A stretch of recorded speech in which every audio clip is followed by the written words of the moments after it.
In a world where people survive on bland, lifeless food, his cooking hits like a shockwave, flavors so rich they completely rewrite what people thought food could be.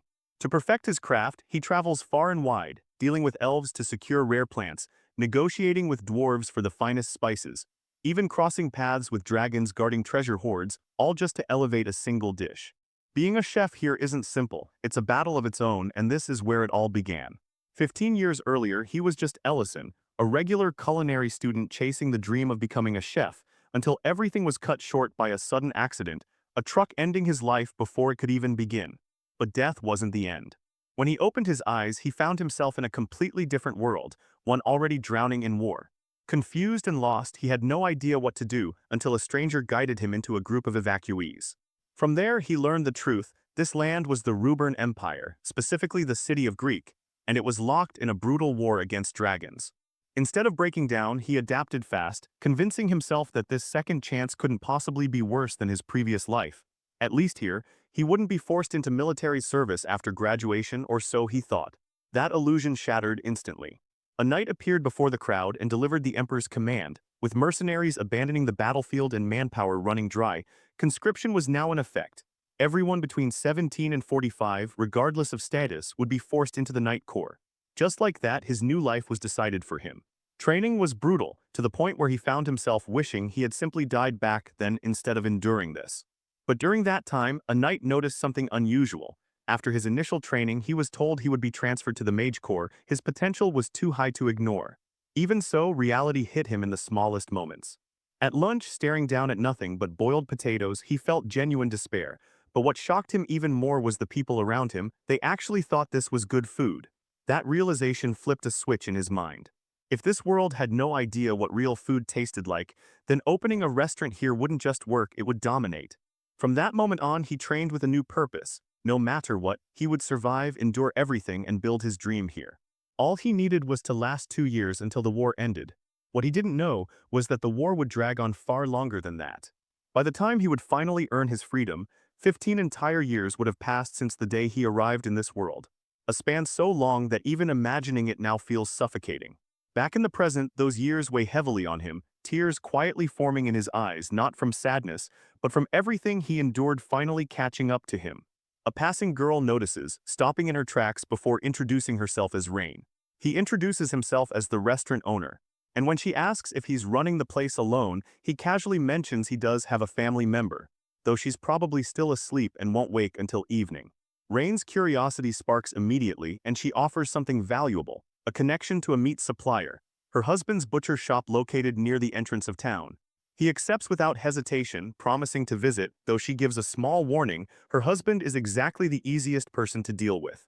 That warning doesn't faze him. After everything he's been through, a bad temper is nothing. But the moment he actually meets the butcher, that confidence wavers just a little. The man's expression alone is enough to make anyone tense. And when Ellison explains he needs meat for his restaurant, the response is cold, dismissive. The butcher immediately assumes he's just another greedy reseller looking to profit. Before things escalate further, Rain steps in, swinging a frying pan straight into her husband, forcing him to cooperate and fetch some Baloran meat. He protests loudly, blaming people like Ellison for his troubles, but she doesn't budge, pushing him to follow through before apologizing on his behalf. She then explains the reason behind his attitude. He was betrayed by a restaurant owner in the past, and since then trust hasn't come easily. In return, Ellison shares his own past, 15 years in the military, a detail that changes the atmosphere slightly. Eventually, the butcher returns, but not with the premium meat. Instead, he tosses over a cheaper cut, challenging Ellison to prove himself. If he can create a dish that satisfies him, then maybe, just maybe, he'll supply better meat in the future. His standards are made clear, extremely high. The pressure is obvious, and for a moment Ellison feels it until the butcher mocks him, questioning if he's already scared. Another hit from the frying pan shuts that down instantly. Ellison brushes it off, confidence returning as he invites them both to his restaurant for dinner that evening. Rain hesitates, clearly unsure about the quality of the meat he was given, but he reassures her this is more than enough. Once he leaves, her concern lingers, especially knowing the cut he received, yuba belly fat, something most people here wouldn't even consider using. But to Ellison, it's different. In this world, livestock goes by unfamiliar names, but what he's holding is unmistakable pork belly, and not just any pork, high quality at that. The reason it was given to him is simple: pork is the cheapest meat here, and the belly cut is considered the lowest of the low. What they see as worthless, he sees as opportunity. Without hesitation, he decides on the perfect dish, grilled pork belly, simple, powerful, and incredibly effective. As he begins preparing, a fire spell ignites beneath his tools, while elsewhere the couple argues, Rain calling out her husband's behavior while he insists it's all a test. Eventually, she realizes the truth. He's not rejecting Ellison, he's evaluating him. The memory suddenly shifts back to the battlefield. Soldiers struggle desperately against overwhelming monsters, forced into retreat. One man left behind with an injured leg, moments away from death, until Ellison steps in, unleashing a blade spell that cuts through the monster effortlessly, saving him. That same spell now returns in a completely different form. Back in the present, inside a quiet kitchen, he uses that very magic not for combat, but for cooking, slicing through the meat with precision so the seasoning seeps deep into every layer. Soon after, the couple arrives at the restaurant, greeted warmly. Rain is immediately impressed by how clean everything is, while her husband remains skeptical, only calming down after a silent threat from her frying pan. In the kitchen, Ellison moves with complete control, oiling the grill, adjusting heat, carefully turning the meat as it cooks, letting it crisp perfectly while locking in flavor.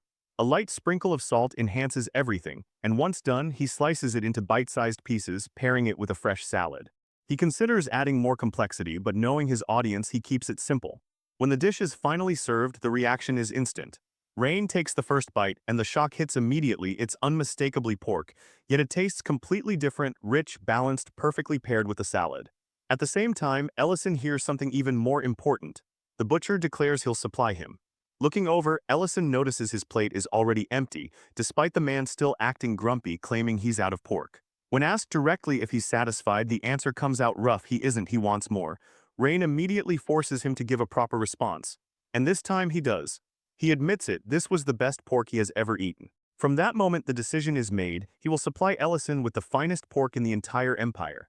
A deal is struck, though the butcher wastes no time asking for more food, something Ellison gladly provides.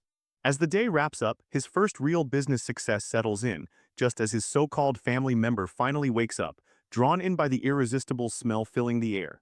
From there, everything begins to take off. Within just a week, his restaurant gains steady momentum.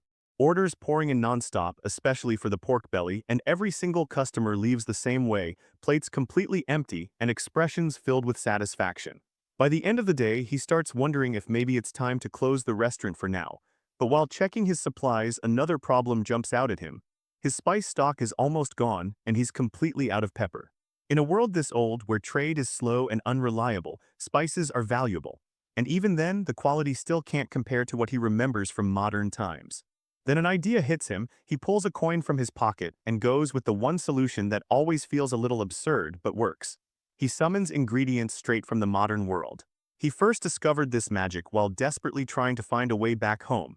And even though it came with limits on how much size and weight he could bring over, he still considers it a blessing. Out of guilt, he sends gold coins back each time, because taking things without permission, even across worlds, still doesn't sit right with him. As he refills his spice jars, he reflects on the biggest frustration of this magic. He can't summon proper fresh food, no meat, no eggs, nothing perishable, because every time he tries, it arrives spoiled. On top of that, the spell itself is exhausting to use. After that, he decides he's earned a drink, and goes to grab the beer he summoned earlier, only to open the fridge and find absolutely nothing left. That alone tells him exactly who the culprit is. He heads straight for the dragon girl and scolds her, not just for draining all his beer, but for leaving the mess behind too. She fires back without shame, calling it revenge for him not leaving her anything decent to eat, then proudly reminds him that she is the great black dragon. Lauren, and someone like her, is obviously not going to lower herself to cleaning. He lightly bonks her and tells her to peel vegetables and clean up properly, which earns a weak protest about how she is, in fact, a dragon. Looking at her, he can't help thinking back to how she was orphaned when her mother died during the Dragon War, and how she got swept into that chaos alone. That's why he chose to look after her after she took human form. Even if she's already 100 years old, by dragon standards she's still basically a kid, young, reckless, and immature. So to motivate her, he promises to make her Salisbury steak if she finishes the job, and just like that, her mood flips. Not long after, Creston shows up asking for something to drink with his meal. Our chef checks the fridge that Lauren already emptied, then pulls out another bottle. To avoid raising questions, he transfers the drink into a different container before serving it. Creston eyes it curiously and assumes it might just be water, but Ellison explains that it's called soju and that it pairs perfectly with the food. The result is immediate. The butcher looks deeply satisfied as he eats and drinks, then openly praises him, impressed that a single drink could completely change the flavor of the meat. Soon enough, he asks for another and another is served. As the drinking continues, Ellison notices something is off. Creston's mood is clearly not normal today. He keeps throwing back glass after glass, until Ellison finally steps in and tries to stop him, warning that the drink is much stronger than it looks. But Creston pushes for more, so Ellison finally asks what happened. That's when Creston reveals the real issue. He suspects Rain is seeing another man. Every month, at a certain time, she dresses up and goes out, and one day he followed her, only to find her meeting an old mercenary comrade of his, someone who used to be close to him. He slams the table in frustration, furious that this man never comes to see him, yet somehow meets with his wife in secret. To make it worse, Rain is supposed to meet him again today. Ellison tries to calm him down, telling him that drowning himself in alcohol won't solve anything, but Creston, already emotional, asks what else he's supposed to do. He starts crying over Rain because despite all his anger, he loves her that much. Ellison then tells him he wants to help, because he simply doesn't believe Rain is the kind of woman who would betray her husband. With that, he heads over to Lauren with a plan already forming. He asks if she wants to come with him and adds that if she does, she can stop peeling vegetables. She agrees instantly, practically desperate to escape the task. Soon after, the two of them are crouched on a rooftop, secretly watching Rain. From there, Ellison spots her sitting inside a restaurant across from a man who could only be the old mercenary Creston mentioned. He immediately puts his plan into motion and asks Lauren to listen in on their conversation and tell him exactly what they're saying. Naturally, she refuses to do it for free and bargains for steak in exchange, plus freedom from onion paling. He agrees and she starts listening. Rain is telling the man that Creston has become suspicious, especially because the old comrade never comes around openly. The man admits he's worried Creston will be furious if he finds out what he once helped him with. That is enough for Ellison. He decides to step in and jump straight down from the roof. While Rain is still trying to explain the misunderstanding, he interrupts their conversation and asks to join them. Then he lays out the whole problem. Creston has misunderstood the nature of their relationship. Before long, both Rain and the old mercenary are standing in front of a completely drunk Creston, who takes one look at them and sarcastically comments on how good they look together. They try to explain, but Creston lunges at his former comrade before they can get the words out. His punch never lands though, because Ellison instantly throws up a shield in front of them. After that, he pushes them to clear everything up properly. The truth finally comes out. This man had helped Creston financially so he could start the butcher shop in the first place, which leaves Creston stunned. Holding a basket filled with meat and vegetables, Ellison moves past them while telling them to sort this mess out, because in the meantime, he's going to make dinner. Since Creston is drunk, he decides on something warm and easy on the stomach, a soup-based meal. Rain had brought him high-quality Ballarin meat, so he chooses to make shabu shabu. He prepares the soy sauce dipping sauce first. Then once the broth comes to a boil, he strains out the solids and pours the clear broth into the pot as the meal comes together. Outside, Rain finally explains everything. The truth is that the man had given her his life savings so she and Creston could open the butcher shop. Now that their income is stable, she has been repaying him little by little every month. Creston had assumed the money came from some lord as a reward for catching a thief. But Rain admits that story was a lie, because if he knew the truth, he would never have accepted money from another man. After hearing that, the old comrade apologizes too, for not attending the butcher shop's opening, and for letting such a painful misunderstanding happen in the first place. Creston, looking crushed and confused, asks why anyone would lend their life savings to someone like him, especially money that could have supported him after retirement from mercenary life. But before the mood sinks any further, Ellison returns with the pot, sets it down between them, and tells them to eat before the vegetables turn mushy. When Creston comments on how thin the meat slices are, Ellison explains that he cut them that way so they would cook quickly in the broth. Both men fill their bowls, and after just one sip, satisfaction spreads across their faces, especially Mint, who is tasting Ellison's cooking for the first time. As they eat, the meal pulls them straight into old memories from the war, back when Creston once took a sword in Mint's place. At that time, food supplies had run dry, and they were forced to survive on miserable rations just to keep going. During that same period, Mint had managed to hunt a Ballarin and turned its foul-smelling meat into a soup that somehow became the best meal they had tasted in ages. Then Mint explains that he never really had any grand plan for retirement anyway, helping his friend mattered more than anything else. Hearing that, both men finally apologize to one another. Right after that emotional moment, Lauren points an accusing finger at Ellison and reminds him that he broke his promise to make her steak. He tries to dodge it by saying evening hasn't ended yet, so he still has time, but she grumpily fires back that it is already night. He ignores the complaint and instead asks Mint what he thought of the food. Mint praises the cooking, then asks if it would be possible for him and the rest of his mercenary group, who are about to leave on an escort mission, to come eat at the restaurant before they depart. Ellison goes quiet at that suggestion, because feeding an entire mercenary group is a very different level of problem. It seems he ultimately decides he needs chicken for the feast, but catching chicken in this world is somehow an exhausting nightmare. At one point, the struggle gets so ridiculous that he even considers burning down the forest just to catch one. Now he fully regrets confidently declaring that he would prepare chicken for the mercenary dinner. In a flashback, it's shown that he first demanded Creston supply him with chicken, only for Creston to tell him that getting one is nearly impossible because the livestock is so rare. When Ellison kept pressing, Creston finally mentioned hearing that some had been spotted in Lemon Forest. That is how Ellison ends up there, exhausted and annoyed, eventually asking Lauren to help. She agrees, but only if he does the dishes in her place afterward and he accepts the deal. Then in the very next moment she completely burns the chicken, which makes him jokingly praise her, saying she'd fit right in with them if she hadn't eaten dragon heart, something she is absurdly proud of. After the job is done, Lauren lounges around drinking beer like she worked herself to the bone. Ellison teases her, saying all she really did was glare at the chicken, but she insists that burning it with her eyes was serious work. Even so, he reminds her not to drink everything this time, because they need some of it for the guests later, and the beer is meant to pair with the dish he's preparing for the evening. By nightfall, the restaurant is packed with mercenaries. The place is loud, crowded, and full of hungry soldiers, but not everyone is convinced. One of them openly doubts the food will be worth anything, saying he doesn't exactly trust Mint's judgment. Mintz Jr. in the mercenary group quickly jumps in, backing his senior without hesitation, only to get clowned for it, with someone teasing that he'd probably call grass delicious if Mint recommended it. While the table is still going back and forth, Ellison arrives carrying the food himself. Mint apologizes for how loud the group has gotten, but Ellison brushes it off easily, saying a celebration was never going to be a quiet affair. Then Miltine politely greets him as he sets the dishes down in front of them.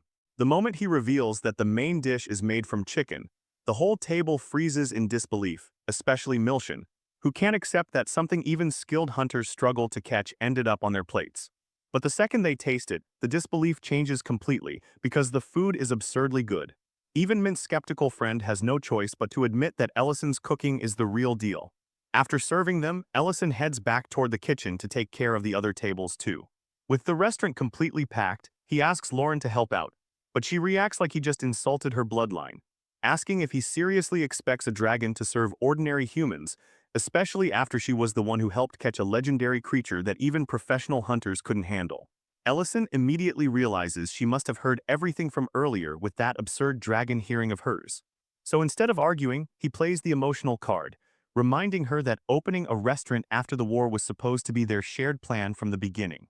Then he adds that if she really doesn't want to help, he'll somehow manage on his own. That line lands exactly where it needs to, and after some nervous resistance, she gives in.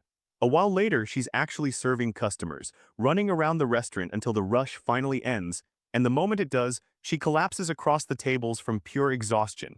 Ellison then brings out a platter of fried chicken and the beer he had secretly saved for the two of them.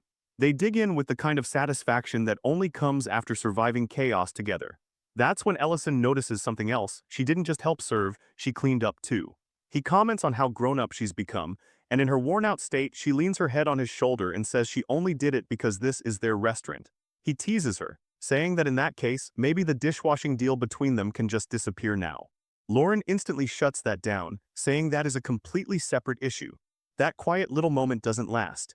It gets shattered by the arrival of the Black Dragon Elder Metadonna, who immediately sneers at how unpleasant human cities are. The moment Ellison says his name, the Elder scoffs, acting as if it's offensive that a human would even dare speak it. Ellison asks why he came, but instead of answering directly, the Elder casually remarks on how Ellison has been managing in such a cramped little place while keeping a dragon around. Lauren instinctively moves behind Ellison, trying to avoid him, and Ellison firmly points out that if the Elder came for Lauren, no one ever objected to her being entrusted to him in the first place. The Elder agrees without hesitation, admitting that yes, he did come for her. Lauren immediately says she wants to stay with Ellison, accusing the elder of abandoning her. He corrects her, insisting he didn't abandon her, he was simply late. But Ellison cuts in and reminds him of the promise Lauren was given to him, and dragons are not supposed to walk back on their word. The elder acknowledges that the promise exists, but says there are older rules that come before it. Seeing their confusion, he explains the rule plainly. Among black dragons, once one reaches 800 years old, adulthood begins. Any dragon who has no lair of their own by that point must become a ward and leave for the sacred land. Lauren had been using her mother's lair, but that lair was destroyed in the last war, leaving her with nothing. Which means next year, when she turns 800, she will be forced to leave for the sacred land. And if she refuses, the elder says it flatly, it could trigger a war. Ellison hears all of that and stays completely unfazed, saying the problem isn't nearly as impossible as it sounds. Without even flinching, he suggests building Lauren a dragon's lair. That answer stuns both dragons. Madamada erupts in anger, furious at the sheer audacity of a human speaking so casually about something this serious. To him, Ellison is underestimating the weight of black dragon power even after consuming Lord Hart. Sensing the tension rising fast, Lauren steps in and tries to stop things from getting worse. She assures Ellison that she's fine and keeps him from escalating the moment into open conflict. Ellison then calmly clarifies that he never meant anything reckless. He isn't talking about rebellion or some impossible fantasy. He literally means building her a lair. That explanation leaves both Lauren and Madamada stunned again, but Ellison keeps laying out the idea without hesitation. They still have a full year and they already have enough treasure to get started. Madamada remains deeply skeptical, but in the end, he gives Ellison exactly 1 year, then leaves the restaurant. And with that, Ellison begins the insane mission of building a dragon's lair. The problem is, building something like that needs a ridiculous amount of money and time. Then luck swings his way when rumors start spreading that his restaurant serves pale new meat. The place gets flooded with customers, packed to the point that he can barely move, let alone work on the lair. Even with help from the people around him, the workload becomes suffocating. Realizing this can't go on, he decides to fix the problem at its source. The next day he takes Creston into the forest where the pale new roam.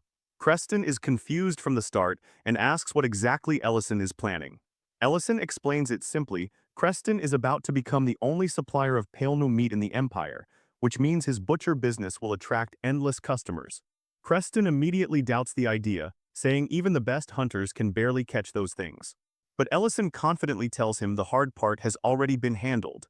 He reminds Creston that an entire mercenary group has already tasted the meat, then says he'll supply the pale new to him directly. Still, Ellison makes one thing very clear: this isn't charity, the profit gets split evenly between them. Creston is annoyed by the terms but reluctantly agrees. Then Ellison casts a massive barrier over the forest, a spell so huge and complex that it locks the pale new in place and keeps them from moving to another habitat. Creston can only stare in shock at the scale of it and finally asks the obvious question: who exactly is Ellison? Ellison gives him nothing but the same answer as always: he's just a restaurant owner. The plan works perfectly, and before long the restaurant becomes almost completely empty. Ellison feels relieved, but also weirdly let down that not a single customer remains. Lauren picks up on that contradiction immediately and asks if he's actually happy about this. Ellison admits that at the very least, now they finally have time to focus on the dragon's lair. Lauren then asks if that means he plans to live in the lair with her once it's finished. He rejects the idea instantly, saying his job is only to build the lair, not move into it. That answer triggers a full tantrum, and Lauren angrily declares that if that's the case, she doesn't even want the lair anymore. After going back and forth, Ellison finally calms her down by promising to build it nearby. They settle on a location in the hills below the restaurant, land that already belongs to him. The only issue is that the inside will need magical reinforcement or it could collapse. Lauren, suddenly fired up again, starts digging right away. Ellison, meanwhile, excuses himself by saying he can't leave the restaurant unattended for too long. Frustrated beyond belief, Lauren is left to keep digging while he heads back alone. At the restaurant, Ellison finally takes a brief moment to rest. But that peace gets interrupted when a young nobleman walks in and asks whether this is the place that once served the legendary pale new meat.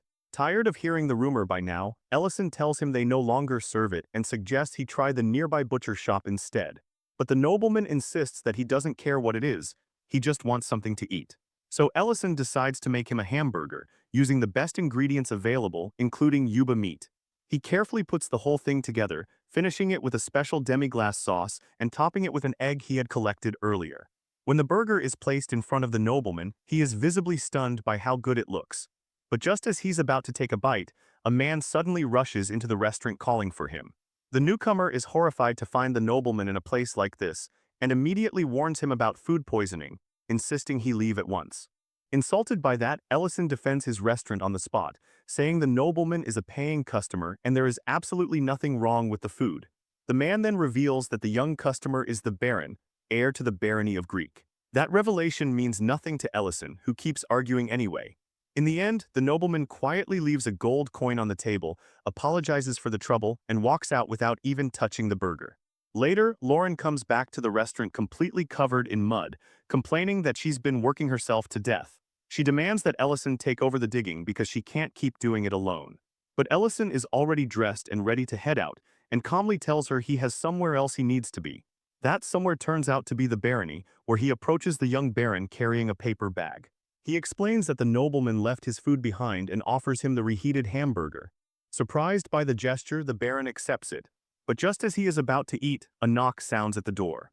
Annoyed, Ellison mutters under his breath, wishing the guy could just enjoy one peaceful meal.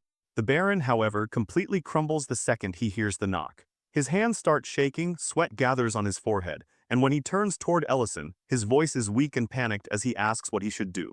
Ellison looks at him with mild amusement and tells him exactly what to do: take control, speak firmly, and declare that nothing is wrong. He says the baron needs to act like the rightful heir to the barony. But the baron shakes his head, fear written all over his face, convinced that nobody listens to him anyway. He believes the person outside will ignore him and come in no matter what he says. The knocking grows harsher, and a voice from the other side warns that if no answer comes soon, the door will be opened by force. Watching all of this, Lauren rolls her eyes at the baron's complete lack of backbone and decides to step in herself. She perfectly copies his voice, then loudly speaks through the door with enough authority to make it completely believable, declaring that nothing is wrong and ordering the person outside to leave immediately. The baron stares at her in total shock. Then, just like that, the banging stops. The person outside apologizes, says they'll withdraw, and asks only to be called if anything happens. Ellison then remarks that this is exactly what he meant. The young baron suddenly drops to his knees and declares Ellison his master on the spot, leaving him completely stunned. Then the boy begins laying out the story of how he ended up like this. His mother died giving birth to him, and not long after his father remarried. His stepmother was strict, always pushing him to be careful, always reminding him to behave like the son of a lord, but even with that cold discipline he still loved her, because those days were somehow the happiest part of his life. Then everything started to fall apart when his father became bedridden from a serious illness. The baron admits that he always dreamed of growing into a great lord like his father, but under his stepmother's shadow, he feels completely powerless. The servants still treat him like a child, they restrict what he can do, ignore his authority, and never let him act on his own. With no one to confide in, he feels isolated, convinced that even if he inherits the title, nothing about his life will really change.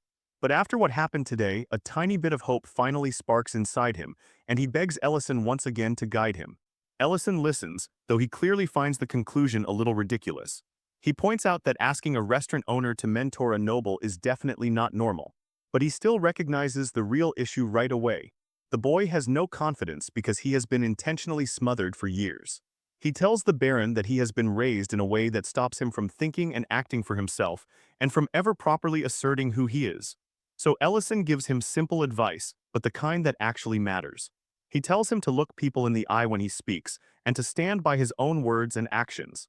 He explains that being a good lord means listening carefully, thinking things through, and making the decision that feels right to him. If that choice works out well, then it was the right move, and if it fails, then he has to accept it, learn from it, and keep moving. Before he can keep going, Ellison suddenly gets up and casually remarks that his hamburger is getting cold. Left behind with those words, the baron sits in silence and thinks hard about everything he just heard. Then he takes a bite of the hamburger and something in him starts to shift. Meanwhile, Ellison and Lauren teleport outside the city. Curious, Lauren asks why he went that far just to help the baron.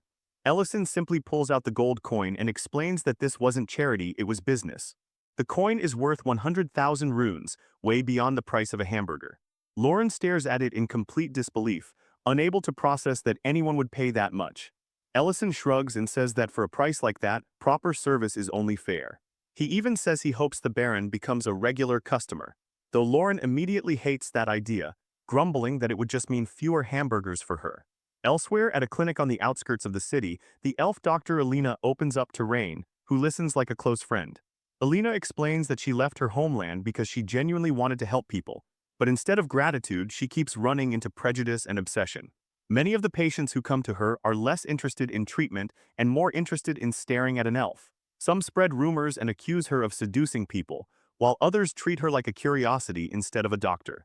Little by little, those experiences have made her feel like she doesn't belong, no matter how sincere her intentions are. Rain patiently hears her out and asks the important question, whether Alina still enjoys what she does. Alina admits that she does, even if the burden of everything around it keeps weighing on her. Rain then tells her to hold onto that part, the part she still loves, and suggests she visit the restaurant on the hillside. She says the place might give her a different perspective, maybe even remind her that there are still things in this life worth appreciating. At the same time, Ellison is working on the lair, and Creston has introduced him to his nephew while also telling him that Alina has arrived at the restaurant. When Ellison gets back, he walks into absolute chaos. Alina is on her knees in front of Lauren, and Lauren, wearing a smug little smile, is declaring that Alina must serve her like a subordinate if she wants forgiveness. Ellison freezes for a second, fist tightening from pure irritation, then immediately demands to know what Lauren thinks she's doing to a customer. A few minutes earlier, Lauren had been lying around on one of the restaurant tables when the door opened. Alina stepped inside carefully, looking around and asking if anyone was there. Lauren got up to greet her and mentioned that the owner wasn't around at the moment, but then her attention instantly locked onto something else. Alina was an elf. Lauren studied her openly and commented that elves really were beautiful, and that all the praise surrounding them wasn't exaggerated at all. Feeling awkward, Alina responded politely, saying Lauren was beautiful too and that she looked much younger than Alina expected. The second those words landed, Lauren's expression turned dangerous. She smiled, but not in a friendly way, and asked whether Alina was implying she looked young. Then she coldly explained that while she might be considered young among dragons, she was still far older than Alina, and demanded to know who had given her permission to speak so casually. In an instant, the air in the room turned crushing and terrifying, so heavy that Alina couldn't withstand it. Overcome by that pressure, she collapsed to the ground. That is the exact scene Ellison walks back into. After dealing with Lauren, he opens the door properly for their guest, apologizes for the commotion, and welcomes Alina inside. Lauren, now sitting there with a bump on her head after being scolded, miserably sulks and cries, and Alina can barely process what she's seeing. To her, it makes no sense. Dragons are monsters of overwhelming power, living disasters that can wipe out villages without effort, so seeing one act like a pouting child is completely beyond her understanding. Still shaken, Alina cautiously asks Ellison if he is really human. He hesitates for a moment, then realizes Lauren must have already exposed too much. In a lower voice, he confirms that yes, he is human, and yes, the girl in front of her is truly a dragon. Then he asks her to keep that information secret, explaining that the situation is complicated. Alina quickly assures him that she has no intention of provoking a dragon because she values her life far too much. Ellison tries to reassure her that she won't be harmed here, but he can already tell the first impression has been a complete disaster. Trying to recover the mood, he asks whether she is the Elf Council member Rain recommended. Alina confirms it, and that only makes Ellison more uneasy, because now he can fully imagine how terrible this place must look from her point of view. If this were Earth, he thinks, the restaurant would have been destroyed by reviews for that level of hospitality. Sensing the awkwardness, Alina mentions that she had heard good things about the restaurant's vegetable dishes. Ellison immediately shifts into full professional mode and asks if she has any dietary restrictions. Alina explains that it's not for moral reasons, but her body simply can't digest meat. With that in mind, Ellison heads to the kitchen to make something that suits her. After thinking it over, he settles on pasta. He sautés onions, garlic, and mushrooms in hot oil, layering the flavor with salt, sugar, and spices. Then while the sauce thickens, he boils the spaghetti and saves some of the pasta water so everything can come together smoothly. Once the dish is finished, he serves it to Elena and makes sure to tell her clearly that there is no meat in it. The moment she takes the first bite, her entire expression changes. The flavor is so different from anything she has known that she is left stunned. Until now, most of what she ate was little more than raw vegetables, so this completely rewrites her expectations. The pasta is so good that she quickly finishes it, savoring each bite with zero hesitation. Ellison notices how into it she is and approaches with a light comment about how much she seems to be enjoying the meal. Embarrassed, Alina covers her face and admits that it's just too good, she genuinely couldn't stop herself. He hands her a napkin and tells her there is no need to apologize. saying he's simply glad she liked it. Alina then explains that she almost never goes to restaurants because her appearance attracts far too much attention in the city, and most places don't even bother offering proper vegetarian meals. Even when they do, the food is usually bland and lifeless. Her face brightens as she admits that eating here has changed the way she sees things. She thanks Rain for recommending the place and says this was one of the most delicious meals she has ever had. Hearing that, Ellison finally feels relieved because at least in her eyes, the restaurant has managed to redeem itself.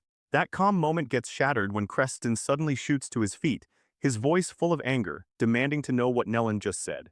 Nellen repeats it, revealing that he has learned he is not actually related to his mother by blood. The entire atmosphere tightens instantly as he explains how badly the news has shaken him. Creston tries to talk sense into him, reminding him that his mother worked tirelessly to raise him even after losing her husband, and that taking care of a child who was even her own was something deeply noble. Nellen's voice shakes as he admits how badly he messed up. Earlier, overwhelmed by anger and confusion, he refused to eat the lunch she prepared and lashed out at her with insults. The second Creston hears that, he explodes, grabbing Nellen by the collar and furiously scolding him, telling him there are lines that should never be crossed. The situation gets heated enough that Ellison has to step in just to keep it from spiraling further. And just as things are starting to settle, Rain bursts into the room, pale and panicked, and announces that the mine has collapsed, and Nellen's mother is trapped inside. Nellen immediately asks what happened to her. Rain, still clearly shaken, says she isn't fully sure, but she thinks Nellen's mother went into the mine looking for him. That is all it takes. Crushed by guilt and fear, Nellen snaps into motion and rushes toward the mine without another thought, desperate to save her.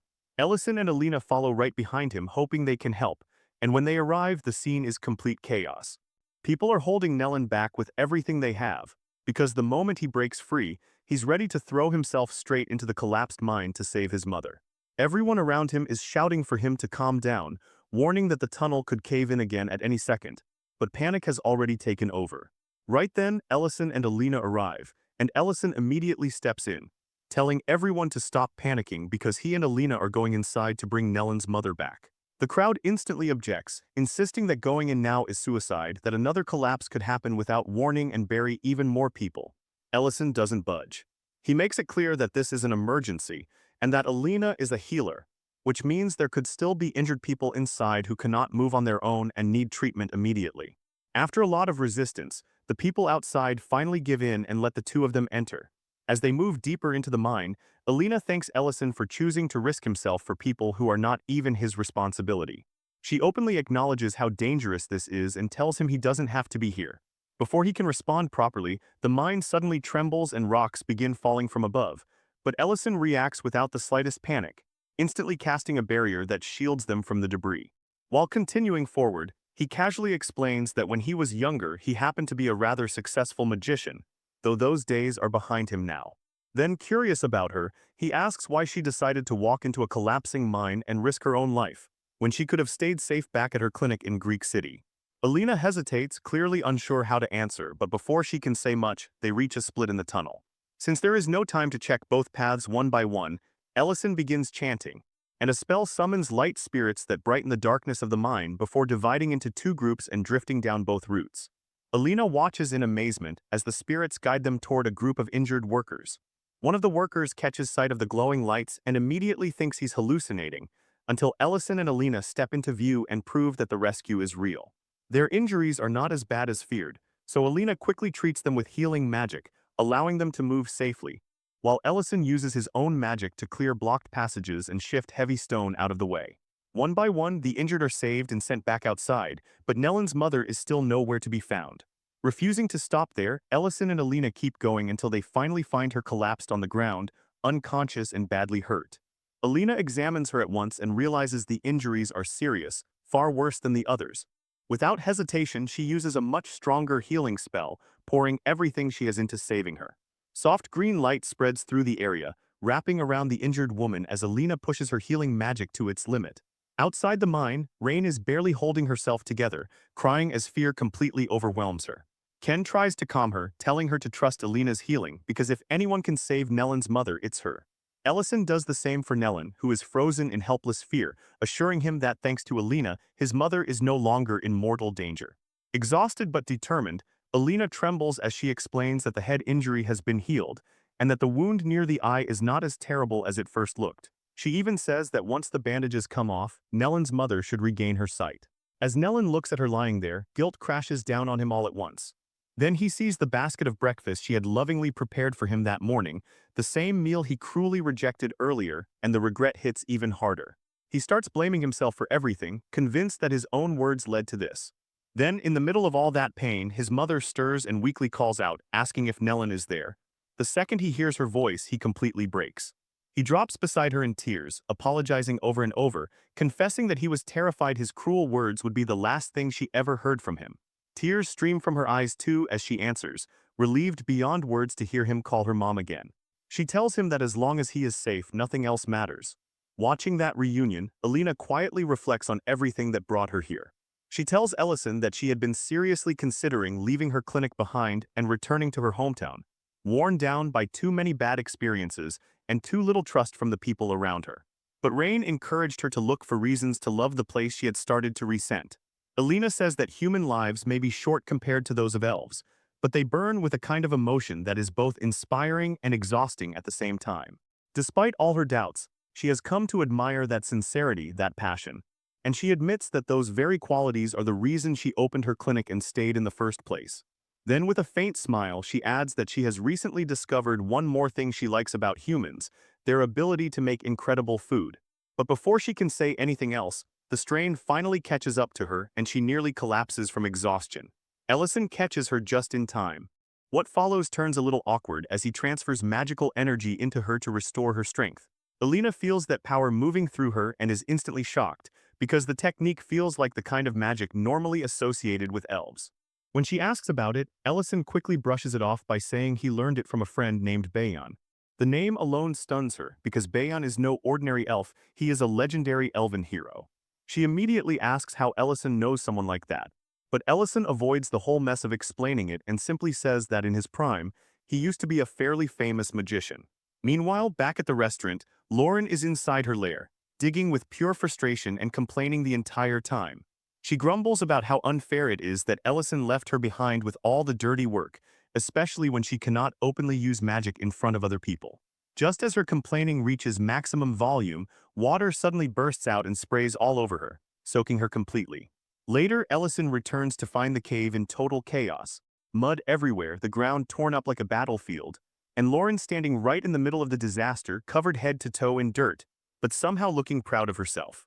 When he asks what on earth happened, she explains that water suddenly started shooting up from the ground. So naturally, she dug even deeper to find where it was coming from. Ellison is furious looking at the mess, but forces himself not to snap, reminding himself that she did not do this out of spite. After looking around, he quickly realizes what happened. She must have struck an underground water vein while digging. He points out that even with magic, it is not easy to see where underground water is flowing, and that she somehow dug much deeper than he expected. He reminds her that they already talked about reinforcing the cave walls so the place would not collapse.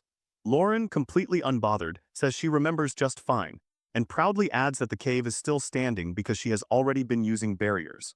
Even so, Ellison can tell the structure still needs stronger support, so he starts gathering his magic and casting a much larger stabilizing spell over the walls. Watching him, Lauren quickly tells him to hold back, warning that if he loses control, he could blow up the entire mountain. Ellison actually listens, carefully refining the spell so it strengthens the cave safely, while Lauren adds her own magic as well, layering extra support into the structure. Once the reinforcements are finished, a loud sound suddenly echoes through the cave, and the water erupts with even greater force than before. Ellison studies it closely and confirms what Lauren accidentally found. It really is an underground water vein, and more than that, it is a natural hot spring, with warmth rising up from deep below the earth. Before Ellison can stop her, Lauren immediately jumps into the water to warm herself up, only to start panicking and yelling that it is way too hot and that she is about to get boiled alive. Watching her flail around, Ellison scolds her for rushing headfirst into things without thinking. Then he decides to fix the problem properly. Pressing his hand to the ground, he uses magic to reshape the earth, forming a smooth basin where the hot spring water can gather naturally. Little by little, the pool takes shape and begins filling with clear, warm water. Once the spring stabilizes, he removes the upper part of the barrier so the water can flow more freely. Then, without giving Lauren any warning, he simply grabs her and throws her back into the pool. She lets out a furious shriek as she hits the water, but the moment she sinks into it, her reaction changes. The temperature is perfect now, warm and relaxing, not painfully hot at all. Ellison had already adjusted it. After taking off his outer coat, he calmly joins her in the spring himself. As they sit there in the warmth, Lauren gets curious and asks where he went earlier, mentioning that she noticed him disappear and wants to know what he was doing. Ellison explains that a mine collapsed and he had to go save people. Lauren, however, barely reacts to the disaster itself and instead zooms in on the important part in her mind, whether he was with that elf. Ellison admits that yes, he needed Alina's help because healing magic is not his specialty. That answer immediately puts Lauren into a sulk, and she turns her back to him, muttering under her breath. She complains that while he was off somewhere with someone else, she was stuck digging through the cave by herself. And she also admits that she dislikes elves, along with most other races that are not dragons. Ellison quickly realizes exactly what this is: plain old jealousy. So instead of confronting it directly, he tries a softer approach. Using magic, he makes a cup of hot cocoa and hands it to her. Even while sulking, Lauren cannot resist it, and the second she tastes it, her whole mood starts improving. Seeing that, Ellison makes one for himself too. As the two of them sit together in the warm water sipping cocoa, Ellison starts explaining where it comes from. He tells her that cocoa powder is made from cacao beans, and that producing something that's simple looking actually takes a lot of work. Harvesting, drying, roasting, grinding, every step requiring time and care. He points out that behind even one cup of cocoa, there are many people working hard to create it. And from there, he continues reflecting on his own abilities. Even with enough raw power to wipe out an entire mine, Ellison admits there are things he simply cannot do. He can destroy, but he cannot heal the wounded. And even something as basic as stocking his kitchen becomes impossible without Creston helping him secure ingredients. Building something as massive as a dragon's lair is no different either. Because that kind of place cannot exist through magic alone, it also takes dwarves to shape the actual structure. So Ellison tells Lauren something important. Every person, no matter their race, status, or strength, has things they are good at and things they cannot handle alone. Dragons are no exception, and needing help does not make them lesser. Lauren listens in silence, still looking stubborn on the outside, but for once some of his words actually seem to land. After a pause, she answers in her own way, saying that even so, she sees him differently because to her, Ellison is special and nobody else can compare. Far away from that quiet moment, another problem is unfolding. A mercenary group on an escort mission is suddenly ambushed by bandits and the fight goes bad fast. They try to resist, but the pressure is too much and their leader, Mint, is ultimately defeated. One of the bandits drags him right over the edge of a cliff, sending him falling into the darkness below. Back at the restaurant, Ellison decides to close for the day so he can focus on other priorities. Lauren notices the sign immediately and asks why the place is not open. Ellison explains that when they had hot cocoa the other day, they had no milk to go with it. And that little detail made him realize something bigger. If he wants this restaurant to run properly, he needs a stable source of ingredients. That leads him to his next plan, building a farm and raising baronics, livestock that can provide milk. He explains that baronerics can be found downstream near the Barren River.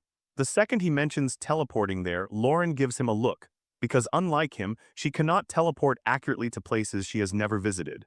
She reminds him that the last time she pulled it off was only because she followed the smell of his cooking all the way to the Lord's castle. Ellison still insists that giving her the general location should be enough, and tells her to trust her instincts. Reluctantly, Lauren agrees and the two teleport to the lower reaches of the river. The teleport goes about as badly as possible. The moment they arrive, both of them are suddenly falling out of midair. And somehow, even while plummeting, they still find time to argue. Ellison yells at her, asking why a dragon is scared of falling, and telling her to use her wings already. Lauren clings to his neck in full panic, screaming that she refuses to transform into her dragon form even if it kills her. For reasons she does not explain, she absolutely refuses to use her dragon abilities. Ellison chooses not to push it any further and simply uses magic to land them safely. Once they hit the ground, Lauren stares in shock at the enormous stretch of water in front of them, and Ellison casually tells her that it's the sea. That instantly leaves her embarrassed, but Ellison has no time to indulge it because they still have work to do. They need to catch around 10 baronerics. Then he adds a little extra motivation: whoever catches fewer will be stuck washing dishes for the day. Lauren grumbles, but with her pride on the line, she agrees at once. Meanwhile, back at the restaurant, 3 loyal customers are sitting outside the closed door looking like they are one missed meal away from collapse. Apparently, life without Ellison's cooking has become that serious for them. As they wait, the three start talking among themselves, sharing their misery and complaining about how long they have gone without food. Down by the shore, Ellison and Lauren find the Baronerics calmly grazing. Thanks to Lauren's dragon heritage, she uses mind manipulation to guide the animals into a temporary fence with surprising ease. Ellison comments that the fence is good enough for now, though he plans to build them a proper sleeping area later. Once the Baronerics are secured, he decides it is time to head back. But when they return to the restaurant, Ellison is shocked to find the three customers still waiting outside, now looking so hungry they might actually collapse. He gets there just in time to prevent that disaster, and quickly prepares their favorite dishes for them. While eating, Creston casually jokes that if Ellison had not come back that day, they probably would have dug 3 graves right next to the restaurant and written starvation as the cause of death. Ellison can only stare at him, halfway between disbelief and exhaustion. At the same time, Lauren, having lost their earlier bet, is stuck in the kitchen washing dishes. While she works, Creston notices Ellison's plans for raising the Baronerics and asks the obvious question: how exactly is he planning to manage them when he is already short on help? Ellison admits he has been thinking about the same thing and says the answer is to hire employees. Since the meadow and livestock will need proper care, he cannot just bring in anybody, so he decides to post a recruitment notice and hold interviews. Creston immediately finds that entertaining and mentions that elves are said to be able to sense people's true intentions. He adds that the young baron should also learn how to judge whether a person is honest on his own. Even so, Creston offers his help too, claiming that years of mercenary work have made him good at reading people. Alina and the baron also volunteer, saying they want to help Ellison choose the right person. The next day, interviews for the meadow caretaker position begin, and the recruitment notice draws in a crowd. Creston, Alina, and Dion enthusiastically take their places as judges. The first applicant barely gets started before being dismissed, because Creston decides his energy is not good enough. The second is a handsome young man who seems lively and confident, and Creston initially looks impressed. But Alina uses her ability to read deeper and immediately throws him out after discovering his thoughts are full of inappropriate nonsense about her. Then comes the third applicant, a middle-aged man proudly announcing 30 years of experience and promising to create the finest meadow in Greek City.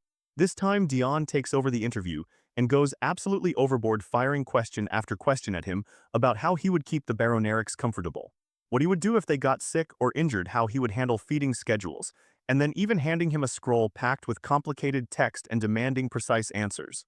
Completely overwhelmed, the poor man mutters that the whole thing is insane and leaves in frustration. Watching all this unfold, Ellison starts feeling deeply uneasy. The trio's excitement, combined with their ridiculous standards, turns the interview process into pure chaos. And as it goes on, the reasons for rejecting people become even more absurd, to the point that some applicants are turned away before they can even properly introduce themselves. Ellison watches this nightmare happen with tears nearly forming in his eyes, and by the time the day ends, there are no applicants left. Creston, somehow still oblivious, wonders aloud if maybe the salary in the job notice was too low, completely unaware that they themselves scared off every last candidate. With no other choice, Ellison steps in, thanks the trio for their help, and announces that he will handle the next round himself. Right then, Miltine walks into the restaurant. She says she saw the job notice and asks if she can work there. Creston immediately confronts her, surprised to see her back so soon, and asks why she is not out on her escort mission. Miltine explains that their group was attacked by bandits, and that Mint fell off a cliff while protecting her. Creston's mood instantly darkens, and he demands to know why Mint never told him any of this.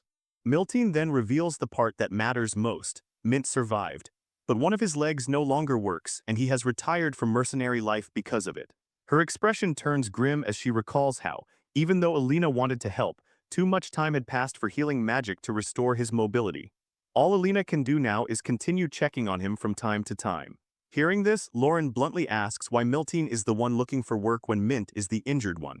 Ellison immediately scolds her, telling her to show some consideration, because Miltine is already carrying enough stress without being hit with that on top of it. Still, even Ellison cannot deny that Lauren voiced the same question he was quietly wondering himself. For a mercenary like Miltine to leave that life and come here looking for work feels unusual. Blushing awkwardly, Miltine explains that she is not only searching for work for herself, she is trying to find a job that would suit Mint as well. As she says it, her face turns even redder, and suddenly everyone in the room understands what is really going on. Creston stares at her in disbelief and asks how old she is. When she answers that she is 29, he nearly loses it and shouts that Mint is 13 years older than her. Miltine does not back down at all, saying age means nothing to her. Alina, confused by the reaction, wonders why that gap matters so much, especially when for elves, 13 years is almost nothing. Ellison steps in and explains that human lifespans are far shorter than elven ones, which makes age differences carry a different weight in human relationships. Even after hearing that, Miltine stays completely firm. She says she has already made up her mind. She has left the mercenary guild and she intends to find work here, even if the alternative is starving on the street. Lauren, rather than mocking her, seems strangely intrigued by how serious she is, and quietly declares that age really does not matter, a statement that carries a little extra weight coming from someone far older than she looks. Ellison acknowledges Miltine's resolve and genuinely appreciates that she is willing to work alongside Mint, but he also points out the obvious: they still have not heard what Mint himself thinks about any of this. Miltine blushes all over again and admits that she has not spoken to him yet. Her plan was to secure the job first, then tell him afterward. She explains that Mint was the one who taught her everything from the proper way to hold a sword to how to care for her weapons. And now she wants to prove that she can handle farm work too, that she can stand on her own and support him in this new stage of his life. Alina finds the whole story touching and openly admires Miltine's determination to stay at Mint's side, though she quietly wonders if the words being used are maybe not fully capturing what this really is. After thinking for a moment, Ellison speaks up and tells Miltine that once she manages to collect her first bucket of milk from the ranch, he already knows the perfect dish to celebrate it with Mint. Then he officially welcomes her aboard, clearly looking forward to working with her. The next morning, Miltine arrives early, ready for her first day. Her first assignment is simple on paper: take the baronerics out from the fence and let them graze. As she carefully approaches the first one, she is struck by how calm and gentle the animals seem. She has no idea what kind of magic or training keeps them this docile, but she assumes the task should be manageable. That confidence disappears almost instantly. One tiny shove from a baroneric is enough to send her tumbling straight to the ground. She tries again and again, testing different approaches, but the result does not improve. She gets knocked over repeatedly and spends the day struggling just to keep up. By evening, frustration is starting to eat at her. While preparing dry hay for them, the baronerics crowd around her instead of going where she directs them, completely ignoring the fresh grass she is pointing out. Exhausted, she finally sits down and complains to herself about how drained she feels, already worrying that she might get fired before she even has the chance to work with Mint. Then, just when she starts slipping into despair, one of the baronerics walks over and gently nudges her with its nose. To her surprise, it feels almost like the creature understands. And then, even more unexpectedly, it allows her to milk it. Overjoyed, Miltine fills her very first bucket and rushes straight to Ellison to announce her success. Ellison is pleasantly surprised, even admitting that he expected it would take her at least a week. Smiling, he praises her effort and tells her to go change into clean clothes because they have another task ahead. Confused, Miltine asks what they are making, and Ellison reveals the plan. They are going to use that milk to prepare something special for Mint, a cheesy pizza. Ellison walks her through the process from the beginning, starting with pasteurizing the milk, then curdling it with vinegar. As he works, he explains why the curds have to be kneaded in warm water, how that helps remove the whey and turns it into mozzarella. Watching the whole process, Miltine comments that what she is seeing does not resemble any cheese she knows. Ellison reassures her that it is simply a different type. Then, almost too casually, he tells her that a special dish like this is the perfect way to confess her feelings to Mint. That line hits hard enough to turn her bright red, and she immediately protests that she has not even thought about confessing yet, though the thought clearly plants itself in her mind anyway. Meanwhile, Ellison, busy with the dough, starts bragging about how popular he supposedly was in his younger days. Curious to spite herself, Miltine asks whether he has a lot of dating experience, only for Ellison to admit that he has never been on a single date in his life. Somehow still undeterred, he hands her the finished pizza and gives her his grand advice anyway: honesty always works. He tells her to pour her heart into the dish, because Mint will definitely notice the sincerity behind it. Miltine rolls her eyes at his self-declared expertise but still takes the pizza, ready to go see where her feelings will lead. Once everything is prepared, the group heads over to check on Mint's condition. Miltine, meanwhile, lingers shyly outside with the pizza in her hands. After some time spent catching up, Ellison introduces Alina to Mint, explaining that she is an elf who runs a respected clinic and is widely known for her healing ability. Mint looks slightly surprised and maybe a little intimidated by that introduction. Then Miltine finally steps forward, face flushed red, and nervously asks how he is feeling. At that point, Mint seems to realize why everyone has really come to visit him. Alina calmly gets to work on his injured leg. Her magic cannot fully undo the damage, but it is enough to help with rehabilitation and ease some of the burden on him. Once the treatment is done, Mint turns his attention back to Miltine and reminds her that she seemed like she had something important to say. His tone makes it clear he is waiting for her to finally say what is on her mind. Miltine's heart starts racing, sweat building as everyone silently roots for her to go through with it. But at the last second, panic wins. She abruptly changes the subject and asks if he is hungry, suggesting that they eat first, hoping the food will give her the courage to speak afterward.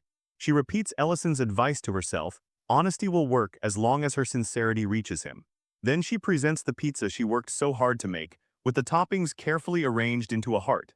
In a nervous voice, she explains that it is called pizza, that she made it herself with some help from Ellison, and that it is something special. Then she asks if he thinks it looks nice. Mint, however, completely misses the deeper meaning and simply suggests that they eat. Without hesitation, he reaches for a slice. Once everyone joins in, Mint takes a bite and is visibly surprised. He admits that he always thought cheese was just that smelly stuff sold in markets, but the cheese on this pizza is actually delicious. The flavor and texture win him over immediately. While the others enjoy the meal, Miltine eats quietly. Afterward, Mint compliments her cooking and says he had no idea she could make something this unique and good. Gathering her courage again, Miltine asks whether he has thought about what he wants to do with his future. The serious shift in her tone makes Mint pause. He admits that he has not really thought about it. That is when Miltine suggests he come work with her at Ellison's ranch. Mint is surprised and asks what ranch she is talking about. So Ellison steps in and explains that he recently acquired one and would be honored to have Mint work with them.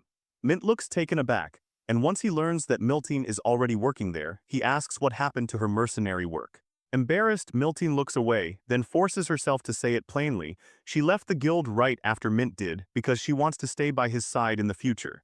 She blurts it out before she can stop herself, unable to keep her feelings hidden any longer.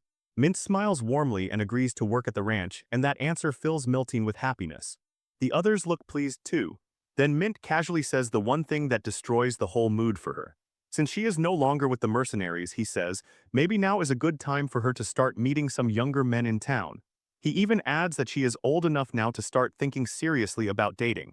Miltine freezes on the spot, completely speechless. Ellison, realizing instantly what just happened, scratches the back of his head and understands that Mint has completely missed the point. Meanwhile, Mint, utterly unaware of the emotional wreckage he just caused, keeps talking about when he will be able to start working at the ranch. Ellison gently tells him to focus on recovering first and not rush anything. As the group gets ready to leave, Ellison apologizes quietly to Miltine, admitting that he really thought her plan would work, that sincerity alone would be enough. On the way back, he tries to comfort her, but Miltine brushes it off and says that now that they will be working together, there will be plenty of chances for them to get closer. She forces a smile and says she is not upset, that she is looking forward to working with everyone. But once she drifts a little apart from the group, the mask slips and tears finally spill down her face. She cries softly, yet even in that hurt, she decides she is not giving up. The others watch her go, feeling bad for her but not knowing what to say. Back where he is, Mint sits alone in thought, and it feels very much like he understood everything from the beginning, but simply is not ready to face it.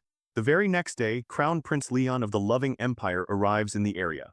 He wears a polite smile, but the faint displeasure on his face makes it obvious that he is not exactly impressed by the rural surroundings. As he passes through, he notices two beautiful women standing near the roadside, and with zero hesitation he approaches them and invites them to the castle that evening.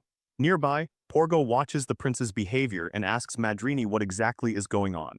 His expression darkens further as he complains about the complete lack of a proper welcome from the Lord of Greek City.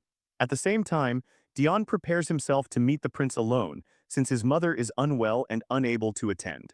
Seeing how tense he is, the steward encourages him, reminding him that he now stands in place of his family and represents his people who still believe in him. Dion enters the room where both the prince and Porgo are waiting, takes a breath, and silently asks his father for strength and guidance. Once he reaches the table, the atmosphere is immediately stiff. Porgo asks about Count Greek's condition, and Dion's expression darkens at once. He explains that his father is still bedridden, and it is clear from his face alone how heavily that truth weighs on him. Prince Leon reacts with polished indifference, calling the situation unfortunate. Then he casually notes that Count Greek once stood under Duke Sarin, and Dion answers with extreme care, saying it has been a long time since there was any real contact between them. Leon adds that he has also heard rumors that Sarin's health is failing. Dion stays guarded, fully aware that one careless word here could turn into a disaster. Porgo, sensing the perfect opening, smoothly shifts the conversation and suggests that this might be the moment for Dion to rethink where his loyalty belongs. If Greek were to align with him, he says, the territory would gain powerful protection, and Dion's position as Baron would be secured. Dion hesitates because he understands exactly how heavy that choice is. He answers carefully, saying it is not a decision he can make on the spot. Porgo refuses to let go, bringing up the neighboring kingdom's civil war and the massive irrigation project now underway, explaining that both will inevitably mean heavier taxes for border territories like Greek. That shocks Dion enough to make him ask whether this is an official order from the central royal government. Porgo gives him a slippery smile and brushes aside the question, saying the real issue is that managing the territory is the Count's responsibility, then repeats that siding with him could make the burden lighter. Dion understands the threat hidden underneath it all. If he does nothing, his land will become a stage for disorder and political struggle. Frustrated and cornered, he suddenly blurts out that he will hold a grand banquet first, and only after that will he give his answer. Porgo looks unimpressed, clearly seeing it as pointless stalling, but then Prince Leon unexpectedly shows interest, saying he has grown tired of palace cuisine and would welcome the chance to try something different. Dion, uneasy but trapped, agrees and promises to prepare a meal worthy of them. Back at the restaurant, Ellison is busy making food for his staff, and the menu today is fried rice, the smell alone filling the room. Lauren complains that her appetite feels smaller lately even as she keeps eating, and Ellison casually tells her there is still plenty left if she wants a second or third round. Then the calm gets shattered when a group of knights storms into the restaurant. Their leader, Sword, immediately demands that the owner show himself. Ellison steps forward without panic and calmly tells them to lower their weapons, pointing out that barging into a place where people are in the middle of eating is wildly inappropriate. The knights are not impressed by how relaxed he is. One of them presses a blade against Ellison's neck and threatens him, telling him to kneel or face the consequences. That is where Ellison's patience starts running out. In a steady, unmistakably cold voice, he warns the knight to leave. The man is too dumb to realize how close he is to disappearing, and raises his sword as if he is actually about to strike. Before he can move, a sharper, commanding voice cuts straight through the tension and orders everyone to stop. It is Dariant, the vice-captain of the Knights, and someone Ellison knows well. Dariant immediately tears into his subordinates and orders them outside to kneel with their hands raised. Then he apologizes to Ellison, explaining that the Knights were assigned to keep watch over the area but clearly overstepped in the worst way possible. Ellison lets it slide, acknowledging their loyalty while telling Dariant to make sure this kind of nonsense never happens again. The moment softens into nostalgia as Dariant remembers the battle where Ellison saved his battalion in a hopeless situation. He recalls how Ellison alone broke through enemy lines and flipped the entire fight, turning certain defeat into survival. Even with all that praise, Ellison still downplays it, giving the credit to the battalion's discipline and to Dariant's leadership. Then Dariant's voice grows heavier as he shares something personal. How during the war he was so obsessed with honor that he left his wife struggling in poverty, a failure that still eats at him. He reveals that Ellison, without ever saying a word, sent the reward money Dariant had once refused straight to his wife. That kindness became a debt he feels he can never repay. So in his own extremely over-the-top way, he decides to return the favor with an idea so absurd it leaves Ellison staring blankly. Dariant proposes shutting down every other restaurant in Greek so Ellison's can dominate the city. Before Ellison can even begin to object, Dariant is already barking orders like he is launching a military campaign, which only makes Ellison's misery worse. Elsewhere in town, Porgo is growing more and more anxious about the Crown Prince choosing to eat at some random unfamiliar establishment, because if anything goes wrong, it will be a complete disaster. Leon, meanwhile, is not worried in the slightest. But while they travel, the mood flips instantly when a volley of arrows suddenly rains down toward the prince, only to be stopped in midair by a magical barrier. Madrina, the Grand Mage traveling with him, is the one who blocks it, protecting Leon without the slightest hesitation. The assassins reveal themselves right after, boldly announcing that they only intend to kill the prince and will spare the rest. Madrina does not waste even a heartbeat. She unleashes her magic, making the earth quake beneath them and trapping the attackers under overwhelming force. Her sheer power alone crushes the threat, perfectly showing why she was chosen to accompany the Crown Prince in the first place. The ground shakes violently, rocks come crashing down, and the assassins are buried before they can do anything meaningful. Leon stands there unharmed in the middle of the destruction, watching the Empire's 7th-ranked Grand Mage erase the attack like it was nothing. Seeing that overwhelming display, he reflects on how her strength makes it almost impossible for any enemy to stand against them, and openly praises her as one of the Empire's greatest weapons. Madrina, however, remains composed and humble. Watching from a distance, Dion is left stunned because the rumors were not exaggerated at all. Madrina truly is the kind of mage who could wipe out armies by herself. Back at the restaurant, Dariant and Ellison continue talking. Ellison teases him for his usual habit of charging into situations before thinking them through, and Dariant awkwardly admits that the description is painfully accurate, promising he will start fixing that flaw from now on. Ellison laughs and brings up another time Dariant's recklessness caused trouble for everyone, and Dariant can only laugh awkwardly too and promise to do better. Then their conversation abruptly stops when Dariant notices someone approaching. His whole demeanor changes, and he immediately orders the knights outside not to move.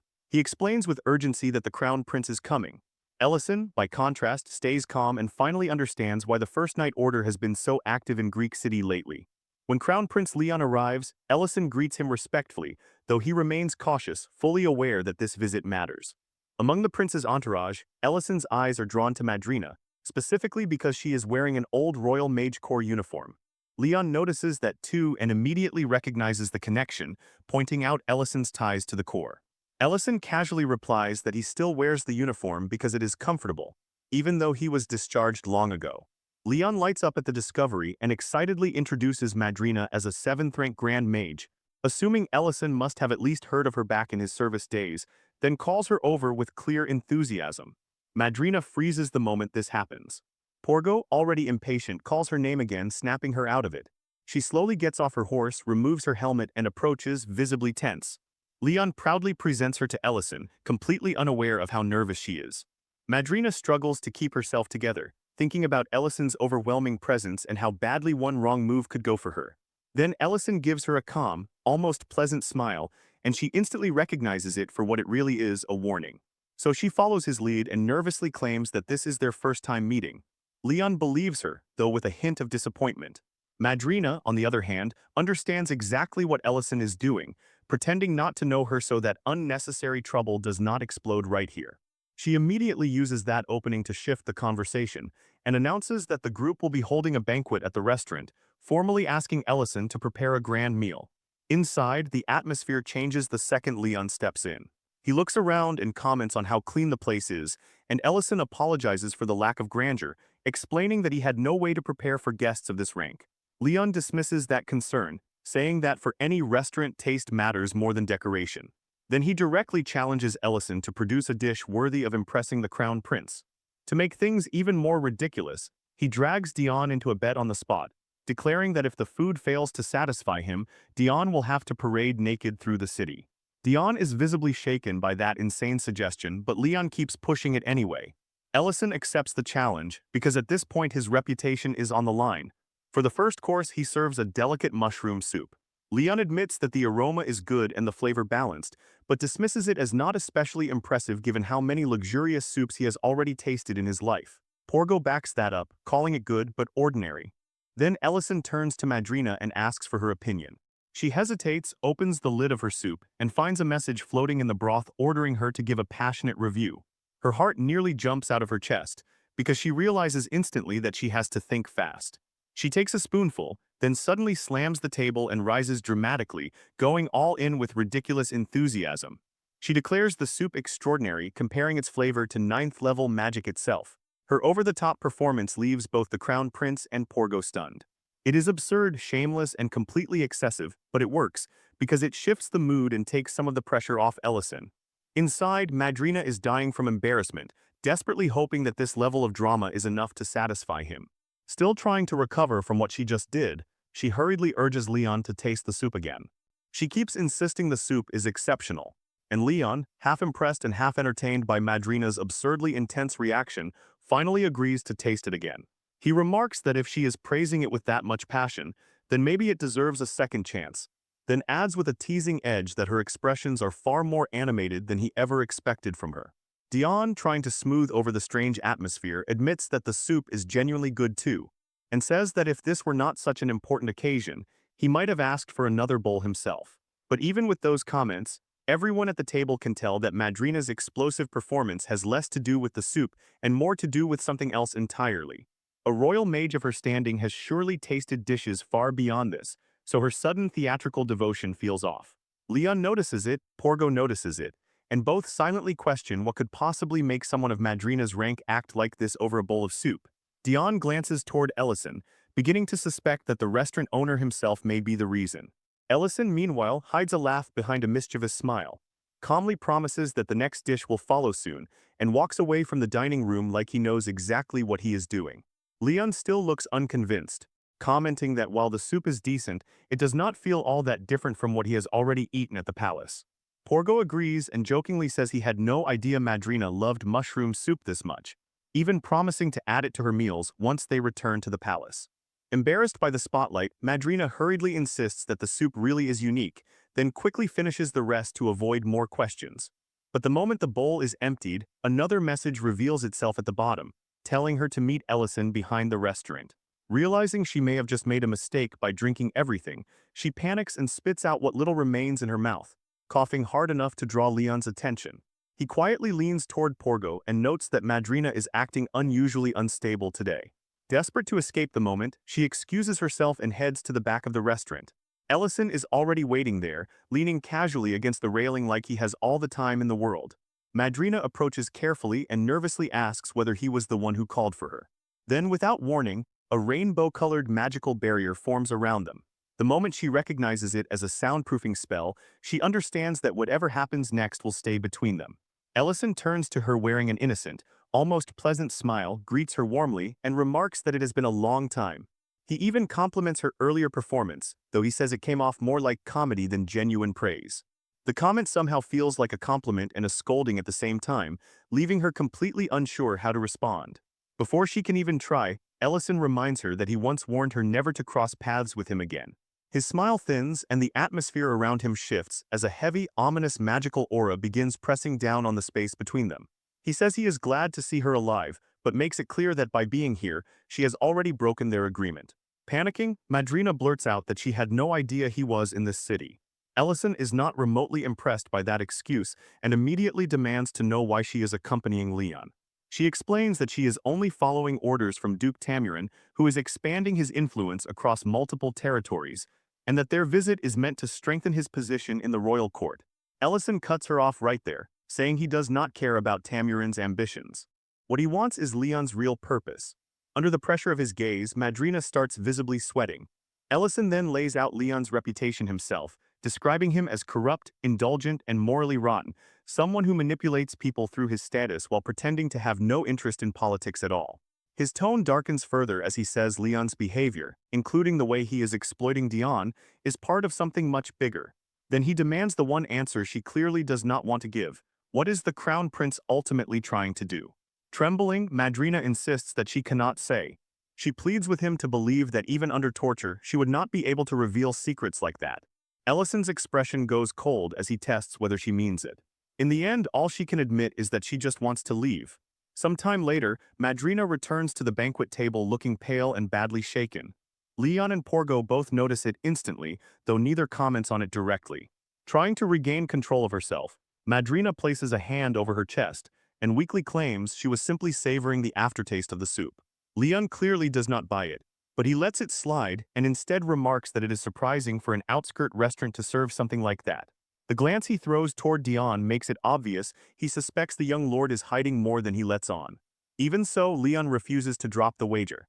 He reminds Duke Tamurin of the terms, and the Duke smirks as he repeats that the goal is still the same, to serve a dish truly capable of satisfying the prince.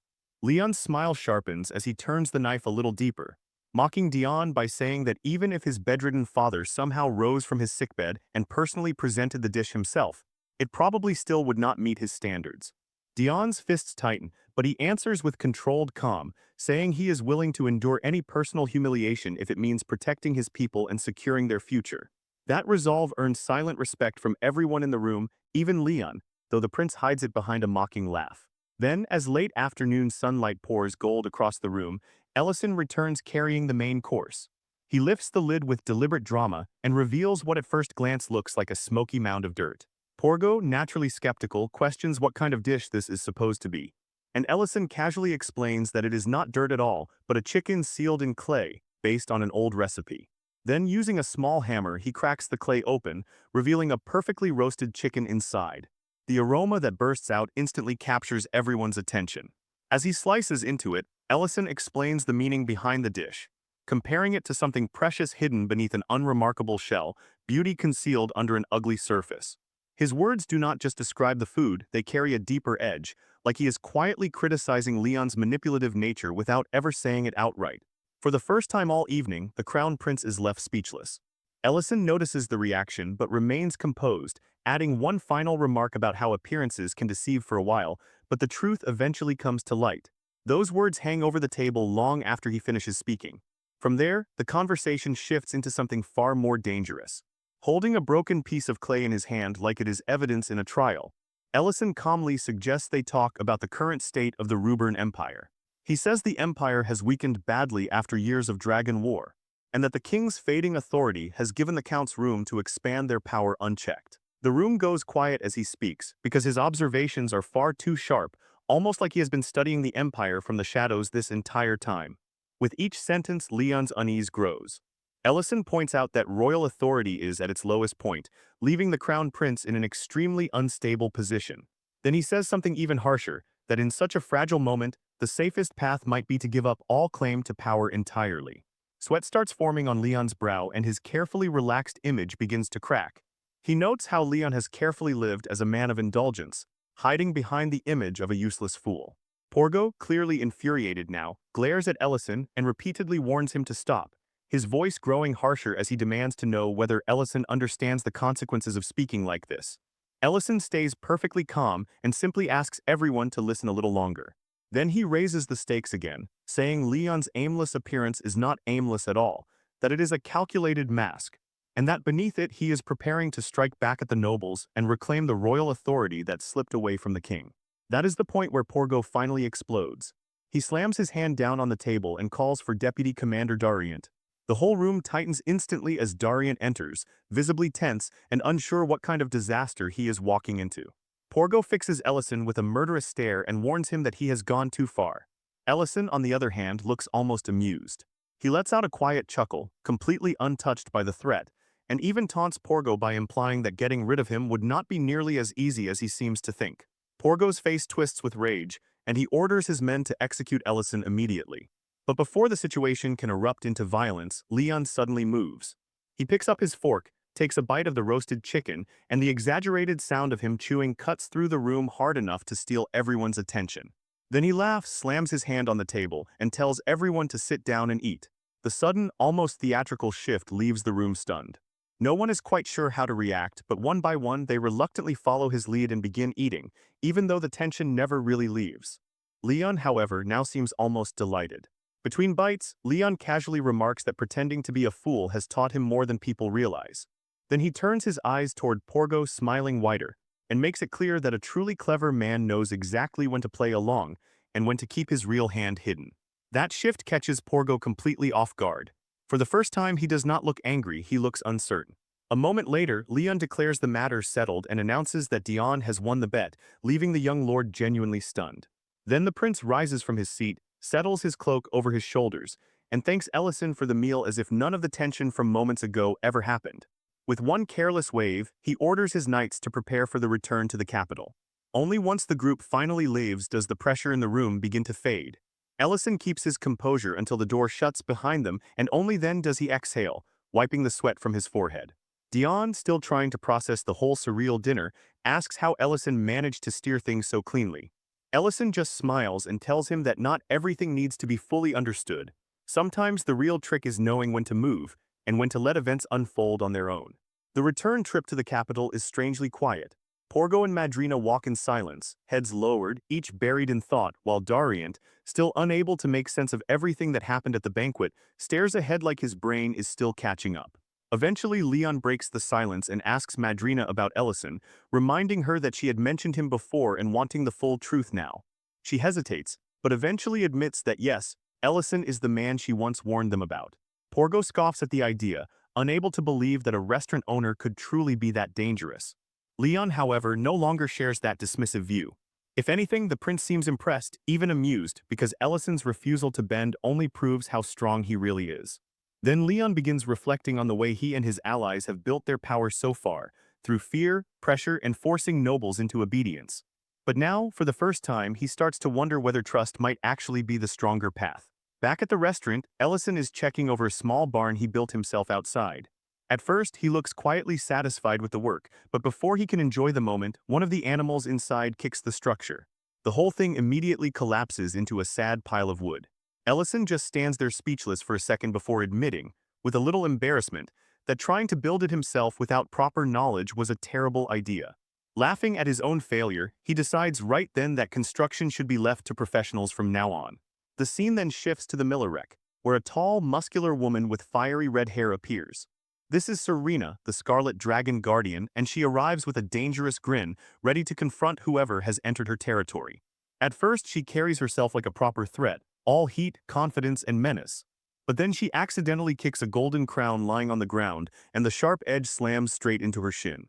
She yelps, grabs her leg, and starts hopping on one foot, instantly destroying the terrifying image she had just built up.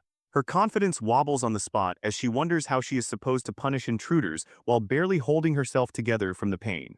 On the other side of the mountain, Lauren is grumbling about how much she hates mountains while Ellison walks beside her, trying to calm her down by reminding her that they are almost at their destination. She questions, not unfairly, why they did not simply hire human architects instead of putting themselves through all this trouble. Ellison explains that what he needs built has to meet very specific standards, and dwarves are unmatched when it comes to that kind of craftsmanship. Lauren starts imagining what the dwarf village must look like, expecting some incredible masterpiece of engineering. But when they finally get there, what they find is the complete opposite. The gate is enormous but cracked and smothered in moss, and the entire place feels abandoned. Beyond it, skeletons lie scattered across the ground, silent proof that something violent and terrible happened there. Lauren immediately shifts into a defensive stance and starts scanning for danger, asking who could possibly have done this. Then debris bursts upward, and from the shadows emerges a red dragon. Its voice drips with contempt as it looks down on them, clearly disappointed that it did not get a more satisfying audience. Not a fully grown dragon, just a young one and a human. The dragon mocks them openly, belittling both of them as intruders not even worth proper attention. Ellison, however, stays completely calm. He drops his bag to the ground, making it obvious that he is ready to fight if needed. That alone surprises the dragon because it is clearly not used to humans standing there without fear. Offended by his audacity, it prepares a scarlet dragon's roar, a destructive blaze capable of wiping things out in an instant. Flames burst from its mouth, but the moment the attack comes, Ellison responds with magic. Lightning arcs from his hands, and his spell crushes the inferno down to almost nothing. The dragon is left stunned, barely able to process that its attack just got erased that easily. Then Ellison fires back with a spell of his own, one that scorches the dragon's scales and leaves it reeling in pain. The creature stammers in disbelief, no longer sure whether the human standing in front of it is even human at all. That is when Serena's confidence finally shatters. The smug intimidation disappears, replaced by sudden panic, and she immediately starts begging for mercy. She insists that the destruction around them is not her doing, that the village was already in ruins when she arrived. Then she reveals something more useful. There is a massive underground door somewhere below the village, and she has never been able to get past it to see what lies beyond. Realizing she needs to survive this encounter, Serena abruptly changes tactics and slides closer to Ellison, wrapping an arm around his neck and trying to charm him instead.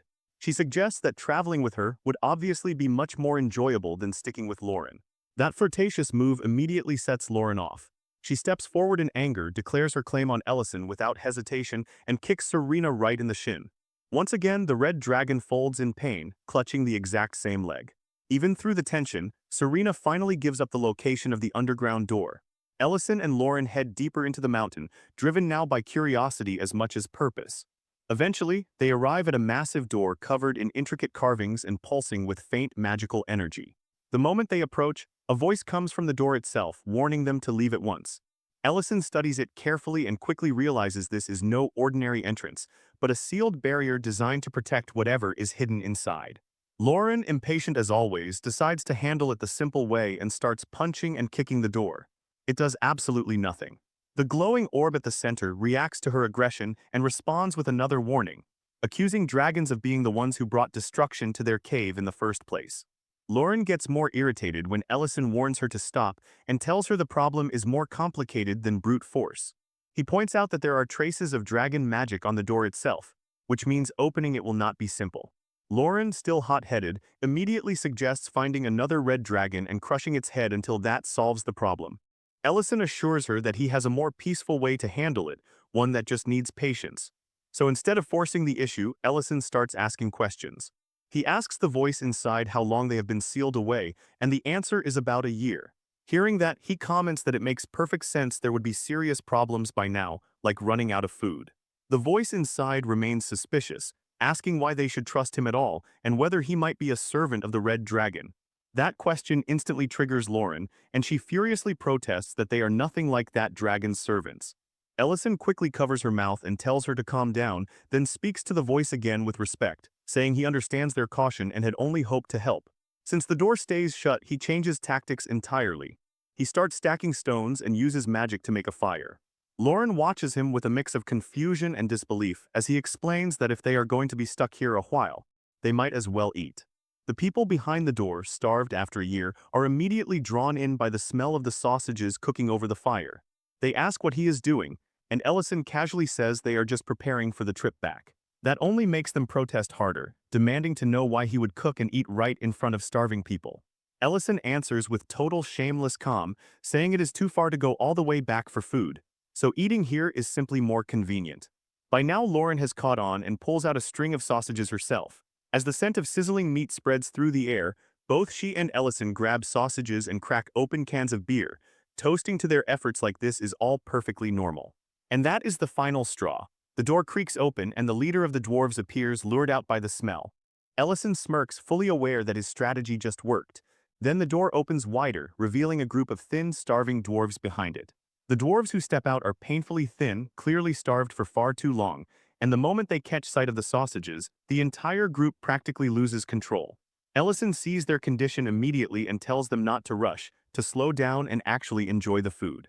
One old dwarf with a white beard bites into a sausage and is so overwhelmed he tears up on the spot, while another shouts that the flavor is even better with beer.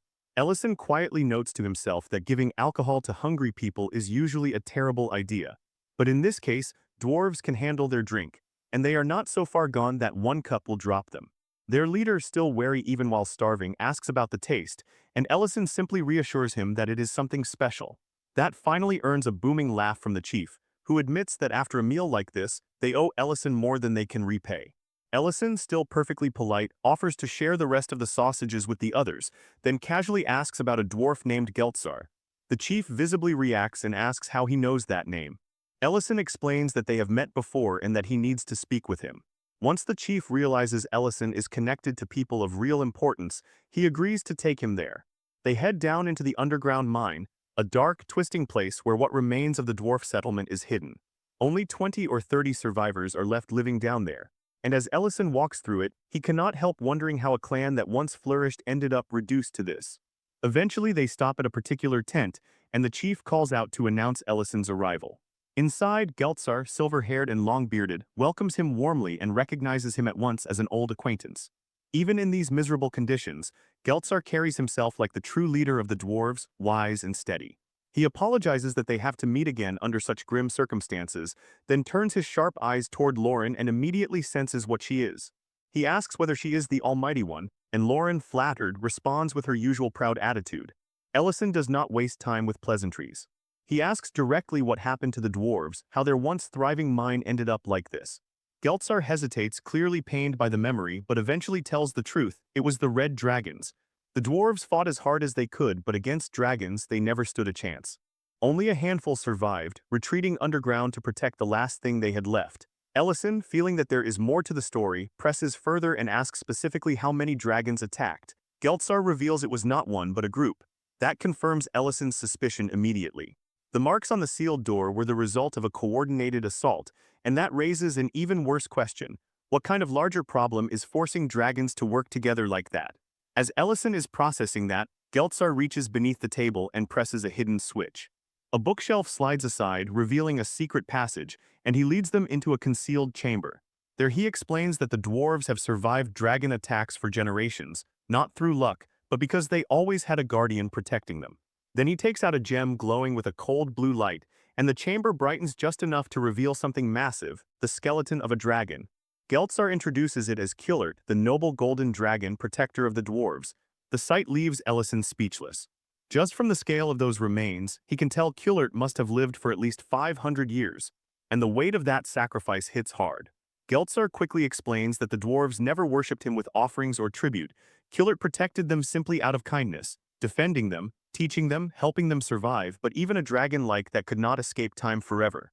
Ellison and Lauren stand there in stunned silence. Then Geltzar reveals the real reason the red dragons keep coming: an ancient marble, a condensed essence of magic, a sacred gem capable of creating a dragon lord. The dwarves have guarded it for generations, and Kullert served as its protector. Geltzar explains that a dragon lord is a being who can command all dragons, and if dragons ever united under such a ruler, they would become a force no one in the world could resist. At that point, the world itself could be destroyed on that lord's command. He adds that only an extremely rare dragon can produce one of these ancient essences, which is why Kullert protected it from anyone who would use it for evil. What he still does not know, however, is how many essences are required to awaken a complete dragon lord. As Geltzar speaks, Lauren can barely stay still. His words drag her straight back into old memories from when she was just a little dragon, memories of her mother comforting her, and before long, tears start running down her face. The sight of her like that makes Ellison move immediately, pulling her into a hug to calm her. Through her crying, Lauren explains the missing piece. It takes 3 essences to awaken a full dragon lord capable of ruling the world. Hearing that, the dwarf chief apologizes to her for forcing such painful memories to the surface. He then adds that he once tried to destroy the essence together with Kullert, but no matter what they did, they found no way to break it. That is when Ellison gives the answer that completely stuns Geltzar. He tells him that since he and Lauren are already planning to build a lair near Greek City, the dwarves should come with them and build a new village there instead. He points out the obvious: Lauren clearly has no intention of creating a dragon lord, and if they remain here, the attacks will only keep coming. Geltzar is hesitant, but Ellison cuts off any sense of pressure by telling him he is not forcing anyone. The final choice belongs to the dwarves themselves. After a pause, Ellison asks Lauren if she is all right. She says she is, then wonders whether they should take the ancient essence with them too. Ellison replies that he has already left a magical trap in place in case anyone comes after it. Besides, he understands that the dwarves cannot abandon this place instantly, not when so much memory is tied to it. As they begin to leave, another dwarf approaches Geltzar, and the chief hands him the remaining food Ellison brought. He points out that the others have already started eating, because none of them could resist the smell. Watching his people finally enjoy a real meal after so long, Geltzar's eyes brighten, and that sight drags him into a memory. Back then, Kullert once called him over and asked if he did not find the place cramped and dark. Geltzar answered that it may have felt that way to a dragon, but not to dwarves like them. Kullert then told him he should leave one day, because the dwarves were bound to that place only because of the essence. Once he died, other dragons would eventually come seeking it, because Kullert himself had been the one concealing it with his own power. The chief protested, saying he could never abandon Kullert or the essence, but the golden dragon answered with painful seriousness. He told Geltzar to go, to let the next generation live freely, because there was no meaning in clinging to the will of the dead if it came at the cost of the happiness of the living. Back in the present, that memory hits him differently. He remembers Kullert never truly expected him to protect the essence forever anyway, and as he watches his people eating, smiling, and alive again, he realizes just how much has already been lost by holding on too long. Meanwhile, Ellison and Lauren are moving ahead when the dwarves stop them. To Ellison's surprise, they have already packed their belongings and are ready to leave. They agree to help Lauren build her lair. After that, everyone heads to Greek City and construction begins. Ellison worries a little about whether the dwarves are truly in any condition to start work so soon, but the chief brushes the concern aside and says they can manage. Then, with perfect dwarf priorities, he asks for more sausages, and Ellison happily agrees. A moment later, the chief entrusts the ancient essence to Ellison himself, placing not just the gem, but the fate of the dwarves along with it in his hands. Lauren immediately tells him to just absorb it, which leaves Ellison staring at her like she has to be joking. Instead, he decides to keep it, inus for now, a choice Lauren clearly does not like. She reminds him that a new dragon lord absolutely cannot be allowed to be born, and Ellison agrees, saying he already has ideas for preventing that. Then the scene cuts back to the red-haired dragon Serena, who is sitting there crying after getting completely folded by Ellison and Lauren. When she senses someone approaching, she thinks it might be Guard, but it turns out to be Ellison and Lauren again. Ellison cheerfully points out that it is impressive she seems to have such a treasure even though she keeps insisting she never accepted tribute. Then he shows her the essence and asks her about something else. Serena instantly panics and insists she already told them everything she knew. Ellison asks about this Gilead fellow, wondering if he was supposed to be her companion since she clearly did not attack the dwarves alongside him. She admits that he is right and explains, awkwardly, that she had actually been dating that dragon and at first mistook Ellison for Gilead. Then she clarifies that she never witnessed any dragon gang herself, because she only settled in that place about half a year ago. When Ellison asks again about the treasure in her territory, she repeats that she never accepted tribute. Then in the next moment she removes a spell, and it is revealed that the so-called treasure was nothing but an illusion the whole time. She starts crying again and says they can take whatever they want. At that point, Ellison realizes this dragon was falsely blamed for much more than she actually did. The story then shifts back to Ellison's restaurant, where new guests arrive, Alina and Mint. Ellison asks Mint about his leg when he sees him walking with crutches. Mint says it is thanks to Alina's efforts, but Alina immediately rejects the praise and says it is really Mint's own determination that pushed his rehabilitation forward. So Ellison praises Alina for how far Mint has come, and that instantly puts Lauren in a sour mood. He then asks Alina how things are going at her clinic, and she answers that everything is running smoothly, which makes him quietly suspect Rain has probably been pulling strings behind the scenes to help. Before he can dwell on that thought, the dwarf chief suddenly cuts in, asking whether there are any leftovers from that stew Ellison made before. Alina freezes at the sight of an actual dwarf standing there and immediately asks Ellison if he seriously let dwarves dig beneath his land. That kicks off a noisy argument, and not long after, Creston also walks in, demanding to know why the restaurant was closed the day before. With a dwarf, an elf, and Creston all adding to the chaos, Ellison decides there is only one proper answer. If it is a restaurant, then it should serve food.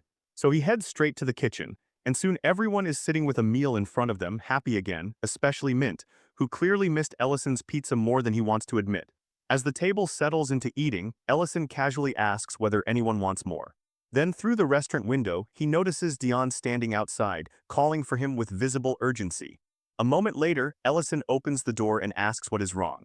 Dion, clearly shaken, asks him one simple but heavy question, whether he can make a dessert that will make his mother smile again. Ellison agrees, and by the next morning he is standing inside the grand kitchen at Dion's home.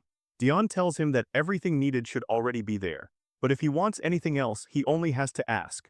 Ellison looks over the ingredients and immediately notices something impressive. The Count's kitchen has access to spices that are almost impossible to find elsewhere.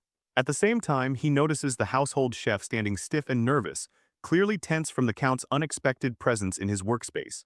After checking everything, Ellison tells Dion he has all he needs to make the dessert, and that alone lifts some of the boys' worry. But after dinner, the result is worse than Ellison expected. Lady Berna does not even take a single bite from the dessert plate. To him, that almost feels worse than rejection after one taste, because at least that would have been something. He asks Dion when exactly his mother stopped eating desserts. Dion explains that she used to love them, but after they moved to Greek City she became far stricter, and that change troubled his father as well. Then the memory shifts back to a younger Dion sitting with his family. His father gently asks his mother not to be so hard on their son, and she answers that she is only trying to teach him the manners expected of nobility. Young Dion, hearing that, asks if that is also why she stopped smiling. He points out that after coming here, she no longer talks openly about the things she likes or dislikes, and asks her to feel at home, because this place is her home now too. While his father is speaking, she suddenly realizes she has absent-mindedly finished the dessert in front of her. Seeing that, the Count warmly promises that even in the middle of war, even with sugar becoming scarce, he will always make sure she has dessert. Dion ends that memory by telling Ellison that this was how he first learned how much his mother loved sweets, and from then on his father made sure desserts kept coming, all to make her smile. Eventually, those efforts worked, and she smiled openly again. Then another memory surfaces. One day, young Dion is heading toward the hall when he hears shouting coming from his mother's room. Someone inside is accusing her of failing to produce a successor even after 5 years. A moment later, that person storms out, throwing the door open in front of him before leaving. His mother steps out after that and tells him not to worry.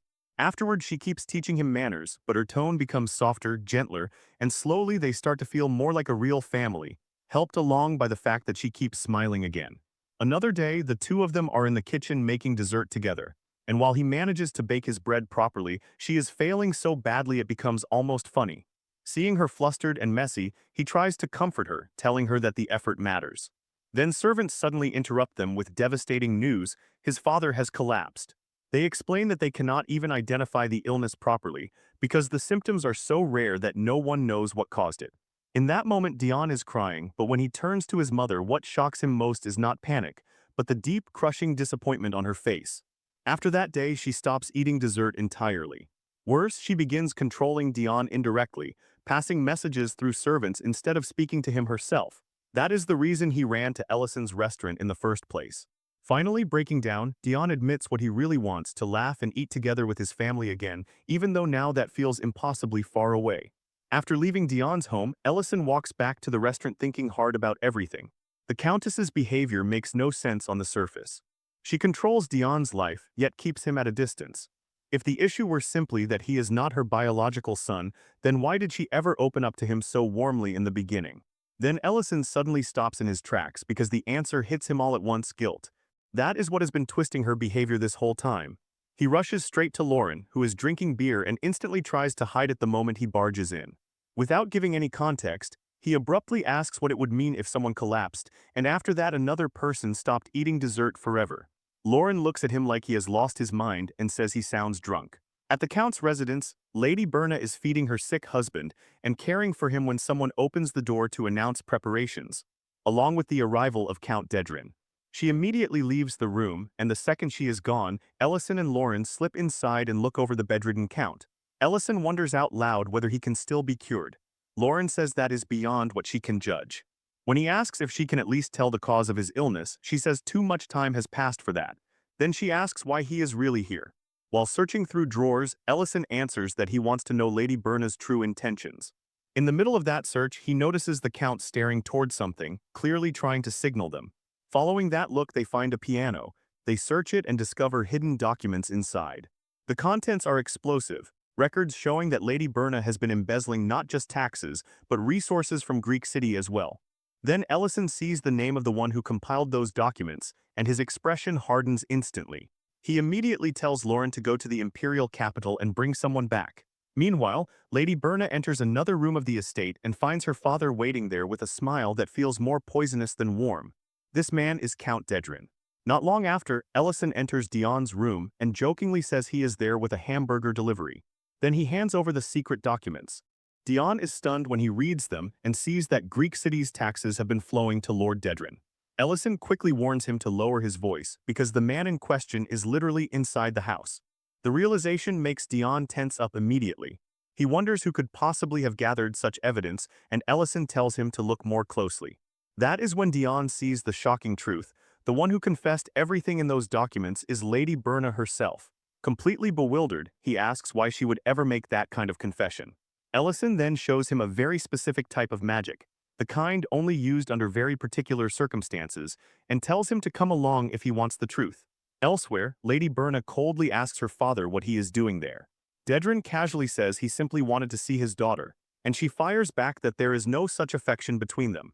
He then mentions the news that when the Crown Prince and Duke Tamaran entered Greek City, it was Dion who welcomed them. She tries to act uninvolved, but Dedrin suddenly begins shouting.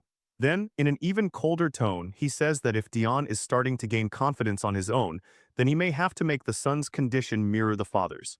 Her face darkens the moment she hears that confession, and she demands he repeat himself. She shouts in fury, but Dedrin is already moving to the next step. One of his men comes forward to seize her. Hidden nearby, Ellison and Dion hear the whole conversation, including Dedrin's order to lock the Countess underground. Dion immediately wants to call the soldiers and take control of the situation, but Ellison stops him. He points out the real danger. The soldiers may already be aligned with Dedrin, because it was likely through those very soldiers that his father was poisoned in the first place. Dion then begs Ellison to help catch them. Ellison answers that catching them is easy, proving the poisoning is the problem. If they move now, the only charge they can confirm is kidnapping, and if they use Lady Berna's documents as evidence, she will be arrested too. They need a setup that will produce undeniable proof against Dedrin himself. At that exact moment, Lauren tears open a portal and steps through, holding a woman in one hand while announcing that they now have someone with rank, status, and enough authority to help collect proper evidence. Dion can only stare, utterly baffled by what he is seeing. Ellison tells him to play along for now, because he already has a plan. The next morning, Dedrin visits his daughter and puts on a fake face of sorrow over her condition before ordering her to come with him. She screams at him to leave Dion out of this, saying he already has what he wants. Dedren coldly reminds her that because she never produced an heir of her own, Dion's position as successor only became stronger, and then reveals that his original plan had actually been to poison Dion first. Then he shows her that he has already given him breakfast, implying the poisoning has already begun. She is horrified when she sees Dion lying in the same state as his father. In that moment, all restraint breaks, and she screams through tears that it disgusts her to share blood with a man like Dedren, all while crying out for Dion. At that exact moment, a servant brings in the evidence Ellison and Dion uncovered earlier, proof strong enough to corner Dedren completely. The second he sees those documents, he shouts that she truly is his daughter, but instead of showing pride, he burns the papers on the spot and immediately starts laying out a sick plan. He will say she went mad from grief over her family's condition, murdered them herself, and then tried to take her own life. And in his mind, the first step is Dion. But the armored soldier standing behind him is not one of his men at all. It is Ellison in disguise. And before Dedren can do anything, the attack aimed at Dion is stopped cold by a defensive spell. In the very next moment, Chief Magician Madrina steps in and openly accuses Dedren of attempted murder. Then Dion drops the act and declares that it is over. The Countess is so overwhelmed to see her son alive and unharmed that all she can do is thank the heavens. Dedren, on the other hand, is completely shaken to realize the table has turned against him. Madrina orders him to submit quietly to the imperial order, but he quickly tries to twist the situation, claiming the dagger in his hand was only for self-defense, that it simply fell out while he was walking, and that he had no intention of killing anyone.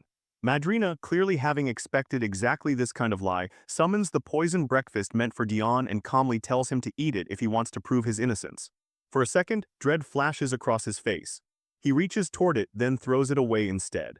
Realizing he is cornered, he lashes out by exposing his own daughter too, revealing that she had been embezzling the taxes of Greek city. But the move fails when Dion presents the ashes of the destroyed documents, proving that Dedren has nothing left to tie the blame to his mother. Then Madrina turns to the soldiers standing nearby and asks if they intend to keep watching without acting. They answer that they are only following the Count's orders. Her response is merciless. There are laws in this empire that no one is allowed to break, no matter their rank, and a mere Count has dared to cross that line. She kills one of the soldiers on the spot, then commands the imperial soldiers to seize Dedren's men. Dedren, seeing everything collapse, explodes in rage and screams at Dion. Before long, every man standing with Count Dedren is arrested. Once the threat is contained, Ellison turns to Lady Berna and frees her. She starts asking who he really is, but Dion cuts through the moment first, and the only thing that matters to her is whether he is hurt. He reassures her that he is all right, then sits beside her and asks the question he has carried for so long, why she cannot look him in the eyes. With nothing left to hide, she confesses everything, the crushing guilt she has been carrying, the misery that has spread through their family because of her, the shame that made her believe she deserved no forgiveness. Dion answers with surprising clarity, saying there is no reason for her to ask forgiveness because none of this is her fault. Dedren is the one to blame. Then for once, he lets his anger show and tells her that instead of secretly leaving evidence behind, she should have trusted them enough to tell them the truth openly, because they would have stood by her and helped her. That finally breaks the wall between them. She pulls him into a hug and promises she will not do this again. Elsewhere, Dedren is still screaming at the soldiers arresting him, ranting that they have no idea who he is and threatening to kill them all the moment he is released. Then Ellison steps into his path.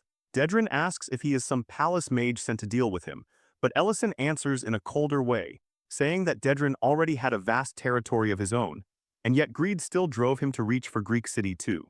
So as punishment, Ellison tears down the castle around him, forcing him to watch the destruction of everything he built with his own hands.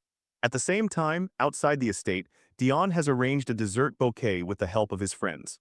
Everyone is stunned by the sight of so many sweets gathered together, but the joyful atmosphere is interrupted when Madrina points toward Dedren's territory. They all look up and see his castle hanging in the air, suspended for only a moment before Ellison turns it into nothing. Dedren shouts in horror as he watches his home vanish, and Ellison casually tells him he is simply giving him fireworks to look at, since he will not be seeing that kind of light again for a very long time. Meanwhile, Dion asks Lady Berna what she thinks of the fireworks. She answers through happy tears while eating dessert, saying this is the finest banquet she has ever had. Everyone around them is enjoying the sweets. When night finally settles, Lady Berna sits alone in her room with a peaceful look on her face, saying it has been so long since she truly enjoyed dessert. She also admits that she always saw this castle as a prison, but now that prison has finally broken apart. Then she feeds her husband and gently comforts him about Dion, promising that she will not hide away anymore. That promise draws a smile from him. After that, she tells him there is something she should have said much earlier. Holding his hand, she confesses that she loves him. Outside the room, Dion hears everything, and that confession brings a quiet smile to his face too. Far away from that warmth, Dedrin is being pelted with stones by his own people, miserable, humiliated, and forced to watch the ruin of both his land and his pride. At the same time, Dariant reports to Ellison that they captured as many spies as they could, though he warns him not to lower his guard yet. Ellison thanks him, then apologizes for kidnapping Madrina in the middle of the night. Dariant tells him Duke Tamaran was shocked at first, but after learning it was all part of Ellison's plan, he went silent. Maybe, he says, Tamaran now wants to come see for himself how things develop. As he falls into thought, Dariant is struck again by how powerful Ellison has become, even stronger than before. Unaware of that silent admiration, Ellison simply says that he has done all he can and now hopes Greek City will finally know some peace. But the next day, peace arrives in the form of rain. Lauren immediately starts complaining because she had just hung the laundry, and Milteen's work gets interrupted too. After listening to them grumble for a while, Ellison shuts it down and orders them not to work outside. When they protest, he redirects them toward helping inside the restaurant instead. Then he helps dry Lauren off so she will not catch cold, while Milteen and Mint stand nearby with towels, completely baffled by the sight. That awkward moment gets interrupted when Banan walks in, saying the weather has him craving something warm. Ellison serves him a bowl of knife-cut noodle soup with chicken. Banan reminds him that he once said he had stopped serving chicken, and Ellison explains that since so many customers are now getting theirs from Creston, he decided to bring chicken dishes back. Then he asks how Banan's orchard is holding up in this rain. Banan jokes that Ellison would probably love it if the orchard failed, since he once offered to buy it for a price way above market value. Ellison admits he would be disappointed if Banan gave up too easily, and the two share a good laugh. Banan then adds that staying at the orchard all day would not stop the rain anyway, then takes his first sip and hums with satisfaction, saying the trip was worth it for this alone. Lauren grumpily asks Ellison why he stopped drying her hair off halfway. He tells her he has a guest now, then serves Banan a drink as well. Watching the odd little exchange between Ellison and Lauren, Banan asks whether Ellison has ever made a decision he regrets so deeply that he wishes he could go back in time and change it. The question makes Ellison pause.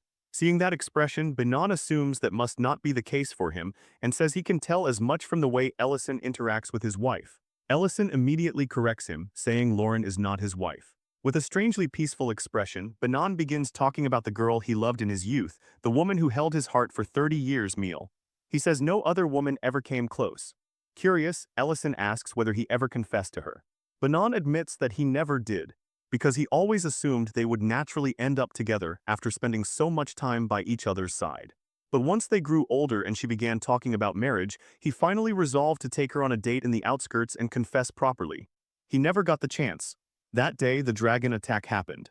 Ellison's expression darkens, because he realizes this was the exact same period when he himself was dragged into this world and the war with dragons exploded.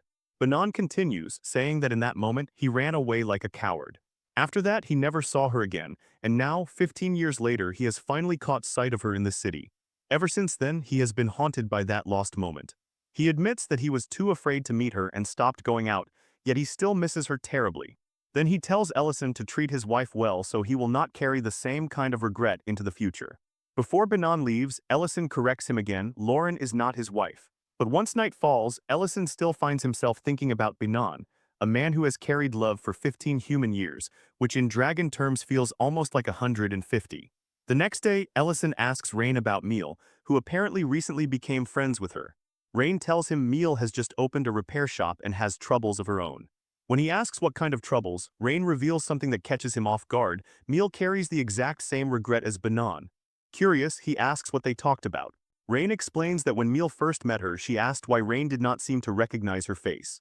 Rain answered that she had only recently settled in this city with her husband. Then Meal opened up. She said she once loved someone deeply, and when the time finally came to confess, she also ran away like a coward. She had heard that 15 years ago, that man came to meet her carrying a bouquet of flowers. Back in the present, Ellison grimly reveals that the man Meal loved was Banan. He shares everything Banan told him the night before, and together he and Rain realize the full tragedy. Both Banan and Meal went to the meeting place. Both were interrupted by the dragon attack, and both fled in fear, each assuming the other had abandoned them. For 15 whole years, both of them carried that same wound alone. The realization leaves both Ellison and Rain deeply sad. Rain adds that Meal even rejected every arranged marriage proposal after that. Ellison listens, then calmly says he has a plan, and asks Rain to deliver a message to Meal. Later, Ellison finds himself in Banan's orchard, handing the man a magnifying lens because Meal's eyesight has grown poor, even offering to adjust it if it strains her eyes. Banan is completely thrown by how specific that is. But before he can even process it, Ellison tells him to go outside Greek City, to the exact place where he was supposed to meet her 15 years ago because she will be waiting there. Confused and shaken, Banan asks what he means. Ellison makes it simple, making one mistake is human, but clinging to that same mistake for 15 years is something else entirely, and deep down, Banan already knows that. That evening, Banan goes anyway, his head flooded with doubt, fear, and every possible reason to turn back, but beneath all of that, he still wants to see her. Then he spots her standing near the tree. She turns, sees him, and recognizes him instantly. For a moment, both of them just stand there, overwhelmed by the weight of 15 lost years. Meal is the first to speak, saying there is something she has wanted to say ever since that day. Banan answers that he feels exactly the same. Then at the exact same moment, both of them confess the same truth: they ran away 15 years ago. Hearing the identical confession from each other leaves them frozen for a beat, stunned, and then the shock melts into something lighter. They start laughing. Up on a hill overlooking the scene, Rain and Ellison watch quietly, relieved that the misunderstanding that tormented both of them for so long has finally been broken. Rain asks why he did not just tell them the truth directly. Ellison answers that some things need to be untied by the people trapped inside them. Even so, both of them feel a little sad knowing this couple carried 15 years of pain over nothing more than a mutual misunderstanding. But at least now, they walk back to the city hand in hand. A few days later, Banan visits the restaurant and agrees to sell Ellison his orchard. Ellison makes sure the price is generous. With that money, Banan and Meal buy a house in the center of Greek City, and then they get married, deciding they are done living under the shadow of regret. Ellison is happy too, because the purchase gives him land for the dwarves. Lauren, meanwhile, is perfectly satisfied that the dwarves are living inside her lair, though she remains annoyed that Ellison still plans to stay in the restaurant even when her lair has more than enough space. Seeing her expression, Ellison remembers what Banan said and tells her that once construction is finished, he will live with her there. That answer hits Lauren like pure sunlight, and she lights up instantly. Ellison confirms it again, and even adds that he might build a passage connecting the lair directly to the restaurant. At that, Lauren suddenly declares that she feels very excited about the lair now. Later, Lauren sits across from the dwarf chief while he reports that the lair is already 70% complete, and says with confidence that they will absolutely finish before next year arrives. Ellison serves them food while they talk about the difficulty of building something on this scale. The dwarf chief tells him they could never truly repay what he has done for them, giving them land and the chance to build a new dwarf village. Around the restaurant, every table is lively, people talking, joking, teasing each other, and eating well. As evening deepens, two more figures appear, worn down, exhausted, and clearly rough around the edges. These are the vagabond brothers, Lint and Mate, and the smell drifting from the restaurant pulls them in immediately. A moment later, they knock on the door and ask for work, saying they saw the flyer about staff being needed at the ranch. Ellison bluntly tells them he actually threw that flyer away not long ago, and their faces instantly sink into dread. Noticing the panic, he softens a little and says that they probably would not mind extra help after all. He asks them to sit down first, eat something, and talk while they do. Then, because the weather is cold, Ellison starts preparing something warm, beginning with pork. In a separate pot, he builds a proper stew with all the important ingredients, even finishing it with MSG. After a while, the pork stew is ready. The brothers hesitate when the meat is served to them, but Ellison eases their concern by saying there are plenty of leftovers, and that is enough to make them dig in. The moment they taste it, they are stunned, tender meat, rich broth, warmth spreading straight through their bodies, and for a moment they look genuinely happy. They thank him sincerely, saying it is the best meal they have ever had. Ellison warns them not to eat too fast, guessing they were already close to starving before they got here. Then he asks why they want to work at the ranch. Mate answers that they genuinely love animals and are persistent workers, even if they do not actually know much about ranching yet. Ellison then turns to Alina with a serious look and asks for her judgment. Alina replies that yes, they are persistent, but they are clearly hiding something. Hearing that, Ellison orders the brothers to show their wrists. With no real choice left, they do. The moment the shackling marks are revealed, everyone's expression turns grave. Mate quickly shouts that yes, they were imprisoned, but it happened because of something he did for his brother. Then, after apologizing for the lie, he stands up, already assuming the job is gone. As he moves to leave, Lint tries to stop him, pointing out that the people here seem kind enough to hear their story if they would just explain themselves. But Mate is already too disappointed and says that no matter the reason, a crime is still a crime. He refuses to make excuses, even if he does not regret what he did. He is just about to walk out when Lint's voice stops him cold, asking why he is leaving without even finishing the meal. Inside, Lauren asks Ellison why he turned the brothers away. Ellison answers that they clearly have a story behind them, but they are not ready to tell it yet, and pushing them now would not help. Then he checks the spice supply and realizes they need more, so he decides to use summoning magic again since business has been so busy lately. But the moment he does, the strain visibly hits him and Lauren protests, clearly worried. Ellison admits he never really thought about this problem until after taking in Lord Hart, and now his condition is getting worse, because he is suddenly having trouble gathering mana properly. Then the magic slips from his control entirely, and before he can steady himself, he collapses to the floor, thinking only that even if it comes to this, he still wants Lauren beside him. When he opens his eyes again, Lauren is right there, crying and demanding to know if he is alright. He tries to brush it off, saying he only exhausted his mana, but that answer just confuses her more, because he is supposed to be a 9th circle archmage. He reassures her that he is fine, and then she asks if there is anything she can do for him, promising she will do whatever he needs. The thing he asks for leaves her shouting in outrage, because what he wants is for her to cook for him, and she knows absolutely nothing about cooking. The scene shifts back to the brothers, now outside in the freezing night, shivering while trying to find work. No one is willing to take them in because of their criminal past. One of them mutters bitterly that prison was warmer at least. Later, they are eating stolen scraps when a cat growls nearby, making it obvious there is not enough food to go around. So Mate decides to check a trash bin, hoping there might be something edible left inside. That is when a villainous-looking man and one of his subordinates step out and spot them. The moment he hears they have just come out of prison, the brothers recognize him instantly. Supervisor Ratanda is still after them. Mate is furious to see him again, admitting openly that he made a mistake and clearly wants to beat him right there. But Lint stops him and reminds him that they could end up repeating the exact same disaster from 2 years ago. The memory flashes back. At that time, Ratanda was a construction supervisor harassing a poor woman whose husband worked under him. Then the brothers interrupted him with urgent news. Support in Section 3 had collapsed, and someone had been injured. The woman immediately ran outside in panic to check on her husband, and Ratanda, furious that his prey had slipped away, blamed the workers for the collapse. Mate argued back, saying they had followed the blueprint exactly. Then the brothers did something even riskier. They accused Ratanda himself, saying the materials were faulty and that was what caused the accident. That set him off. He beat them brutally and reminded them that he was the one who hired these orphans in the first place. Then he fired them on the spot, declared that the damage would be taken out of their wages, and said that once those wages were gone, they would simply owe him instead. Lint tried to beg for mercy, and Ratanda, seeing his desperation, turned disgusting, suggesting Lint could always earn money by ending up in some noble's bed. That was the moment Mate snapped. He attacked Ratanda, and even though Ratanda's lackeys tried to stop him, Mate was strong enough to beat Ratanda half to death. Back in the present, Lint tries to calm him down, saying he is always picking fights, but right now they need to focus on finding somewhere safe to hide. Ratanda, meanwhile, is still raging and desperate for revenge. He orders his men to drag the brothers out. One subordinate tries to warn him that it is dangerous to cause trouble without Dedrin backing him. But Ratanda just slaps the man and declares that he does not need anyone's protection to do what he wants. Then in the middle of that tantrum, he spots Alina on her way to Ellison's restaurant. The moment he sees her, a new nasty idea lights up in his mind. He orders his men to check whether anyone is nearby.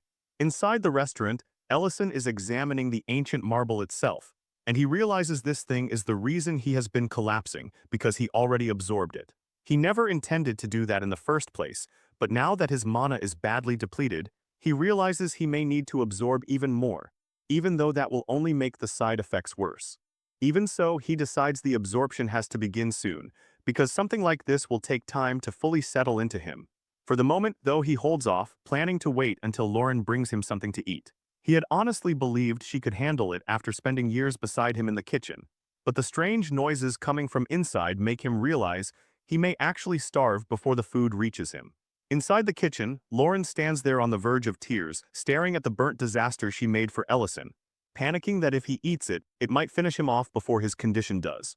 She wants to take care of him properly, so despite how much she dislikes the idea, she decides she has to go find Alina and ask for help.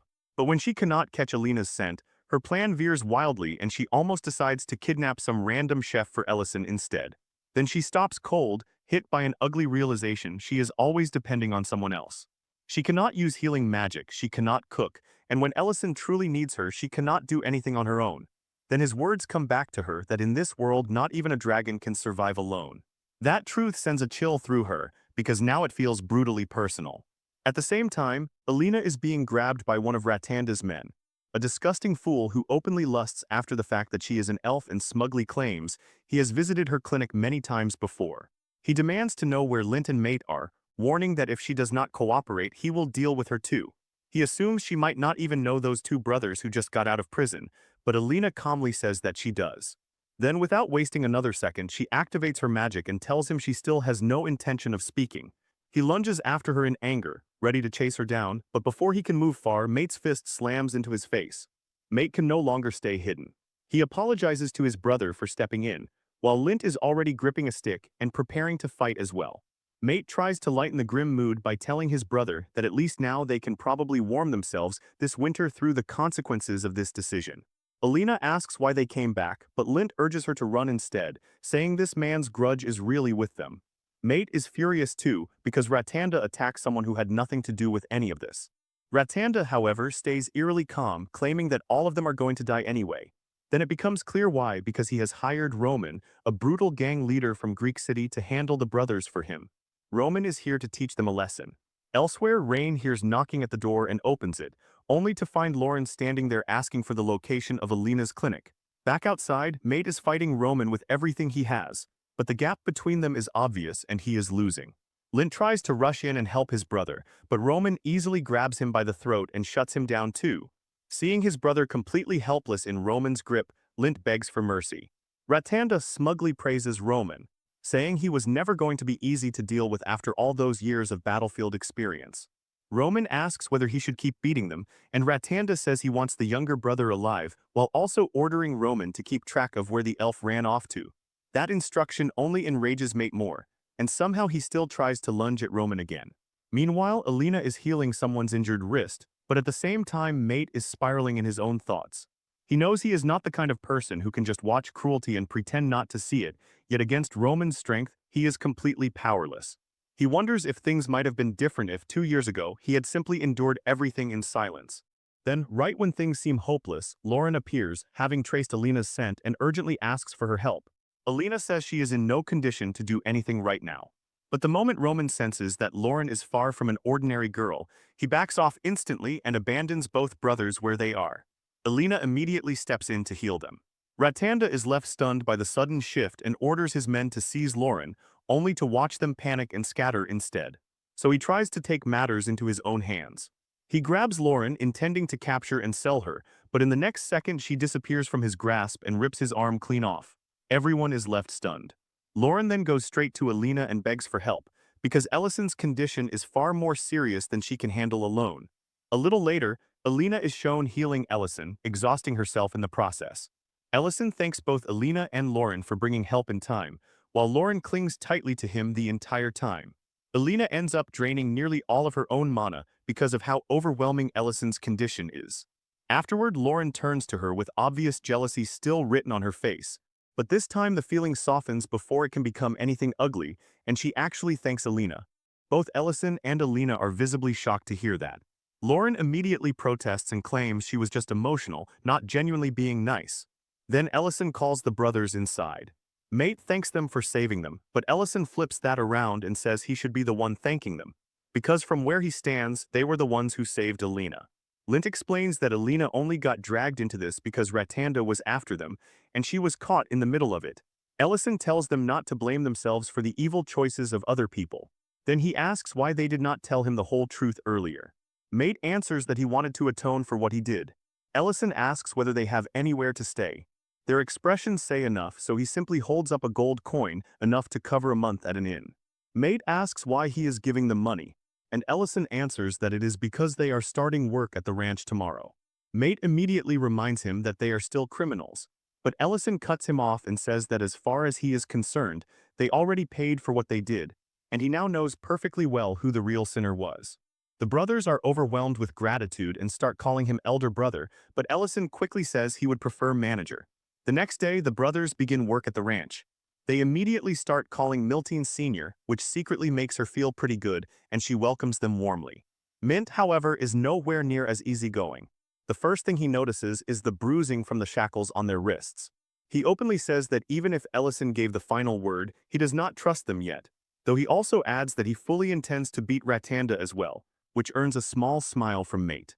Meanwhile, Ellison continues working with the ancient marble and feels relieved that his mana is finally stabilizing again. More importantly, only a few days remain now. Then his attention shifts back to Lauren, who has been acting strangely lately. He asks what she is doing while she quietly watches the guests.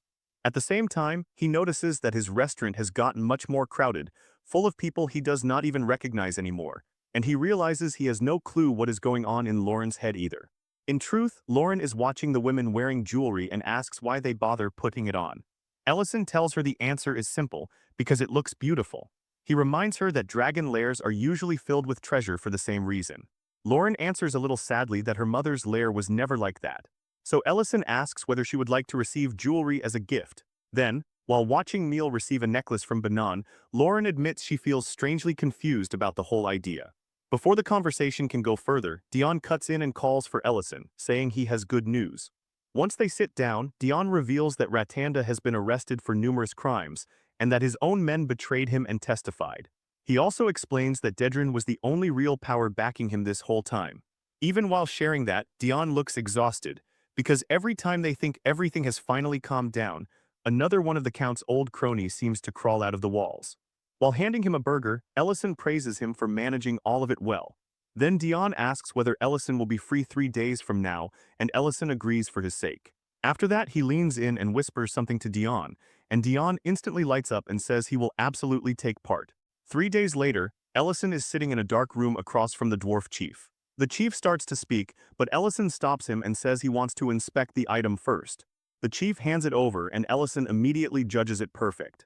In return, he hands the dwarves a huge container packed with sausages and beer, then asks them to join the event as well. The chief politely declines, explaining that they are entering the final phase of construction and cannot spare the time. The scene then shifts to Rain, who is visibly excited to participate in whatever Ellison is planning at the restaurant. He asks the ranch staff to join too. Seeing all the noise and movement around the restaurant, Lauren steps outside and asks what exactly this event is supposed to be.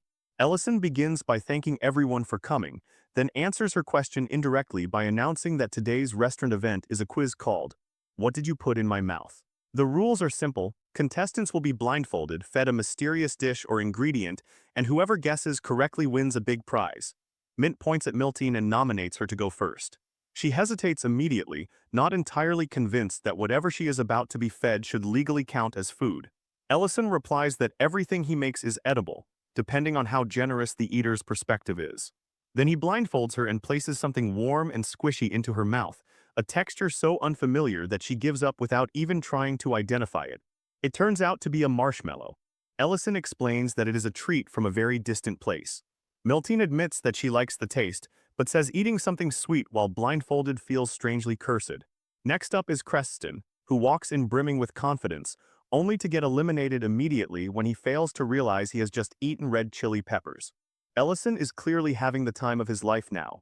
Then he turns to Lauren, blindfolds her, and warns her in advance that there will be no cheating with magic. He feeds her something, and her face immediately turns grumpy as she starts analyzing it. After a moment, she confidently identifies it as cake. The second her blindfold comes off, everyone around her erupts into cheers.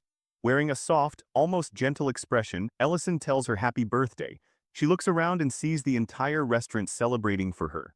Ellison then admits that he honestly thought she would figure out they were planning a surprise birthday party, but apparently he gave her too much credit. She looks around at the crowd and asks if everyone really gathered for her birthday. Ellison casually tells Alina that she might even receive some gratitude for coming, which instantly makes Lauren bristle. She snaps that she has absolutely no intention of thanking him for anything. Ignoring the outburst completely, Ellison pulls out a small box and says that since she guessed correctly, she gets the prize. When he opens it, an earring crafted by the dwarves is revealed inside. Lauren pierces her ear with magic on the spot, puts it on, and asks what he thinks. Ellison answers in the most casual way possible that it looks fine, but while thinking back to the necklace meal received from her husband, something finally clicks for Lauren. A real smile spreads across her face as she admits that the earring is beautiful, because now she finally understands what it feels like to receive a gift. After that, the quiz resumes, and both Rain and Mate fail so badly it becomes part of the entertainment. Once the game winds down, everyone gathers around the cake. When the birthday celebration finally comes to an end, Lauren quietly says this is the first birthday of her life where so many people were around her. Ellison answers that since it is the last birthday before she comes of age, it should be a good one. Then they notice snow starting to fall outside, and Ellison offers to step out with her. On the terrace, the two of them sit with coffee in hand, watching the snow, and they both comment on how unbelievable it is that a full year has already passed since they came here. Ellison says it probably feels short to her, but for a human, a year is no small thing. Lauren reminds him that things are no longer normal for him either, not after absorbing Lord Hart. He calmly replies that he has no idea whether that will actually help him live longer, especially since he did not absorb the entire heart. Then a shooting star cuts across the sky, and Ellison tells her to make a wish. Lauren quietly says she already has one, to stay by his side a little longer, though when he asks, she refuses to tell him what she wished for. Seeing how serious she looks, Ellison teases her and says it sounds like something he might want too. Lauren avoids answering and tells him to make his own wish instead. Far away, inside the Black Dragon Shrine, Nye storms in with anger written all over his face and confronts his uncle Dihigma, who is seated on the throne. Nye complains that allowing a human to walk free is humiliating for the entire Black Dragon clan. Dihigma calmly asks whether this is really about ruin hitting the mark. Nye hesitates, then admits that it is, and Dihigma immediately scolds him, saying that if he truly cared about the girl, he should have treated her with kindness instead of bullying her. Nye tries to defend himself by saying this is not only about his personal feelings. The clan lost many young females in the last battle. Peace may not last much longer, and they cannot keep relying on an old promise forever. Dihigma warns him not to underestimate the human and reminds him that breaking promises would stain the clan's name. Nye pretends to accept the rule, as long as things look properly justified, and leaves with a sharp grin, clearly believing he has already found a loophole. Later in the freezing Arctic mountains, Lauren is wrapped up so tightly against the cold that barely any of her face can be seen. She looks at Ellison and asks why they are even there. Ellison, on the other hand, is visibly excited and tells her they are searching for rare mushrooms. Lauren, understandably confused, asks what could possibly make mushrooms this important. Ellison explains that these are extremely rare and could make him a fortune. He recalls hearing that nomads once found some with the help of pigs and sold them for ridiculous amounts of money. When Lauren asks how he expects to locate them, Ellison admits the mushrooms have a distinct smell, but since they grow underground, they are nearly impossible to find normally. That is why he needs her dragon senses. Lauren lets out a tired sigh, feeling used again, but reluctantly agrees. Then a loud howl cuts through the mountain air. Looking ahead, they spot a pack of goblins attacking a huge mutated cat near the edge of a cliff. Spears stab toward the creature as it trembles and cries in pain, clearly moments away from being finished off. Then a red flash tears through the scene, slicing into the cat's leg and sending it collapsing fully onto the ground. Before the goblins can close in, Ellison steps between them and the cat, raising a shield with magic and declaring that whatever reasons they might have for fighting, it ends here. Before the goblins can even decide what to do, Lauren's glare lands on them, and that alone is enough to turn their courage into dust. They drop their weapons instantly and flee without looking back, leaving the wounded cat behind in shock. Ellison glances at Lauren and remarks that the goblins definitely did not run because of him. This time, when Lauren gets praised, she does not act smug. She simply says she has more dignity than that. The cat slowly gets back up and comes toward them again, but with a strange, slightly hostile expression. Then, before either of them can react, it throws itself onto the ground and starts wagging its tail. The threatening image completely collapses. Seeing that desperate, needy behavior, Ellison cannot help thinking of Dion back at the restaurant when he begged to become his disciple. Wondering what exactly the cat is trying to say, he asks Lauren to translate. Reluctantly, she explains that the cat is thanking them for saving it and wants to repay the favor. The creature stares up at Ellison with sparkling eyes, waiting for his answer. Ellison mutters about repayment under his breath. And later, while the two of them sit at a round table watching two cats play together, Lauren asks what he even expects to get out of this strange encounter. Ellison says it was simply a precaution, because he suspects the cat might be able to help them find the treasure they came for. A moment later, the cat proudly returns carrying a pile of something. A horrible smell hits the air, and Lauren immediately clamps a hand over her nose and asks what kind of treasure smells like that. Ellison, however, instantly recognizes what the cat has brought, the mushrooms they were after. Somewhere else in a place that looks more like a battlefield than a meeting ground, Nye arrives with irritation written all over him and demands to know what is going on. One by one, 3 black dragons appear, Daba, tall and long-haired, followed by Nu and Havind. Nye announces that he intends to bring Lauren back to the sacred land no matter what. Nu, naturally the one who enjoys stirring things up, jokes that Nye sounds more like he is searching for a mate, especially since Lauren is living with a human mage named Ellison. At the mention of Ellison's name, Nye's jaw tightens. He insists that Lauren will be taken back regardless of her relationship with a human or any promise made to that human, and claims Elder Metadonna has already given permission, as long as they can produce a valid reason to act. Daba, far more reasonable than the others, warns him that attacking humans is forbidden under the treaty, a rule created specifically to protect human life. The only exception would be if a human had killed dragons, and that is clearly not the case with Ellison. However powerful he may be, Ellison is still human, and that alone should place him outside their reach.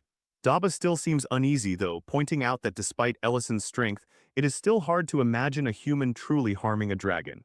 Then the conversation is interrupted by a voice from inside an iron cage. The speaker is Gyarda, a red dragon who has been imprisoned for some time. He offers to help, saying he knows of another red dragon near Greek City who could be useful to them. Back with Ellison, he is almost giddy over the cat's discovery. The pilot dragged over is exactly what he hoped for: truffles.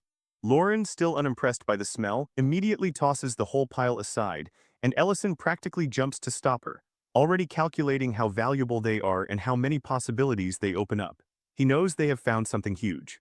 He asks Lauren to translate for the cat again, telling it that he is grateful, but he cannot just take something this valuable without offering something meaningful in return, because those mushrooms could become a major specialty for them. Lauren reluctantly passes the message along. Then Ellison explains his idea: the dragon lair needs a guardian and the cat could take that role. Lauren instantly objects, saying the lair was supposed to be for just the 2 of them, not for some pet. The cat, however, seems delighted by the offer and bows deeply in acceptance. Elsewhere, Serena sits alone in her empty village, brooding over the moment Ellison and Lauren stumbled into her treasure hoard.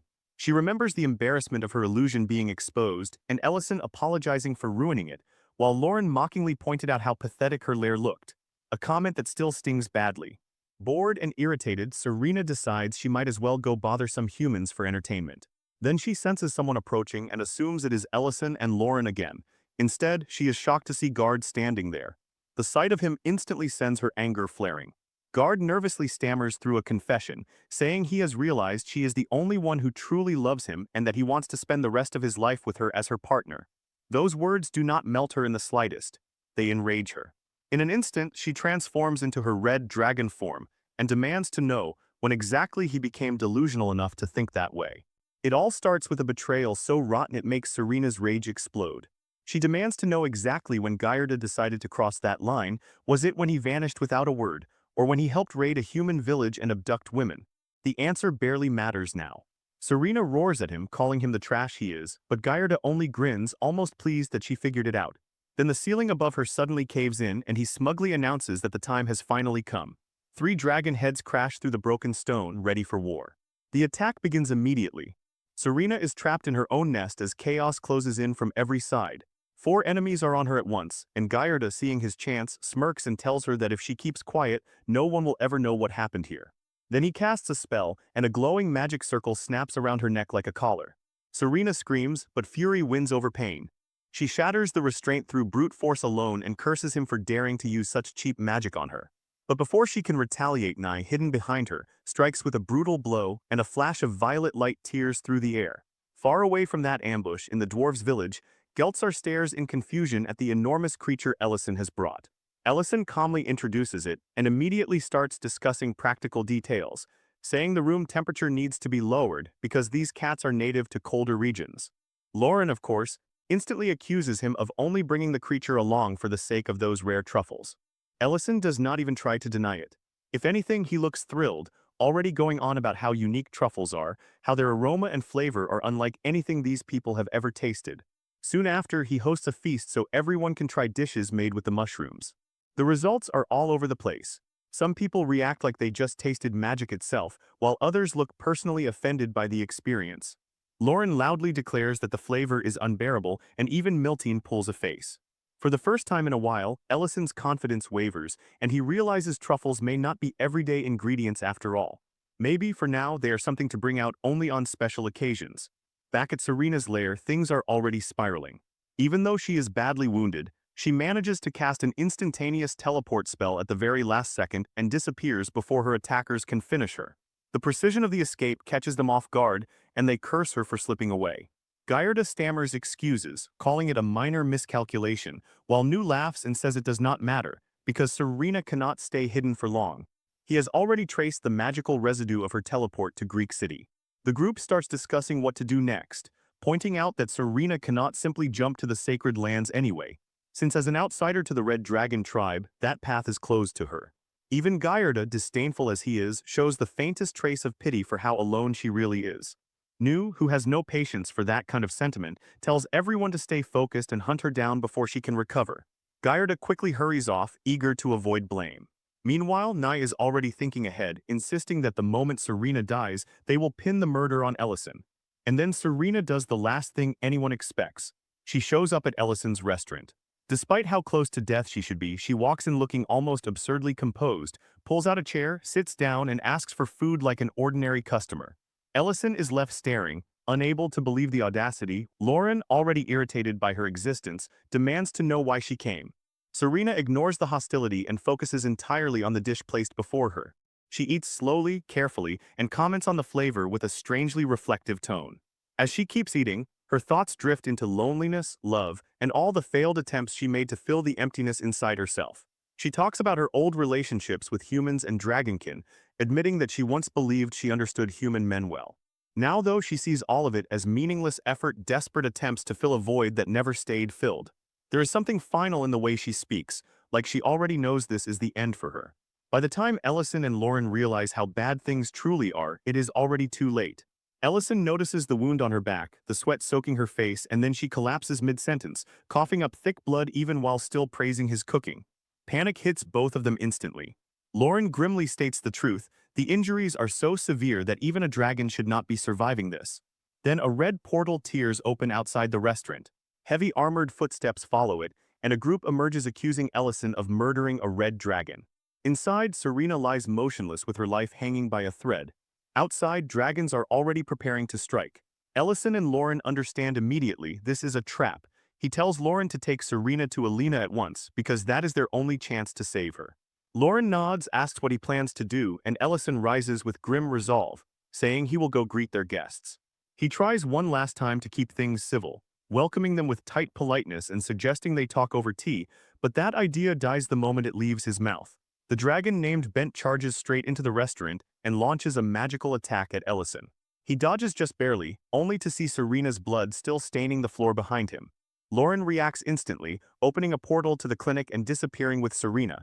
Ellison answers the intruders with sarcasm and defiance, but they are in no mood for reason. Magic circles flare all around the room as spells begin firing in rapid succession. Ellison turns fully toward them, military cloak shifting behind him as his expression hardens into the look of someone who is no longer playing around. Elsewhere, Nye and his group laugh in the shadows, clearly pleased by the magical turmoil they can sense from afar. Nye, smug as ever, remarks that everything is unfolding exactly as planned. The red dragons have been dragged neatly into the chaos. One of his companions wonders aloud who could have manipulated them this effectively. Meanwhile, inside the restaurant, one of the red dragons roars with fury, accusing Ellison of harming one of their own. He throws a massive fireball, but Ellison stays perfectly calm and erases it with a shield spell, scattering sparks harmlessly through the air. Then with a flick of his hand, he opens a portal and tells them to step through, warning that if they keep fighting here, innocent people will get caught in it. At Alina's clinic, she is startled out of her senses when Lauren rushes in carrying Serena, whose condition is far worse than anything she expected. Fear flashes across Alina's face, but she forces it down and gets to work immediately, channeling healing magic into the dying dragon. Bright light fills the room as she pours her strength into stopping the bleeding.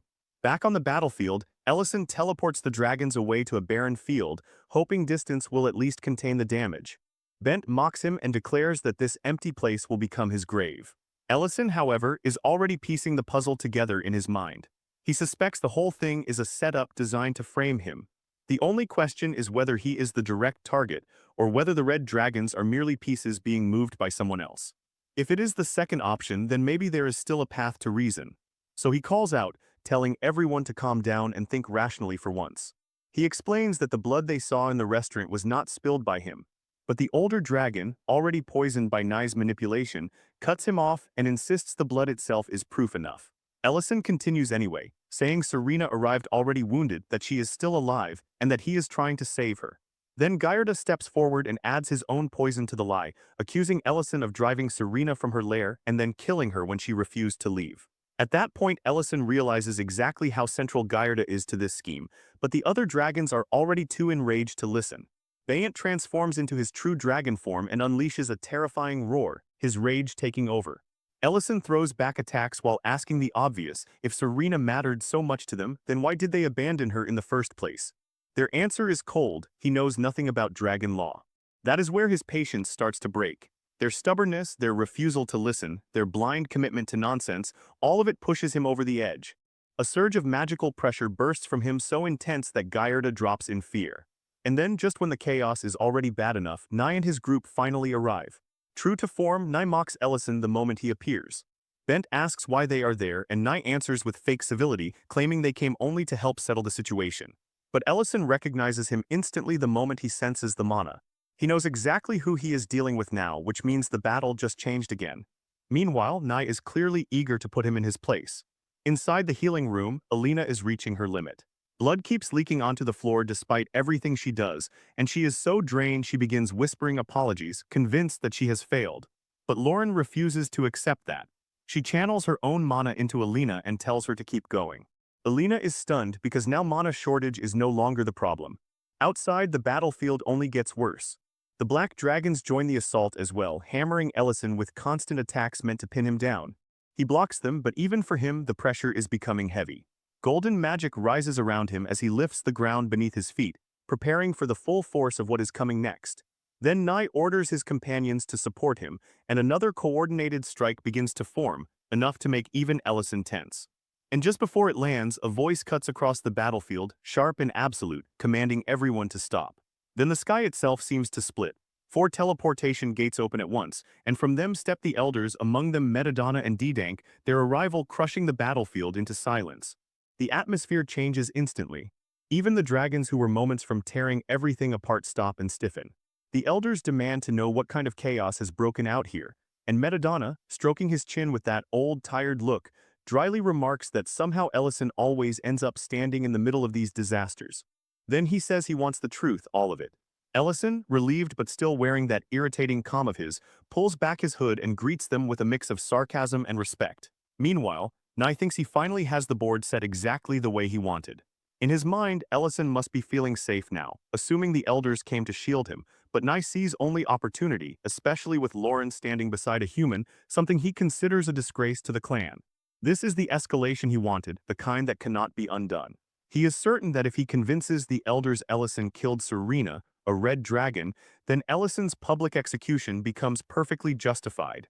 In Nye's head, everything is lining up beautifully. What he does not realize is that Ellison already read the whole play. Even while Nye drowns in his own confidence, Ellison is betting everything on Lauren and Alina managing to keep Serena alive. At Alina's clinic, the situation is desperate. Lauren and Alina are working without pause trying to stabilize Serena. The bleeding has finally stopped, but that only means she has not died yet, not that she is safe. Lauren then prepares Alina for something far more dangerous. She reminds her of a similar moment from the past, and explains that what she is about to do now is far more extreme. To save Serena, they have to synchronize completely. Alina's body will have to act as a conduit for dragon-level power, and if she fails to handle it, that same power could break her from the inside. Alina hesitates, fear finally getting into her chest, but Lauren pushes harder, telling her plainly that Serena's life, and maybe Ellison's too, now depend on this choice. Alina is trembling, but she agrees. The synchronization begins, and the surge that hits her is monstrous. It slams her to the floor and makes her feel pathetically small against the scale of dragon magic. For a moment, she can barely endure it and begs Lauren to lower the synchronization, but Lauren refuses, telling her that as a healer, this is exactly when she has to push past what she thought was her limit. Alina forces herself back under control and channels everything into Serena. The room floods with light as she pours her entire being into the healing, while Lauren urges Serena to fight too, to act like a dragon and refuse to die. Back on the battlefield, Nye begins feeding the elders his lie with complete confidence. He claims Ellison attacked Serena and killed her. Bent points to the blood at the restaurant and insists their response was fully justified under the treaty. Gallardo steps in as well, boldly claiming he personally witnessed Ellison murdering Serena, but Metadonna does not accept that at face value. He turns to Ellison and asks for his side. Ellison answers simply, saying he has no reason to kill a dragon. During the war, a treaty was made, and under that agreement, races are not supposed to kill each other. He has abided by that, and he is not in the habit of harming those who do the same. On top of that, the accusation itself is absurd. The idea that he would casually kill a red dragon merely because her lair happened to be nearby makes no sense. Then he points out the real oddity, that the black dragons arrived far too quickly after the supposed attack, almost like they were already waiting for it. Ellison openly accuses them of orchestrating the whole thing. The elders exchange looks and suspicion starts shifting. D-Dank asks whether Ellison can actually prove it. Ellison, completely steady, says yes. Then he opens a portal, and when Serena steps through it alive, the whole field goes silent. Nye's face loses all color. Ellison gives Alina full credit for saving her, and Lauren explains that the synchronization between them is what made it possible, though Ellison still praises Alina's healing skill specifically. Serena then confirms the truth herself, that Nye and his accomplices attacked her in her lair, and that Ellison and his people saved her life. That revelation detonates through the crowd. Bent immediately apologizes to Ellison and says he will accept whatever punishment is deserved, but Ellison lets him off. The Black Dragons, however, are not getting off so easily. The elders are also visibly shaken by the healing method Alina and Lauren used, even if Alina herself is too drained to enjoy any of the praise. Metadonna then turns to Nye with a voice that has gone cold, declaring that he violated the treaty and endangered the fragile peace between dragons and humans. That should have ended it. But Nye, furious that Ellison is not only a terrifying mage but also has Lauren beside him, decides to act anyway. He wants revenge more than survival now. In a flash, he transforms and attacks from behind. Blood splashes across the ground as Ellison moves instantly, shoving Lauren out of the way and taking the full blow himself. The strike lands hard. Ellison crashes to the ground with his back torn open and blood soaking everything beneath him. He lies still. Lauren just stares, unable to understand what she is looking at. Then her voice cracks. She asks why he pushed her away, why there is so much blood, and then she starts sobbing his name. Bent is enraged and demands to know what kind of dishonorable coward ambushes someone from behind like that. Nye only laughs. He calls himself a hero, a savior of dragonkind, the one who preserved their future, and asks why they should keep a pact at all when someone like Ellison exists. Someone too dangerous to let live. While he rants, Alina is already beside Ellison, her hands shaking as she tries to heal him. Nothing works. She begs Lauren to synchronize with her again, the same way they did for Serena, but Lauren is frozen, staring at her own blood-covered hands while tears pour down her face. Nye mocks them all and says it will not matter, because Ellison's case is different from Serena's. Then Serena, watching from the side, lets out a sharp, bitter laugh that cuts straight through the panic. She calls Nye a coward and says this is not even the first time he has chosen the backstabber's route. Then she barks at Lauren to stop crying and actually look. When Lauren does, she sees it. Ellison's wound is not worsening, it is healing and fast. His strength is not disappearing, it is rising. Serena's words snap Lauren out of her paralysis. Hope flickers back into her eyes. Ellison stirs. And then he slowly lifts a hand and wipes Lauren's tears away, telling her softly not to cry. Then the battlefield is drowned in blue light. It erupts from Ellison's body and blinds everyone watching. Above him, the ancient marble begins to glow, radiating power in every direction. Metadonna watches with a grim face, recognizing immediately what that energy is. When the light finally drops, Ellison stands again. Behind him, luminous wings have unfolded. He faces Nye without hurry and explains exactly what happened. The ancient essence absorbed the force of Nye's attack and stopped him from dying. Nye, now consumed by rage, roars and transforms fully, body swelling, scales gleaming, power gathering for one final strike. He means to erase Ellison completely. Ellison does not even flinch. He raises one hand and stops the attack like it is nothing. Then, in a calm voice, he reminds Nye of the treaty, the one forbidding dragons from killing or attacking humans or other races. After that, with the faintest hint of a smirk, he invites Nye to justify himself. And then the sky answers for him. Flaming meteors begin falling from above, a storm of fire so violent it turns the battlefield into a burning hellscape. The earth shakes under every impact.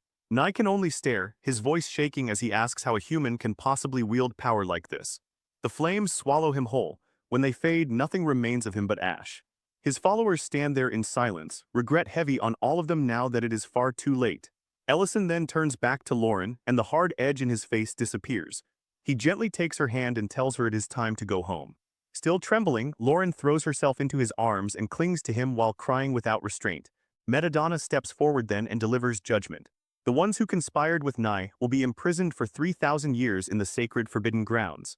Serena too receives compensation. Her destroyed lair is restored and filled with treasure. Later, Lauren sits with her back turned to Ellison, clearly upset. He approaches carefully and asks what is wrong. Without turning, she accuses him of being reckless, of taking a risk so stupid it nearly broke her. Ellison listens in silence, then gently wraps his arms around her and holds her close, apologizing and promising that he will think more carefully next time. The moment should have stayed quiet, but Madamada suddenly appears and interrupts them. Both Ellison and Lauren jump in surprise, and before Lauren even thinks, she instinctively punches the elder straight in the face. Madamada stumbles back, clutching his cheek in total confusion and pain. Lauren, still furious and startled, demands to know what he thinks he is doing there. And the elder, still holding his sore face, can only stammer out a reminder that he is, in fact, an elder. Ellison awkwardly scratches the back of his head and steps in before things get any worse, explaining that he was the one who invited Madamada here. Lauren turns toward him, still visibly thrown off, and demands to know why he would ever call the elder over. Madamada, still trying to recover both his dignity and his face, looks between the two of them and asks what exactly is going on. That is when Ellison's tone shifts. The joking ease drops away and he starts explaining the real issue, the awakening Madamada likely sensed, and how it connects directly to the ancient marble. Even while discussing something that dangerous, Ellison still slips into the role of host and offers Madamada a drink. The elder takes a sip and his expression changes immediately. He notes the depth of the whiskey's flavor, rich, refined, aged for decades, maybe 60 or 70 years. Ellison gives a small smile, clearly pleased that his guest judged it so accurately. Watching the exchange, Lauren reaches for the bottle herself out of curiosity, only for Ellison to smack her hand away and warn her that this is not beer, one sip would probably flatten her. Lauren protests, complaining that he never lets her drink anything stronger than beer. Madamada watches all this with obvious amusement, and comments that the two of them make for a very unusual pair. He even remarks that Ellison sometimes seems to forget he is dealing with dragons at all. Ellison casually shrugs that off and asks whether it really matters in the end. Then the conversation turns serious again. Madamada brings up the principles that were established after the last war and openly acknowledges that Ellison acted properly, especially in the matter of Nye. Lauren, despite still being annoyed with Ellison, immediately defends him and says that if he had not acted, she would have handled it herself. Ellison falls quiet for a moment, briefly reflecting on just how close he came to dying. From there, Madamada begins explaining the ancient marbles in more detail. He lays out just how dangerous they are. 1 grants dominion over dragons, 2 gives control over purebloods, and 3 could, at least in theory, allow someone to rule all dragonkind. He then points out the strange part: if Ellison had been a dragon, absorbing all 3 would have effectively made him a dragon lord. Ellison asks what would happen if another ancient marble appeared after all 3 had already been absorbed. Madamada answers that any extra one should simply disappear. That leads Ellison to a darker thought: maybe someone is trying to resurrect the Dragon King itself, and the repeated appearance of these gems could be part of that plan. Madamada, clearly alarmed, listens as Ellison expands on the theory, bringing up the coordinated dragon attacks tied to locations connected to the gems, like the mine and the dwarf settlement. The pattern is too deliberate to ignore. Realizing the weight of that possibility, Madamada agrees to investigate the place where Ellison found the last one.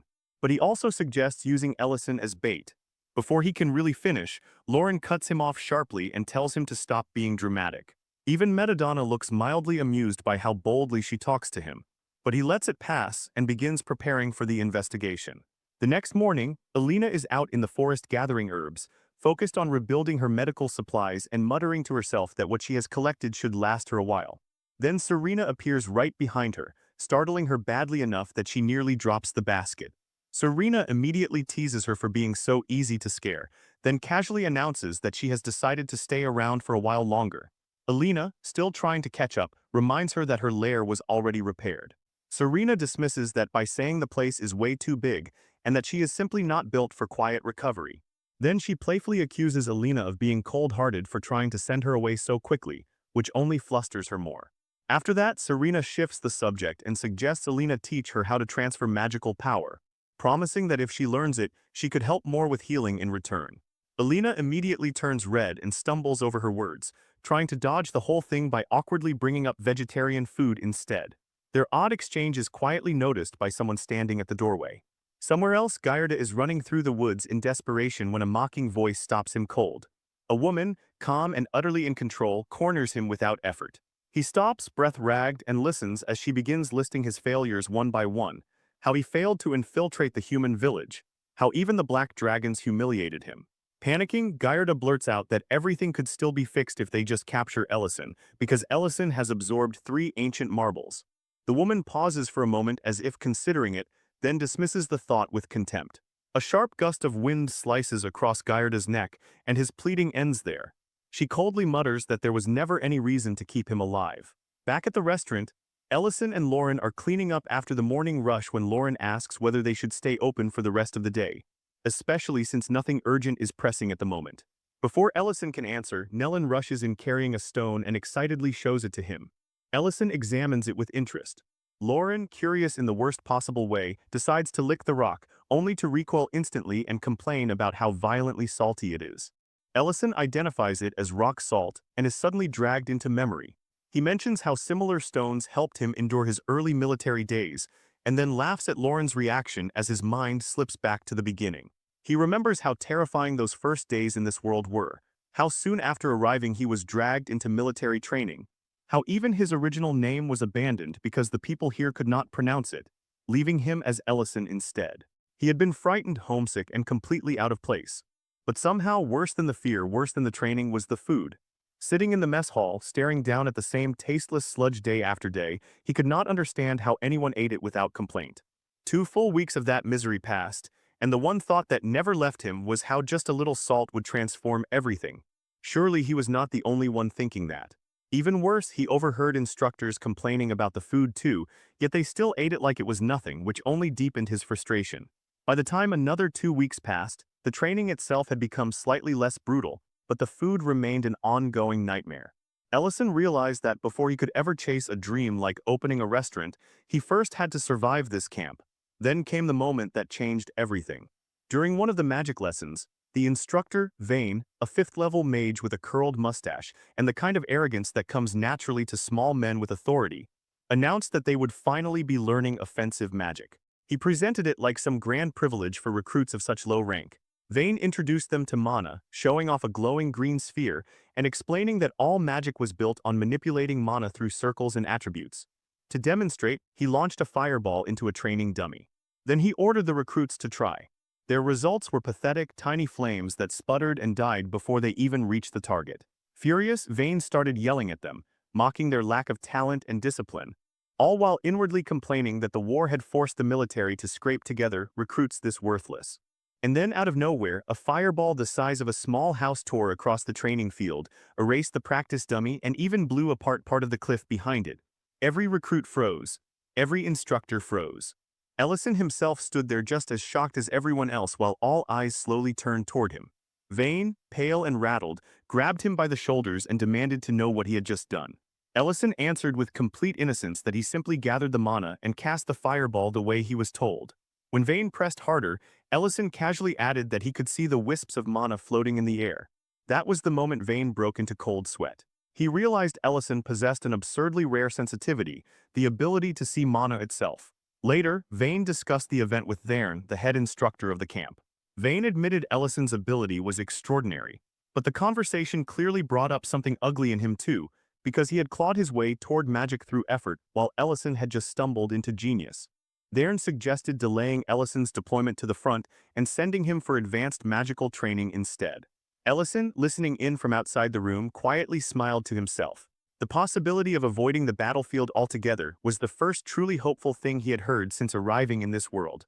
But then the door suddenly flew open, and Vane caught him eavesdropping. He shot Ellison a dark look, warned him not to get arrogant, and then handed down his punishment. Since that massive fireball wrecked part of the field, Ellison would be the one repairing it. That night while cleaning through the debris, Ellison noticed small orange-yellow stones glowing faintly among the broken earth. Curious, he picked one up, tasted it, and nearly threw himself backward in shock. It was salt. That single salt stone changed everything for him. The discovery lit up his mind instantly, and by the next morning Ellison was already sneaking it into the camp meals. The difference was immediate. The soldiers took one bite and reacted like they had just been rescued from a curse. Hearing that, Ellison felt a deep, quiet satisfaction, because even people who usually ate just to survive could instantly tell the food had improved. From there, he kept going. Night after night, he stayed in the kitchen, fighting through filthy ingredients, half-washed potatoes, dim lamps, and conditions that would have broken most people's motivation. None of that stopped him. He kept preparing, testing, improving, driven by a stubborn need to make food that could at least meet his own standards. There were nights when he stood over a pot with tears in his eyes and still kept stirring. Then one night, while finally eating, an instructor appeared behind him out of nowhere and told him to report in once he finished. That was enough to make Ellison tense up immediately. By the time he stepped into Thern's office, the silence alone felt heavy enough to crush him. Thern studied him for a while, stroking his chin, then finally acknowledged the obvious: Ellison's magical talent was extraordinary. Ellison, still gloomy, could only admit that much. Thern said that kind of talent could massively improve a soldier's battlefield value, which sounded good for exactly 1 second before the conversation turned. Then Thern mentioned a rumor. Someone had apparently been sneaking into the camp kitchen late at night, slipping out before the chefs arrived at 5 in the morning. He casually added that catching the culprit had been difficult, but if that person were found, the punishment would be severe. At that, Ellison's whole body stiffened. Thern noticed the reaction, softened slightly, and smiled, saying that the real reason he had called him in was to congratulate him on his progress in magic training. Then he handed him a scroll and told him to throw it away on the way out. He mentioned, almost too casually, that it was part of a personal investigation report and that Ellison could use it if he wanted.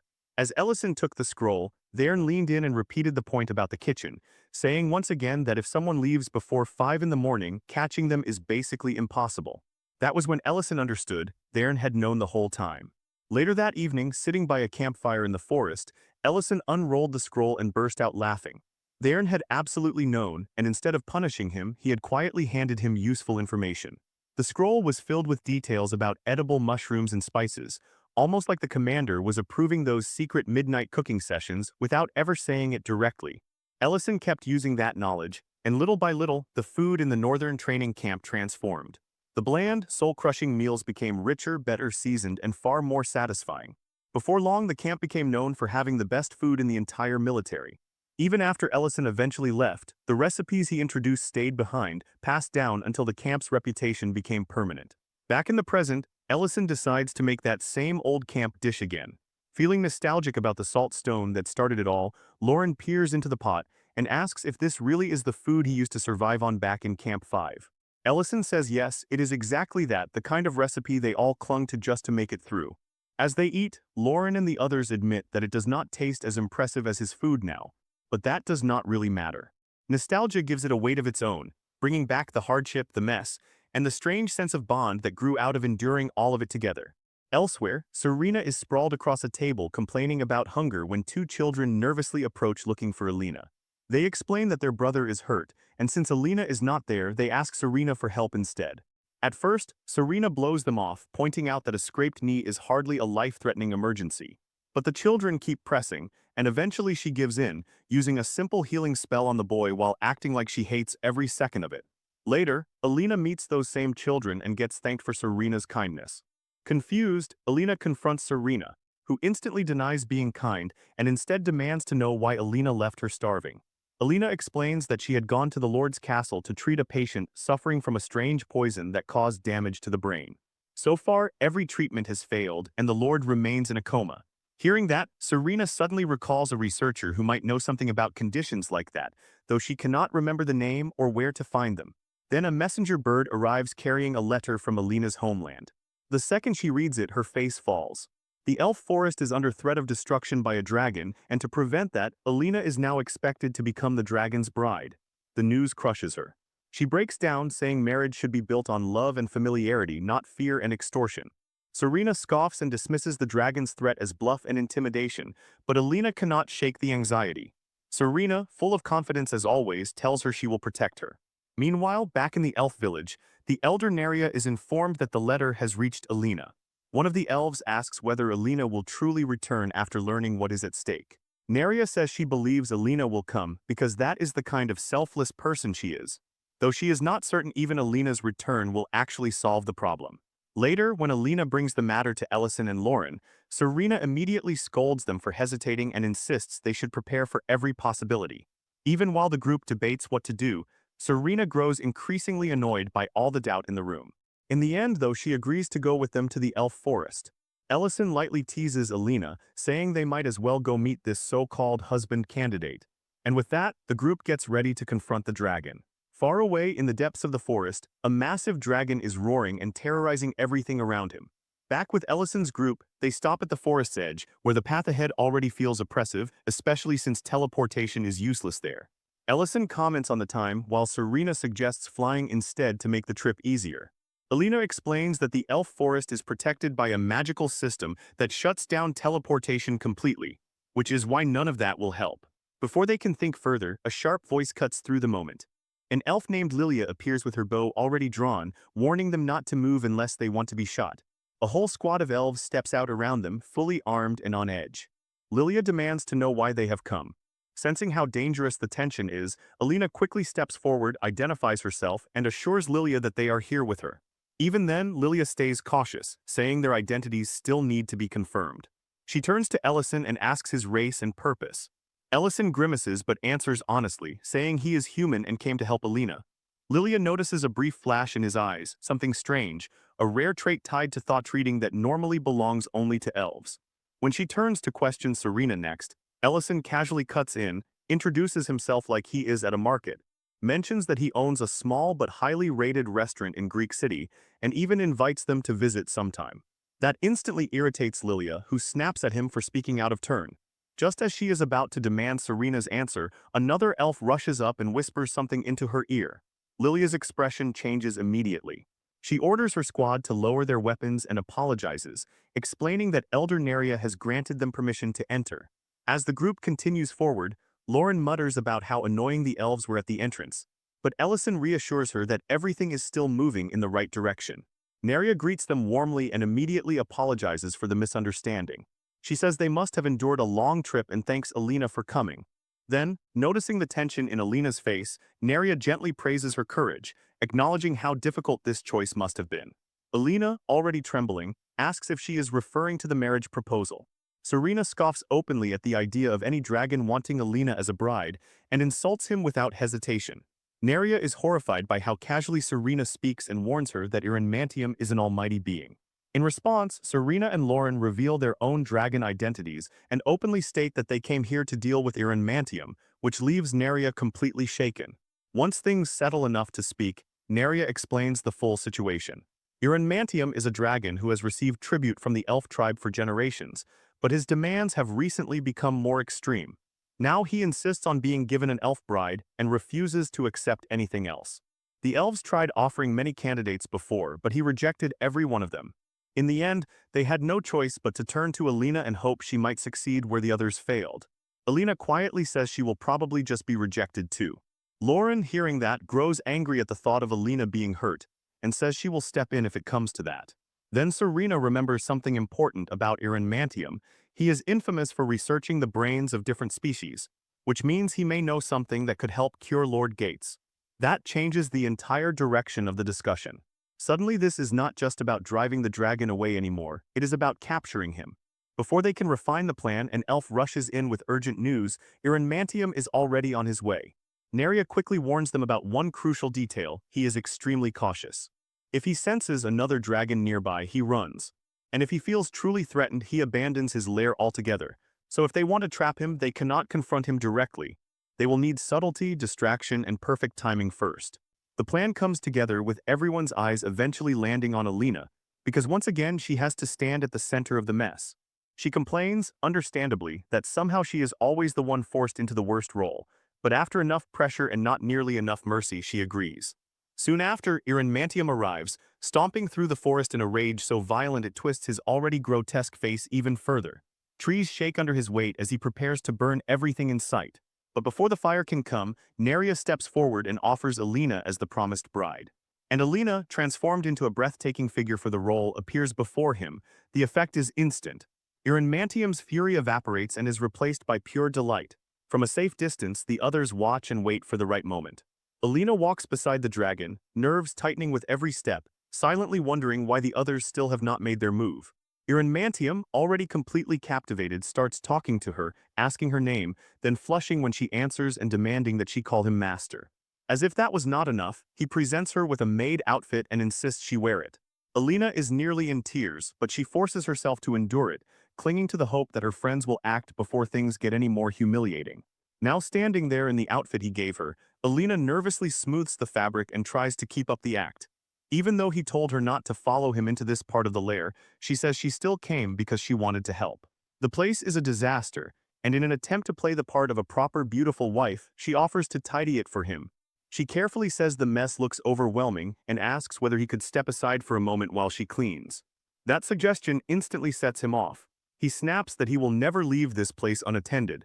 His sudden hostility scares her badly, and she rushes to apologize, feeling like she stepped into ground she was never allowed to touch. Instead of accepting the apology, he barks at her not to apologize at all and demands that she repeat herself. The commanding tone only makes the situation weirder and worse. Watching all of this from hiding, Lauren, Serena, and Ellison can barely contain their reactions.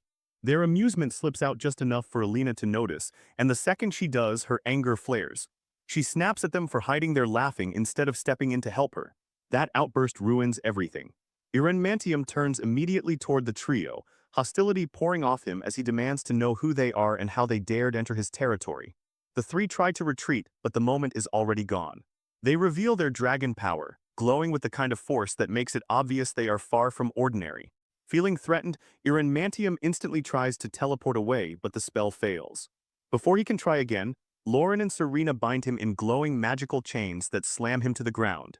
He roars in frustration while Alina, now furious for a completely different reason, starts berating her friends for not preparing better escape traps ahead of time.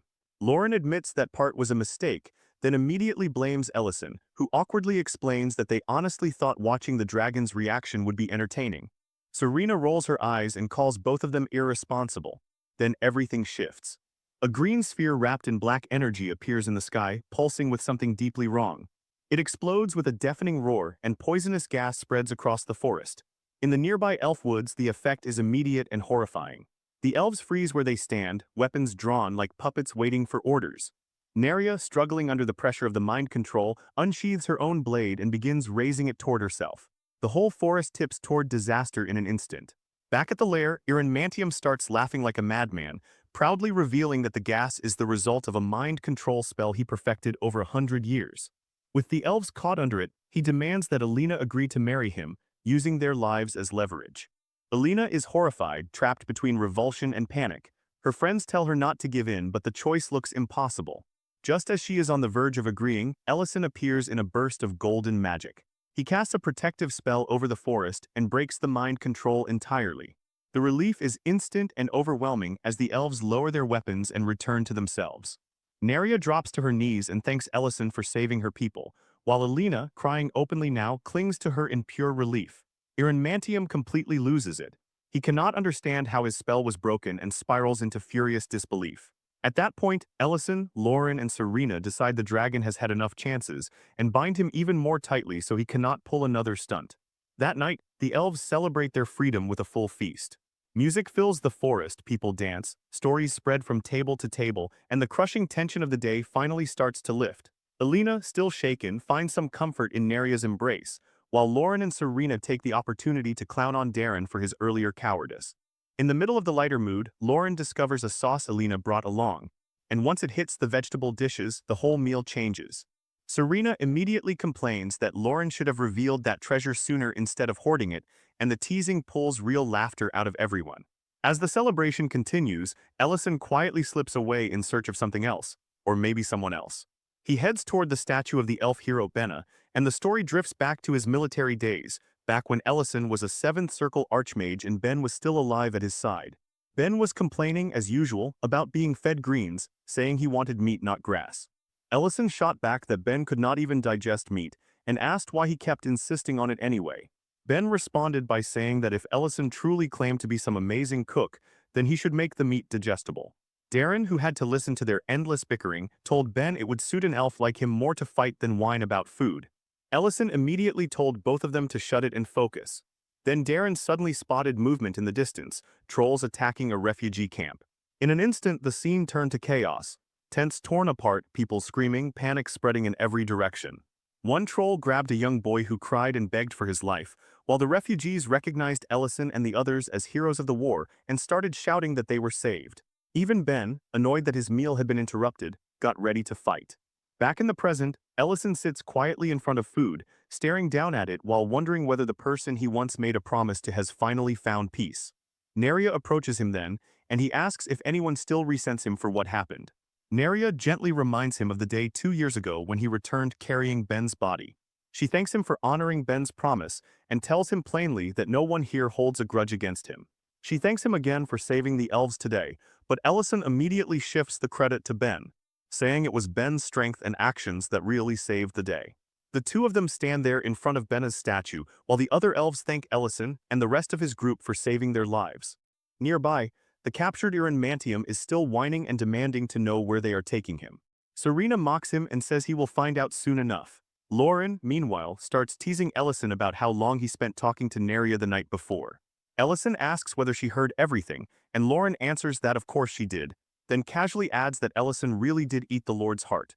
Serena and Alina overhear that and immediately join in, both of them agreeing that Ellison's strength is honestly absurd.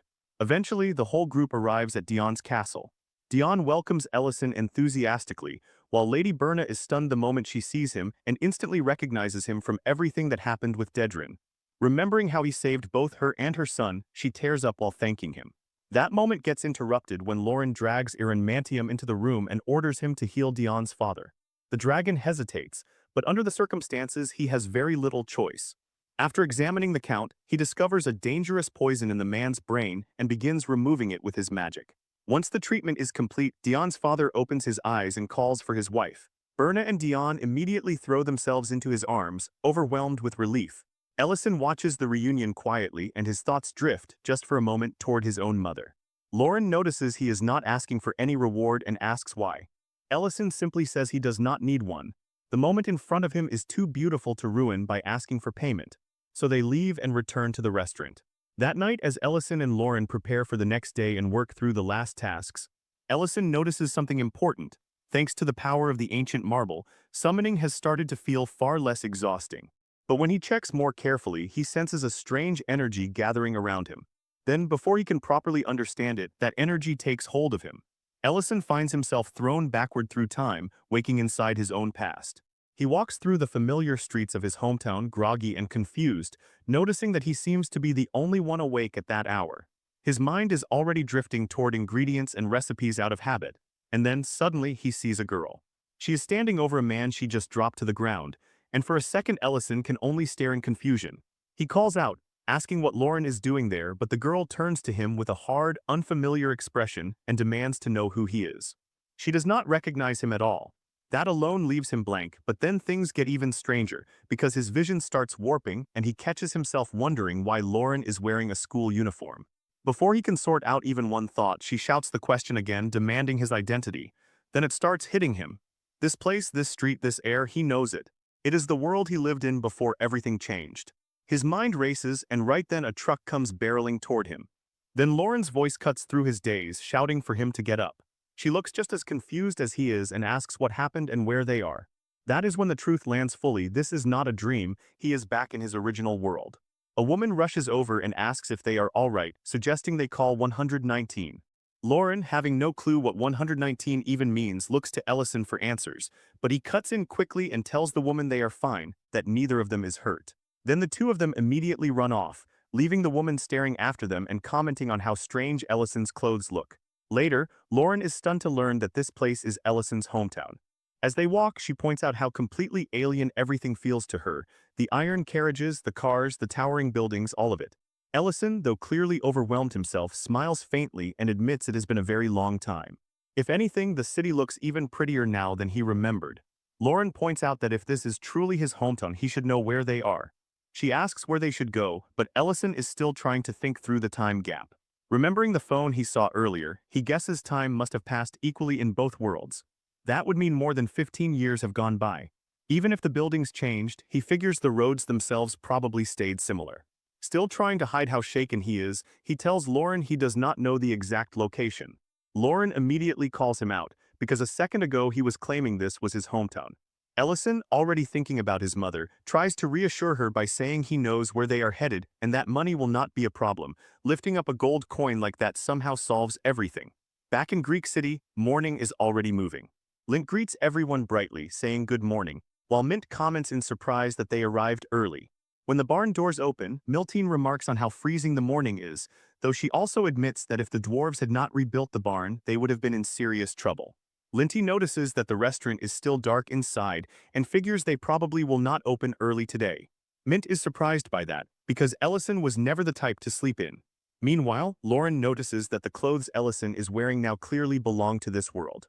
Ellison explains that the old ones would have stood out way too much here. Still, he cannot hide his disappointment over the money situation. He expected much more in exchange for the gold coin. The man he dealt with only offered him 4 million won, and Ellison realizes that if he had been able to show identification, he could have gotten the full value in cash. Lauren asks what an ID is.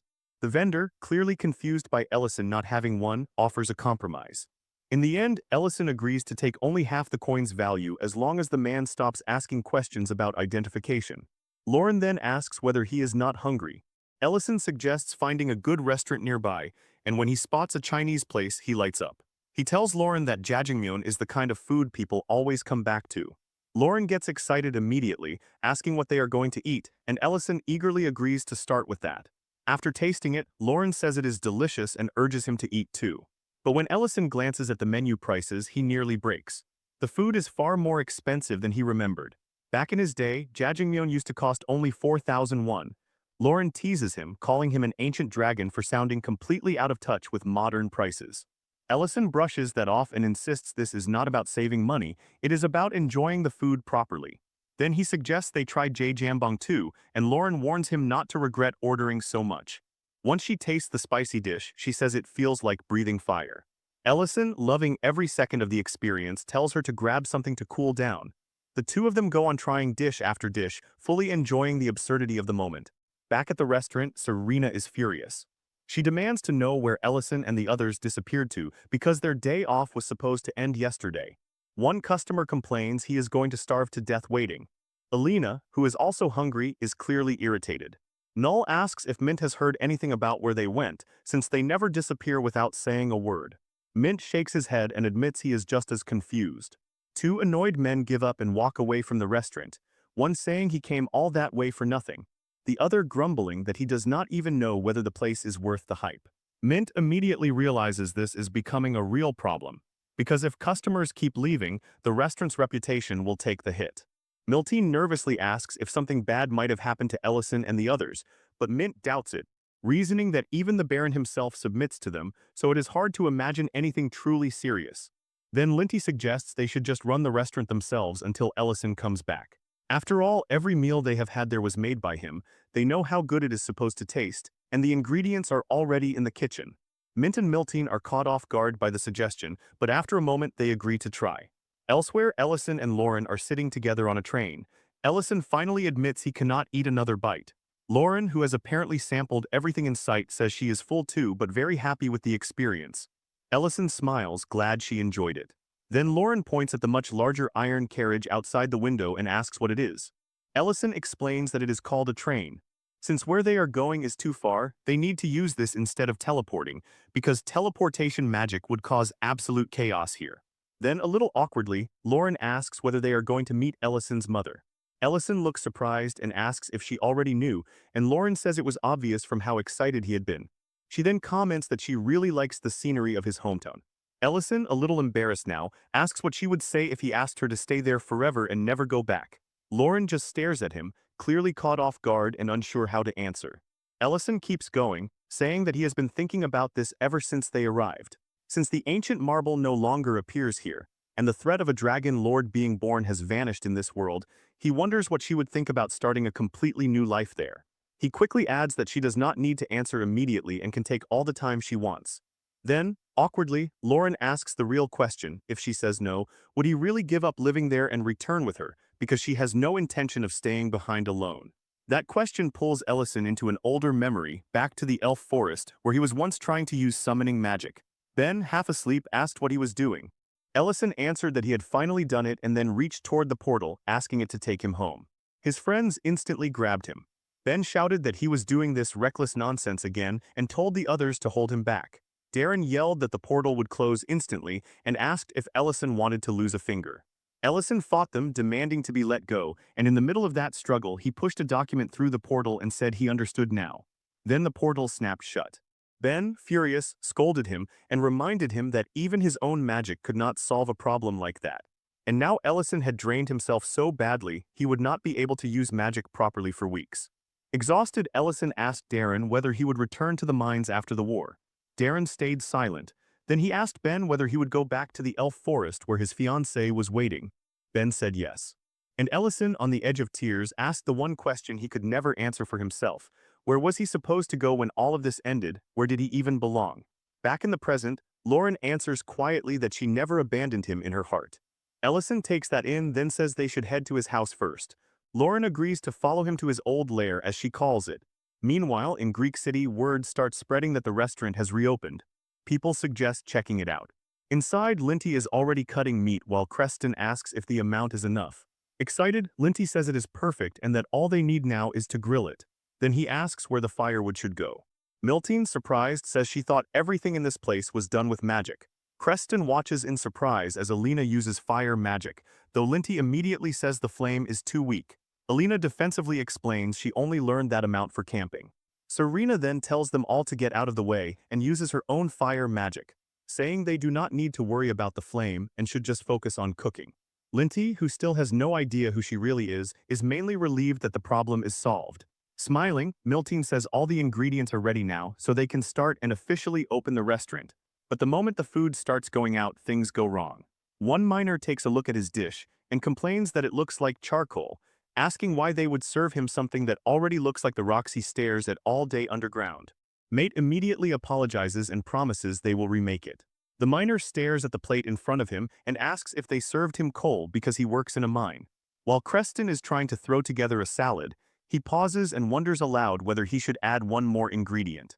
Miltine asks what exactly he is putting in there, but the answer arrives faster than the explanation, because the customer takes one bite, instantly spits it out, and complains that the whole thing is unbearably salty. Matt, already panicking, turns to Crest and demands to know whether he used salt. Creston casually admits that he thought it was sugar. That is enough for the customer to spit the rest out and demand a refund on the spot. Linty nearly loses his mind, convinced the restaurant is about to go bankrupt before Ellison even comes back. His first thought is to deal with the fire, because at this rate the meat will keep coming out charred. One glance at Serena makes it obvious she has no intention of lowering those flames. He has no idea how anyone is supposed to cook properly over that kind of heat. Desperate, he pours water over the fire, notices a pot nearby, and starts wondering if that could somehow save them. Meanwhile, in the modern world, Lauren asks Ellison if they are lost. He calmly says no. Even if countless buildings have changed, some things are still familiar. He says that even after 15 years, even after 30, he would never truly lose his way in his hometown. Then with the faintest smile, he says the words he probably imagined 1,000 times, he is home. When he reaches the door and knocks, Lauren notices the tension in him and remarks that he seems nervous. Ellison starts worrying about how he is even supposed to introduce her. Lauren bluntly says he should just tell the truth that she is a dragon. Ellison asks if she is serious and then wonders whether his mother would even recognize him after 15 years.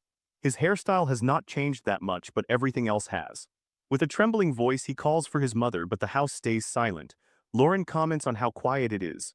Ellison tries again. Then the neighboring door opens and a woman steps out apologetically, asking who they are. She says she has never seen them before and wonders if they recently moved in. Ellison quickly explains that he came to see the woman who used to live in 604. The neighbor's face changes at once. She asks if he is Mrs. Zhang Hua's son. The second he hears that, hope rushes back into him and he quickly confirms it, asking whether she knows where his mother is. But the woman's expression turns sad, and she quietly tells him that Mrs. Zhang Hwa no longer lives there. Then she asks them to follow her. As they walk, the woman explains that she moved in 5 years ago and met Mrs. Zhang Hwa then.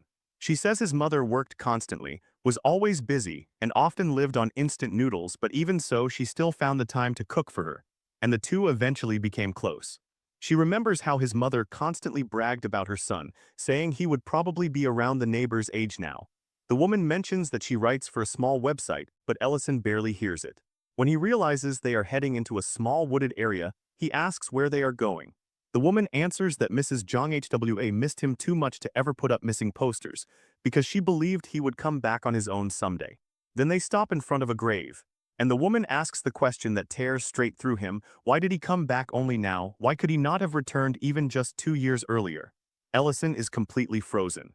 The woman explains that his mother had been fighting stomach cancer for years. Even after a gastrectomy, she kept finding joy in cooking for other people, because seeing them eat made her happy. But 3 years ago the cancer returned, and from then on she was in and out of the hospital. This is not the reunion Ellison dreamed of. Every memory of happier days with his mother crashes into him at once, and none of it lines up with the reality in front of him. This is not how he ever wanted to say goodbye. The neighbor tells him that she does not really care why he came back now anymore, because it is too late and nothing can bring her back. But she says Mrs. Jong Hwa left something behind just in case he ever did return. Then she hands him an old envelope. Completely devastated, Ellison takes the letter, and Lauren immediately notices something strange. The paper is from the Ruburn Empire. The letter begins by begging his mother not to doubt what she is about to read, saying every word is true. He writes that he did not leave by choice, that he is in another world now, far from the one they knew. He explains that he used unstable magic to send this letter, that he is safe, that he has become a mage, and that he plans to open a restaurant. He adds that while he can send letters, he cannot receive any, and that eventually he gave up waiting for a reply. But when Ellison reaches the bottom, he realizes there is an answer written there in return. His mother had written that her son is a mage now, and that he should invite her when the restaurant opens. That one line crushes him. Tears start falling uncontrollably. He blames himself immediately, because once he later gained summoning magic, he could have sent another letter or another or more. Lauren wraps her arms around him and tries to comfort him, but Ellison can only speak through regret, saying there was more he could have done. Back in Greek City, the restaurant is completely packed the next day and the customers are happy. They praise the food loudly. Linty proudly explains that he solved the problem of the burned meat by using a special pan. Serena brags that her fire magic helped too, and Alina insists she contributed as well. Mint finally relaxes a little, because for the moment, everything seems to be working. The only real problem is that Ellison is still nowhere to be found. In the modern world, Lauren tells Ellison he needs to eat something because she is clearly worried about his condition. But Ellison keeps his head lowered and quietly apologizes, admitting that he lied to her. He tells her she does not need to stay, and that if she wants he will send her back alone. Lauren looks genuinely shocked, grabs his arm, and asks whether he truly believes there is nothing left for him there anymore. Then she reminds him of what he asked on the train, about making this world their home. She says she never meant to leave him behind, and that they can stay as long as he wants, but then asks the question that matters: what about all the people still waiting for them back in the Empire? That finally reaches him. At the same time, back in Greek Castle, Baron Leiden asks why Ellison is not at the restaurant. The soldiers explain that someone else is handling things for now. Leiden says they still owe Ellison proper thanks and decides he should go visit. At Lauren's lair, construction is still going strong. Lord Geltzar reassures everyone that Ellison would never abandon them. Back in the present world, Lauren continues, telling Ellison that humans, dwarves, elves, even dragons, all of them are waiting for him. She reminds him that the 15 years he spent there were not lost years. Her words hit him hard. Thinking again of the letter, he asks whether his mother truly believed him when she read it. Lauren answers that of course she did, because parents always believe their children. Then she takes hold of him and says it is time to go back. 2 days later, the neighbor who handed him the letter still has not seen him again and is left wondering whether maybe she had been too harsh with him. Then Ellison suddenly appears in front of her, holding out a bag of gold. He explains that it is a thank you for taking care of his mother's grave. She opens the bag and is stunned by what she sees, but before she can even process it, Ellison says he has to return to his restaurant. Then he disappears through a summoning portal right in front of her. The woman is left remembering a conversation she once had with Mrs. Jong Hwa in the hospital, a time when his mother mentioned there was a restaurant she wanted to visit. At the time, the neighbor never took it seriously. Now she understands it was all true. Ellison really is a mage. Before leaving that world behind, Ellison places a picture of himself and Lauren, along with a bouquet of white flowers, on his mother's grave. Then the two of them finally head back. As they move toward Greek City again, Ellison remarks that it feels like too much time has passed. Looking around, he realizes they wandered very far in the modern world, far from the restaurant. Lauren starts to prepare a teleportation spell, but Ellison stops her and tells her to wait. Instead, he forms a much larger portal himself. Lauren stares at it in surprise and asks how he did that. Ellison explains that it is based on the principles of dimensional magic. As they step through, Lauren suddenly asks him to teach her levitation magic. Ellison reminds her that she once said she had no reason to learn it because she already had wings. Lauren immediately shouts back that all the other dragons know how to use it anyway. Once they cross through, Ellison starts worrying aloud, saying the customers at the restaurant must be anxious and the ranch workers were probably terrified when he disappeared without a word. Lauren dryly says she doubts the restaurant will have customers for a while. Then she sees something and stops. The restaurant is packed and there is a statue of Ellison standing outside it. Ellison, deeply embarrassed, asks whether they accidentally came to the wrong place. Lauren, equally confused, asks what in the world is happening. As they get closer, they hear Lint loudly asking the crowd if they know who saved Count Leiden Greek. Then he answers his own question with absolute pride, shouting that it was none other than the owner of this restaurant, Mr. Ellison. A man in the crowd calls him amazing, while a woman, clearly moved, tells her husband she cannot believe such a great man made their food. Holding up a dish, Lint announces that this very meal once healed the Count and asks whether anyone wants to try it and see how much health it gives them. The customers enthusiastically shout that they want it. And right in the middle of that sales pitch, Ellison walks in. The moment Lint sees him, he goes rigid with fear. Ellison immediately demands an explanation for the statue. Count Leiden steps forward and calmly admits that the statue was his idea. He apologizes and explains that when Ellison and Lauren vanished so suddenly that night, panic spread everywhere. Lint adds that they were only trying to keep the customers entertained, and somehow that snowballed into all of this. While eating, Leiden comments that Ellison has incredible employees. Ellison takes a bite of one of Lint's dishes and privately admits to himself that it is actually excellent. The boiled pork is so good that he starts wondering why he never thought of making it himself. Lauren comments on how tender it is, and Ellison silently begins considering whether Lint might belong in the kitchen more than at the ranch. Ellison then takes responsibility for the whole situation and says he will not scold anyone. But after pointing directly at the statue, he asks again what that thing is supposed to be. Admiring it, Leiden proudly explains that it honors Ellison's achievements, and even assures him the Count's castle will help maintain it properly. Ellison awkwardly says that is not what he is worried about and asks what achievements Leiden is even talking about. Leiden explains that during the war against the dragons, there were stories about a legendary soldier who ignored orders, helped people anyway, and became known as the best mage but the worst soldier in the army. Then Leiden says the name attached to that legend was Ellison. Ellison just stands there stunned while Leiden continues, saying Greek City was one of the places that legendary man saved. Embarrassed, Ellison admits he never expected Leiden to figure out who he really was. But Leiden insists, saying Ellison saved the city, saved his family, and saved him too. Ellison understands the intention behind the gesture, but that does not change his answer. In the very next moment, he destroys the statue with magic and flatly declares that he refuses to let his restaurant be judged based on decoration. Worried, Leiden quickly admits the statue may have gone too far and promises he will deal with the rumors about Ellison's food somehow being miraculous medicine. Elsewhere, in a school corridor, two girls are talking when they accidentally bump into the Empire's royal mage, Madrina. Their books spill everywhere and they panic as they apologize, but Madrina casually lifts the books with magic and tells them it is fine, even wishing them luck with their studies while warning them to be careful with magic. One of the girls thanks her shyly, clearly impressed by how quickly she cast the spell. Then Madrina overhears them dismissing the rumors that she had once been kidnapped and tied up, and just hearing it makes her visibly miserable. When she returns to her room, she senses someone inside and immediately freezes, convinced for one awful second that Lauren somehow found her again. But when she opens the door, it is Prince Leon. Startled out of her mind, she instantly starts pleading not to be dragged around again and blurts out something about the rumors which only confuses him. Leon calmly assures her he is not the one spreading anything, then shifts to the real reason he came, asking about Dedrin's territory. Hearing about the rising crimes there and the deaths of every official sent to stabilize it, he says they need someone capable of handling that mess, someone who can do it without stepping into the spotlight under his real name. At the restaurant, Ellison is back to serving customers, and one of them happily says he can finally eat a truly good meal again after so long. In the kitchen, Ellison is smiling while working and announces that the Yuba rice bowl is ready, telling Lauren to carry it out. The moment Serena sees what she is served, she looks offended and asks where all the meat went.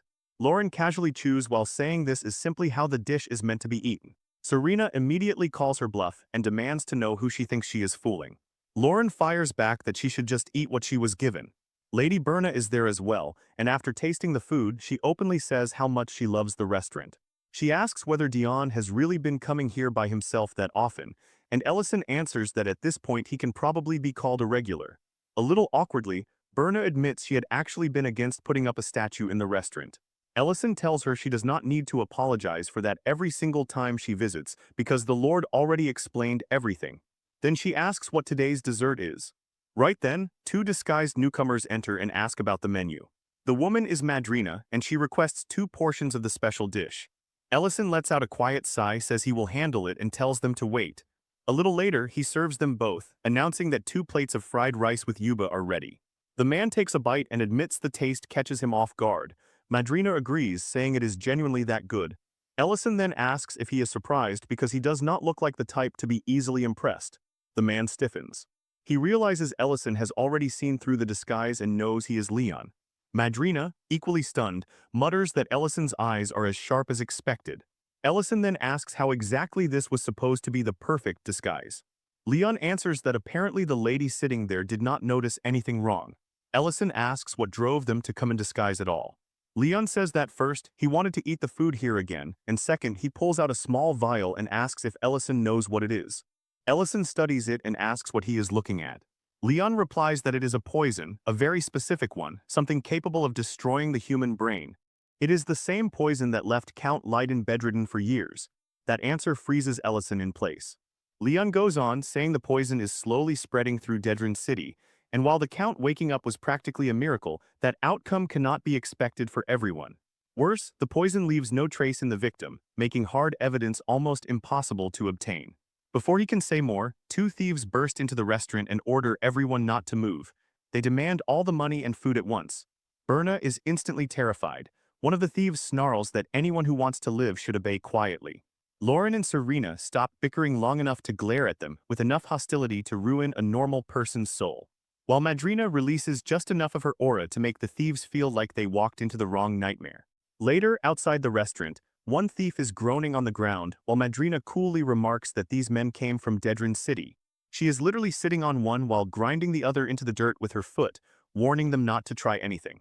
The thieves, now desperate, start apologizing and call her chief mage while begging for mercy. The compliment visibly improves her mood, and with a rather wicked grin she confirms that yes, she is the chief mage, and asks if they understand who exactly they picked a fight with. Back inside, Ellison, still holding the vial, asks if the real reason they came was to put him in charge of investigating Dedran City and finding whoever is producing the poison. Leon says that no matter how much they interrogated Count Dedran, he never revealed anything useful, and every general sent into the city ended up dead, leaving the territory in its worst condition yet. While Madrina continues to toy with the thieves, Leon adds that he is convinced the same organization is behind all of it, and that they are spreading through the city like rot. Ellison asks why the Crown Prince would entrust something this serious to nothing more than a restaurant owner. Leon answers by reminding him that not long ago, Dedran itself was torn apart by someone using magic in a frankly absurd fashion. Then he asks, with a smile that says too much, whether Ellison feels at least a little responsible for the chaos that followed. Ellison awkwardly asks who exactly told him about that. Leon immediately says he cannot reveal that, it has to remain an absolute secret. Ellison dryly remarks that the only person who could possibly have told him is the Empire's 7th-rank mage. The moment he says that, Madrina goes pale and rushes toward Leon in horror. Leon calmly says he will leave the matter in Ellison's hands, and if he needs anything, he only has to say so. Then he adds that this time, he intends to move forward with his own plan properly, and tells Madrina to come see him later. That night, on the outskirts of Dedran City, the situation is as ugly as the reports suggested. The place is unraveling, robberies everywhere, fear hanging over the streets. Ellison comments that things are even worse than he imagined. Lauren asks why they came, and he answers that they are here to catch the ones behind the poison used on the Count. She asks whether that poison is the reason the whole city is turning rotten. Ellison says it might be, though what worries him more is that all the generals sent here were poisoned too. He falls into thought, trying to figure out how to move. If he strikes too hard and sweeps them all up at once, the real masterminds may just vanish. But he cannot exactly walk around asking people where the criminal brain poison guild hangs out. Then he tells Lauren he has an idea but warns her she probably will not like it. Lauren just smiles and reminds him that he worries too much. She already told him she would do anything for him, so he should just explain the plan. A little later, Lauren is sitting behind bars, so that was the plan. One of the men overseeing the cell tells her not to get too close to the bars. A prisoner nearby comments that there is actually a girl in the cell this time. A huge, muscular inmate asks if it is someone's birthday, and the others start circling with ugly looks, asking whether she knows what happened to the last girl thrown in there. They say they are going to teach her a lesson. Lauren, visibly disgusted, says this dump does not even separate prisoners by gender. She is just about to turn her hand into dragon claws and rip the whole place apart, but stops herself, remembering that Ellison specifically told her to endure. Soon after, Ricardo, Dedrin's chamberlain, arrives and casually remarks that he heard they brought in a new useful item today. One of the men points to Lauren and explains that she was arrested for assaulting civilians in the street. Ricardo looks her over and says the rebellious ones always fetch a higher price. Later, inside the castle, Ricardo meets a man dressed as a count. He apologizes for making him wait. That man is Ellison in disguise, introducing himself as Count Raval and announcing that he will be overseeing the management of Dedrin City from now on. Ricardo quickly apologizes again and asks if he truly came straight from the Imperial Palace. Ellison smoothly says it is nice to meet him. Ricardo, trying to recover, explains that he was dealing with prisoners earlier and then mentions how absurd things have become around the Lord's castle lately. He says everyone is confused and hopes the new Count will be understanding. Count Raval says he already heard enough about the situation. Then he glances at the seal on the document and notes that it is indeed the Imperial Palace's seal. Ellison casually asks whether Ricardo thought it was fake. Ricardo immediately denies that, but says it arrived much sooner than expected. He adds that, for reasons no one can fully explain, the last 3 officials dispatched to this place all died, so he assumed no noble would willingly step into Dedrin. Apparently, he was wrong. Ellison catches that implication immediately and sarcastically asks if Ricardo is suggesting he should be careful not to become the 4th. Ricardo laughs nervously and insists he would never say anything so disrespectful. Ellison smiles faintly at that word, disrespectful, then tears the document in half and says that should count as disrespectful instead. Ricardo is horrified and demands to know what he is doing, asking how anyone could tear up a letter from His Majesty. Count Raval replies that the contents were so predictable they were not even entertaining. He says that even if the letter came from the Crown Prince, he could recite it with his eyes closed, improve public safety, take care of the people, eliminate corruption in Dedrin, the usual parade of boring responsibilities. Then he leans back with both feet on the table and says none of that interests him in the slightest. What he wants is to make this city a little more exciting to govern. He points out that Ricardo probably does not want to keep watching officials arrive only to resign or die one after another. Then he asks whether Ricardo does not think there might be areas where their interests overlap, especially given the kinds of rumors Ellison heard before arriving. Ricardo is completely stunned by the turn in tone and attitude. At the same time, back in the prison, a guard walks up to Lauren's cell and orders her to come out. When the guards come for her, Lauren asks the obvious question: they just transferred her into this cell, so where exactly are they dragging her now? The man tells her she does not need to know. Lauren says nothing, but inside she is already thinking that if not for Ellison's request to endure this, every person here would already be dead. At the same time, she remembers something important. Ellison said the criminals running this place likely know where the poison is coming from. One of the prisoners calls out after her and says that once she sees where she is headed, she will end up missing this filthy cell, because compared to that next place, even prison will feel like heaven. He adds that if he were in her position, he would bite off his own tongue and die now. Lauren only watches him in silence while the guard barks at the prisoners to shut up. As Ricardo watches her being led away, he starts thinking through his own next move. Count Raval feels completely different from the other nobles they sent down here. Ricardo knows he cannot keep killing every dignitary the Empire dispatches to Dedrin forever. But this one feels different. He likes that the man is a count, and maybe that makes the risk worth taking. He decides he will test whether Raval is truly brave or just pretending because he is terrified of dying before morning. While thinking it over, Ricardo reminds himself that poison operations like this are never run by one person alone, which means there is definitely a deeper connection to the underworld somewhere in the chain. Elsewhere, Ellison is still holding the vial of poison and trying to keep up the act of a corrupt noble, all while privately wondering whether he has made it too obvious. Maybe he is acting like he knows too much when in truth he knows almost nothing. If he suddenly shows Ricardo the poison, the man will obviously play innocent. At this point, Waiting for the enemy to make the next move feels like the only option. Then someone knocks on the door and politely asks if they may enter for a moment. Ellison allows it. A maid walks in carrying tea and explains that she prepared it in case he was thirsty, adding that the head servant personally sent her. Ellison thanks her and tells her to leave it there. But she apologetically says the head servant asked her to remain until she sees him drink it as a sign of trust. That makes everything click immediately. Ellison cannot believe they are testing him this openly, serving tea that may or may not be poisoned and demanding he prove trust by drinking it. If he refuses by leaning on his authority as a count, Ricardo will hide his intentions again. If there is poison inside, then Ellison can stop pretending and use that as leverage. If there is not, then he has to keep acting as Count Rival. So he downs it all in one swallow and decides he will deal with whatever comes next. Then he pauses and remarks that the tea tastes excellent, genuinely high quality. The maid smiles and says she knew he would like it.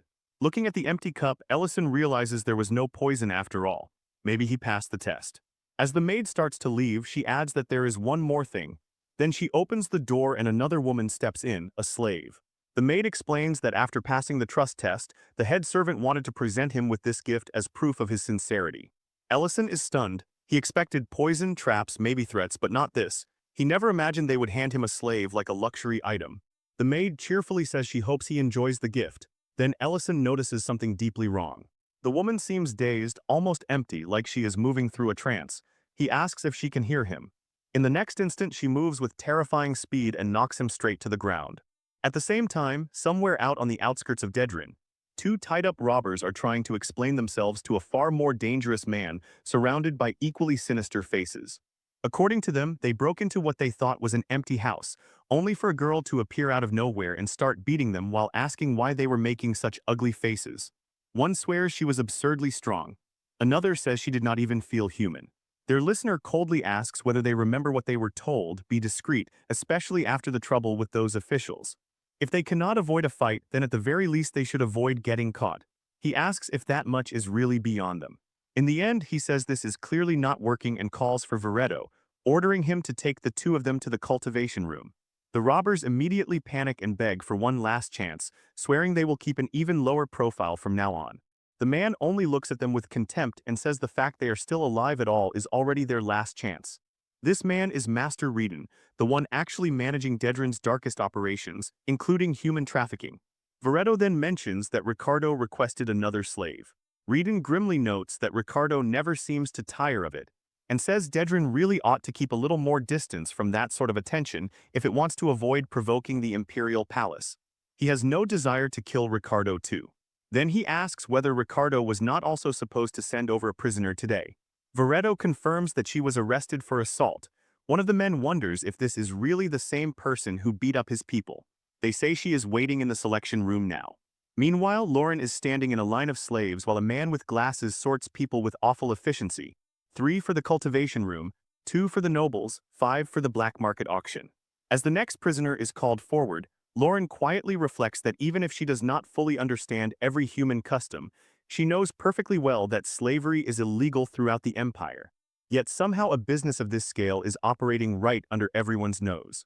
She still cannot say for certain that these people are behind the poison, but this is already much bigger than they thought, so she decides Ellison needs to know immediately. Using the coordinates of his room, she opens a tiny portal and asks if he can hear her, telling him the situation is far worse than expected. But then she sees something through the portal that makes her expression change instantly. Ellison is standing there with a woman tied up in his room. Ellison reacts immediately, blurting out that it is not what she thinks. Lauren, visibly confused and already getting angrier, asks what exactly she is supposed to think. Meanwhile, the slave woman, still under whatever control they put on her, starts pleading for her master to give her orders, which only makes Ellison look even worse. He frantically insists that whatever Lauren is imagining, this is a complete misunderstanding. Lauren's dragon aura starts leaking out as she demands an explanation. Ellison points at the woman's condition and says that is the entire point. She is not normal, and he definitely did not summon her into his room himself. Lauren, still furious, tells him to investigate the place called the cultivation room immediately. She says they will settle this other matter later and he had better prepare himself. Then someone notices Lauren's odd behavior and asks what she is doing. She instantly answers that she is doing nothing, just that the handcuffs broke and she needs a new pair. The man asks how handcuffs could possibly have broken, and Lauren says flatly that they must have been defective. Elsewhere, Leon is speaking to one of his men, who asks whether they should interrogate someone directly. Leon says no, warning them that provoking that individual would be a mistake, because what they are dealing with is not human. He adds that they still do not understand its full purpose, but if they mishandle it, the whole operation could collapse. He orders the area cleaned up and says he has to go meet the creature himself. The next morning, Ricardo visits Count Rival and politely asks how his sincerity was received. Ellison answers that it was satisfying enough. Though he admits the whole thing felt like a test and mildly irritated him, he says he is willing to let that go. Privately, however, he is still annoyed that Ricardo managed to create such a ridiculous misunderstanding the night before. Ricardo apologizes for the tea incident and says that shaking hands too quickly in a place like this can be dangerous. Ellison brushes that aside, saying he already forgot about it. The slave woman lies unconscious on the bed nearby. Ellison tells Ricardo he intends to keep her with him for a few more days, and Ricardo says that is entirely his choice. Then Ellison remarks that while this is not his first time seeing slaves, something about this woman is different. Her condition is abnormal. Ricardo acknowledges that openly and explains that this is actually their product's special feature, slaves who obey perfectly because of brainwashing. They do not run, they do not resist, and they can be made to do absolutely anything. Hearing that is almost enough to make Ellison snap. For a moment he seriously considers wiping out the entire slave market right there.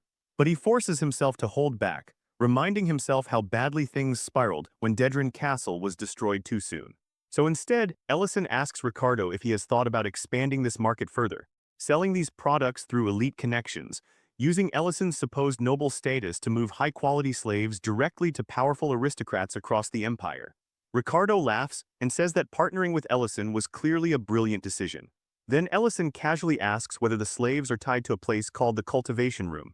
That visibly startles Ricardo, who immediately asks how Ellison knows about it. Ellison calmly answers that he came to Dedran after hearing rumors, and that nobles are naturally cautious, which means it is only sensible to verify the distribution process before introducing products to serious clients. He adds that if showing it is too troublesome, Ricardo can always refuse, though that would obviously limit how far the sales route can spread. Ricardo responds almost instantly, saying there is no reason to hide it now that they are partners, and in fact, it is much closer than Ellison probably assumes. At the same time, Leon knocks on a door and tells the woman inside that a problem has surfaced that even he cannot solve on his own. The woman answers in clear surprise, noting that it is unusual for something to remain unresolved even with the imperial palace involved. Leon explains that there is an anomaly among the slaves, and says the suspicious energy surrounding Lauren feels too much like a dragon, one very similar to her. The red dragon Sydney narrows her eyes and wonders whether the black dragons have started sniffing around too, adding that reports of them digging into matters lately have definitely increased. Sydney remembers the name of the new overseer too, a young man called Count Revalk. Leon confirms that the dragon hidden among the slaves is a small black-haired woman, and the moment Sydney hears that, she knows exactly who it is, Lauren. She immediately orders the cultivation and sorting rooms to be cleared out.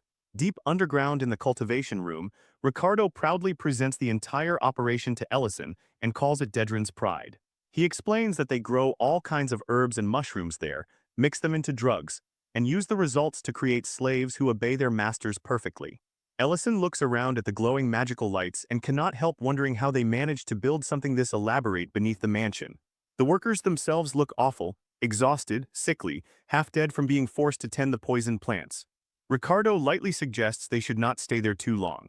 Ellison then asks very casually whether these ingredients could also be used to create a poison that leaves no trace behind.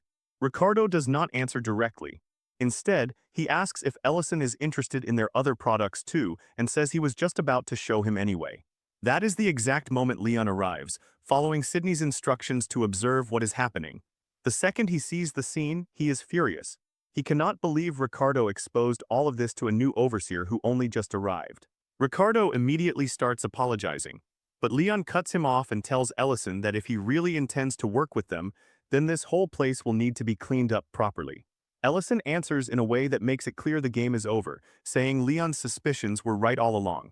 Elsewhere, Lauren is still in the prison when she hears movement and voices outside. It sounds like something is being shut down, and she immediately suspects that has everything to do with Ellison's side of the plan. Then Sydney appears and comments that catching a dragon slave is quite the prize. Looking Lauren over, she adds that she never expected to meet another dragon in a place like this. Lauren asks who Sydney is. Sydney answers that Lauren may not know her, but she knows Lauren very well. More than that, she knew Lauren's mother too. That lands like a blade. Lauren demands to know how she knows her mother's name. Sydney smirks and says she remembers much more than that. She remembers her mother's final moments clearly. Then she asks whether Lauren wants to hear about them. That is enough. Lauren explodes and attacks with everything she has, swearing she will rip Sydney apart and silence that mouth for good. Sydney only grins and says she already tested that mouth, it works just fine. Then she keeps going, provoking her with more words about her mother until Lauren attacks again, desperate to shut her up completely. The people nearby panic instantly, shouting that there is a dragon and scrambling to flee. Sydney, enjoying every second of it, transforms into a massive red dragon and mocks Lauren for being too rebellious to ever pass as a slave. She sneers that instead of flailing around like this, Lauren could have just kept playing house with the human she brought with her. To Sydney, it is all the same, like a bug buzzing around inside a restaurant. Eventually somebody has to catch it. She asks why Lauren did not just keep living quietly like that. At the same time, in the cultivation room, fire suddenly breaks out and the workers start shouting for it to be put out. Leon dismisses the panic and orders everyone to leave. Ellison says he will make sure the evidence is not lost in the flames. Leon then comments that Ellison clearly is no ordinary imperial official, but a magician, which explains why he behaves so differently. Ellison replies that Leon is not exactly in any position to comment on unusual behavior, especially with swordsmanship and barrier techniques like his. Watching him move, Ellison notices something familiar in the way he steps and immediately recognizes it, the sword style of the First Knight's Order. Curious, Ellison asks whether he is from the Imperial Palace. Leon admits that he is getting more interested in Ellison by the second, but also finds him too dangerous to leave unchecked. Then Leon attacks. Ellison blocks it with magic and calmly explains that binding magic becomes easy to avoid once you understand how the energy flows. He even jokes that a chicken could figure out techniques like that eventually. Leon answers that large-scale attack magic is a different issue, because it becomes difficult to use properly without a strong source of fire. Ellison adds that his own case is not normal, and that enchantment magic weakens the wider it spreads. Leon agrees, especially once the force is concentrated into a single point. Ellison says that sounds right in theory, then asks Leon whether he knows the correct way to kill a magician. Leon glances toward the barrier, wondering whether it is still intact, but Ellison does not give him time to breathe before launching a strong counterattack. Even after taking it, Leon recovers frighteningly fast. Ellison notes how quickly he gets back up and comments on how durable he is. Once he sees Leon's clothes torn and his condition exposed, he keeps pressing for his true identity. Back at Ellison's restaurant, Dariant arrives and says he came as instructed, adding that their cover has probably already been blown. Leon, Berna, and Madrina are all there having lunch, and Dariant reacts with complete disbelief at the prince's presence. Leon only remarks that being exposed after a few days was inevitable anyway, then reassures Berna that he has no intention of arresting her. He openly acknowledges that she was not truly responsible for the Count's crimes, and she responds with visible relief, saying she is grateful for that mercy. Dariant then asks how the restaurant is even functioning without Ellison. As Berna takes her leave, Leon explains that someone surprisingly talented has been handling the kitchen in his absence. From there, he shifts the topic back to Dedrin, noting that Count Dedrin has remained eerily silent ever since his castle was destroyed, most likely because the shock broke him. Then Leon asks something so blunt it startles both Madrina and Dariant: if Ellison fought the two of them together, who would win? Dariant is visibly horrified by the question, but Leon insists on an answer. Reluctantly, Dariant admits the truth: even together they would still lose. Ellison is beyond common sense, more monster than man at this point. Dariant says he only ever knew one other person remotely like that, a man he once served under directly in the infantry, Commander Adrian Pierce, the swordsman who refined the First Knight's Order's style and remained the strongest blade he had ever seen. He adds that standing under a monster like that was exactly why he could never rise beyond vice commander. Leon presses him for someone who is still alive, and Dariant says he does not know for certain, because Adrian vanished during the war while defending the Imperial Palace. Back in the fight, Leon keeps demanding Ellison's name. Once he hears it, he immediately calls him a deserter. Ellison responds that later, in prison, he has plenty of questions he wants answered. Leon brushes that aside and says there is someone he still has to serve, and they can continue this next time. Before leaving, he attacks the ceiling instead, because he knows Ellison will have to choose between pursuing him and protecting the innocent slaves and all the evidence. Just before he vanishes, Leon says with real regret that he wishes someone like Ellison had existed in his own past. Elsewhere, Lauren and Sydney's battle keeps wrecking the prison. Sydney keeps taunting her, boasting about that sharp tongue of hers while Lauren keeps demanding answers about her mother. Then Sydney drops the truth like poison, saying Lauren's mother created the ancient marble and was imprisoned because of it, left to die miserably without anyone coming to save her. She adds that some secrets cannot stay buried no matter how hard people try. Lauren is consumed by fury and says that if the secret ever spreads, she will kill everyone who knows it. Eventually, the immediate danger eases and people start calming down after realizing the collapse has stopped. The survivors thank Ellison for saving them. He brushes it aside and tells them to stop wasting time on praise and start helping the wounded instead. Among the fallen is Ricardo. People crowd around his body and begin stomping on him, cursing him for what he did to them. One person tries to calm the mob and reminds them they are doing this in front of the man who actually saved them. Ellison dryly asks whether he is supposed to step on Ricardo too just to fit in. Elsewhere in the castle, one of the maids is wondering what happened in the basement and whether Lord Ricardo is still down there when a fully covered man suddenly appears. She asks who he is. He answers that he heard there was a patient here. The maid, surprised, apologizes and says she had not been told about any visitor, so he will have to leave. Before she can finish speaking, her eyes shut and she collapses asleep. The man comments without emotion that he did not come as a guest anyway. Then he opens the door to the room where one of the sleeping slaves lies and quietly wonders whether she is the one he has been searching for. At the same time, Lauren breaks into the prison and tells the slaves there are no guards left and they are free to run. None of them move. She tells them again, louder this time, but they remain standing there with blank faces. Frustrated, she says that at this rate freeing them will take forever. Then Ellison's voice reaches her. He tells her that he thought this was supposed to be a covert mission and points out the complete disaster she created instead. Lauren defends herself immediately, saying another dragon found her out. Ellison notices the injured red dragon nearby and asks if that was the one. Lauren confirms it and says she had to shut her up because she would not stop talking. She also tells him the dragon knew about her mother, about creating and absorbing the ancient marble. Ellison scratches his head and admits that makes things much messier. Then he says he found the source of the poison and that they should probably end the operation for today. Lauren asks what they are supposed to do about the prisoners, especially since none of them react like normal people. Ellison explains that the slaves were brainwashed to only respond to someone they recognize as their master. Then he says he already called someone who can handle that. A man steps forward, gold dragonium, and says this will be the last time he helps them. Using his power, he begins breaking the brainwashing that has enslaved the prisoners. One by one, the chains in their minds snap. The freed slaves realize what happened and immediately break down, laughing, crying, embracing each other in disbelief now that they are finally free. Ellison lines the freed slaves up and tells them he is about to hand out food. Lauren, curious, asks what exactly he is giving them, and Ellison answers with quiet pride that it is instant noodles from another world, basically the best emergency meal ever made. Since they are starving, he pours hot water into the noodle packs and tells them to wait 3 minutes. When they finally eat, the reaction is immediate: warm broth, soft noodles, simple comfort, and to people who had almost given up on being treated like human beings, it feels incredible. They thank him while eating and keep asking for more. Lauren, not about to be left out, asks for a bowl too, and Ellison tells her of course he made one for her as well. Nearby, Mantium stands in silence, and while he watches all this, his mind drifts backward. He remembers being looked at with disgust, rejected by a girl because of how he appeared. Then another memory cuts in, a very different one, the overwhelming gratitude of a healed count and the absurd offer of honoring him with a statue. Another former slave had broken down in tears while thanking him too, confessing she had already accepted that slavery would be her fate forever. Now he stares at his own hand, lost somewhere between those moments. Later, Ellison, Lauren, and the others return to the dining hall. Ellison is still quietly impressed by how effortlessly Mantium removed the brainwashing and says so out loud. They confirm that the woman who had been sent to Lauren's room has already been treated. Lauren remembers that ugly misunderstanding from earlier and admits she is relieved to see everything resolved.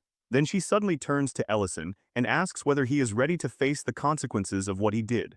Ellison awkwardly starts explaining that his actions were unavoidable, but Lauren cuts straight through that by pulling him into a fierce hug and declaring that this is his punishment. Ellison, confused, protests, but Lauren insists that this is exactly what he gets and tells him to accept it quietly. He apologizes and promises it will not happen again. Then, trying to lighten things, he teases that if punishment feels like this, he might survive a few more. Then the mood shifts. Ellison casually asks Lauren whether she cleaned up the dragon corpse so the crown prince would not see it. Lauren, embarrassed, immediately denies doing anything and had simply assumed he already handled it.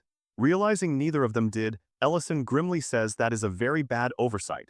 Elsewhere, the injured red dragon Sydney is speaking with Adrian, the captain of the First Knight's Order. She admits her own limits, saying that even with only half her mana left, she had hoped she could at least put up a decent fight but failed. She wonders if she was never the right fit for the job to begin with, then asks about Adrian's side of things. Adrian apologizes and admits their opponents were too strong.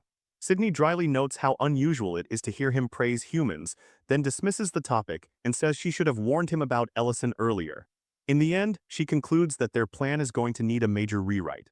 Leon, meanwhile, openly praises Ellison for how cleanly he handled the whole disaster, even while admitting the situation itself was ridiculous. He reflects on how the culprits were not only using poison, but had also built an entire system of slavery and brainwashing drugs, something so grotesque it would have sounded absurd if someone told him about it beforehand. He says he never expected the matter to be resolved so smoothly. Ellison then asks whether Leon still has unfinished business in Greek City. Leon says there is one last matter, and admits he is still shocked that the main culprit turned out to be a dragon. He adds that the dragon also had a human accomplice trained in the swordsmanship of the First Knight's Order. Hearing that, Dariant immediately says he wants to face the man who dared stain the name of the Order. Ellison, however, is more annoyed by the fact that the dragon's body disappeared, leaving the whole affair technically unfinished. He speculates that the dragon is probably still alive somewhere, and warns Leon not to get reckless involving himself in dragon business. Leon assures him he has no intention of doing anything stupid, and for now decides to close the matter. Then Ellison suggests that they send a proper overseer to prevent the same kind of rot from spreading again. Leon dismisses the idea, saying it will not be necessary, and produces a letter, hinting that it already contains the answer. Ellison reads it and is openly stunned. He immediately asks what Leon is actually trying to do, already suspecting that this was part of the prince's plan from the beginning. Leon calmly points out that a decision like this could easily anger other nobles, especially if they started asking why they were not given the same treatment. At the Count's castle, Raiden is on his knees asking forgiveness, taking responsibility for everything that happened and desperately insisting that Birna was innocent. Birna herself, crying, says she is prepared to accept punishment too, but the Crown Prince cuts through that and tells them he did not come for that reason. Then he hands them the letter and tells them to read it. Raiden reads it aloud and realizes it is not a sentence, but a pardon and more than that, a new order. The letter praises the way Greek City improved under their management. The poverty eased, security stabilized, the territory recovered. And because of that, the central government has decided to unify Greek City and Dedran under the Lord of Greek City. Birna is overwhelmed and can barely believe what she is hearing. Leon congratulates Raiden on the expansion of his domain, but to everyone's surprise, Raiden refuses the role, saying someone else is better suited for it. Later, while riding back on horseback, Leon admits to Dariant that Raiden's decision genuinely surprised him. Dariant replies that even with that twist, the prince still ended up with the right proposal in the end. Back at the Count's castle, Raiden calls Dion in, asks him to sit, and offers him dessert. He speaks calmly about his improving health and briefly acknowledges Alina's role in that recovery. Then he congratulates Dion on the unification of Dedran and Greek City, and begins talking about the responsibilities that will now come with it. He asks Dion how old he is and then, almost out of nowhere, says it may already be time to think about marriage and securing an heir. Dion, completely blindsided, asks why they are suddenly talking about that. Then Raiden reveals the real point. He has already informed the palace that he intends to transfer the management of Dedran to Dion. He explains that he has heard Dion speak, seen how thoughtfully he worries about the people, how practical and grounded his concerns are, and that those qualities proved more than enough. He names Dion the rightful lord of Dedran and says he believes he can govern it well. Dion is overwhelmed, but still vows that he will do everything he can to rebuild and strengthen the territory. That same night, Dion arrives in Dedran and immediately feels the weight of what he inherited. The place looks awful. One of his subordinates gives him the grim summary. Yes, they took down the largest criminal network, but now smaller groups are fighting to fill the vacuum, and the soldiers barely bother with proper patrols anymore. Wanting to see the truth with his own eyes, Dion steps into one of the military facilities and finds soldiers drinking, gambling, passed out on the floor, and treating duty like a joke. The sight leaves him speechless because the mess is so deep he does not even know where to begin. Back at Ellison's restaurant, Linty is working on a dish and asks Ellison for feedback. Ellison praises the effort but still points out where it can improve. Lauren overhears that and instantly insists she can cook just as well, which immediately starts another playful argument. At another table, Rain and Creston are talking about Dion's departure for Dedrin. Rain says she is worried because the place is still such a disaster. Creston agrees that Dion's reputation is growing, but so are the problems waiting for him there. Then the door swings open and Dion himself stumbles in drenched in sweat, asking for a hamburger. Everyone stares at him. Lauren immediately jokes that he looks like a corpse. Dion devours the hamburger with such desperate speed that it actually worries everyone more. Ellison notices how pale and exhausted he looks and asks whether he is alright, even offering help. Dion hesitates because he clearly does not want to rely on Ellison yet again. But then he cracks, blurting out that he is dying and needs help. Ellison asks whether the situation is really that bad enough to feel like death. Dion instantly realizes what he just admitted and tries to cover it up, saying it was only a joke and that he is perfectly fine. Then he throws a coin onto the table, mutters that he is busy and leaves abruptly. The whole room is left staring after him in confusion. After that, Ellison turns to Lauren and asks whether she still has the thing they made earlier. Lauren remembers it immediately and says they never ended up using it, so it is probably still in the attic on the 3rd floor. Elsewhere, back in his own room, Dion sits alone and starts scolding himself. He tells himself he relied on his master again out of habit and that he needs to get a grip. He forces himself to think clearly. Just implementing a few temporary fixes will never be enough to save Dedrin. He needs priorities. The first problems he identifies are corruption in the officials and the collapse of public security, because those are the issues crushing ordinary people the hardest. He also sees how connected everything is. Corrupt officials feed criminal networks through bribes, and those same networks worsen security, which in turn gives the officials even more room to rot the territory from the inside. On top of that, the military has decayed so badly that there is barely anyone left capable of seriously cracking down on the criminals. For a moment, he thinks of Ellison again, then immediately rebukes himself for wanting to depend on him yet another time. In the end, he makes up his mind. He will summon all the officials in charge of the territory's departments and start dealing with the problems one by one. Elsewhere, some soldiers are already in rough shape, complaining about aching legs and ruined stomachs after drinking far too much. Kinder, the squad leader of Dedrin's guard, tears into his men, asking if they still dare call themselves soldiers. He reminds them that during the last inspection, their lord showed them far more mercy than they deserved, and that the fact they all kept their heads should already feel like a blessing. One soldier pushes back, saying Kinder used to ignore this kind of behavior himself, so why act strict now? Then he says the real thing eating at all of them, no matter how hard they work, it all feels pointless when people above them can erase that effort with a single rotten decision. Those words hit Kinder harder than he shows. He walks away carrying the weight of them, blaming himself for helping build that kind of hopelessness in his men. Wanting to clear his head, he goes looking for somewhere to drink. On the way, he spots a camp lit up in the dark, with an absurdly good smell drifting out from it. When he steps closer, he finds Ellison and Lauren running a mobile restaurant, a food cart that moves from place to place. Kinder asks if it is really a restaurant and Ellison calmly says yes, they serve both food and drinks. Drawn in by the scent of grilled skewers, Kinder orders some snacks and something to drink. Ellison hands it over and tells him to enjoy. The first bite is enough to stop him cold. The meat is tender, rich with flavor, and the sweetness of the vegetables blends perfectly with the juices. Then he takes a drink and feels the stress of the day start melting out of him. Pleased, he says the food and drink fit together perfectly, and that the meal is doing more for him than rest ever could. Ellison tells him to take his time and enjoy it, adding that he is willing to listen if something is weighing on him. The next morning, Dion meets Vendink, the man in charge of taxes and finance. As he reviews the records, he quickly finds something ugly, a supposed expenditure of 20 million for road repairs 4 months ago, yet no repairs were ever actually done. When Dion questions him, Vendink does not even try to hide his instincts. He confidently opens a box filled with jewels and coins and says he came prepared with a proper explanation. For a moment, Dion considers arresting him right there. But then he remembers what Ellison would probably say, gather proof first, because moving too early will only warn the others. So instead, Dion pretends to be pleased with the bribe, saying he appreciates that kind of thoughtfulness and will be counting on him from now on.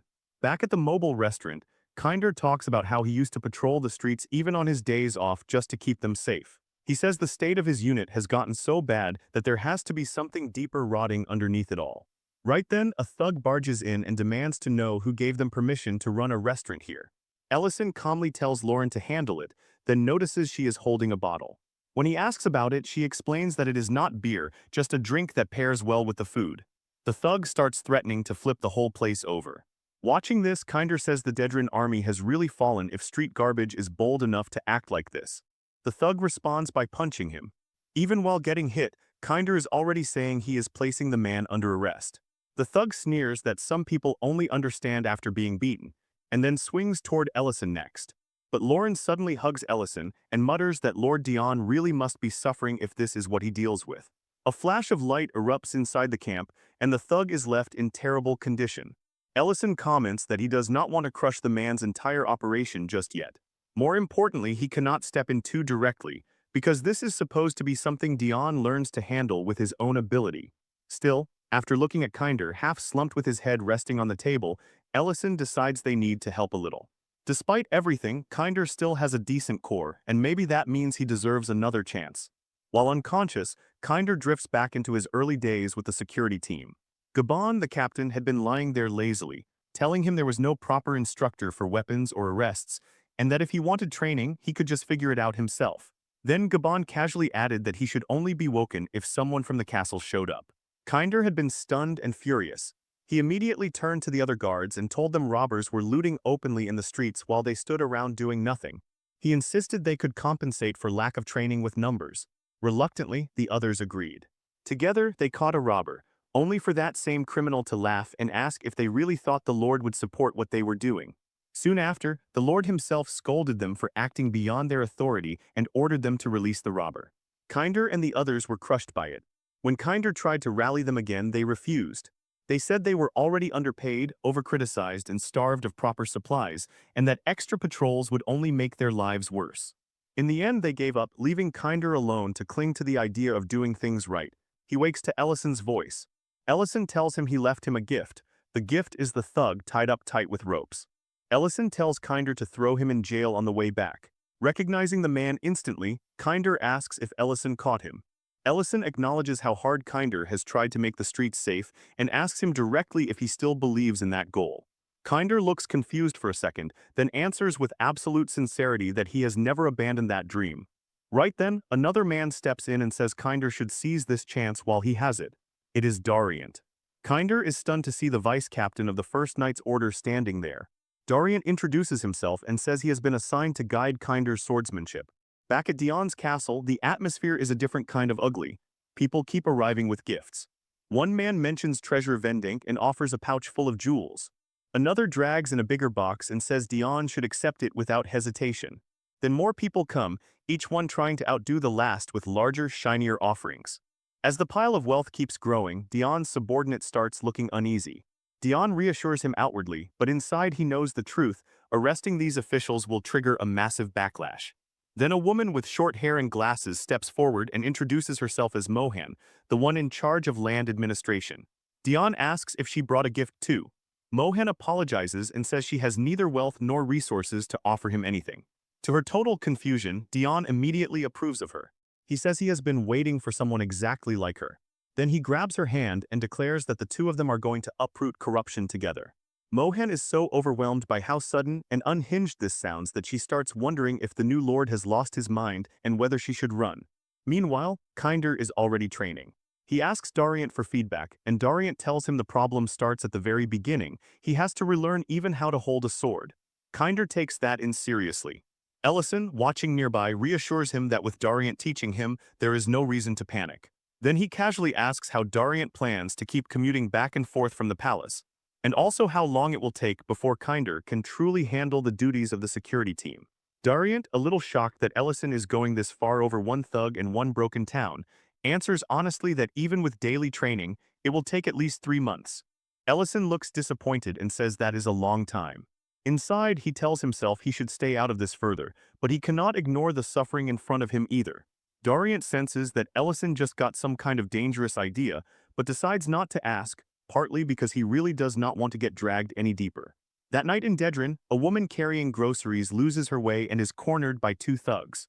One pulls a knife and starts threatening her, but before anything worse happens, a voice cuts in and orders them to drop their weapons. A group calling themselves the Street Vendor Squad steps out. The robbers laugh and mock them, clearly unimpressed, until one of the vigilantes raises a beam of magic and blows apart the thief's weapon. The woman is stunned and starts suspecting that Count Rival himself may be one of the people behind the group. Ellison also recognizes her. She is the same woman who once appeared in his room. He thinks to himself that being recognized this soon was definitely not part of the plan. Elsewhere, members of Dedrin's human trafficking network gather around a table to discuss the damage. Ricardo is dead, Reedon is missing, the cultivation and sorting rooms are shut down, and now a new lord is in charge. Their leader, Lee Valalta, declares that they will inherit Reedon's legacy and build the kingdom back up again. At training, Kinder eats the food in front of him and thinks bitterly about how much he misses the skewers from the mobile restaurant. He does not even know what kind of meat Ellison used, he only knows it tasted incredible. Even so, he tells himself to endure this meal if it helps him keep training. Another soldier walks over, notices how dirty and worn out Kinder looks, and asks where he has been. Kinder answers simply that he has been training, and then says with total certainty that he has not given up on either his dream or the road he chose. The soldier is left staring after him. Then the scene shifts back to the former slaves. They are thanking Ellison for everything, and the woman who had once been delivered to his room is shocked when he removes his disguise and reveals that Count Rival was him all along. Ellison confirms that he was also the one behind the food cart group. The former slave tells him that the new lord arranged temporary housing for everyone who was rescued, and that once the investigation is over, they will all be sent back to their original homes. Ellison quietly admires that.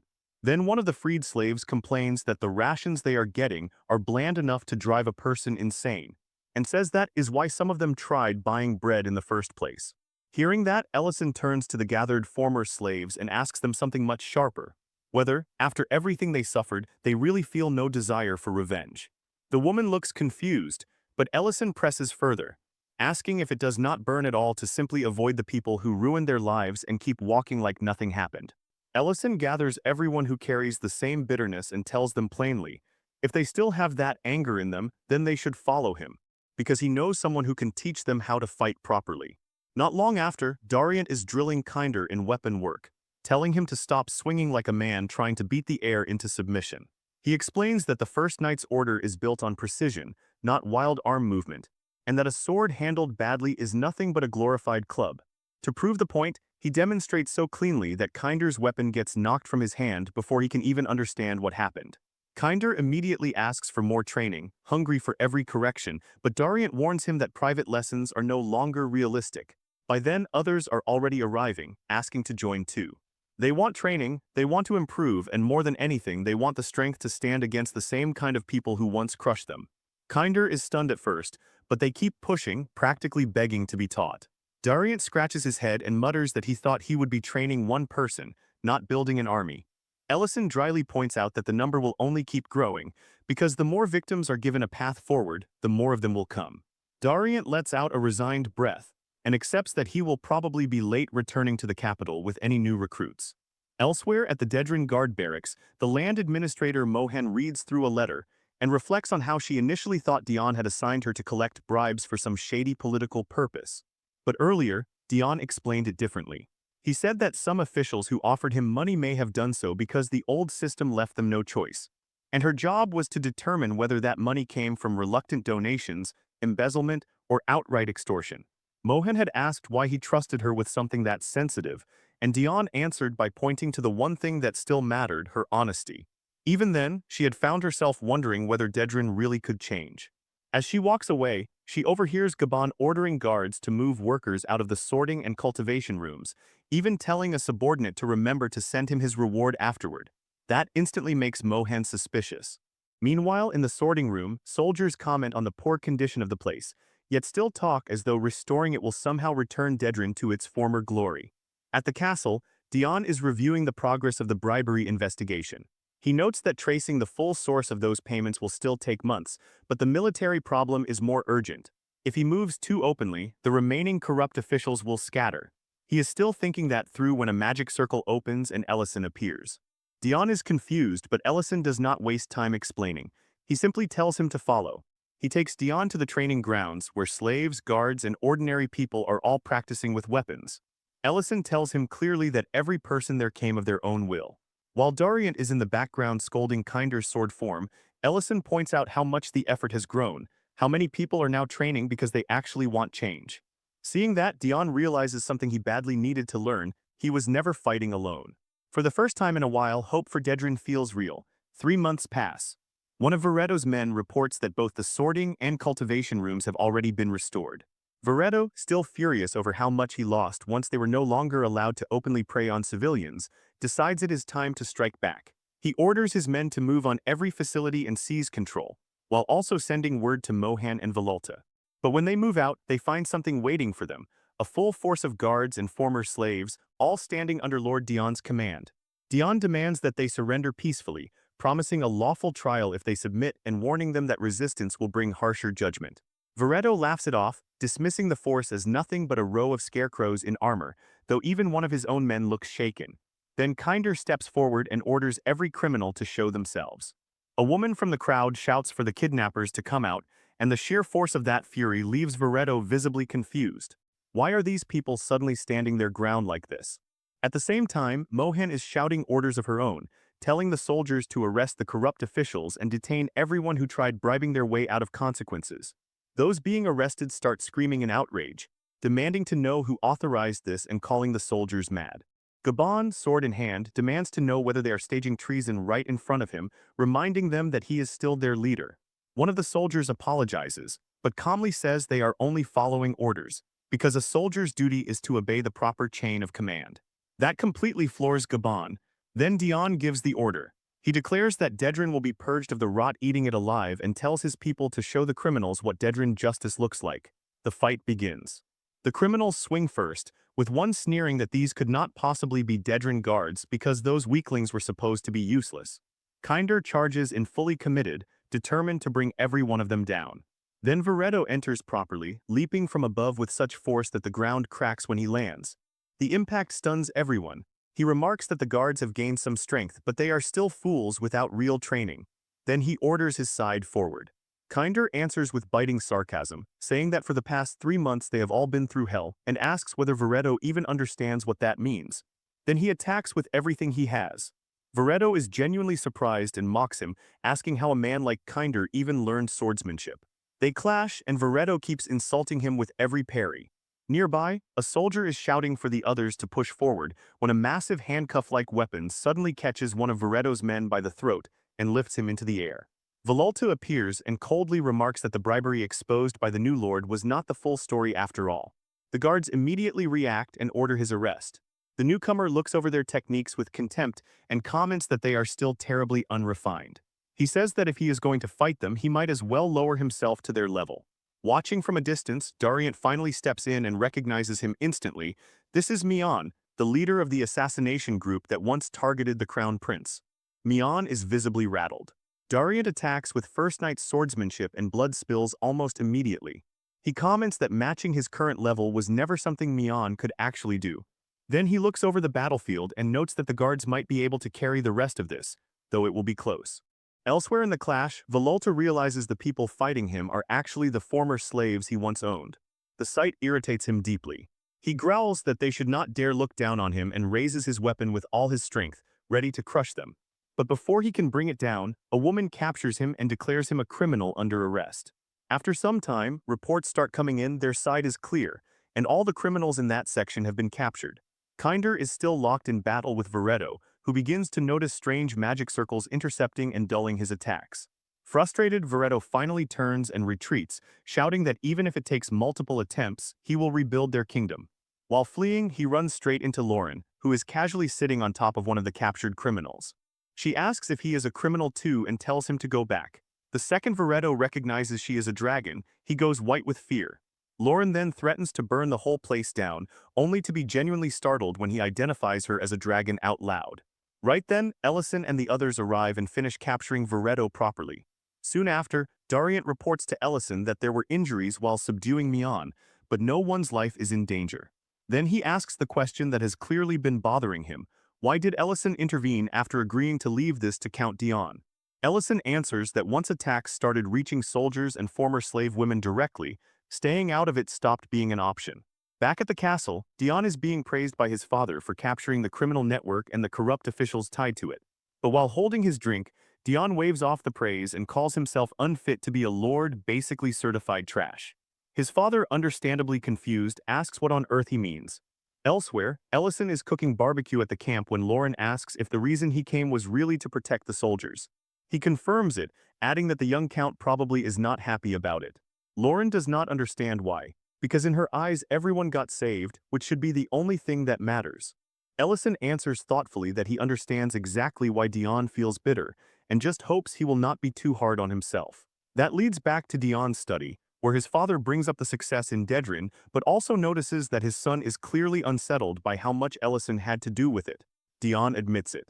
At first he wanted to prove that he could change things through his own ability as a lord, but after seeing what his people were actually facing, he realized he had been eager without being ready for the cost of those choices. Then he apologizes, saying maybe he simply does not have the qualities of a true lord. His father responds by asking him to take a walk. He says there are some very important misconceptions about being a good lord that need to be cleared up. A little later, the two of them are walking together. His father asks how Dion actually sees him as a lord. Dion explains that everything he ever heard painted his father as the man who restored glory to Greek city after the devastation of the Dragon War. His father immediately understands what happened. Hearing those stories made Dion idealize him and assume that a good lord is someone who always solves everything through his own strength. Then he tells Dion the truth. The very first thing he did as lord was ask for help. Back then, Greek city was in such bad shape that the people would have starved if he had tried to stand alone. So he went to a neighboring lord and asked for shelter and enough supplies to keep his people alive. That, he says, is what matters most for a lord, not pride, not image, but the final outcome for the people under his care.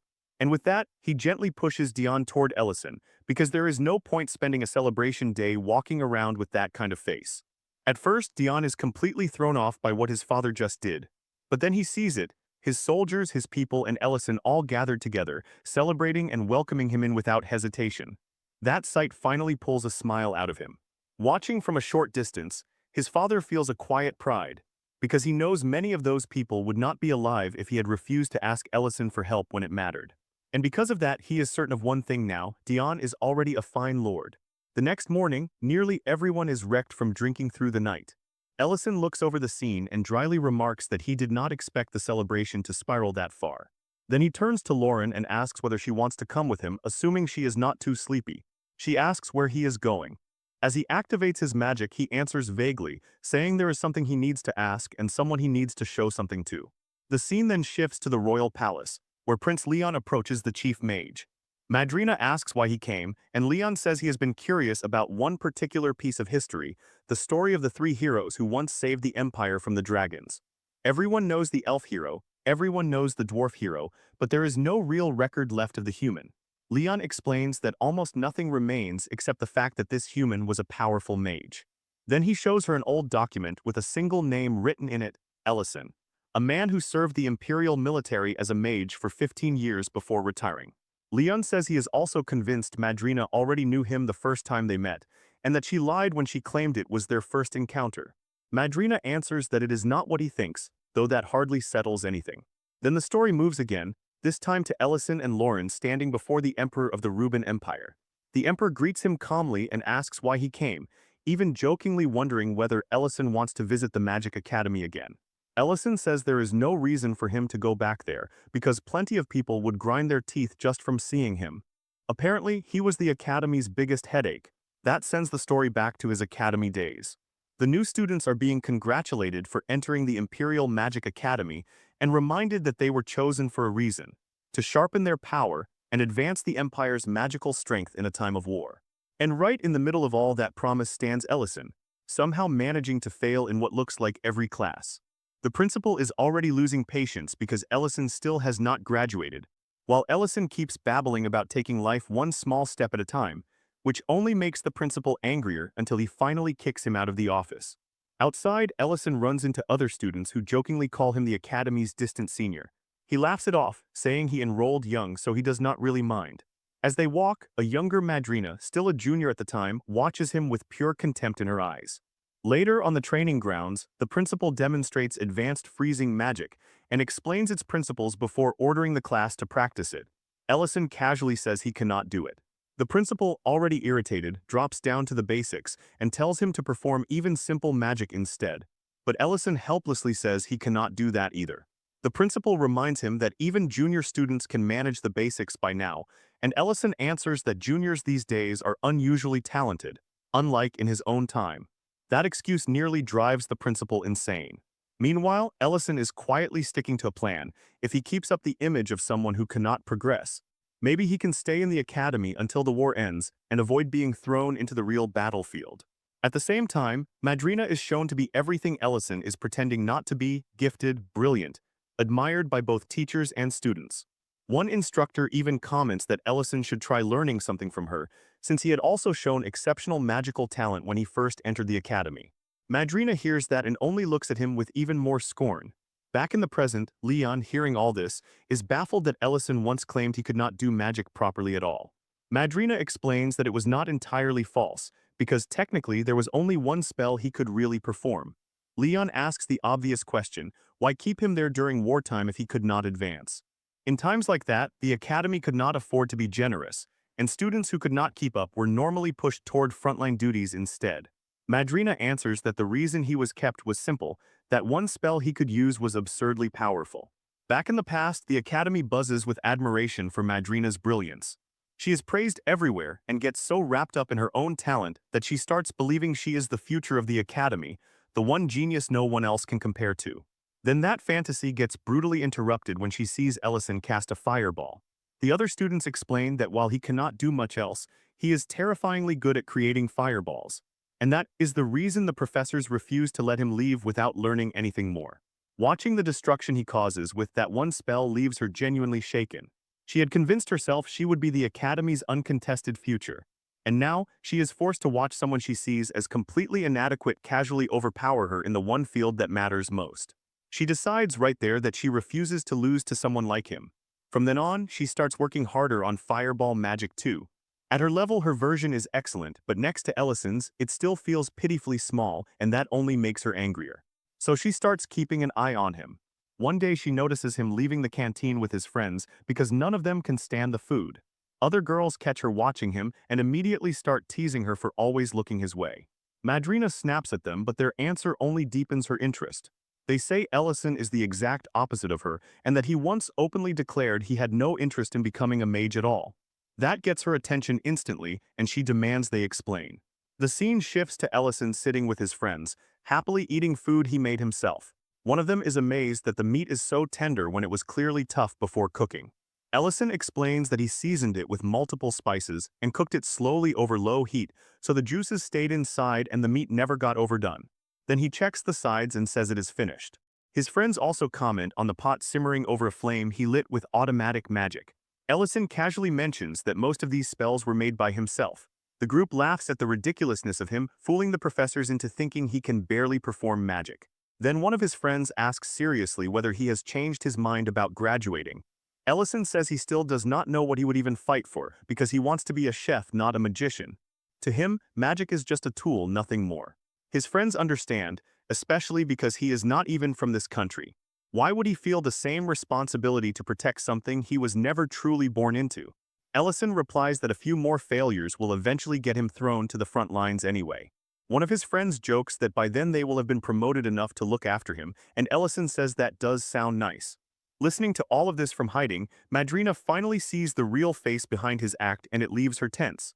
Then graduation day comes.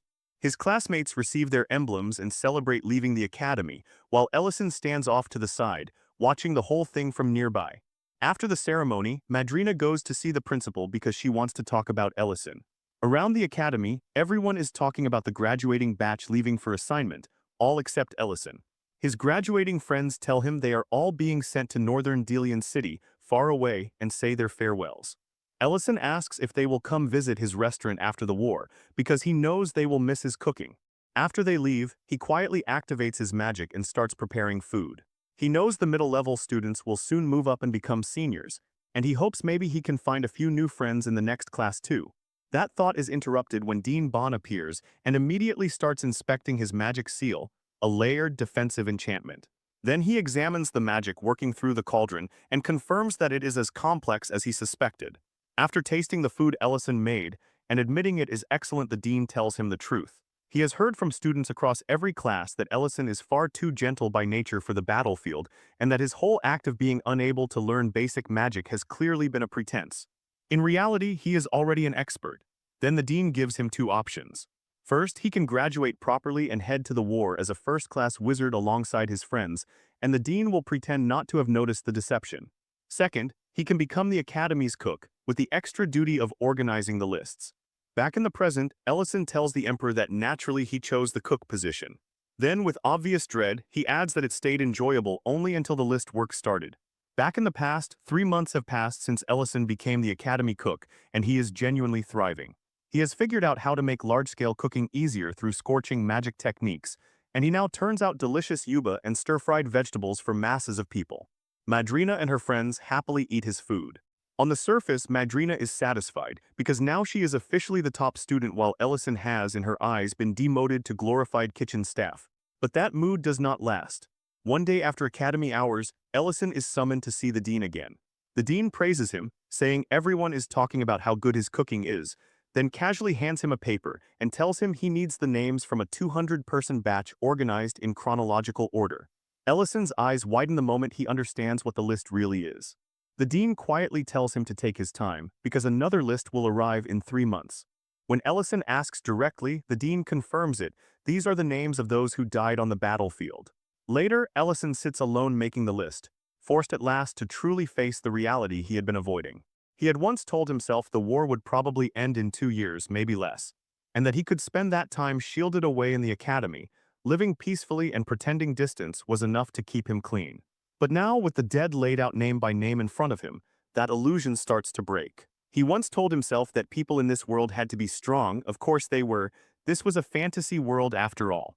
That was the thought he clung to when he first got dragged here, conscripted as a soldier because Rubern was short on manpower. But that illusion starts dying the moment he sits there writing the names of the dead.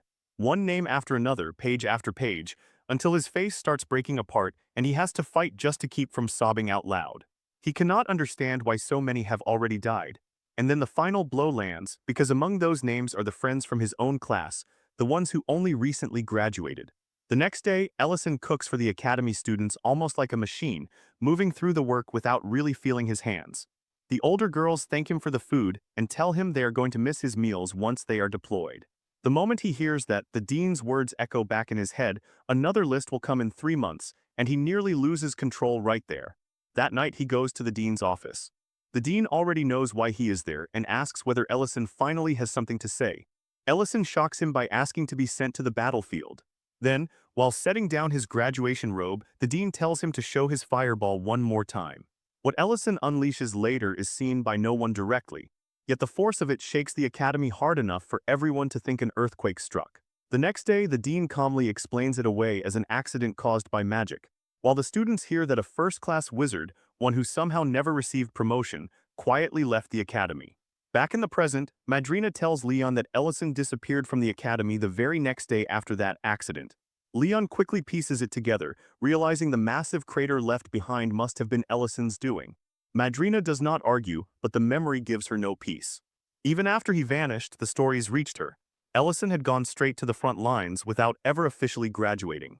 After leaving the academy, Ellison is brought before 2nd Company Commander Dagos, who remarks that luck clearly hates him, because receiving a magic student like this in the middle of a battlefield is unusual even in wartime. Dagos explains the situation bluntly. Their operational zone sits right in the center of the war, where monsters are just as deadly as the dragons they are technically fighting. Dragons raid villages, loot, and destroy, but monsters are what truly turn the battlefield into a slaughterhouse. Dagos advises him to stay back, unpack, and wait for orders, because walking into combat right now would be suicide. Ellison ignores that completely. The moment he leaves, Dagos and his subordinates start discussing how little time he likely has left. Some of the men object, saying it is insane to throw new recruits straight into battle. But Dagos answers that Ellison is no ordinary student, not with a first-class batch emblem on his chest. Before that conversation can go any further, a soldier runs in and tells them to come outside immediately. When they do, they find a massive stretch of battlefield simply erased, a huge clearing carved out of the carnage. Everyone is left stunned. Then Dagos turns and sees Ellison standing there injured, asking only one thing: send him to the next operational zone before even more people die. In the present, the Emperor asks Ellison whether he still resents Dean Bond for forcing his hand back then. Ellison says no. Bond did not betray him, he only forced him to see reality by placing that list in front of him. Later, Ellison heard that Bond himself was sent to the battlefield, fought dragons, and eventually died there. So in the end, Ellison says the only people he truly resents are himself and the enemies who made those lists of dead students necessary in the first place. Then he says the Emperor already knows the rest of the story, and the Emperor confirms that he does. Ellison quietly admits that if he were given the chance to do it again, there are things he might choose differently instead of just walking away from the battlefield. Elsewhere, Leon is stunned to learn that Ellison deserted. Madrina, with a sadness she cannot hide, admits that Ellison ended up betraying his own beliefs.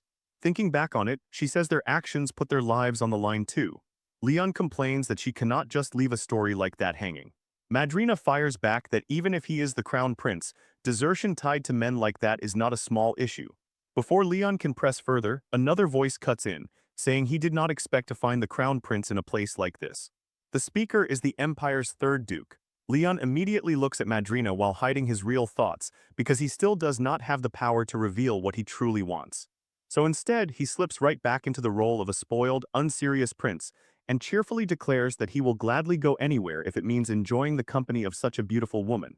Then he brazenly takes Madrina's hand and kisses it, clearly hoping she will tolerate the act. Dagos looks disgusted and says he has no interest in meddling in the prince's business, but he did not expect Madrina to sink so low as to keep chasing power even after becoming a 7th-rank magician.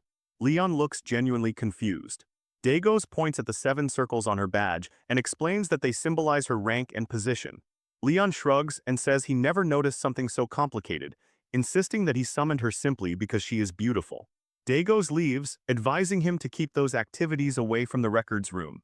The second he is gone, Leon starts to apologize and asks Madrina whether she has dealt with Duke Dillion before, but he stops when he really sees her expression. Madrina is not just flustered, she is completely shaken. She grew up as a magical prodigy, proud, noble, always looking down on others because of her talent and status. As a 7th-rank mage, no man ever dared step close enough to unsettle her. This is the first time she has ever felt a man near her like this, and her body does not know how to process it. Leon, meanwhile, has absolutely no idea what is happening and is about to ask when Madrina suddenly faints. At another moment, Ellison is carrying the sleeping dragon girl on his shoulder, deciding to let her rest while he handles some messages. Then, in almost absurd timing, he walks in on Leon in nearly the exact same situation, with Madrina slung over his shoulder. The two immediately accuse each other of suspicious behavior involving girls draped over them. A little later, they sit across from each other in Leon's study. Ellison says he came because he has business with the Emperor and knows Leon would eventually hear about it anyway, so he wanted to say goodbye before the wrong eyes saw them together. Leon stops him there. He reveals that Madrina told him enough for him to piece things together. After returning from studying abroad, he had heard rumors of a terrifying hero known as the Dragon Slayer. And after meeting Ellison, he became certain that the man behind that title was sitting in front of him. Leon finally says it out loud. Ellison is the legendary 9th-class archmage, the one man who broke past the human limit of 7 circles. Then, without pretending anymore, Leon asks him to lend him that strength. Meanwhile, the Emperor is still turning Ellison's earlier words over in his mind, his regret over leaving the battlefield, his quiet wish that maybe he would choose differently if given another chance. Then the 3rd Duke arrives and bluntly asks whether Ellison is somewhere in the palace. The Emperor refuses to answer. That refusal clearly angers Dillion, but instead of speaking it, he steps forward, and in his presence the Emperor looks visibly diminished. The Emperor's knight tries to intervene, only for the Duke's own knight to catch his wrist. Dillion coldly reminds the Emperor that the glory he once had is already gone. Before the scene turns uglier, Porgo steps in and warns Dillion that he is still standing in the Imperial Palace, and that he should tread carefully, especially if Ellison truly is nearby. Dillion acknowledges the warning and decides to leave it there for now, though not before advising the Emperor to reprimand Madrina for carrying on with the Crown Prince in such a shameful way. Once Dillion is gone, Porgo asks whether the Emperor is all right. The Emperor thanks him, but says he feels nothing but disgrace as a ruler, and wonders how ashamed his own son must be of him. Then the scene returns to Leon's study. Leon reminds Ellison how the imperial family began to fall after the First Knight's order was broken apart. When the war with the dragons began, the emperor tried to act for the people's sake and split the order across different regions to support the front lines. But that left the palace almost empty, defended only by the commander and a handful of forces. With a bitter look, Leon asks Ellison whether he understands what that meant. Ellison answers immediately, it meant the empire lost its grip on the nobles. Leon agrees and says that every time the palace summoned those nobles for support, they either refused outright or sent worthless troops who only made the situation worse. Instead of helping the empire survive the war, they turned the battlefield into deeper chaos. Leon finally drops the mask completely. His anger, his helplessness, and his desperation all rise to the surface at once as he begs Ellison for help. Instead of merely asking, Leon drops to one knee before Ellison and begs for his strength. That alone leaves Ellison completely thrown.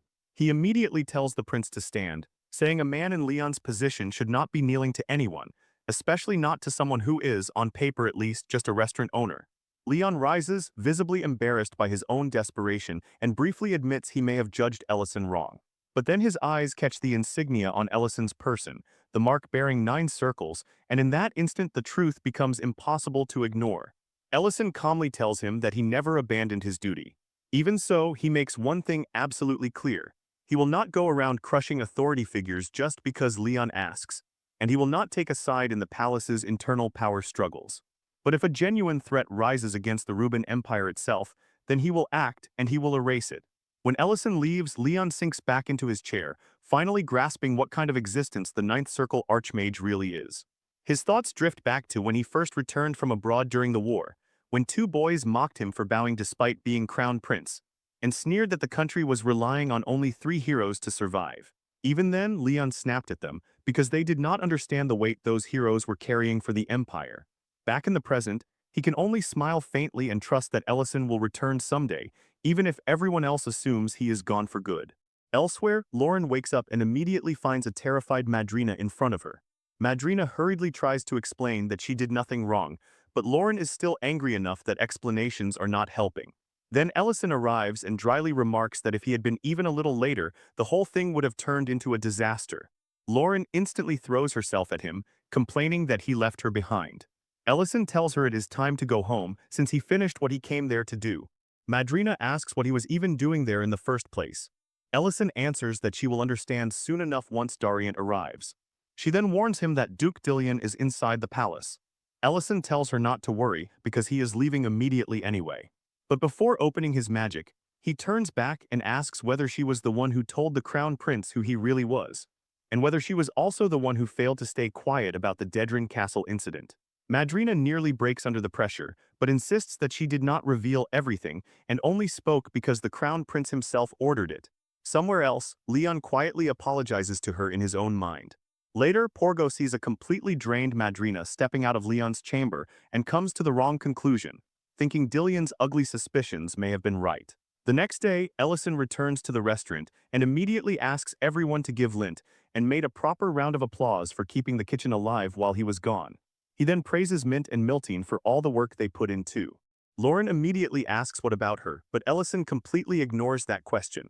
Then Lint casually reveals that he always knew Ellison had been keeping an eye on them the entire time, even while pretending to be away, which genuinely throws Ellison off. Still, he lets it go and announces that they are all getting rewarded with a camping trip. That earns instant excitement. Mate asks if they are going alone, but Ellison says no, as Greek City's self-proclaimed social butterfly. He plans to gather people so naturally that no one will even know whether it is a picnic or a full-blown festival. He first asks Creston, who refuses because work is piling up, though he does at least recommend a few good camping spots. Meanwhile, at Alina's clinic, Serena watches Alina treating a patient and gets irritated all over again, because she already told her she does not need to keep working when Serena can practically drown her in gold coins. Alina calmly says gold cannot heal people.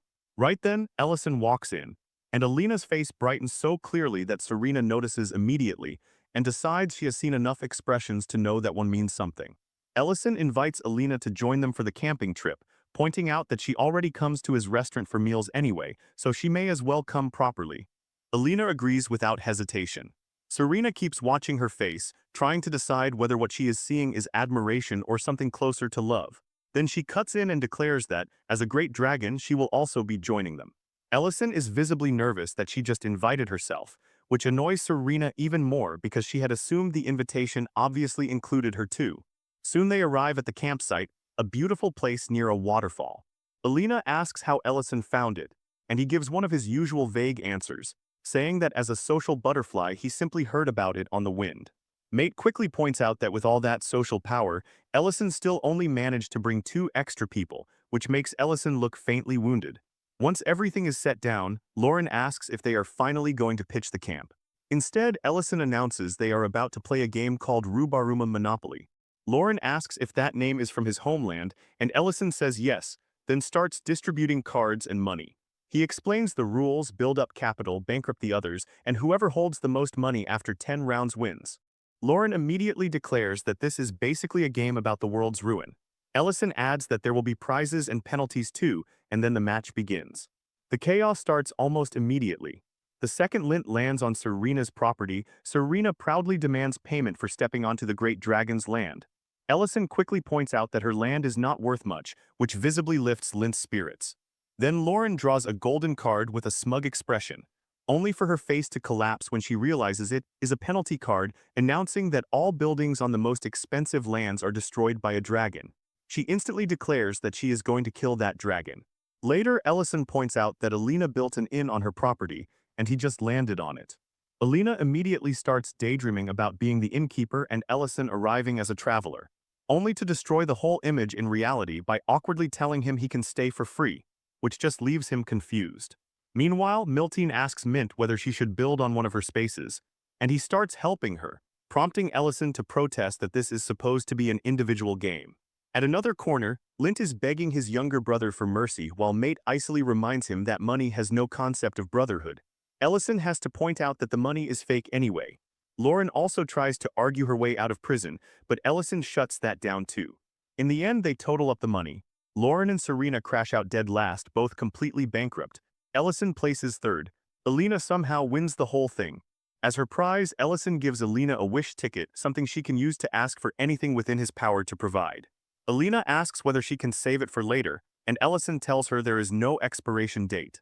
Serena, meanwhile, is watching Alina's face way too closely and immediately thinks she ought to use that opportunity well.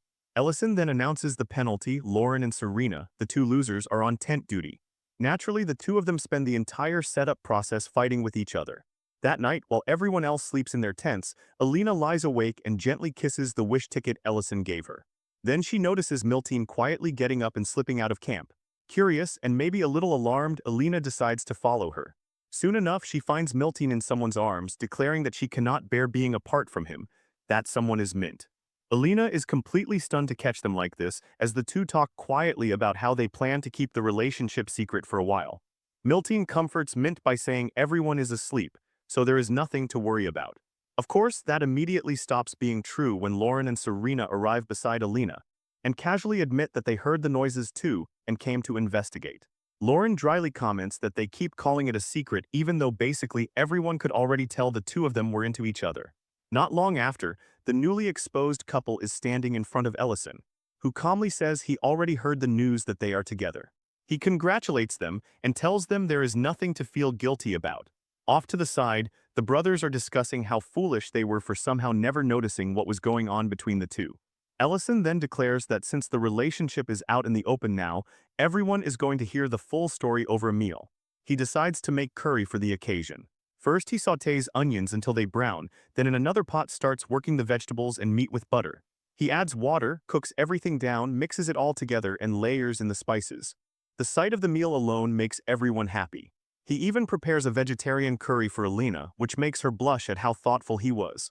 As they eat, Ellison asks the obvious question, who confessed first. Miltine answers immediately that she did. Mint admits that at first he wanted to reject her because of the age gap between them, but in the end he could not do it. He kept asking himself whether it was really right to deny someone just because he was afraid for their future, and in the end the only thing that mattered was that their feelings were mutual. Ellison casually asks whether they are planning the wedding in Greek Plaza already, and Mint quickly says it is way too early for that. That only makes everyone start cheering harder, pushing the 2 toward the kiss they never got to properly share the night before because of all the interruptions. Eventually, the pressure works and Miltine kisses Mint. Everyone is thrilled. Everyone except Lauren, who looks noticeably grumpy watching it happen. After the meal, the brothers are so moved by the curry that it reminds them of the stew they once had at Ellison's restaurant. And the night settles into that warm kind of happiness that only comes after chaos, embarrassment, and very good food. The new couple slips away for a short walk, leaving the rest behind. Meanwhile, Lauren, still wearing that same sour expression, asks Ellison to play Monopoly with her again. He assumes she is still upset about losing.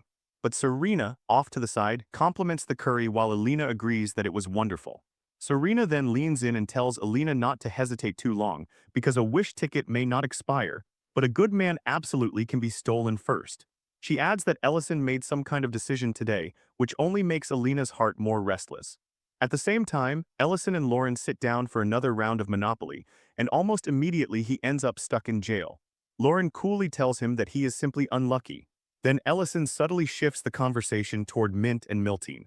Their relationship itself is not surprising, since everyone already knew how Miltine felt. What surprises him more is Lauren's reaction to it. Without warning, Lauren blurts out that she likes him, and the shock is enough to make him spit out his coffee. She says that until now she always believed it was fine to say what she felt.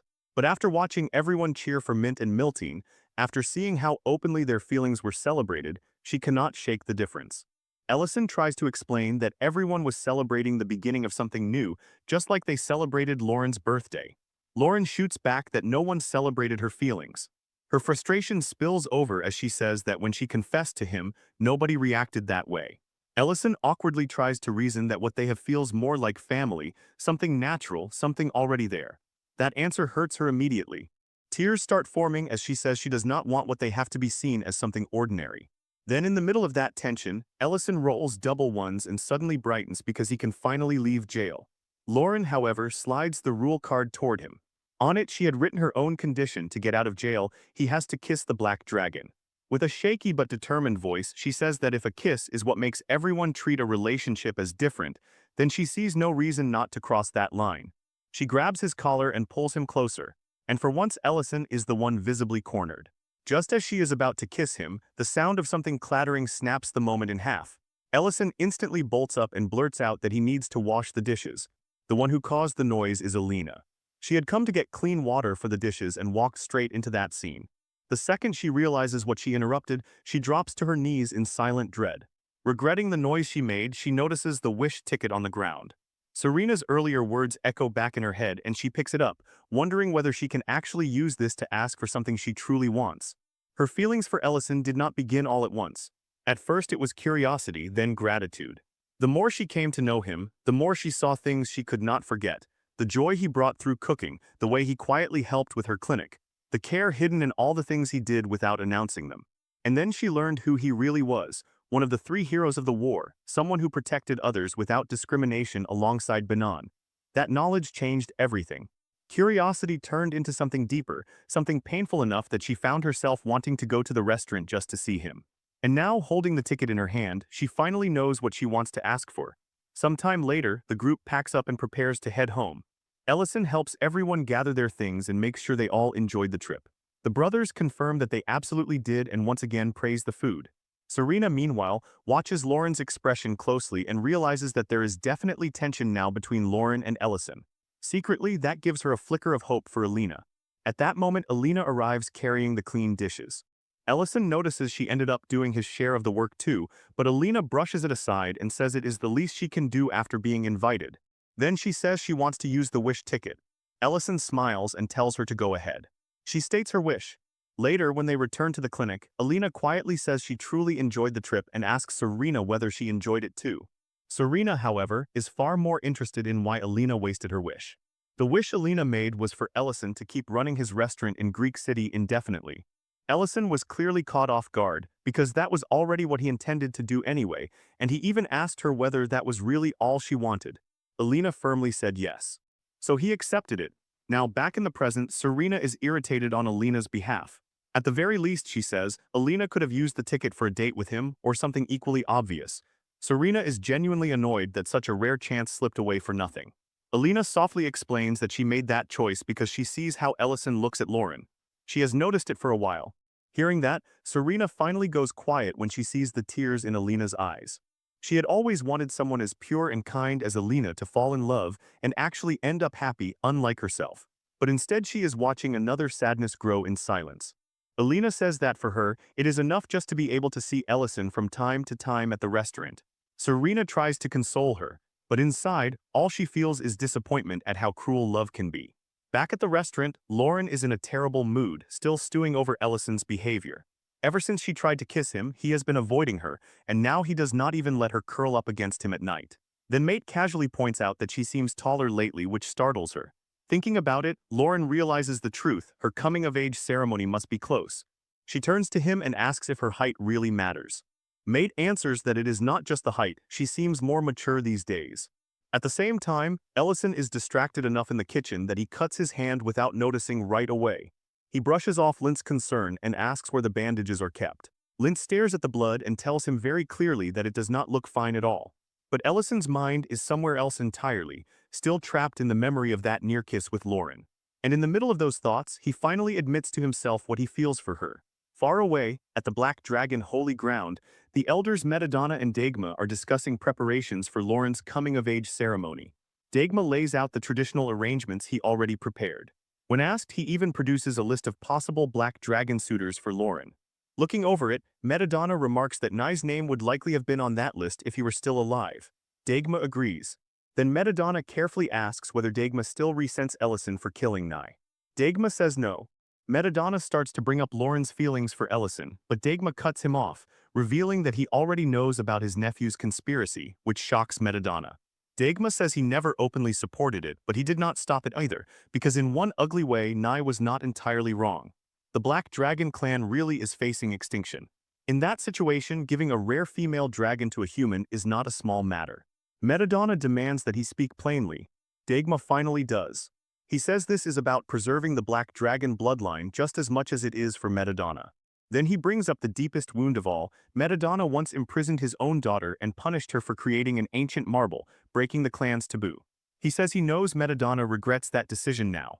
And that is exactly why he believes Lauren must mate with another Black Dragon. That evening, the butcher couple visits Ellison's restaurant and asks how his vacation went. Ellison says it was honestly a lot of fun. Rain apologizes for not joining, but he brushes that off and says there will always be another chance. Then, leaning in with obvious excitement, she whispers and asks whether he prepared anything for Lauren's next birthday. Ellison assures her that he has, something he has been quietly working on for a long time. The moment she hears that it is a house, she nearly squeals. At the same time, Geltzar stands proudly inside the nearly completed lair, deeply satisfied with the final result. He even pats Cat Lurin's chamber and says it worked hard alongside him. Then he turns to his workers and apologizes for driving them so hard. His perfectionism kept dragging out the finishing touches. The dwarves laugh it off and tell him that the perfection of the lair is exactly what makes the work worth it. They are convinced this can only be called Geltzar's masterpiece. Now they just want to see everyone's reaction. Meanwhile, Lauren is asleep and dreaming. In the dream, she stands before the elders of her clan while they repeat her mother's crimes back to her. They say the war happened because her mother created the ancient marble. Lauren trembles as she tries to explain herself, but Metadonna does not listen. He simply delivers the verdict, exile from the sanctuary. Lauren jolts awake in panic. Then she notices Ellison is not beside her. She heads outside looking for him and finds him with Geltzar. Both of them notice her. She is confused and asks what is going on. Ellison clears his throat and says there is something he wants to tell her, something he had planned to save for her birthday but now feels like the right time. Then instead of explaining, he decides to show her. He leads her to the entrance of the lair first. The moment she steps in, she is struck by the sheer height of the ceiling. Near the entrance sits Cat Lurin's chamber, which Geltzar proudly explains is the guard compound. Then the full tour begins. They show her the wine cellar, the pantry connected to the dining hall, the bedroom, and finally the prepared vault, each part of the lair laid out like a promise made real. After that, Geltzar leads them deeper inside and proudly reveals the center of the lair, a massive bathing area. The moment Lauren sees it, her whole face lights up. She immediately asks if the bath is fed by the underground aquifer, and Geltzar confirms it, explaining that he remembered how much she loved the hot spring, so he built one just for her. Watching that excitement bloom across her face, Ellison feels a quiet wave of relief. He knows his awkward distance has been hurting her. Now, at least in this moment, she looks genuinely happy. And seeing her that way only hardens his resolve. He cannot keep dodging his feelings forever. Lauren turns to him right away and demands cocoa, then casually suggests they bathe together, which nearly short-circuits him on the spot. Before he can even respond properly, she steps straight into the water. When she notices him still standing there hesitating, she gets annoyed. Ellison, meanwhile, is trying to prepare his heart because in his mind, she is moving frighteningly fast. Then another thought hits him. Maybe maintaining this strange distance has been just as awkward for her as it has been for him, especially when they already sleep together and share baths like it is nothing. That thought survives for only a second, because a portal suddenly opens, and with cosmic-level bad timing, Madamada hears exactly that last part. He erupts immediately, accusing Ellison of shamelessly taking advantage of his granddaughter. Ellison tries to explain that this is not what it sounds like, but Madamada is in no mood to believe him. A little later, while being shown around inside Lauren's new lair, Madamada looks around with reluctant approval and admits that by his standards, the place is decent. He did not expect a human to be capable of preparing something worthy of a dragon at all. Ellison quietly hopes that means he passed some invisible trial. Then Madamada suddenly asks whether Ellison is prepared for the possibility of failing anyway. After that, he says they need to talk. The two of them step into the water and Ellison is visibly nervous. Madamada's presence is completely different from Lauren's, heavier, older, far more overwhelming. Ellison can feel that pressure pressing against him from every side. He awkwardly asks the elder to begin. Madamada does, not with a threat but with a story. He speaks of an age before even his time, when a dragon lord named Balachar was born after absorbing 3 ancient marbles. From the start, Balachar was the worst kind of ruler, because he saw every being that was not a dragon as something beneath contempt, and unlike other hateful dragons, he actually had the power to act on that belief. So he purged them. He slaughtered everything that was not dragonkind. But once only dragons remained, Balachar finally learned what kind of mistake he had made. With no one else left to rule, dragons turned on each other. In the end, other powerful dragons, ones who had absorbed 1 or 2 ancient marbles themselves, rose up and destroyed him. After surviving that horror, dragonkind swore never to allow another being to consume 3 marbles again. That vow became law, and from there came the absolute taboo against creating ancient marbles. Then Madamada shifts to the real wound beneath this story, Lauren's mother. He takes Ellison back 300 years, to when Lauren was still a child running around happily while he and Sarin watched over the sanctuary during a rare era of peace. That peace shattered in an instant. A violent tremor struck, and Lauren's mother crashed into the tower in dragon form. She entered breathless, hoping no one had followed her, then revealed an ancient marble and begged them to hide it at once. Sarin and Madamada were immediately on edge. Sarin demanded to know where she got it. She answered with infuriating ease, saying she had sort of smuggled it out from somewhere. Her father was furious, though her mother tried to calm him. Pressed harder, she explained that it was not complete yet, but soon a dragon lord would be born. She said she once saw people trying to gather all 3 marbles, and without fully understanding the entire situation, stole one. In fact, she admitted she almost wanted to steal all 3, bragging that nobody could catch her anyway. Sarin, however, reminded her that an ancient marble cannot stay hidden forever. The energy alone would betray it, so sooner or later tradition would catch up to her. Surprisingly, Lauren's mother did not resist that truth. She knew what stealing it meant, she had already accepted the cost, but she had one condition. At that same time, little Lauren was furious that her grandfather would not let her see her mother. Then she saw her surrounded by other dragons. Madamada demanded a confession, asking whether she admitted to creating the ancient marble. She said yes. He then pronounced the sentence she would be imprisoned in a secluded place. She accepted it without argument. Lauren, hidden nearby, watched the entire scene in terror. Madamada ordered his own daughter to be locked away and declared that once the prison was ready, he would personally take her there. Back in the present, Ellison can barely sit still through the story. He protests that this still does not sound like a crime. Madamada asks whether he really does not know the full truth. Ellison answers honestly that all he knows is that she created the ancient marble. Madamada clarifies that the imprisonment was not merely punishment, it was also protection. The place she was sent to was built to safeguard the marble itself, layered with some of the highest level magic possible so no outsider could intrude. Ellison points out the obvious: whatever purpose it served, it was still a prison. Madamada does not deny that. He only admits quietly that he regrets it. Then he speaks of how that decision poisoned Lauren's childhood. Some dragons whispered about her, some pitied her, others simply called her the daughter of a criminal. One day, when he visited Lauren's room, he found her crying and begging for her mother to come back. Trying to comfort her, he told her that one day she might be able to bring her mother back herself. Then he mentioned a place where she could gather herbs for him. Lauren went there, only to find it strange and frightening. At first, she wondered whether her grandfather was cruel enough to be playing with her feelings. In retaliation, she decided she would gather poisonous herbs instead. Then she sensed something. That was when she understood why he sent her there. After entering a cave hidden behind a waterfall, she found her mother at last. Lauren broke down crying, but her mother only told her to go back. Stubborn as always, Lauren refused. In truth, the place was a lair hidden behind visual magic. From that day on, Lauren kept returning to see her in secret.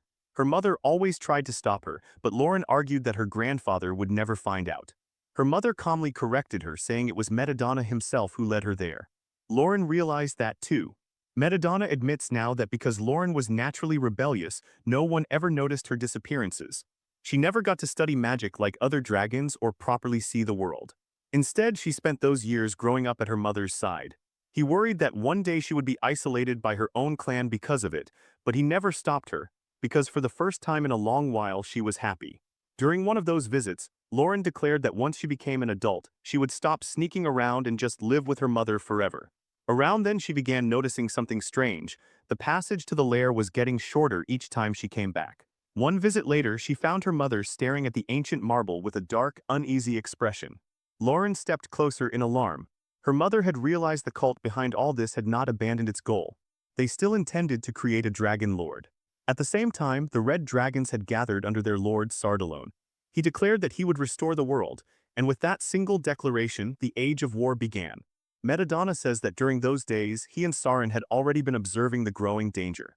They knew someone had already absorbed 2 ancient marbles, but no war had begun yet. That meant the enemy was waiting for the third. Then a messenger bird arrived from the red dragons, and when Madamada read the letter, his face changed immediately. They were threatening to reveal the truth about the Dragon Lord. Later, Madamada met with the Red Dragon Elder Dance. Years before, he had warned Dance that the Red Dragons were involved in creating a Dragon Lord, but Dance dismissed it as baseless accusation. Now, however, Dance admitted Madamada had not been wrong at all. Every Red Dragon had received the order to annihilate the Ruben Empire. Hearing that, Madamada went cold. Dance urged him to stop them if he could, then flew away. And just like that, the war began. The Imperial Palace was hit first, and then the Empire's territories were ravaged under the power of the Red Dragon Lord. Still, the Red Dragons did not have an easy victory because the Black Dragons were fighting them too. At the time, Madamada took some comfort in one thing: his daughter and granddaughter were still hidden away and for the moment safe. Neither side had room to chase them while the war consumed everything else. During that period, Lauren went to her mother and told her the Lord had risen. She also said Madamada asked her to stay hidden there for a while. But her mother had no intention of letting Lauren remain helpless. Once she activated her magic, she started teaching Lauren herself, telling her she needed the power to survive and fight if necessary. Over 13 years of war, Lauren learned the basic combat and magic techniques of dragonkind. Madamada pauses there and asks Ellison whether he understands what that really means. In the end, once the training was complete, Lauren had learned a large part of the foundation every dragon needs. Flying could come later. Her mother wanted to keep teaching her, but she already knew her own time was running out. She pulled Lauren into an embrace, apologized, and then pierced her stomach, placing the ancient marble inside her. A while later, she woke Lauren up. Lauren was confused. Her stomach was intact, her clothes were untouched, and for a moment she thought the whole thing must have been a dream. Then her mother asked whether she could feel mana overflowing inside her. Lauren, still dazed, answered yes. She felt stronger, overwhelmingly so. Her mother told her the reason she suddenly felt that overflowing power: she had absorbed an ancient marble. Then, with what time she had left, she gave Lauren one final task: go to her grandfather, stay in the holy ground, and help in the war. Lauren immediately pointed out that absorbing an ancient marble was forbidden. Her mother answered by turning it into something a child could hold on to: a secret mission. At that age, Lauren did not fully understand the weight of what had happened, so the idea thrilled her more than it scared her. Her mother held her tightly and thanked her for giving her happiness during those long years of imprisonment. Then she let her go. That was the last time mother and daughter saw each other alive. When Lauren returned again, her mother was gone. Madamada reminds Ellison that he was there when Lauren saw the aftermath, when the truth of Baron's death finally crushed what little innocence she had left. Ellison already knows how the war ended: the Dragon Lord fell, the fighting stopped, and yet Lauren still could not return to the holy ground. He already knew she was exiled, but he wanted to understand why. Madamada then reveals the final condition Baron demanded before accepting her punishment: that Lauren was never to be treated as a criminal's child. No matter what happened to her mother, Lauren was to be recognized and respected as a proper member of the Black Dragon clan. Madamada continues, saying that Lauren was still only a fledgling then. She did not have the strength to fully conceal the aura of the ancient marble inside her, and from time to time it could leak out in bursts. At the same time, everyone believed Baron was dead and the ancient marble had vanished with her. That is when Ellison fully understands why Metadonna entrusted Lauren to him in the first place. Because Ellison had absorbed the Dragon Lord's heart, he could suppress her aura better than anyone else. Then once she became an adult, Metadonna planned to bring her back, because under their laws if she had no lair of her own she would be forced to return. Metadonna confirms that is exactly how it was meant to happen. Ellison is furious. He demands to know how Metadonna could decide all of that without ever truly thinking about Lauren's feelings. He is ready to keep going, but then he sees the tears in the elder's eyes and that stops him. Metadonna quietly asks what he is supposed to do now to make any of this right. He says the opening he left so Lauren could visit her mother became the path that led to Baron's death, and that mistake has never stopped haunting him. Now, in his mind, the only way to honor Baron's condition is to secure Lauren's future completely. The war reduced the number of female dragons even further, which made Lauren more valuable to the clan than ever. That means she can now be fully accepted by her own kind. So he asks Ellison to give up the lair not for his own sake, not even for Metadonna's, but for Lauren's. Outside the gate, Lauren is listening to every word. Ellison turns dark and asks the old dragon the real question. Does he want him to give up on Lauren completely? Metadonna answers with the harshest truth he has. No matter how powerful Ellison becomes as a human, he cannot truly walk beside Lauren for long if she remains a dragon and he remains what he is. That hits Ellison straight in the chest. Because he remembers all the quiet conversations Lauren had with him before the times she said a year, means almost nothing to her because dragons live so long, and the way she once reminded him that maybe things would be different for him too. Since he had absorbed a dragon's heart, back then he answered calmly that he could not be sure because no one in history had ever done what he did. Now in the present his fist tightens. Metadonna calls Lauren out from behind the door saying he already knows she is there. Then he states it plainly, he is taking her back for her coming-of-age ceremony, and after that she will choose a mate. The words hit Lauren so hard she cannot even react at first. He reminds her that he heard her mother's final wish with his own ears. That leaves her speechless, and then she turns to Ellison, clearly waiting for him to say something, to stop this, to do anything. Metadonna says he has no right to force his decision onto Ellison. But now Ellison knows everything, the difference between species, the lifespans, the clan's laws, the burden Lauren carries. If after hearing all of that Ellison still cannot accept it, then he is free to stop him. Metadonna will take that answer. But Ellison, voice heavy and dark, apologizes to Lauren. He says he cannot be selfish. Lauren starts crying immediately, unable to understand what he means, but he does not listen to her pleas. And so she is taken back to the holy ground. Her grandfather gives her a room and tells her she must remain there until the ceremony. He even says he had her old place reorganized, and that if she needs anything, she only has to say so. Then he warns her not to get involved in any fighting, because she still cannot properly hide the ancient marble's aura. Lauren quietly says she will not, and tells him to leave. Once he is gone, Dama appears at the door and comments that he did not expect Metadonna to bring her back so easily. He reminds him of the conversation they had before. Metadonna, looking worn down, tells him only to proceed with the ceremony as planned, because he still has not made any final decision. Dama replies that everything is moving smoothly. Back at the restaurant, Creston is happily digging into his meal until his wife scolds him, and then the next second he nearly spits the whole thing out because it tastes awful. Serena's food is no better. Alina, trying to be polite, forces herself to say it is technically edible and keeps chewing. Serena immediately tells her not to torture herself like that. Both of them demand to see Ellison. When they do find him, he looks completely broken, and that worries everyone. Lint explains that Ellison has been acting strange all day, replacing every seasoning with sugar, then dumping dishes halfway through as if he forgot what he was doing. The moment Serena notices Lauren is missing, she immediately guesses what the real problem is. The next morning, Benon, the former orchard owner, comes by with a pottery craftsman he brought along in return for the meals Ellison once gave him. He confidently orders 2 bowls of noodle soup, but the second he sees Ellison's face, he knows something is wrong. Ellison apologizes and says he cannot fulfill the request, not today. He offers to let Lint prepare something else instead. Benon's companion quickly says that is fine, they can eat anything, but Benon is not letting it go. He asks what really happened, because this is far more than just being too tired to cook. Ellison goes quiet. Then he remembers the time he told Benon to hold on to meal no matter what. He remembers how everything had been stacked against their love because of their different backgrounds. So instead of speaking directly, Ellison tells him about a different couple, one where the girl is meant to marry someone else, where the two come from completely different worlds, where everyone says they are incompatible. Then he asks what someone in that situation is supposed to do. Banan answers the only way he knows how, live as if there is no tomorrow so regret never gets the final word. Then he asks Ellison whether he is sick or dying because only someone staring at the edge of something would talk like this. Ellison denies it. Banan nods and says he already knew because the story sounds far too familiar to belong to anyone else. Then he decides he will help Ellison choose. He reaches into his bag and takes out 2 plates, one whole and beautiful, the other cracked. At the same time, Metadonna is replaying his last conversation with Dama in his mind. Dama understood perfectly that what Metadonna really wanted was for Ellison to choose Lauren. That was why he told him to explain everything honestly.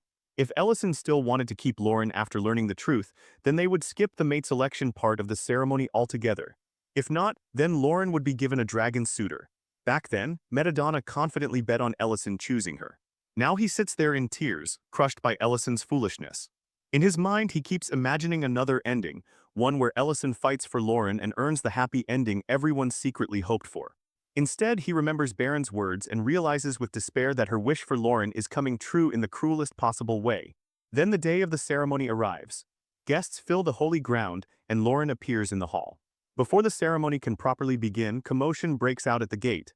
A guest is causing trouble. The gatekeeper calls him Lord Luhard. He has already kicked the gate open and storms inside like he owns the sanctuary. The second he sees Lauren, his whole face changes. He says he had worried she might be ugly, then smugly introduces himself as Lord Luhard, the dragon destined to be her mate.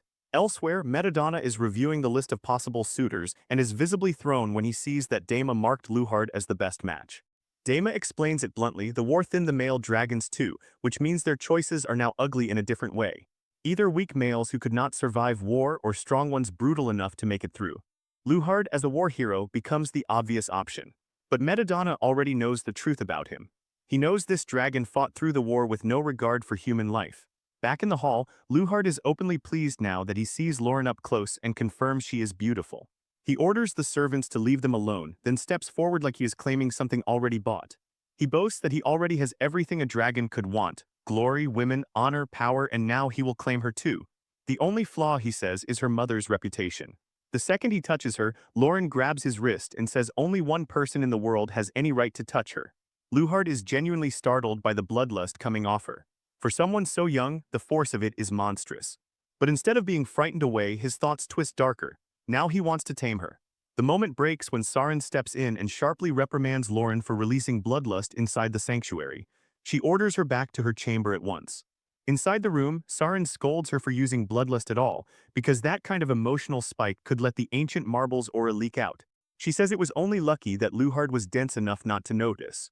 Lauren quietly apologizes, and that softens Sarin too. She looks at Lauren's ceremonial clothes and tells her she looks beautiful, then says her mother would have wanted to see her like this. Even now, Lauren cannot understand why her mother is still branded a criminal. The war is over, and she never forged the ancient marble with her own hands. Sarin answers with cold clarity, because if they do not punish Baron, then every future dragon who creates an ancient marble will simply claim they also found it somewhere, or stole it from someone else. Lauren tries to argue, but Sarin continues without wavering. Their law is simple: any dragon who creates an ancient marble is confined to a special lair, and the one who absorbs that marble is supposed to be executed. Those words drain the color from Lauren's face. Then Sarin explains the only reason Lauren still stands there alive. Because of her mother's sacrifice, she alone became the exception to that law. Sarin guesses Baron thought of that condition before anyone else did.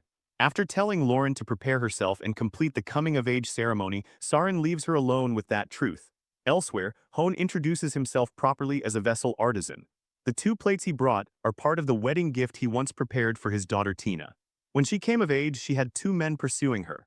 One was Gidroa, the eldest son of a grand workshop in Meli, wealthy highborn, the picture of a perfect match. The other was Piner, her childhood friend, close to her heart but poor, an orphan since youth, with no status and no wealth to speak of. Hone says he was torn between them until one day a vessel slipped from his hands and shattered.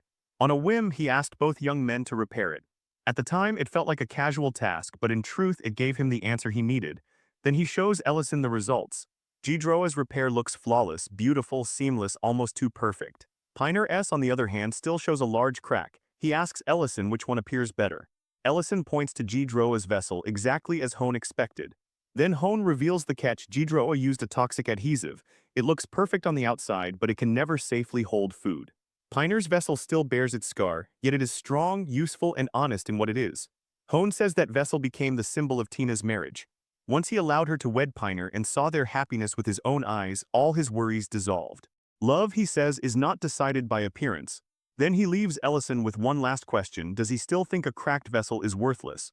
That question tears straight into Ellison's heart. He thinks of himself and Lauren, a human and a dragon, not just different, but divided by species, by lifespan, by a future that seems designed to leave her behind someday. He remembers that her mother wanted Lauren to return to her own kind. He remembers every moment they shared, every meal, every argument, every quiet night. He also knows one day she will have to go back. That is why he tried to let her go, why he convinced himself it was the kind thing to do. Then he remembers Lauren saying that his restaurant was their restaurant, not his alone. Looking down at the repaired vessel, beautiful despite the crack, he finally breaks. Tears fall, and with them comes his answer: he is going to take one more chance with Lauren. The moment that decision settles in, Creston punches him, not hard enough to break him, but hard enough to shove him forward. He tells Ellison to stop wasting time and go after her. Then Miltine hits him too, reminding him that she and Mint carry their own taboo relationship and still chose each other anyway. Banan watches this and remarks that apparently they are all the same kind of fool. Then Alina steps forward and lands a hit of her own before handing Ellison his robe, quietly saying she has no desire to watch him run the restaurant alone anymore. At the sanctuary, Lauren's coming-of-age ceremony begins. Madamada, in full dragon form, addresses the gathered clan, and then Lauren enters the hall. Her beauty is so overwhelming that even the dragons who once judged her mother fall silent before it. Luhard is openly pleased, especially because Nye is no longer there to compete with him. Madamada tells Lauren to take her dragon form. She refuses. A low murmur spreads through the hall, dragons whispering that this must be what comes of living with a human. Madamada immediately silences them. Then he calls Luhard forward and declares that he will stand with Lauren as her designated mate during the rite. Luhard accepts eagerly. Madamada explains that by midnight Lauren will fully become an adult dragon and remain in the sanctuary.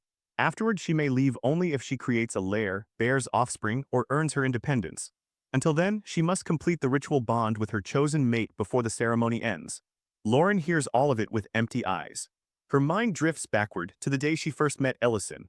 Back then, Nye and Hobern had been bullying her, mocking her mother's crime and laughing that no matter what happened after the war, Lauren would never restore her family's honor. They beat her and left, still sneering. That was when Ellison appeared and asked the simplest question: why did she just take it when she was obviously strong enough to hit back? Furious, Lauren told him to mind his own business. Ellison calmly replied that he had, until he saw how hungry she looked and decided to cook for her. While preparing the food, he asked the same thing again. Lauren shifted into human form and, still annoyed, finally told him the truth. Her mother had passed the ancient marble to her, and because she was still immature, she could not suppress its aura properly. Her grandfather had placed barriers around her, but if she fought other dragons seriously, they would sense it. Ellison then asked, very seriously, whether she wanted him to beat them up for her instead. That made her laugh because the idea of a human beating dragons sounded ridiculous. But Ellison had not been joking. Lauren brushed it off and told him it no longer mattered because the war had ended, and once her grandfather restored her mother's honor, everything would finally be fine. She did not care about the beatings. All she wanted was her mother's name cleared. Around that same time, Madamada and Sarin were discussing the aftermath of the war. Sarin was worried about Lauren, saying she needed an independent lair of her own. Madamada wanted to restore Baron's honor now that the war was over, especially since the ancient marble was believed gone. Sarin refused. Baron, she said, would remain a criminal. Madamada protested, but Sarin cut him off sharply. They had already bent the rules twice, once when Madamada left a hidden path for Lauren to reach Baron, and again when they allowed Lauren herself, a child carrying an ancient marble, to live. No more? Lauren counted the days until she could finally return to the sanctuary and have everything put right.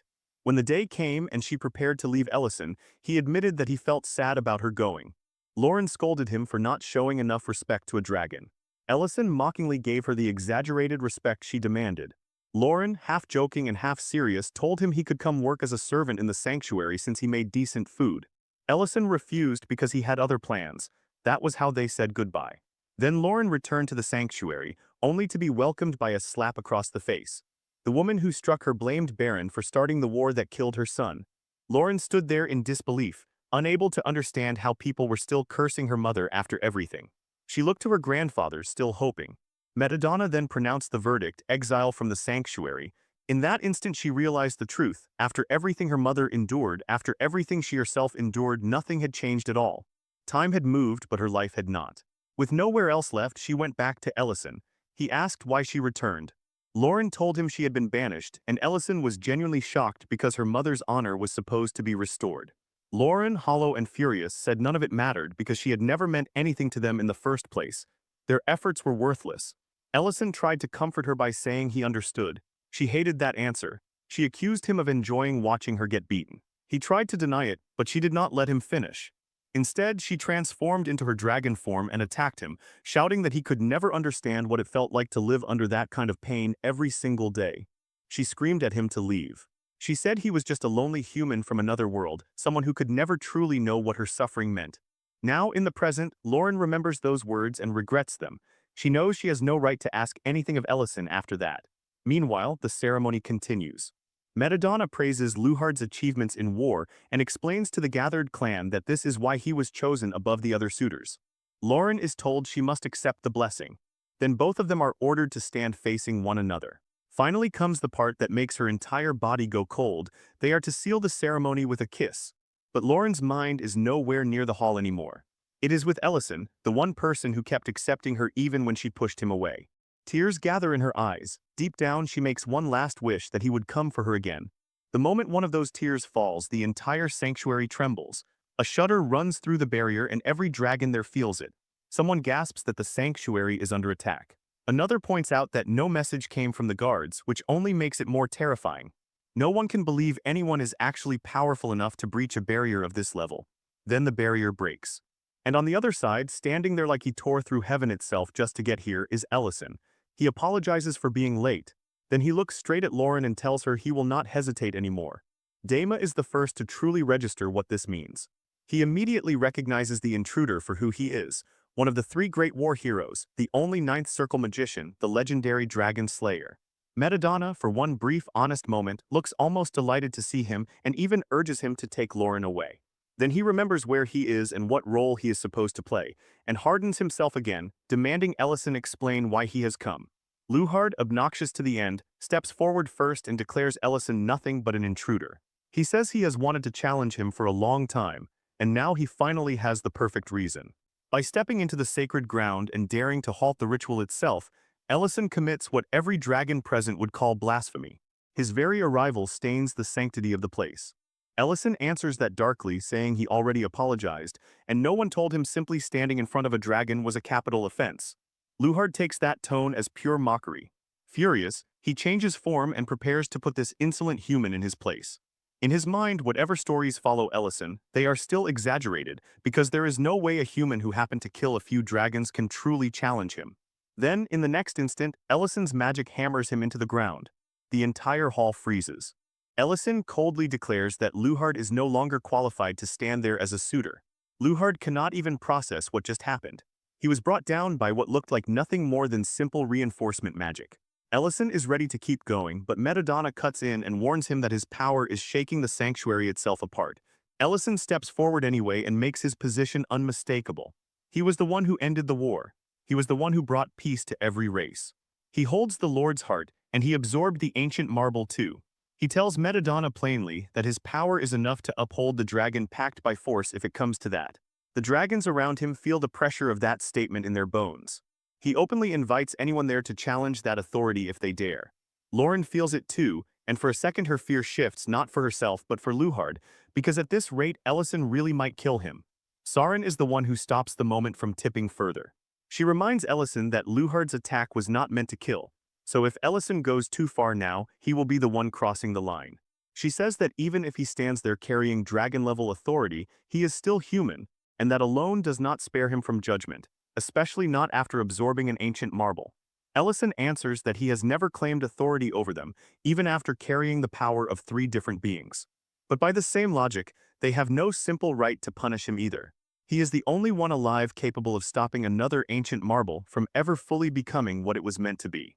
Then he activates his magic and tells Sarin that if she still intends to pass judgment, she is welcome to try. The entire sanctuary tightens with tension. Lauren desperately tries to stop her great-grandmother from escalating things, but Sarin says she will not give any verdict until she hears his reason. Then she asks the question again, why did he come here? Ellison finally says it. He came to set things right. Then to everyone's shock, he begins by listing Lauren's flaws, how careless she is, how spoiled she acts, how she steals food, talks back to customers, cannot cook to save her life, and loses her temper in a heartbeat. But after all of that, he says the only part that actually matters, she is not the daughter of a criminal. Sarin tries to stop him with magic before he can go further, warning that if he says the wrong thing he could make Baron's sacrifice meaningless. Ellison breaks through her restraint anyway and shouts the truth into the heart of the sanctuary. Baron did not create the ancient marble. She stole it from the criminals trying to create a lord. That does not make her a criminal, it makes her a hero. The whole hall breaks into murmurs. Dragons who had spent years repeating one version of history suddenly want the real one. Madamada, hearing Ellison say what he himself once failed to force into the open, feels something dangerously close to pride. Ellison reminds them all of what they did to Lauren for years. 2 years ago, Nye and the others mocked her, telling her she was still just a criminal's daughter and asking how she dared expect her mother's honor to be restored. Even the ones who knew Nye liked her called him twisted for hurting the girl he wanted. Now Ellison throws the hypocrisy in all their faces. When the clan did not need her, they let her suffer alone. But now that she is useful to them, suddenly she is welcome again. To him, that is pathetic. Hearing him say it, Lauren starts crying, because in that moment she understands something all over again. Ellison never actually changed. Her mind flashes back to the old lair, to the days she spent there alone, staring at the meals he left behind. She remembers crying over the words she threw at him, admitting to herself that she was wrong when she said she was alone. Then she heard his voice again. He had kept the rift open because he knew something like this might happen. He stood there holding another plate of food, another hamburger steak, and told her to eat. He explained that he had gone to the sanctuary, only to find Nye already gone. Seeing how beaten up he was, she had asked what happened there. Ellison told her only what mattered. She had not been thrown away because he had taken her in. At the sanctuary, he openly declared that he was taking Lauren with him. Standing in front of her then, he said he was opening a restaurant and would need her help. And besides, if she came with him, she could keep eating his food. Now back in the present, Ellison says that he took her in once before, and this time he will not let her go. But he says one more thing too, he will not hide behind the restaurant excuse anymore. He wants her beside him because he wants her beside him, full stop. Before he can continue, Lauren cuts him off the only way that makes sense to her, by kissing him. Then she tells him it is way too late to start asking now because she has always been his dragon. Madamada looks at them, then at the sky and says midnight has already passed. That means Lauren is now an adult. He had already said that if she did not have a mate by then, one would be chosen for her. But looking at Ellison now, he says the answer is already in front of everyone. She has a mate worthy enough. Then he does what should have been done long ago. He restores Baron's honor in front of the entire clan and formally acknowledges Lauren as an adult dragon. In his heart, he thanks Ellison for forcing his hand where his own courage once failed. The ceremony ends not in chains, but in blessings for both of them. The story briefly slips back to the past, to one of their earliest talks after Lauren first learned about the restaurant. Ellison had explained that it was a place where people came to buy food. Lauren immediately got excited at the idea of endless meals, and Ellison had to remind her that customers came first. Then he noticed she had started calling him my dear. She told him she used that because he was her dear. He warned her that she could not just transform inside the restaurant, and she promised she would not. Even then, she had already begun thinking about all the stories of dragons who lived with humans and even fell in love with them. Back in the present, Lauren asks for midnight food, specifically hamburger steaks. Later, the two of them eat those midnight snacks together and finally return to bed. And for the first time, despite having slept next to each other countless times before, everything feels different. Ellison nervously compliments her dress. Lauren, just as flustered, brings up how hesitant he got back at the bathhouse. They both know the truth, things changed. Even her heartbeat feels louder now. Then, with dangerous casualness, she says the dress is uncomfortable and asks if he can help her take it off. He has barely started when a portal explodes open and the strictest possible interruption arrives, Sarin herself. She says she still has more to discuss with Ellison. Poor Madamada tries to stop her, but she instantly reminds him that she did not ask him to come. A red-faced Lauren punches her grandfather on instinct. Sarin calmly says this was entirely her own decision. Later, Ellison, still committed to being a proper host even in disaster, serves them whiskey. He notes that Sarin rarely ever leaves the sanctuary, so he asks what exactly brought her all the way here. Sarin says she will decide what to think after hearing his answer. Her assumption is simple: if he absorbed 3 ancient marbles, then his lifespan must now be equal to a dragon's. That is the only reason she is even tolerating the chaos he caused, especially exposing Baron's truth to the entire clan. If he intends to keep Lauren with him, then he must be able to live beside her for a lifetime, so she asks whether he has truly resolved those questions. Ellison answers honestly. He does not know whether his lifespan will actually match a dragon. He does not know whether another ancient marble could emerge in the future either. Saren is instantly furious. In her eyes, he has broken dragon law and stolen Lauren's chance to be paired with a dragon partner, all while standing on nothing but uncertainty. But Ellison says there are still things he knows for certain. He remembers Banan's words that somewhere deep down people always know what answer they truly want. Then Ellison gives Saren his own answer. The wrong choices, the ones he can never accept, are leaving Lauren buried in the sacred ground and letting Baron remain branded as a criminal. Those are the only certainties he needs. Saren fires back that he clearly does not understand Baron's sacrifice at all. Normally, the owner of an ancient marble cannot absorb it themselves. That is exactly why those marbles are kept with prisoners. They must remain separated from the one who made them. In Baron's case, she could have taken it into herself, but chose not to, all for the sake of the clan. Saren asks whether he truly understands what kind of devotion and patience that required. Ellison asks the question she least wants to hear: what did that devotion ultimately produce? Despite Baron's sacrifice, the Dragon Lord still rose. Baron still died helplessly, and Lauren had to absorb the ancient marble herself to prevent the Lord's full completion. Saren reminds him that if he really lived through the war as deeply as he did, then he should understand that what dragons call punishment was, in its own way, mercy. Ellison answers that he does understand, which is exactly why he cannot accept punishing someone for what they never chose and could never control. That answer takes Saren back to her own youth. She once met a boy named Sardalone, a red dragon who teased her because both their names started with Sa. He never cared that she was black and he was red. Back in the present, Saren remarks that she has not heard words like Ellison's in a very long time. Then she removes her tiara, and Ellison immediately notices the resemblance. It looks too much like the Dragon Lord's necklace. Saren calmly reveals that it is because the tiara was given to her by him. Everyone there is stunned. The past opens again.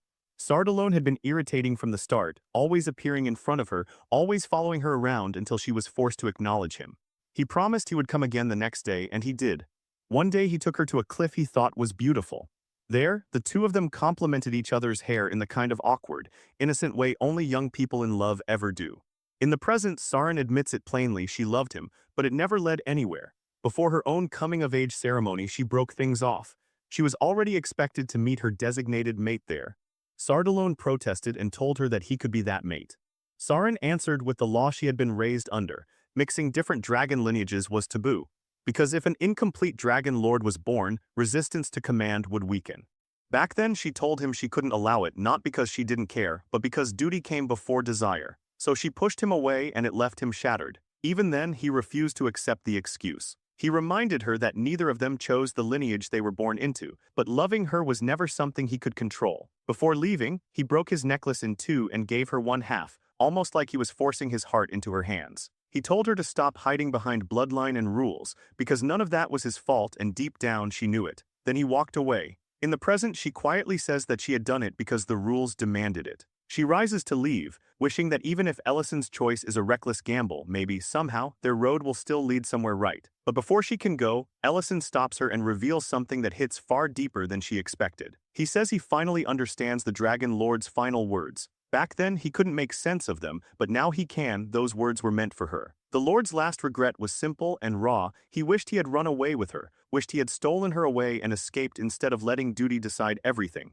That confession leaves the air heavy. Madamada awkwardly mutters that he really didn't expect to end up hearing his own mother's love story told back to him. That shocks Ellison, because until that moment, he hadn't realized Saren was actually Madamada's mother. Meanwhile, Lauren is still irritated at Madamada for barging in and ruining her moment with Ellison, and she fully expects him to do it again. She even considers setting anti-teleportation magic around the lair just to stop him from appearing out of nowhere. But before she can obsess over that any further, she notices something impossible: a flower blooming in the middle of winter. She leans in, staring at it, and that is when a voice casually tells her it's a Hibarin flower. She turns and finds a strange girl standing there. The girl introduces herself as C. Lauren wonders how long she'd been there, then asks if she isn't cold. Only then does she notice the girl chewing on something. C answers completely seriously that it's grass, and apparently she thinks it's delicious. A moment later, she tries to go for the Hibarin flower too, and Lurin immediately stops her. Instead, Lurin carefully preserves the flower,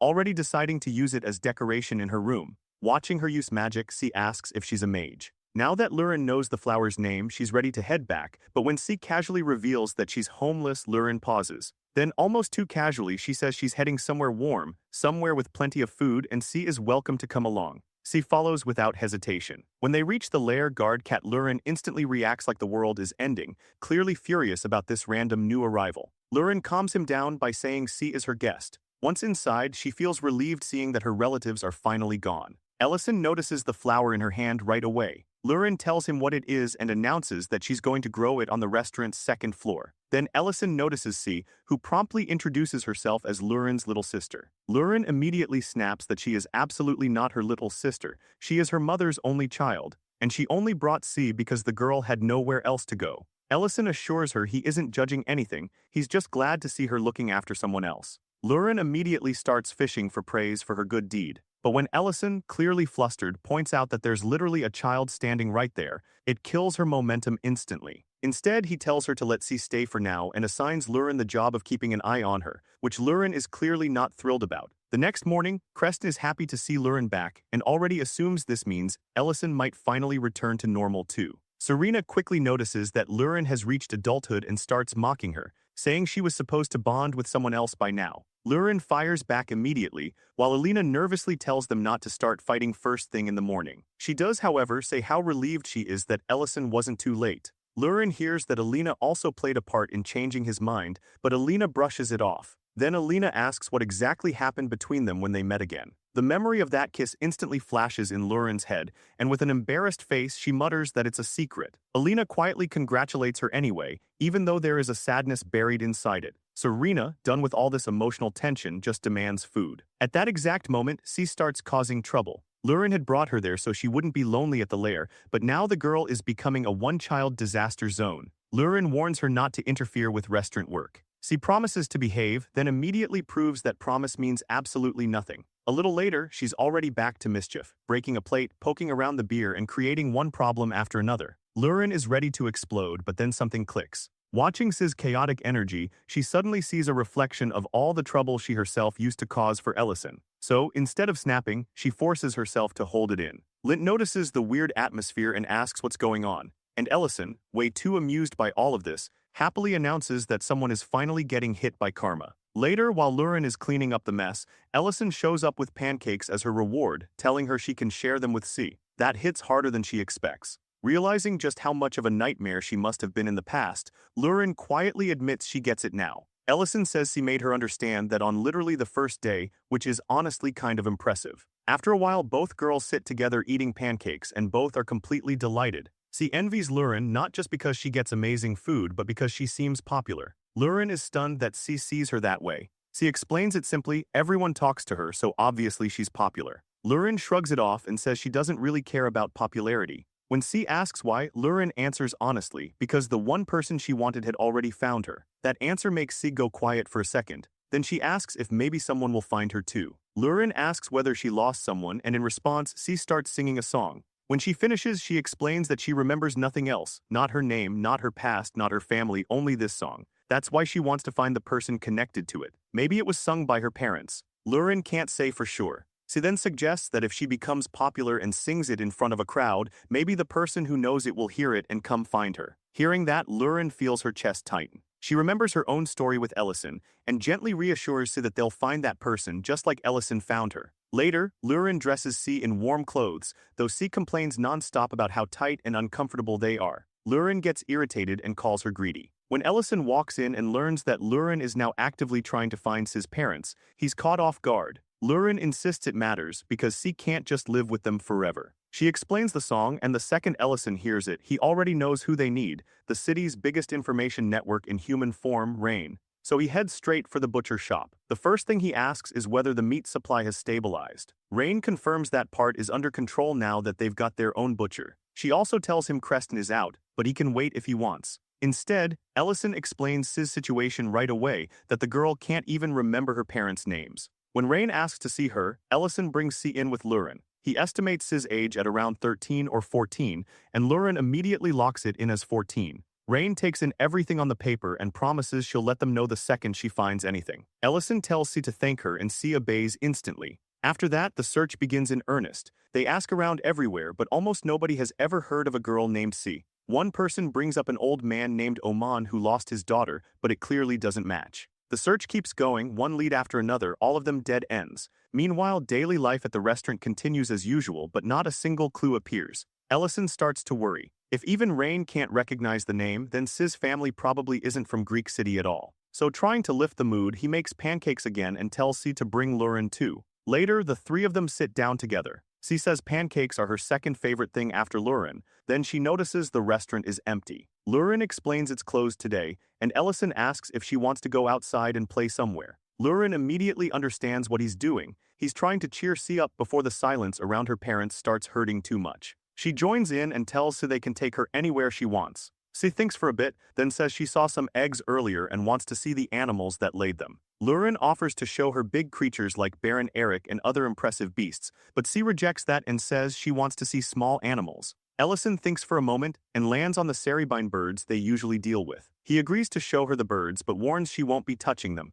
so they head into Lemon Forest. She sees the bird and immediately thinks it's adorable and of course wants to touch it. Lurin encourages her just to tease Ellison, reminding her that even he failed. Ellison explains that even top-tier magicians can't catch these birds because their senses are absurdly sharp. They react to sound, air vibrations, even mana flow itself, which lets them dodge almost anything. He doesn't even get to finish explaining before C casually catches one. Ellison just dies inside on the spot, realizing he is now the only one there who can't touch the bird. Meanwhile, Lord Lion and his wife have also heard about C. When his wife mentions that Lurin and Ellison are looking for the girl's parents, his expression changes immediately. She thinks maybe she said something wrong and disappointed him, but the exact opposite happens. He decides he wants to help with everything he has for Ellison's sake. He's ready to mobilize Greek City's whole administration if that's what it takes. He even offers a reward from his own vault to anyone who can provide real information about Siz's family. His wife is moved by that and happy to see him so serious. He then orders the guards to investigate every person entering the territory. At the same time, C is having the best day of her life with Ellison and Lurin. She mocks Ellison for looking grumpy after failing to catch the bird. Lurin joins in and calls him slow. Once C realizes not everyone can do what she just did, she becomes even happier, because now she thinks it means she really can become popular. She starts shouting that this is the happiest day ever. She has warm pancakes, a scarf she got to see Pelanku, and now she wants to do even more tomorrow. Grabbing one of their hands in each of hers, she starts singing the song again and asks them to sing along. Lurin notices Ellison's face turning red and immediately teases him, asking why he's getting embarrassed over a song. After a pause, he admits the real reason: it feels too much like a family, with him and Lurin as the parents and C as their child. That catches Lurin off guard, but instead of rejecting it, she quietly accepts the image. C, delighted, keeps singing. Meanwhile, at the gate, a group arrives. The guard stops them, but one of the men produces a valid pass and says they're headed to Guilty Man City under the Count's orders. The guard asks their purpose anyway, and the man at the front calmly explains that they are transporting criminals. The pass is legitimate, so there is no formal reason to block them, but the guards have standing orders to question everyone passing through. So they ask whether anyone has heard anything about a girl named C. That name sends a ripple through the prisoners. They react like the ground just vanished under them, then break into tears of relief because C is alive. Back at the lair, Lauren notices Ellison is still awake. He asks whether C has gone to sleep, and Lauren says she probably has since she headed to bed earlier. Ellison takes that as the right moment to bring up something serious. Then he drops it on her: they may never find C's parents. The words hit Lauren like a blow. At the gate, the warden tells the guards they have heard nothing about anyone named C. The prisoners try to speak up, but the mage traveling with them seals their mouths before they can get the words out. Then the mage subtly warns the guards not to dig too deeply into what the prisoners were trying to say, because denying passage or interfering could create unnecessary trouble with Guiltiman City's lord. The guard understands exactly what is being implied, especially after recognizing the mage as a fifth-class magician. With no real choice, they let the carriage through. Meanwhile, at the lair, word also comes back from Rain and from Lord Lion. No one knows anything about C. Ellison can hardly believe it. He starts piecing together a darker possibility. Maybe C was not from Greek City at all. Maybe someone simply found her abandoned at the edge of a village. Maybe her parents were so poor they could not feed her and left her behind. Lauren hates hearing that conclusion. Ellison says it is only a theory, but he still raises the next question they cannot avoid forever. If they never find her family, then what happens to C? Do they keep her, or do they send her to an orphanage? Lauren falls quiet. The lair was only built for the two of them. She has not even decided what she feels yet when a noise comes from the kitchen. Lauren storms in, ready for trouble, and finds C standing there over a mess of batter. One glance is enough for both her and Ellison to realize what happened. C is trying to make pancakes. She explains that she always eats the ones Ellison makes, so she wanted to cook something for them herself. Ellison immediately understands why she had been so carefully watching him every time he cooked. Lauren asks where she even got the eggs. C admits she took them from the pale new stock. That is when Lauren makes her decision. She tells C to come with her. Ellison watches both girls and had not expected Lauren to react like this at all. Elsewhere in the forest, the warden is mercilessly beating the prisoners. They beg for mercy, but he only snarls that if they open their mouths again, he will rip their tongues out. The mage beside him reminds him that they cannot afford to kill these kids, not even by accident. The warden shrugs that they can always readjust them later. The children, their teeth shattered and bodies trembling, begin singing the same song C sings. Back at the lair, C starts apologizing, convinced she upset Ellison and Lauren. Lauren cuts her off and tells her the truth. No one has come looking for her, which probably means her family is not from Greek City. She looks disappointed but not surprised. It is almost like she had been bracing for this answer. Then Lauren suddenly brightens and tells her to come down to the first floor and help serve food. C is confused because Lauren herself had warned her not to come down while customers were around. Lauren explains that back then they still were not sure whether C would stay. But now, after seeing the heart she put into trying to cook for them, Lauren has decided. C is going to live with them. If she is staying, then she can learn properly, starting with cooking. She hugs the girl tightly, determined that C will not feel alone anymore. C tears up instantly. For the first time in a long while, someone has truly found her. Watching the two of them, Ellison quietly feels relieved. Lauren then tells C that tomorrow she will introduce her to the ranch workers. C eagerly says she wants to learn cooking from Lauren, but Lauren immediately corrects her. That part will be Ellison's job. Then C freezes. When Lauren asks what is wrong, C says she recognizes the road nearby. She saw that path before. She was supposed to meet someone there. Lauren asks whether she had promised to meet someone, but C suddenly turns pale and warns her not to go down that road. Later, Lauren reports this to Ellison. She explains that C suddenly remembered something while they were walking the road outside the territory. Ellison asks where C is now, and Lauren says she is upstairs resting. The sudden return of memory must have terrified her.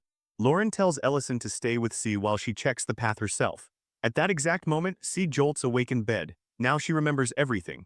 Out on the road, Lauren moves carefully, her thoughts tangled. Was C someone important after all? She calls out into the darkness and then spots the prisoner transport. One glance shows her enough children packed behind bars, treated like baggage instead of human beings. She is about to pass by when she hears it, that same song, the one C sings. The sound stops her cold. She grabs the carriage with enough force to halt it in place and says she has questions. At the same time, C remembers the truth. It was never her parents searching for her. It was her sisters, Melby and Melly. Back on the road, Lauren questions the terrified children about the song. Instead of answering, they look toward the people riding with them. Lauren understands instantly they are too afraid to speak while those people are still there, so she tells them to answer with nods only. First she asks if they know C, they nod, then she asks if they are close to her. Another nod, that is all Lauren needs. She tears the bars apart with brute force and announces that she is taking the children. The wardens are left reeling. The mage, Melikarsh, steps forward and threatens her, demanding to know whether Lauren even understands whose carriage she stopped. Lauren says she has no interest in their business beyond the children, and tells the captives to keep nodding if they cannot speak. Then Melikarsh gives the order to Nalan to destroy the whole carriage.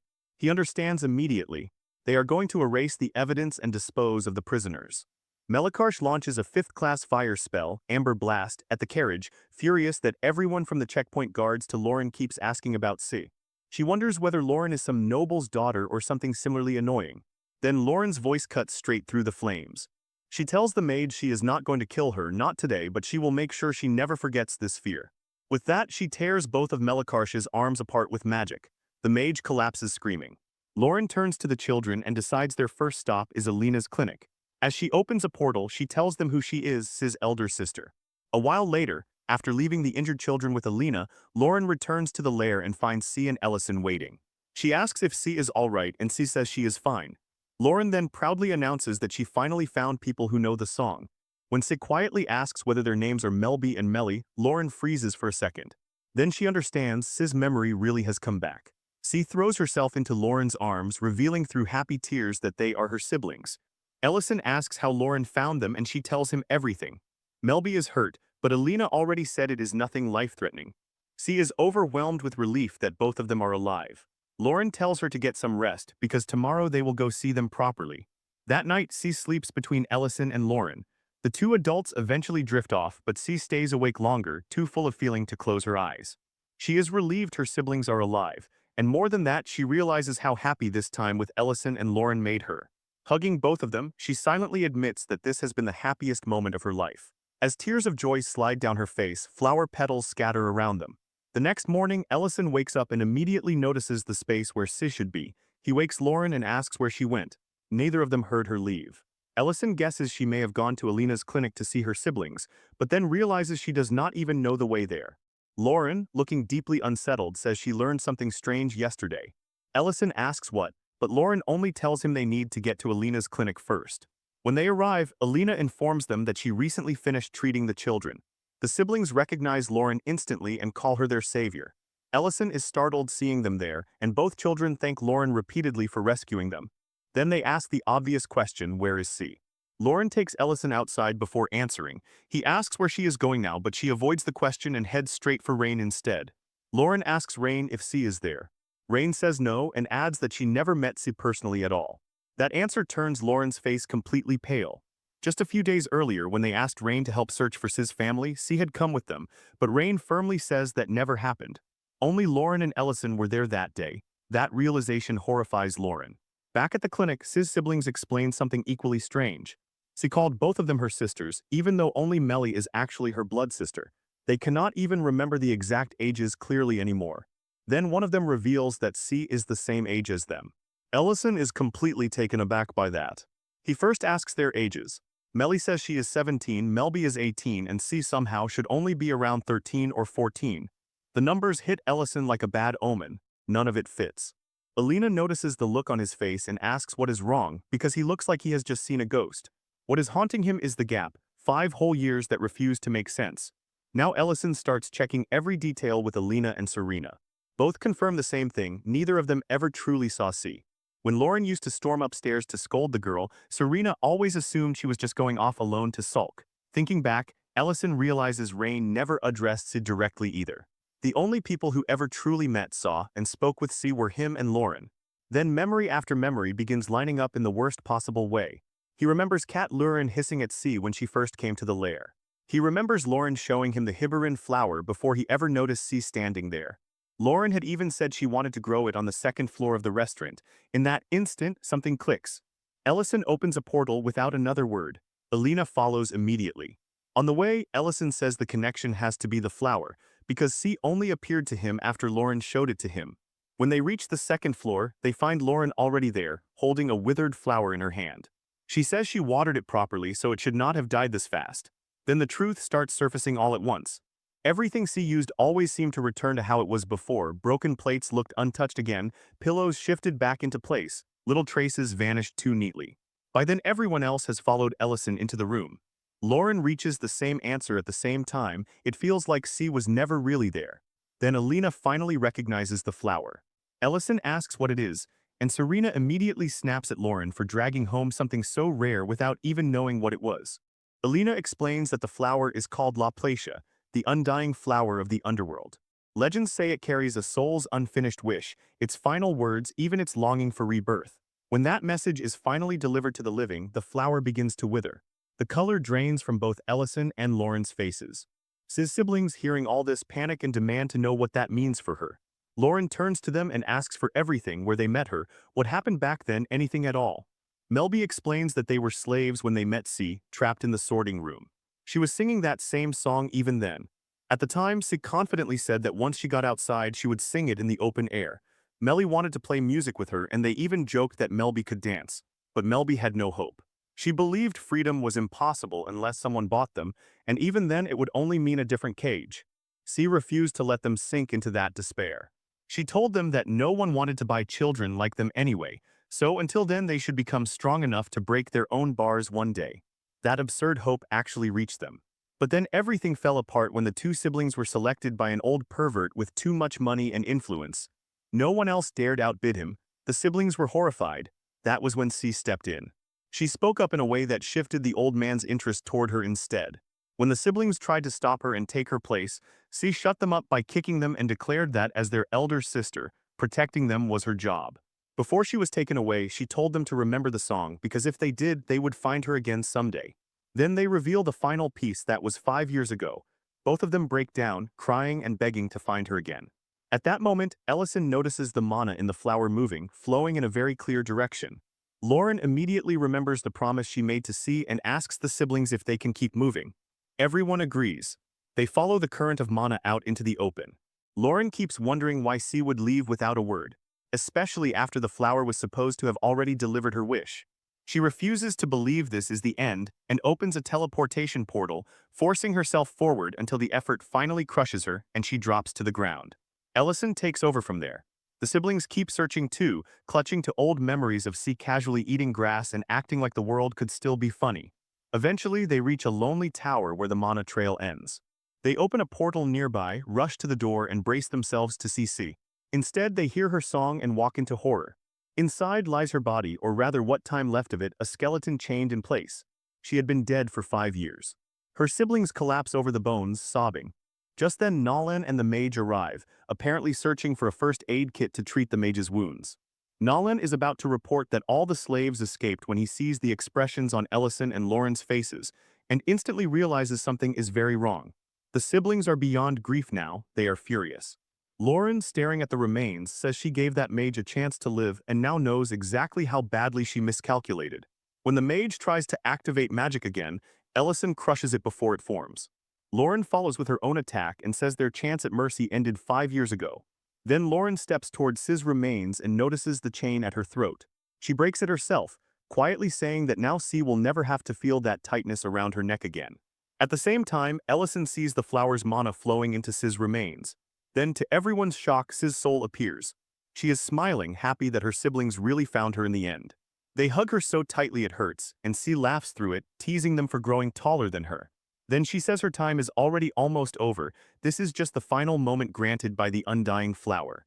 She praises Melby for enduring everything, and Melly quickly adds that she practiced the instruments and memorized the song too, just like C asked.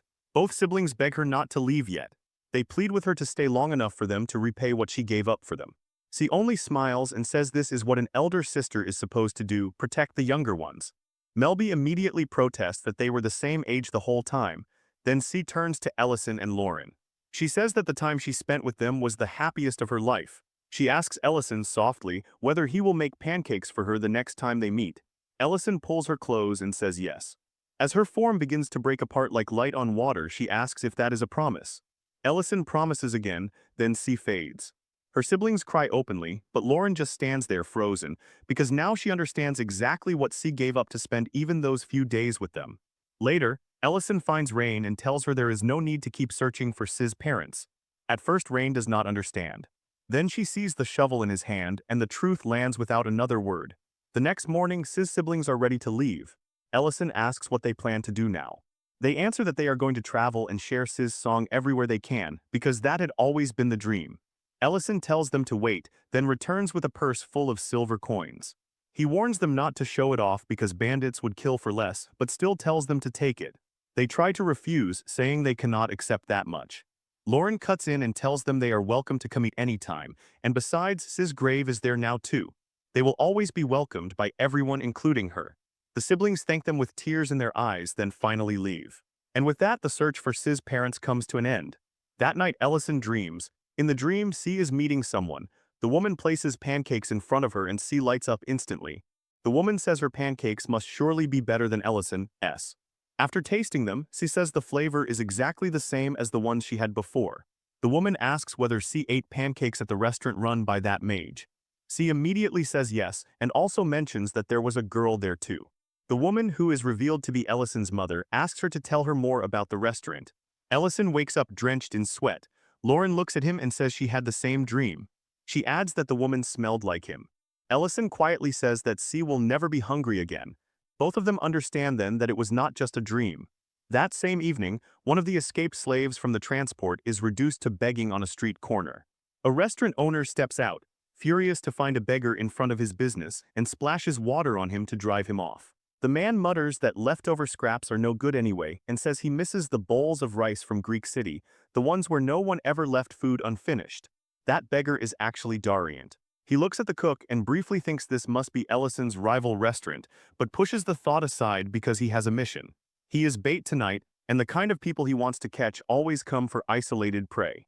So he heads into a quieter alley exactly as planned. As expected, men appear and bind him. One sounds disappointed that he turned out to be male. Another shrugs and says they still need to fill a quota, so gender is hardly a luxury they can worry about. Dariant plays the part perfectly, begging them to spare him. While they drag him off, he remembers Dedrin. He remembers the day the city finally cracked open and the freed slaves cheered after the corrupt officers and trafficking dens were destroyed. He reminded them not to celebrate too early, because if Ellison had not intervened when he did, the death toll would have been far worse. Their own lack of strength had cost them comrades. Even so, he praised them because they learned self-defense fast enough to matter. They swore they would get stronger. Then, just before he left, some of the freed slaves stopped him and thanked him for teaching them how to defend themselves. Even though Ellison had saved them from slavery, they still feared being captured and sold again. But now, with what they learned, they believed they could resist next time. Dariant had reassured them then that things were already better, because Ellison destroyed the breeding and classification facilities that kept the whole nightmare running in the first place. Then a girl among the freed slaves reveals the nightmare was never limited to one place. Even after Ellison destroyed those facilities, once she regained her memories, she remembered there were others, more sorting rooms, more breeding sites, more cages hidden across different territories. That revelation horrifies Dariant. So now he goes undercover as a slave and allows himself to be taken into another facility. He blends in well enough, relieved that aside from soldiers, almost no one would recognize him. Even so, he briefly wonders whether he should have asked Madrina to cast illusion magic over his face before doing something this reckless. The sorting officer immediately notices his build and decides he will fetch a good price at auction. Dariant is thrown into a holding area and told to wait until dawn. Instead of panicking, he studies the bars, memorizes the layout, counts distances, and prepares the path he will need later when it is time to escape and report everything. Then he notices other slaves nearby, including a girl being punished right in front of everyone. That is enough. Dariant was never the kind of man who could sit still and watch cruelty unfold. He snaps his restraints, rises, and prepares to move. A guard notices at once and rushes him. Dariant drops him without hesitation. By then the alarm is already spreading. The guards assume a full slave revolt has begun and start calling troops in from every direction. Dariant, on the other hand, is ready to remind them that the Empire still has laws, even if men like these forgot them long ago. Back at the restaurant, Ellison is teaching Lint how to make braised short ribs. Lint praises the smell immediately, though he has never seen anything like the metal pot Ellison is using. Ellison explains that it is a pressure cooker, something designed to cook ingredients evenly under intense heat. He could reproduce the effect with magic, but this one is for Lint, so he can handle the dish himself even when Ellison is not around. Lint notices that tone and asks whether Ellison is planning to go somewhere. After a pause, Ellison only answers that he needs a change of pace. Inside the dining room, the food is so good that Ya is happily tearing into the meat with his bare hands. His wife scolds him for acting like that in public, but the next moment she admits the truth, using a knife on food like this is honestly miserable. Lauren appears with a warm towel and casually tells her to just use her hands and clean up afterward.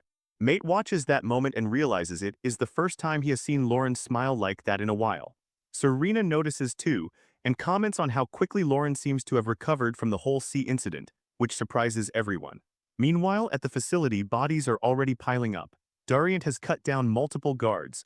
One of them curses him while dying, demanding to know what he is before collapsing. Dariant looks at the sword in his hand. It is not even his own blade, and it is already chipped, but it will do. He knows he is still far from finished. Then, just as he moves to free a woman nearby, someone steps into his path. The man sounds irritated more than alarmed, complaining that first Ellison wandered into his territory, and now Dariant shows up with a sword too. He says he is already overworked and would really like a break. Dariant recognizes him instantly, Reedon, the same man who escaped from Dedrin before. Elsewhere in the palace, the Crown Prince studies a map covered in marked territories. He can hardly believe what he is seeing. Every marked region is tied to slave trafficking somewhere within the empire. The emperor tells him the reality is even worse than that. because the map only reflects what they have already confirmed. The last time Ellison visited the palace, he asked the Emperor to investigate whether other facilities existed beyond Dedrin. The First Knight's order was quietly dispatched to multiple regions, and those operations uncovered this network piece by piece. Only now does Leon fully understand why Ellison came to see the Emperor earlier. This was the matter he wanted explained directly. Leon feels sick at the scale of it. He once believed Dedrin was the exception. Now he sees that it was only one nest in a vast system. Looking over the map again, he realizes no single count could have built something this organized across so many areas. Then his thoughts lock onto one name, the fugitive who escaped during the fall of Dedrin, the former swordsmanship commander of the First Knight's Order, Adrian Pierce. He asks his father whether Pierce truly vanished in the early days of the war. Leon begins to suspect that Pierce may be behind all of this. The Emperor answers cautiously. Whoever is behind the network is no ordinary criminal, but he doubts it is Adrian. Pierce was promoted while Leon was still studying abroad, and the man Ellison described seemed to be in his 20s or 30s.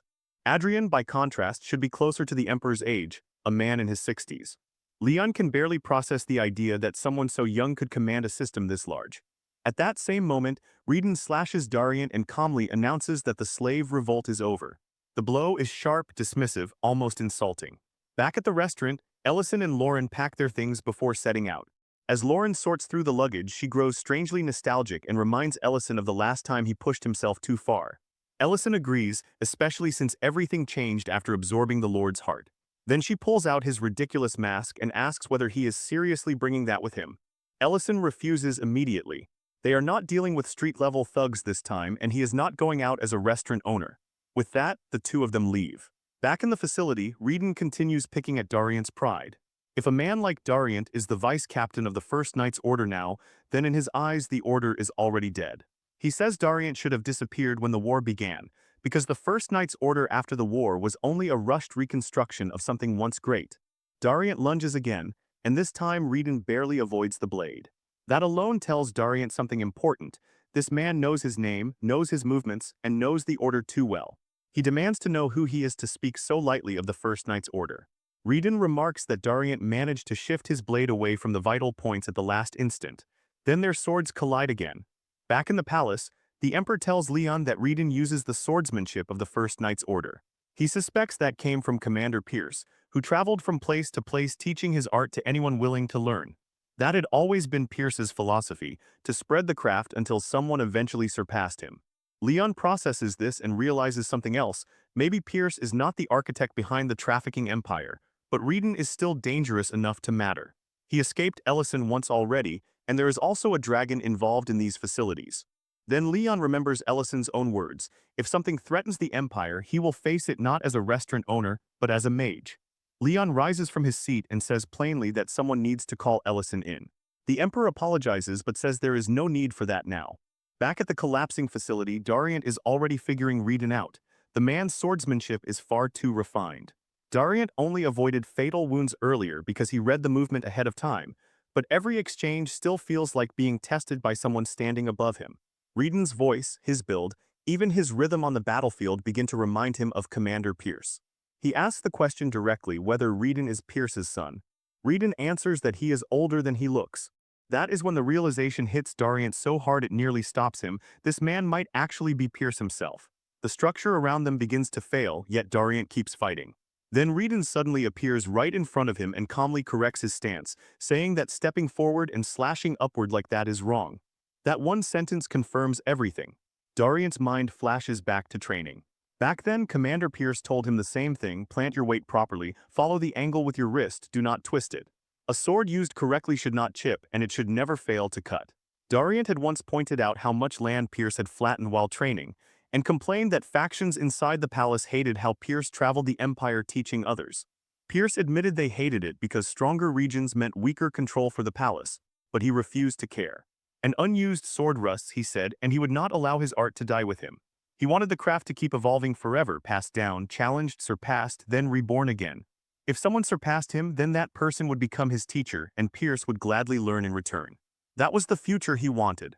Back in the present, that memory only fuels Dariant's rage. He cannot stand seeing this man wear his teacher's face, his movements, even his voice.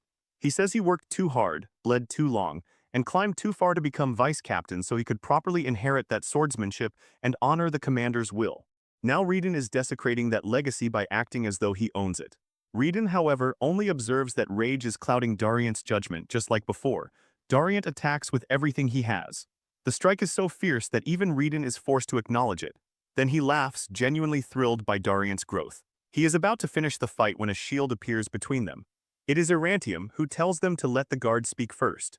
The guard then reports to Reedon that Ellison has arrived, and that if Reedon values his life at all, this is the worst possible development. At the same time, back in the palace, Leon reminds his father that even if Ellison wants a quiet life, this kind of threat is exactly the exception he spoke about. Leon says he is ready to go fetch Ellison himself, but the Emperor stops him and reveals that he already sent word days ago. Ellison has already answered the call. At the facility, another guard rushes in with even worse news. All of their slave sites are under attack. One after another, the facilities are collapsing in a chain reaction. Panic spreads through the guards because none of them believed anyone could move this quickly or hit this many targets at once. Then they see the insignia and finally understand who is responsible. They recognize the mark of one of the Empire's war heroes. Ellison stands before them and says coldly that he does not want to hear a word like hero coming from scum like them. Without a word of warning, Ellison unleashes 8th class magic, Inferno. The spell erupts so violently that the soldiers do not even pretend to hold formation. They break and run as a sea of fire consumes the area. Light bursts outward, the mountains are wrapped in blazing heat, and the entire region feels like it is being torn open from the inside. At the center of it all, Ellison remains standing, calm enough to remark that the place finally has some decent air circulation. Later, once the terror passes, the villagers slowly begin to steady themselves. Ellison gives them food and water, then points them toward a path where a soldier is waiting to guide them somewhere safe. One woman, staring at him through the smoke and shock, realizes she is looking at a true archmage and says his face is the kind people remember for life. Another person whispers that he looks almost heroic enough to be feared on sight. Others keep murmuring over his appearance, some saying he looks strangely delicate, others wondering out loud if he might even be a woman. Then a child cuts through all of it by bluntly calling him ugly, only for his older sister to instantly shut him down. Some villagers notice the scars scattered over his body and assume war carved them there, while others point out how strangely untouched his face still is. Afterward, Ellison returns to where Lauren is waiting. She asks whether he finished his part and he says yes. She answers that she did too, then immediately asks where they move next. Elsewhere, Erantium is treating Dariant with healing magic. Once the spell is done, he checks whether Dariant can move properly and Dariant thanks him. He admits he has heard stories about Erantium before, the dragon who once held Count Ridden Drake captive, and still cannot quite process that they ended up meeting here of all places. The enemy fled, but the slaves remained behind, and Erantium explains that he never meant to step in at all. The battle simply escalated too far too quickly. He adds that he nearly died in the chaos, and is honestly relieved the soldiers chose not to turn on them after hearing the full report. Dariant, however, is still wired for battle and says the situation does not feel resolved at all. A part of him even wishes they could fight one more round. Erantium shuts that down immediately, saying he would probably get crushed. Dariant cannot let that pass and asks what kind of dragon says something like that about fighting humans. The word human visibly shakes Erantium, but he covers it at once and brushes it off as a slip of the tongue. Dariant tries to move on and says they should have escaped together with the people left behind. Erantium casually reveals that while Dariant was busy fighting, he already rescued them all. That answer stuns him, then Erantium leads him to his new lair.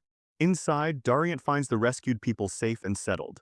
A group of maids greets Erantium like a returning head of household, welcoming him home and complaining that he is late. Dariant just stares. Erantium explains that they are all former slaves. Some were conditioned into obedience, some had nowhere else to go, some came from the same people they just rescued. A few learned medicine from him and later left to settle elsewhere. Others chose to stay and make a living. Some regained their memories and returned home. He admits that when the entire world turned against him, all he had left was wind magic and a desperate loneliness. And that loneliness twisted into a pathetic desire to make people stay, to force affection where there was none. He reflects bitterly that the heart of life always slips away when you try to seize it with your hands. Dariant listens, but remains confused. Looking at everything around him, kindness would have been the simpler path from the start. Then the slaves announce that food is ready, and even offer Erantium a bath before the meal.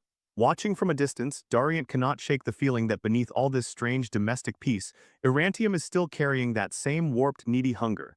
Right then, the door slams open. A girl storms in, throws a pouch onto the floor, and leaves Erantium visibly petrified.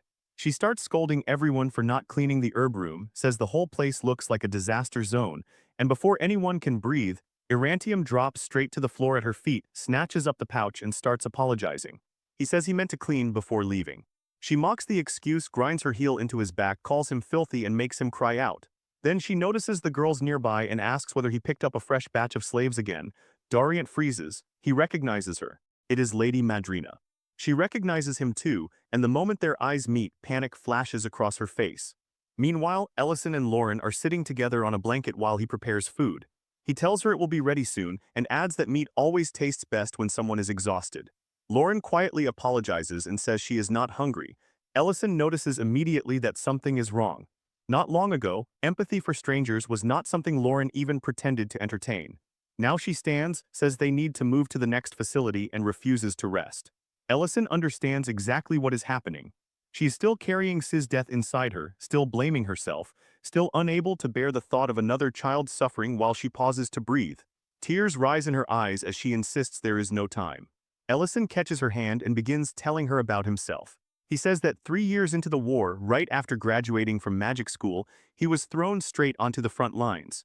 He moved from battlefield to battlefield without stopping, wiping out monsters before anyone else could reach them. Rumors spread around him. Soldiers called him a monster who saved lives by slaughtering everything in his path. Then he was assigned to the 8th Infantry Regiment, 2nd Company. The commander looked at what he had done, praised his results, gave him water and food, and ordered him to rest until morning. Ellison immediately asked for the next mission zone, but the commander refused. He told him that even though Ellison had reduced the casualty count, the strain was obvious and unsustainable. The order stood rest first. Ellison bathed, sat down with soup, and tried to obey. But even while washing and eating, one thought kept drilling into him: people are dying while I sit here. The idea became unbearable. He stood up, laughed bitterly, and thought that maybe running a cafeteria is easy when it is someone else bleeding somewhere else. Then the horn sounded. Emergency mobilization, full assembly. A dragon had appeared at the forward outpost. For Ellison, that changed everything.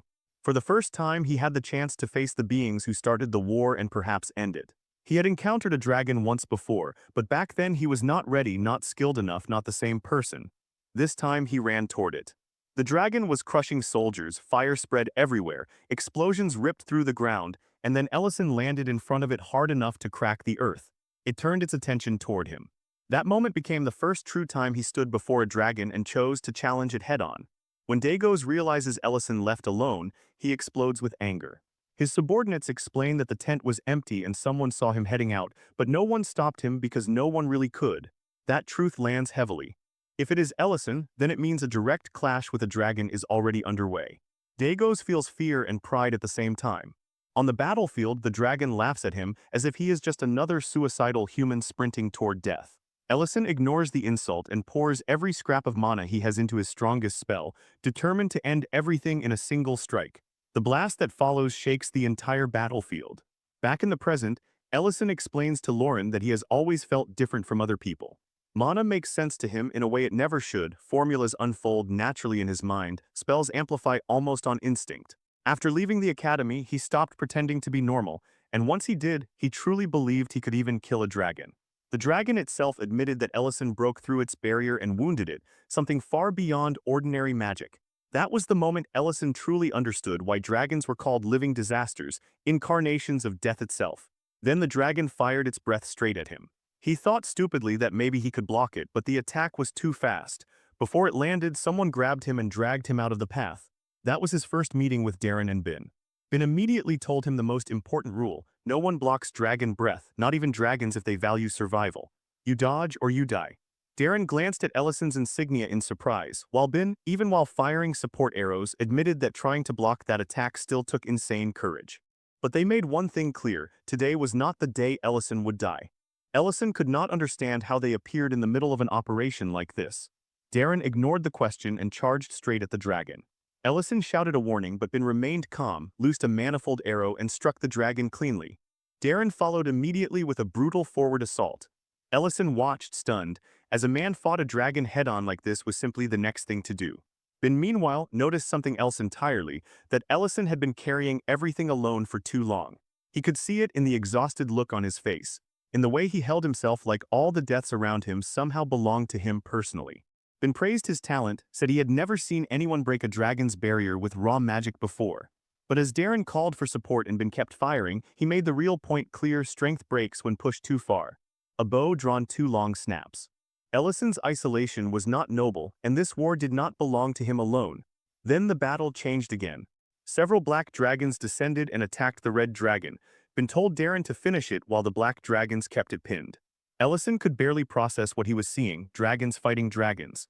Darren laughed at that expression and pointed out that allies were arriving too. Dagos finally reached the field with reinforcements and immediately checked whether Ellison was still alive. Ben told Ellison again that he was not alone. Darren properly introduced himself, and so did Ben, both with the easy certainty of men who knew their paths would cross again and again after that day. And even after the battle ended, Ben's words stayed with Ellison long after everything else faded. Later, after everything settles, Ellison returns to his quarters and quietly eats a bowl of leftover soup from the mess hall. The bland taste drags him back to his academy days, and for the first time since stepping onto the battlefield, he decides to change something, not grand, not heroic, just something human. He tells the captain he will take over the cooking from now on, and the captain agrees without hesitation. As Ellison cracks eggs into a pan, a faint realization hits him. This is the first genuine smile he has had since the war began. Back in the present, Ellison gently tells Lauren that moments of comfort are not something they should feel guilty about. She admits, almost shyly, that simply sitting beside him, holding his hand, sharing food, imagining a quiet life together, brings her a kind of peace she has never known before. Those feelings confuse her, trap her, make her restless. He blushes, but instead of dismissing it, he tells her to accept those emotions instead of running from them. He remembers Darren and Ben's words: no matter how much he tries to relax, he will never truly be someone who lets everything go, and that is fine. Accepting that matters more. He finishes the dish, adds the egg, and asks for her opinion. Lauren takes a bite and genuinely lights up, calling it soft, warm, and comforting in a way she cannot explain. Elsewhere, the red dragon lounges inside a bar, smoking as if nothing in the world concerns her. A man stumbles into her space without thinking, and she slams him to the ground without a second thought. Reedon questions whether that was necessary, and she answers simply that fools like that are perfect practice targets, people who never sense danger until it crushes them. Reedon barely reacts to the chaos. Before anything escalates further, another figure steps in and apologizes for the disturbance. It is Dillian, the third Duke of the Lucerne Empire, accompanied by his knights. He expresses open disgust at the kind of people running loose in his territory, then immediately shifts to business. He already knows Ellison and Lauren have destroyed every facility. The Red Dragon cuts him off, insisting on proper introductions and reminding him that the plan they are following is the only reason he was called here at all. The scene shifts quietly into Lauren's dream. In it, Ellison tells her she does not need to run away from happiness. That permission alone is enough to loosen something inside her. She steps closer, guided by that feeling, and the closeness becomes overwhelming, almost too real, until she suddenly wakes up, breath uneven, skin flushed, heart racing. She sits there in silence, trying to process what she just felt. Meanwhile, at Alina's clinic, life continues as usual. Patients come and go, and Alina treats them one after another. One man finishes his treatment, but instead of leaving, he pushes a pair of tickets toward her and awkwardly suggests they spend the holiday together. Alina hesitates, clearly uncomfortable, but the man keeps pressing. Before it can go any further, Serena steps in, flicks his forehead sharply, and shuts the situation down in an instant. She makes it very clear that the treatment is over and he should leave before embarrassing himself further. He tries to argue, earns a cold warning, and ends up walking out in tears. Alina thanks Serena, though her expression remains heavy. She admits she overheard what happened with C. Ellison and Lauren, and the grief surrounding it feels so thick she cannot even find the right words to comfort them. Serena agrees, saying things have felt off ever since the Hibarin flower incident, and sometimes ignorance would have been easier. Alina reflects quietly that something like a dragon and a human woman having a child must come with unimaginable hardship. Serena admits she has never even heard of such a thing, which only makes Alina sadder, because to them, C was simply a child. Serena then shifts the mood on purpose, pulling Alina closer and teasing her, asking what would happen if she carried Ellison's child instead. Alina reacts instantly, flustered and rejecting the idea outright. Serena keeps pushing, casually mentioning that elves and humans can have mixed children at least after a few generations, and hints that maybe Alina regrets pushing Ellison toward Lauren. Alina denies it, but her reaction betrays her nerves. Serena brings up her own past, her maturity ritual, and the one she bonded with Guard. The memory darkens her expression immediately. Alina apologizes, but Serena brushes it off, admitting that back then she took things too seriously. Looking back, she sees that man as someone who never deserved her feelings. The mood flips again as Serena leans in, deliberately playful, turning seductive just to tease Alina, enjoying every second of how flustered she becomes. Before it goes any further, a portal opens and Lauren appears, landing a punch squarely on Serena's head and ending everything instantly. Alina panics, Serena recovers quickly, and Lauren immediately demands help. When Serena's reputation as a seductress comes up, Lauren latches onto it without hesitation and asks for advice. Serena bursts into laughter, realizing Lauren is completely serious. At the same time, outside the sanctuary, a pair of dragons notice something crossing the boundary. One grows suspicious, while the other shrugs it off, saying it is probably just Ellison again. They complain about how casually he walks into dragon territory like it belongs to him, then falls silent as he approaches. Ellison watches quietly as subordinates work around a glowing pillar, carving something into it. They greet him with formal respect, but he waves it off, reminding them he is human and does not need ceremony. Madamada soon appears and leads him inside. On the way, Ellison asks about the massive monument outside. The elder explains it is for those who died in the war, and Baron's name is now being carved among them. That alone brings Ellison a quiet sense of relief. The elder thanks him sincerely, admitting that trying to fix everything alone would have destroyed what little remained. Ellison understands the weight of being both a father and a leader. Then the topic shifts to the Hibaran flower. The elder mentions the seeds, and Ellison's expression darkens instantly as he reveals that C is dead. The elder realizes that Ellison had come to see her as a living being, not just a phenomenon, and admits neither of them truly understood her nature. He explains that the flower binds to a soul near death, then wanders the world until it finds a heart strong enough to anchor it. Ellison remains calm and says he has no regrets left. He believes C is at peace now. Then he reveals something unexpected. He plans to use the seed himself. When the elder reacts in shock, Ellison confirms it. The heart he carries is already there, and what he wants is to hear the voice of Lord Sardellen. Back at the clinic, Lauren admits she wants to grow even closer to Ellison. Serena laughs at first, then realizes she is serious and reminds her they have already crossed far beyond normal boundaries. Alina tries to avoid the conversation but ends up listening anyway. When pressed, Lauren admits that so far all they have shared is a single kiss. Serena reacts with disbelief, while Alina turns red in silence. Serena bluntly explains what intimacy could look like, overwhelming Lauren completely, then eventually softens her tone when she realizes she went too far. Lauren admits that all she truly wants is for Ellison to kiss her first this time. Serena agrees, suggesting a gentler approach, while Alina looks like she might collapse from embarrassment. The next day, Ellison returns to the lair and notices Guardcat studying diligently as always. He casually comments on the effort, then checks on Lauren and learns she is still asleep. He realizes she has barely been sleeping lately. Concerned, he pulls back the blanket to wake her and instantly freezes. Lauren is lying there without clothes. Embarrassment hits him immediately. He turns away, throws the blanket back over her, and tells her to cover herself. Lauren explains casually that clothes feel uncomfortable and she often sleeps like that. Ellison reminds himself that this only worked when she was alone. Lauren sees no reason to change now just because they share the same space. She notices his reaction and senses his discomfort. For a moment, Ellison is forced to confront the promise he made to stop running away. Avoiding her now would only make things worse. He steadies himself and tells her it is fine, treating the situation as normal. That forced calm only makes Lauren more aware that something feels off, but she accepts it anyway. Later, during dinner, Lauren happily praises his cooking. She brings up the news that her mother's name is finally being engraved at the sanctuary. Ellison confirms it and says the elder feels relieved after setting things right. Then he mentions there is something else he wants to tell her later, which instantly sparks her curiosity. She offers to clean up and sends him off to rest while he goes to wash. As she handles the dishes, she deliberately spills food onto herself, using it as an excuse to take a bath. Ellison notices and casually comments on it. The idea of bathing together surfaces not randomly but from something planted earlier. Serena's advice echoes in her mind: act naturally at first, then slowly close the distance. Shared spaces lead to shared intimacy. Remembering that now makes her flush with embarrassment, but instead of backing away, she steps forward anyway. The water turns the whole room quiet but not calm. Tension hangs between them, thick and impossible to ignore. Lauren points out that they used to do things like this so casually before, as if none of it meant anything. Ellison agrees on the surface and even offers her cocoa, remembering exactly what she likes. Outwardly, he looks composed, almost too composed, and that alone makes Lauren start doubting everything Serena told her. So she looks closer, really closer, and catches the truth. There is a faint light-blocking spell layered over his eyes. He is not calmly avoiding the mood, he is literally refusing to look at her. When she grabs him, the lie finally cracks. Ellison admits he cannot see properly at all, because if he did, he is not sure he could keep control of himself. The spell drops, his vision returns, panic spikes instantly, and water splashes as he nearly loses his footing. Then he finally says it plainly, he is not fine, not even a little.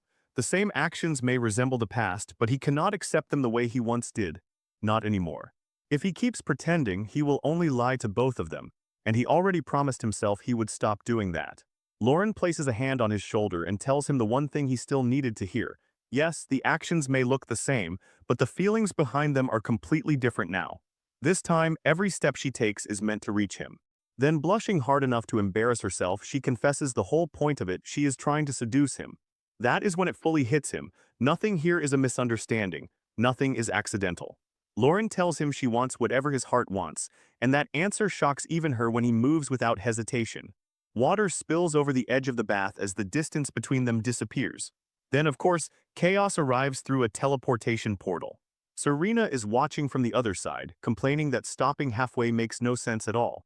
She loudly pushes him to keep going, while Alina rushes in behind her in total panic and insists this is absolutely not something they should be watching. Serena brushes that off and says she is only there because Lauren asked for help in the first place. Alina accuses her of enjoying the view far too much, which Serena does not even really deny. And while Ellison and Lauren keep kissing, Serena comments that for two people this painfully dense, even reaching this point is real progress. Far away from all that warmth, the story cuts into something much darker. Subordinates report to the Duke that out of the hundreds who escaped from the chain of slave facilities, only 37 remain physically usable enough to gather under his command. A fire burns nearby, and beside it rests a disturbing instrument waiting to be used. He approaches one of the chained administrators and with eerie calm tells him there is no need to fear. Pain, he explains, is not his actual specialty. Other people handle that. In this world, everyone has a role, and order only survives when each person fulfills it. Running from that role is what deserves punishment. The administrator apologizes, but the Duke does not care. Someone who exists to enforce rules cannot abandon them and expect mercy. Then he presses the instrument into the man's chest. Agony erupts. Calmly, the Duke says simple cruelty would be meaningless, so instead he gives the man a new role. A diamond is embedded into the burned flesh. The ritual begins. Chanting rises, magic swells, smoke spills upward, and the man twists into a mana-filled beast. The Duke watches with satisfaction, pours a potion down the creature's throat, and wipes away whatever past remained. Only one truth is left now: loyalty belongs to the rule, and he is that rule. The transformed beast kneels. Armor is brought in. Training starts immediately. The Holy Blood Knights have gained one more soldier. On the return trip, Madrina finally tells Dariant everything. She explains that she began studying medicine under Irantium after receiving orders to find a cure for the poison that destroyed minds and controlled the minds. That mission eventually led her toward Count Leiden's case, because rumors had begun spreading about a mysterious doctor secretly treating brainwashed slaves. Those rumors took her straight to Irantium, not because she distrusted him, but because she wanted to learn his magic and because she owed him a favor. That favor, unfortunately for her dignity, trapped her in the role of his maid, complete with an outfit she very much did not choose for herself. Admitting it all nearly breaks her pride, and it comes out through tears. Dariant listens, but tells her plainly that he cannot simply erase critical facts from his report. Madrina insists those details have to remain hidden, especially from the Crown Prince. Dariant agrees to be careful with how he handles it. When they arrive, soldiers loudly salute their deputy commander for returning from a mission that protected humanity. Dariant shuts that down instantly. He reminds them the operation remains confidential and that careless rumors are more dangerous than silence. He confirms the rescued victims are already receiving proper support and guidance. Battalion and company commanders report that investigations into the victims' hometowns are underway, and aid has already been arranged. Ryra mentions hearing that Dariant was in serious danger and brings up Reedon by name. Dariant labels Reedon as an extremely dangerous individual who requires further investigation and orders everyone to avoid direct engagement if they encounter him. Then the focus shifts to Ellison. The commanders react strongly, remembering how the earth shook, how one massive facility burned to ash, how night itself looked like daylight for a moment. One mentions Ellison's 9th-class barrier magic. Another recalls seeing a slightly shorter woman, Lauren, whose power was not much less terrifying. Her name comes up, matching the briefing. Carson starts connecting the incident to Valoran's strange behavior at a restaurant, but Dariant immediately cuts that line of thought off. Their identities are classified. Loose words could invite retaliation from power no one there is actually prepared to handle. He makes one more thing clear: Ellison was not just assisting the mission, he was leading it from the start. Then he turns back to Madrina and quietly notes that she has changed in a way he never expected. Her old regrets shaped her into someone new, someone willing to study healing and endure humiliation without complaint. Madrina immediately tells him to stop. Dariant lets it go and reminds her that official events at the capital resume after 17 years and they need to head back. She makes one last attempt to get parts of the report omitted, but the subject dies there. Back at the restaurant, Lauren serves Rain a perfectly cooked sirloin steak with a smile so obvious it practically glows. Rain notices immediately and points it out. Lauren confirms it without even trying to hide it. Serena naturally exposes the reason at once, saying Lauren finally got her first kiss from Ellison. Rain admits she saw that coming a long time ago and says Ellison always did move at the pace of a dying snail. Lauren agrees.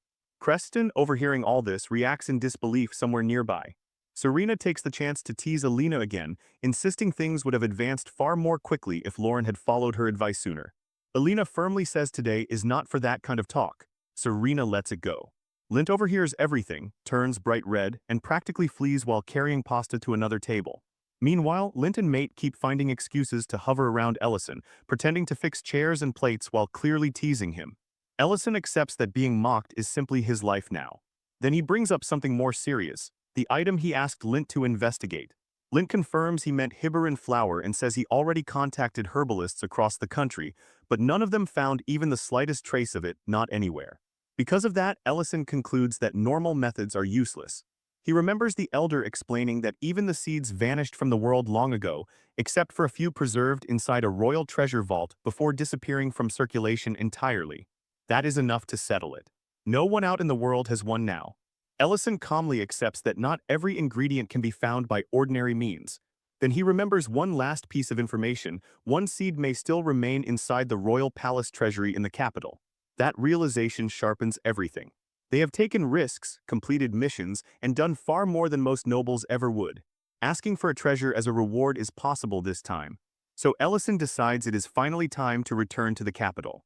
At the palace, Leon greets him with obvious excitement, praises everything he has done, and asks what brought him there after so long. He excitedly mentions the upcoming concert, the first one in 17 years, and how the entire capital is buzzing with anticipation. Ellison brushes the praise aside and reminds him that he is just an ordinary man. Soon the Emperor arrives and tells Leon to contain himself. Then, more formally, he thanks Ellison, acknowledging that he dismantled vile facilities across the Empire without bringing meaningless destruction down on everyone around them. He notes that Leon can barely hide how excited he is just to have Ellison standing there. Then the Emperor brings up the matter of a reward. He already knows gold and silver mean nothing to Ellison, so there is no point pretending those would satisfy him. That clears the way. Ellison states his request directly: he wants the Hibaran flour. The moment he says it, the air changes. He explains that he already knows a seed is stored in the palace treasury and that he wants it as compensation for the mission. Leon reacts instantly, trying to steer him toward asking for anything else, but the Emperor stops him before he can speak too much. He already knows what that seed means. Inside the palace, tension quietly thickens. Outside, the city moves in the opposite direction. News spreads fast. Vendors shout about a special extra edition. Crowds gather. People openly talk about the Capitol concert finally returning after 17 years, and everyone knows that once the performance begins, the entire city will erupt into a festival, with every nearby restaurant and shop overflowing with visitors preparing for the celebration. At that same moment, deep inside the palace, a formal announcement is delivered before a hall full of nobles. Chamberlain Horbellans addresses the gathering and declares that the Empire is nearing the second anniversary of the war's official end. Because order has finally returned, the royal palace has decided to revive the Capitol concert, an event buried in silence for 17 long years. He stresses that this choice was not made lightly. To give the concert true meaning, he announces that a treasure will be granted to the performer who delivers the most moving melody, one powerful enough to soothe old wounds and comfort hearts still broken by loss. Then he reveals the prize itself, La Placia, the Hibaran flower seed. The hall erupts in hushed shock as the nobles recognize the legendary name and the rumors surrounding its power. Horbellans makes it clear that this is not merely entertainment. but a declaration that the empire is ready to step forward from the scars of war. At those words, the nobles raise their glasses in agreement. Inside the palace, Ellison quickly realizes the bitter irony. The exact seed he came to request has now been turned into the concert's grand prize. Leon visibly falters. He remembers hearing that melody as a child, remembers how the concert once taught him what healing felt like, and after 17 years of silence, its return means far more to him than politics or ceremony.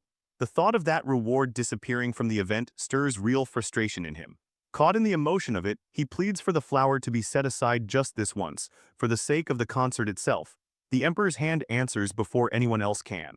He strikes Leon and sharply rebukes him for speaking as though the reward matters more than the achievements that made it possible. Leon tries to defend himself by pointing to the expectations of the people, but the Emperor cuts him off and demands obedience. Seeing the argument veering toward disaster, Ellison steps in and tries to calm things down, explaining that if the Hibaran flower is simply handed over, then all their efforts end with nothing to show for them. The Emperor replies just as firmly that whether the event succeeds or fails comes second if Ellison wants that reward, and that nobles who truly care about the concert can still perform without needing treasure dangled in front of them. Leon finally realizes how narrow his thinking has been and admits it, but his emotions catch him again and he blurts out that if there is no prize, then maybe the concert itself should be cancelled. In that moment it becomes obvious once more, Leon is still far too easily pulled around by what he feels. Then Ellison asks calmly where he can submit an application to participate. Leon stares at him, realizing only now that Ellison intends to win the prize himself. The Emperor approves immediately, seeing the choice as honorable even after everything Ellison has already done. Ellison skips past the praise and asks how the application process works. The Rihanna is no ordinary instrument. In the Ruben Empire, it stands as a symbol of refinement and status, a keyboard instrument with the same prestige an organ might hold in another world. Its cultural weight runs so deep that nobles genuinely believe meaningful conversation is impossible with anyone unfamiliar with its sound. Naturally, the capital concert revolves around it. Now Ellison and Lauren stand in front of one. She studies it curiously, and Ellison explains that it is a used Rihanna, the same kind she once saw in a lord's manor. That thought reminds him he still has not fully explained the plan, so he finally lays it out. He wants the Hibaran flower seed, and the only way to get it now is to win the concert. He needs the flower because he wants to hear the Dragon Lord's true voice. That desire comes from a lingering feeling he has carried for some time, the sense that the Lord never seemed like the kind of being who would start a war for no reason at all. Lauren understands immediately. The real target is the seed, and the concert is now just the battlefield around it. There is one massive problem though: the concert traditionally allows only women to perform. Leon even suggests gender transformation magic as a workaround, which does absolutely nothing to reassure Ellison. Worse, Ellison cannot play the Rihanna at all. That leaves him with only one path forward: trusting Lauren. He tells her that dragons are naturally gifted, especially adult dragons, and that their race is said to master both art and culture with absurd ease. If that is true, then an instrument like the Rihanna should come naturally to her. Lauren accepts that logic without hesitation and immediately proves him right by sitting down and playing with complete confidence and control. Elsewhere at the barn, Miltine approaches Mint and draws attention to her hair, clearly fishing for a reaction. He gives it to her, saying it suits her well. She complains that he could have just said he wanted to see it, and adds that cutting it already feels like a waste. Since she already did something for him, she wants one small favor in return. When he signals agreement, she reveals what she wants: to trim his beard. But before anything can continue, the Baronics suddenly panic. Loud noises break out, and then the sky itself begins to crackle with electricity. The atmosphere shifts violently, danger spreading through the air before anyone can even name it. Back at the restaurant, Lauren finishes playing and looks to Ellison for some reaction, but instead of praise, he feels something is wrong. In that instant, he understands with sinking certainty that his first plan is not going to be enough. Elsewhere, the Lord's family is sharing a quiet meal. Dion eats carelessly until Berna and Lord Lion correct him, noticing how much he has improved lately. Their peaceful dinner soon turns toward recent news. Dion brings up the concert reopening in the capital and suggests they should all attend together. Leiden mentions that Berna herself used to be an exceptional Rihanna player and adds that he already heard about the event. He asks for her thoughts, but the moment the subject reaches her, she stiffens. She excuses herself immediately, says she has something to attend to after dinner, apologizes briefly, and leaves before anyone can stop her. Even when the dessert arrives, she just takes it from the tray and walks out with it. Dion quickly clarifies that he only meant attending as spectators, not performing.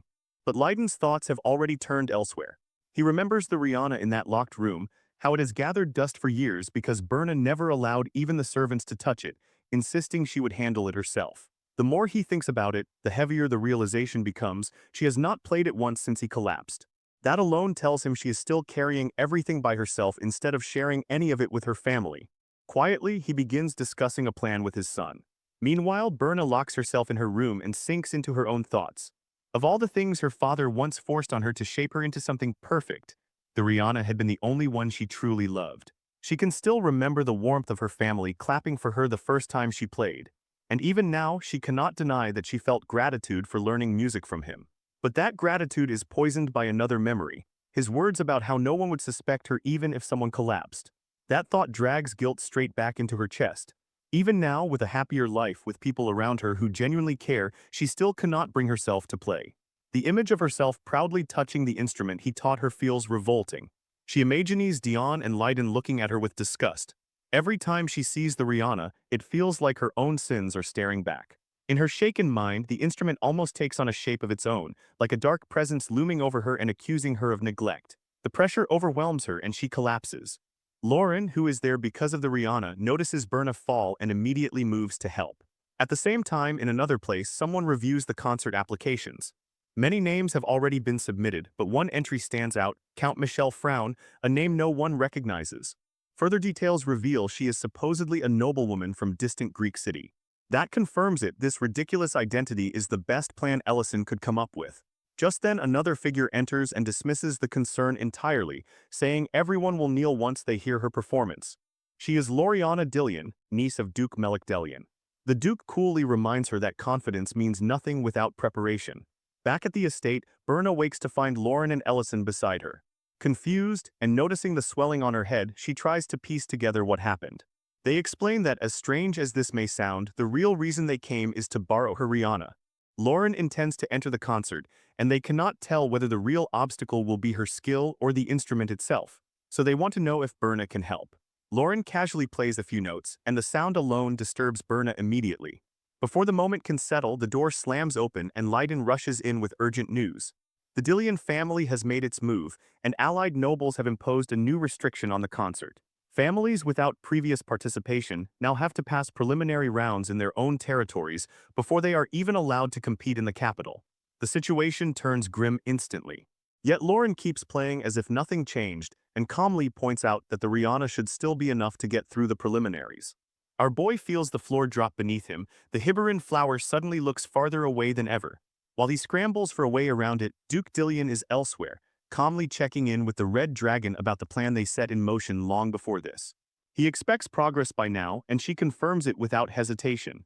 Everything is already arranged, and the ignition point will be the first imperial concert held in 17 years inside the Louvre Empire. That grand celebration is not just a festival to them, it is the perfect stage for slaughter.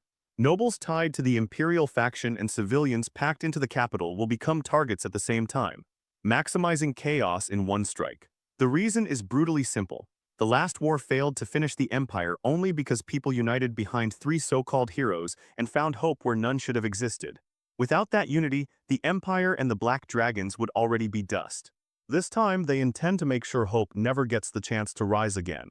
She explains that the First Knight's Order will be responsible for security during the concert, and if a massacre happens under their protection, public trust in both the knights and the imperial family will shatter beyond repair. Once that collapse happens, the path to the transfer of power Dillion promised becomes wide open. The Duke agrees completely and coldly declares that the Emperor has already failed as a ruler. Then he turns to the applicant list for the concert, and one name catches his eye immediately, Lady Lena Revolk, directly tied to Count Reval. He refuses to dismiss them as harmless. In his mind, a troublesome fly is not dealt with after it enters, the window is shut before it gets in. Elsewhere, one of the preliminary judges, Baron Revose Panto, happens to meet Ellison during an inspection. Ellison introduces himself smoothly as Count Reval. The judge recognizes him at once and casually notes that the restaurant where they are meeting remains strangely popular. When the topic of the participant comes up, Ellison calmly confirms that Lady Lena Reval is his wife. Even saying those words makes him tense. Panto asks why she is absent, and Ellison explains that there was a problem with her Rihanna, so she had to borrow another instrument. Panto reacts warmly, admitting he has a real love for Rihanna performances and has been looking forward to hearing her. Ellison answers politely while inwardly trying not to crack under the pressure. Once back inside, he vents that pressure straight at Leon. The preliminary round was announced with almost no warning. Lauren barely had time to practice, and now everything is moving too fast. Leon explains that Duke Dillion's faction has been interfering over and over, leaving almost no room to protest or stall. Ellison checks the Rihanna brought in for Lauren and immediately notices something off about the sound. Leon confirms that this is exactly why Lauren went to borrow another one. The problem now is whether the replacement itself can be trusted, especially since they have heard it sat untouched under layers of dust. Before the tension grows any worse, someone arrives specifically to address that issue. The moment Ellison sees who it is, he freezes. At the estate, Berna is carefully cleaning the borrowed Rihanna while Lauren watches her. Lauren notices the dust caked into it and bluntly asks how long it has been abandoned like this. Berna apologizes and insists that it still works fine. Lauren, unsatisfied, tells her to prove it by playing. Berna hesitates, clearly shaken, but Lauren presses the point. If they are trusting the instrument, then they need a real answer. So Berna sits down and begins to play. Outside, even the guards hear the melody drifting through the grounds, warm, elegant, painfully beautiful. Some of them recognize the quality instantly and realize exactly who must be touching the instrument. Berna's performance is flawless, and when she finishes, Lauren calmly states that the Rihanna itself has no issue. A melody like that, she says, deserved better than being buried under dust and neglect. At the palace, the preliminary hall is already being prepared. A small stage waits under the eyes of the judges. Panto notices that another judge has joined them and reacts with surprise when he realizes it is Duke Dillion Porgo Tamurin himself. Tamurin explains that he has no intention of allowing random mediocrities to slip into the capital concert, and since he loves and understands the Rihanna better than anyone, he chose to involve himself personally. Panto bristles immediately, half insulted and half ready to prove himself. Nearby, Ellison whispers his surprise to Leon, who admits this was new even to him. Backstage, Berna is trembling with nerves, worried about whether this will go wrong after all. Lauren reassures her in the strangest way possible, by repeating back the exact hand movements Berna used earlier and showing that she memorized the entire first half of her performance just by watching it once. She explains that sharp observation and total focus make things like that possible for her. Then, armed with that confidence, Lauren steps onto the stage. The performance begins and the first notes sound so harsh and jagged that everyone nearby freezes in discomfort. The scraping harmony feels wrong enough to make people behind the doors stop breathing. The judges visibly recoil. Ellison lowers his head, knowing exactly how bad this sounds. Lauren keeps going anyway, pouring everything she has into the performance until she finally stops. Panto explodes instantly, calling it an insult to the Rihanna itself and demanding that she be disqualified on the spot. Then Tamurin begins clapping, tears actually gathering in his eyes. He declares the performance perfect. Panto cannot process what he just heard. Tamurin calmly explains that the piece relies on brutal precision, an extreme staccato style from the Southern Rumble Kingdom, requiring absurdly fine control and timing. Leon immediately recognizes it as well, remembering the technique from his studies abroad. To him, the sound carries an entire country's memory. Panto stands there completely lost. Tamurin turns his disappointment directly on him, pointing out that a man who claimed such deep expertise failed to recognize something so rare and refined. Panto goes red with humiliation the moment he realizes he is the only one in the room who missed it. Then Ellison casually adds that his wife happens to come from the Rumble Kingdom. At that point, everything fits too neatly to challenge. Tamurin nods approvingly, praises Lauren's mastery, and Panto, cornered and desperate to recover dignity, hurriedly stamps approval and pretends he agreed all along. On stage, Lauren is left standing there in total confusion, having no idea how she passed. But pass she does. Far away, the result is quickly relayed to Duke Dillion and the red-haired woman. She smiles calmly and remarks that the door is open now. All that remains is to see what move comes next. After the preliminary round ends, Ellison explains to Lauren that somehow, against all logic, they survived it. But borrowing another Rihanna is clearly not something they can count on forever, and someone must know why the sound twisted so badly. Tamurin steps in and admits he could smooth things over this time, but it will never work once they reach the capital. Leon adds that he risked his own credibility from his years abroad just to support the explanation. Ellison agrees the problem cannot simply be blamed on careless maintenance at the venue, since instruments like these are checked beforehand. Berna grows tense, and Lauren snaps that she personally checked the instrument herself, so if something is wrong, it did not come from negligence. Berna examines the Rihanna again, pauses, then starts to play. This time the sound comes out perfectly clean. Tamurin reacts with visible shock because it should not be behaving normally now. Leon begins to suspect the issue lies not in the instrument alone, but in who is playing it. Berna gestures for Ellison to come closer so she can explain properly. While in the background, Lauren grabs Leon by the hair and reminds him he may be the crown prince, but that will not protect him from annoyance. As Berna keeps playing, the Rihanna suddenly begins producing the same sharp, distorted sound Lauren created earlier. That confirms her suspicion. She opens part of the instrument and shows them the real problem. The internal mana flow formula regulating the air channels is being destabilized. There is no visible damage. The Rihanna is intact, but once the mana flow inside it becomes unstable, the sound warps into that ugly scraping tone. Ellison finally understands why something felt wrong when he touched the strings before. Berna explains that both he and Lauren radiate such dense mana that simply standing near the instrument is enough to interfere with its internal formula. Ellison's presence alone is already excessive, but Lauren's own mana is now strong enough to cause the same problem, which raises even more questions. Lauren decides the discussion has gone on long enough and announces the obvious next step. Berna is coming with them to the capital. Berna is startled, but Lauren explains it simply. No one understands the structure of the Rihanna's internals better than her now, so she is the perfect person to stabilize the mana flow on the way. Besides, Lauren plans to learn more songs during the journey.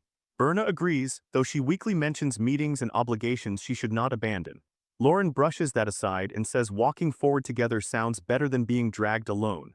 From the doorway, Dion overhears everything and quietly tells Leiden that his mother is going to the capital. Leiden feels an almost painful relief, because this was a step he himself could never force her to take. Later, the capital of the Levern Empire, Erie's city, is already overflowing with life. Crowds fill the streets before the official opening even begins, while the First Knight's order secures every visible route. Commander Dariant orders his people to remain alert, and Raella answers with confidence. Soon after, the Emperor's arrival is announced. Emperor Hears greets the people and remarks on how alive the capital feels. Reviving the concert after 17 years, he says, was the correct decision. Even though the official opening is still days away, so many people arrived early that they had no choice but to prepare several pre-festival events. He says he hopes everyone enjoys the long-awaited celebration, and the crowd answers with thunderous cheers. Serena stares at the packed streets in awe. Alina asks whether she has ever seen a concert before, and Serena admits she normally would not care enough about a human event to stay awake for it if she were not dragged here. Rain points out the Emperor, while Creston mutters something stupid about resisting the system and is immediately smacked for it by his wife, who tells him to stop talking nonsense in public. Alina soon spots the food stalls and suggests they take a look around. They stop at one selling stir-fried grilled noodles for 900 runes. Serena tries them and immediately praises the flavor. Alina laughs and admits the trip was worth it for this alone. Ken comments that food stalls like this are getting popular everywhere now, and his wife points out that the trend started in Dedrin and spread all the way to the capital. Then he gestures toward another stall with an absurdly long crowd gathered around it, customers shouting orders and buying multiple portions just to carry them home. That stall belongs to Ellison. He stands at the stall, quickly preparing and selling hotioc while warning every customer that the syrup inside is still dangerously hot. Rain recognizes his voice almost instantly and pushes through the crowd, stunned to find him working in the capital like some perfectly ordinary vendor. At the same time, another woman is performing on the Rihanna inside the hall, but Loriana barely gives it a glance before dismissing the whole thing as boring. Duke Dillion answers without amusement, reminding her that this is no casual stage. Certain people absolutely must not reach Eladia through this concert, which makes her victory more important than ever. He orders her to keep watch for any competitor worth noticing. Loriana accepts the task with complete confidence, convinced no one there can rival her anyway. Dillion, however, makes it clear this is serious, and she assures him she is ready to use whatever means are necessary. In her own mind, she is not just part of the plan, she is the plan. Her father's trust only sharpens that certainty. To her, no one in the Empire surpasses her on the Rihanna. Still, the pressure leaves her craving something sweet. A rich scent drifts in from the food stalls and she heads toward it, annoyed by the crowd yet demanding the best dish available. Her father warns her against eating street food, but she brushes that aside, claiming nobles should understand common culture too. Rain and Creston watch in disbelief as Ellison serves her a hotioc. Loriana studies it curiously, admitting she has never seen anything quite like it, though the smell is undeniably tempting. Ellison warns her again about the molten syrup. She bites in anyway, burns her tongue instantly, and reacts with sharp outrage. Ellison moves on reflex, handing her a cloth and wiping the syrup from her lips before she can make the situation worse for herself. He explains that the inside stays dangerously hot. Loriana stares, flushes, and accuses him of terrible manners for touching her like that. Ellison, caught off guard, says he only meant to help. That somehow makes it worse. Her mind immediately runs off into a wildly romantic direction while he rushes to fetch cold water. When he addresses her as ma'am, she snaps that she is unmarried and demands his name instead. Nervously, he introduces himself as Ozio Revolk. That sends her into full panic. She denies that any of this means anything, insists she only intends to return the handkerchief and flees. Her father is left confused, while Rain and Creston stare at Ellison like they just watched a disaster being born. He weakly insists it was only a cloth. Rain teases him for seducing nobles now and warns that Lauren is going to be absolutely furious. Ellison, already regretting everything, sarcastically names it the Revolk scandal. Elsewhere, Lauren continues practicing the Rihanna. She has figured out that controlling the mana flow around her own body helps stabilize the sound, but even then something still feels wrong. Berna returns and explains that participant pre-registration must be completed in the ballroom during the pre-festival events. Lauren admits she does not know the capital well enough to find the place, so Berna offers to guide her. Back at the stall, Ellison tells Serena and Alina that Lauren has officially entered the concert.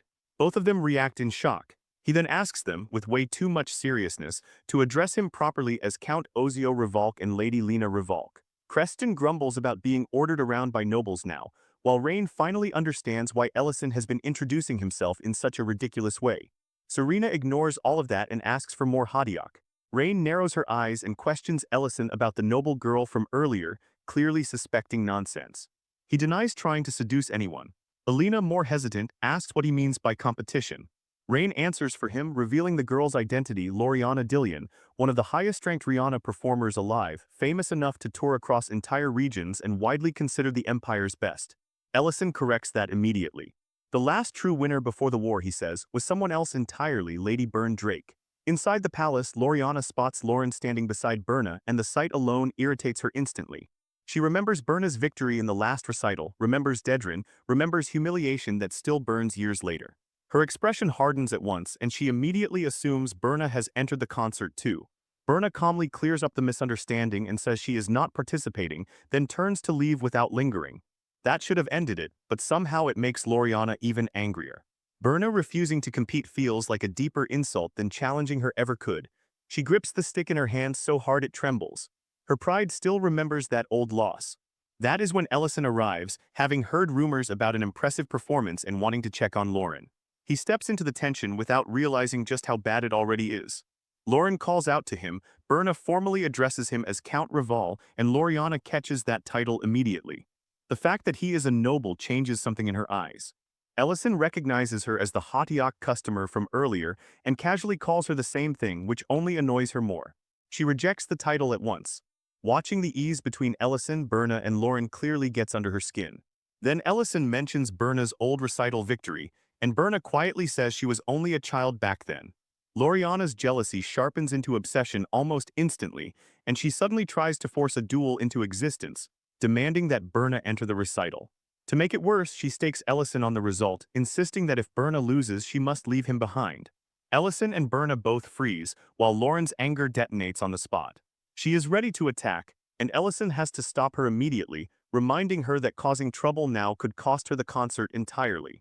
Berna resolves the misunderstanding without hesitation, revealing that she is already married and introducing herself properly as Berna Greek. The moment Loriana hears that, her emotions flip again. In her mind, Ellison becomes available on the spot. Before the madness can go any further, Duke Dillion arrives and kills the entire exchange with cold contempt. He mocks Ellison, belittles him for walking away from what he used to be, and makes it clear that a stage like this lies far beyond his reach. Then he leaves with Loriana, ending the scene by force.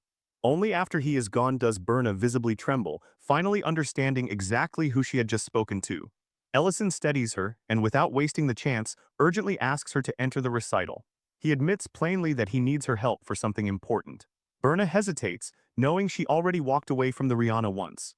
Lauren, still furious from earlier, cuts in and snaps that Loriana had the nerve to treat Berna like she could just abandon Ellison as a wager. Ellison tries to calm her down and explains the misunderstanding started because he wiped syrup from Loriana's lips. Lauren repeats that detail in total disbelief, which only makes her anger spike all over again. Elsewhere, Loriana finishes eating the hatiak and quietly admits that it actually tastes better once it cools slightly. But her mind is still a mess. Berna being married only twists her frustration further. Before she can stew in it for long, her mother appears, snatches the food out of her hands, throws it aside, and scolds her for disgracing the family. She orders Loriana straight back to Rihanna practice. Loriana obeys without argument, at least on the outside. Back with Ellison and Lauren, she vents every bit of frustration at him, mocking his popularity and accusing him of dragging Berna into the competition. Ellison gives up on defending himself and promises never to get involved like that again. Once she finally cools down enough to speak seriously, Lauren reveals the one thing that matters. She has been training hard, and even if she cannot match others in strict technical precision, she has discovered another way to perform. The confidence in her voice is steady, intense, and dangerous in the best way. She promises a performance no one in that hall will forget.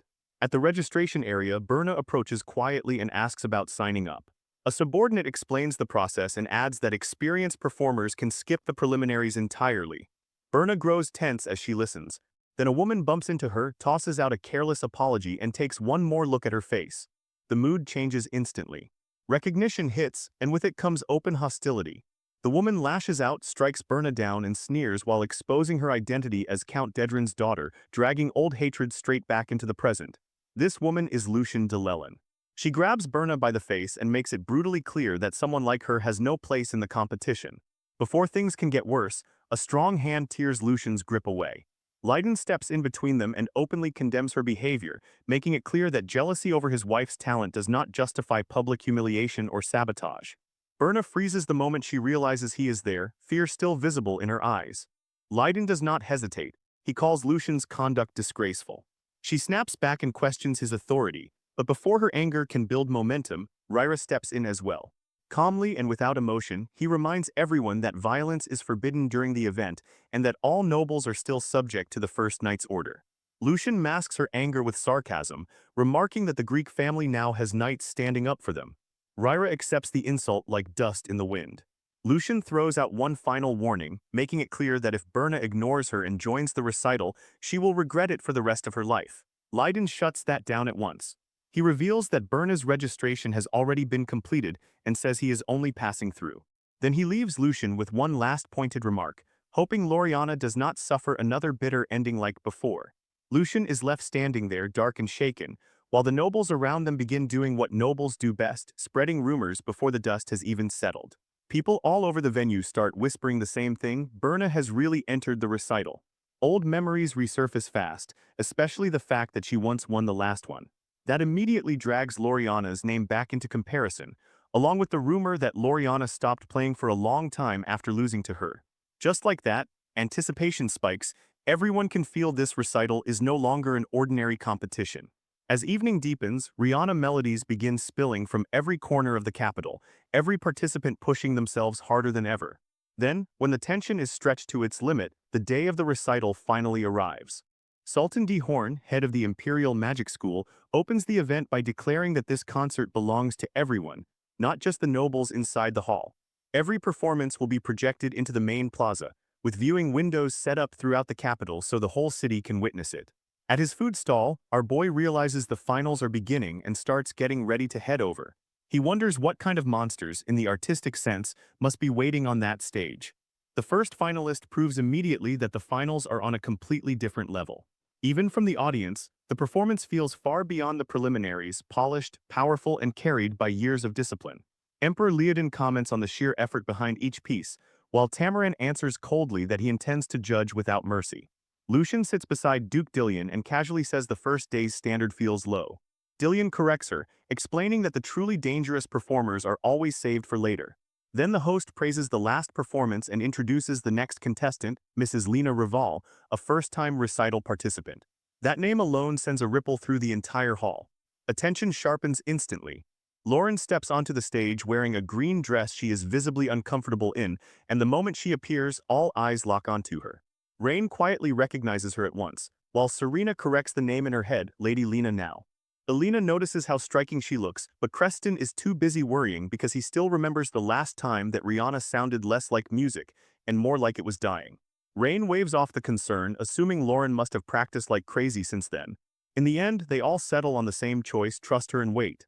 At the judge's table, Panto's mood has completely changed. He is convinced he finally uncovered the truth. Ever since that bizarre preliminary round, he has traveled across the country and even gone as far as the southern Lombol kingdom to study Rihanna techniques personally. After all that work, he found no trace of any technique called staccato.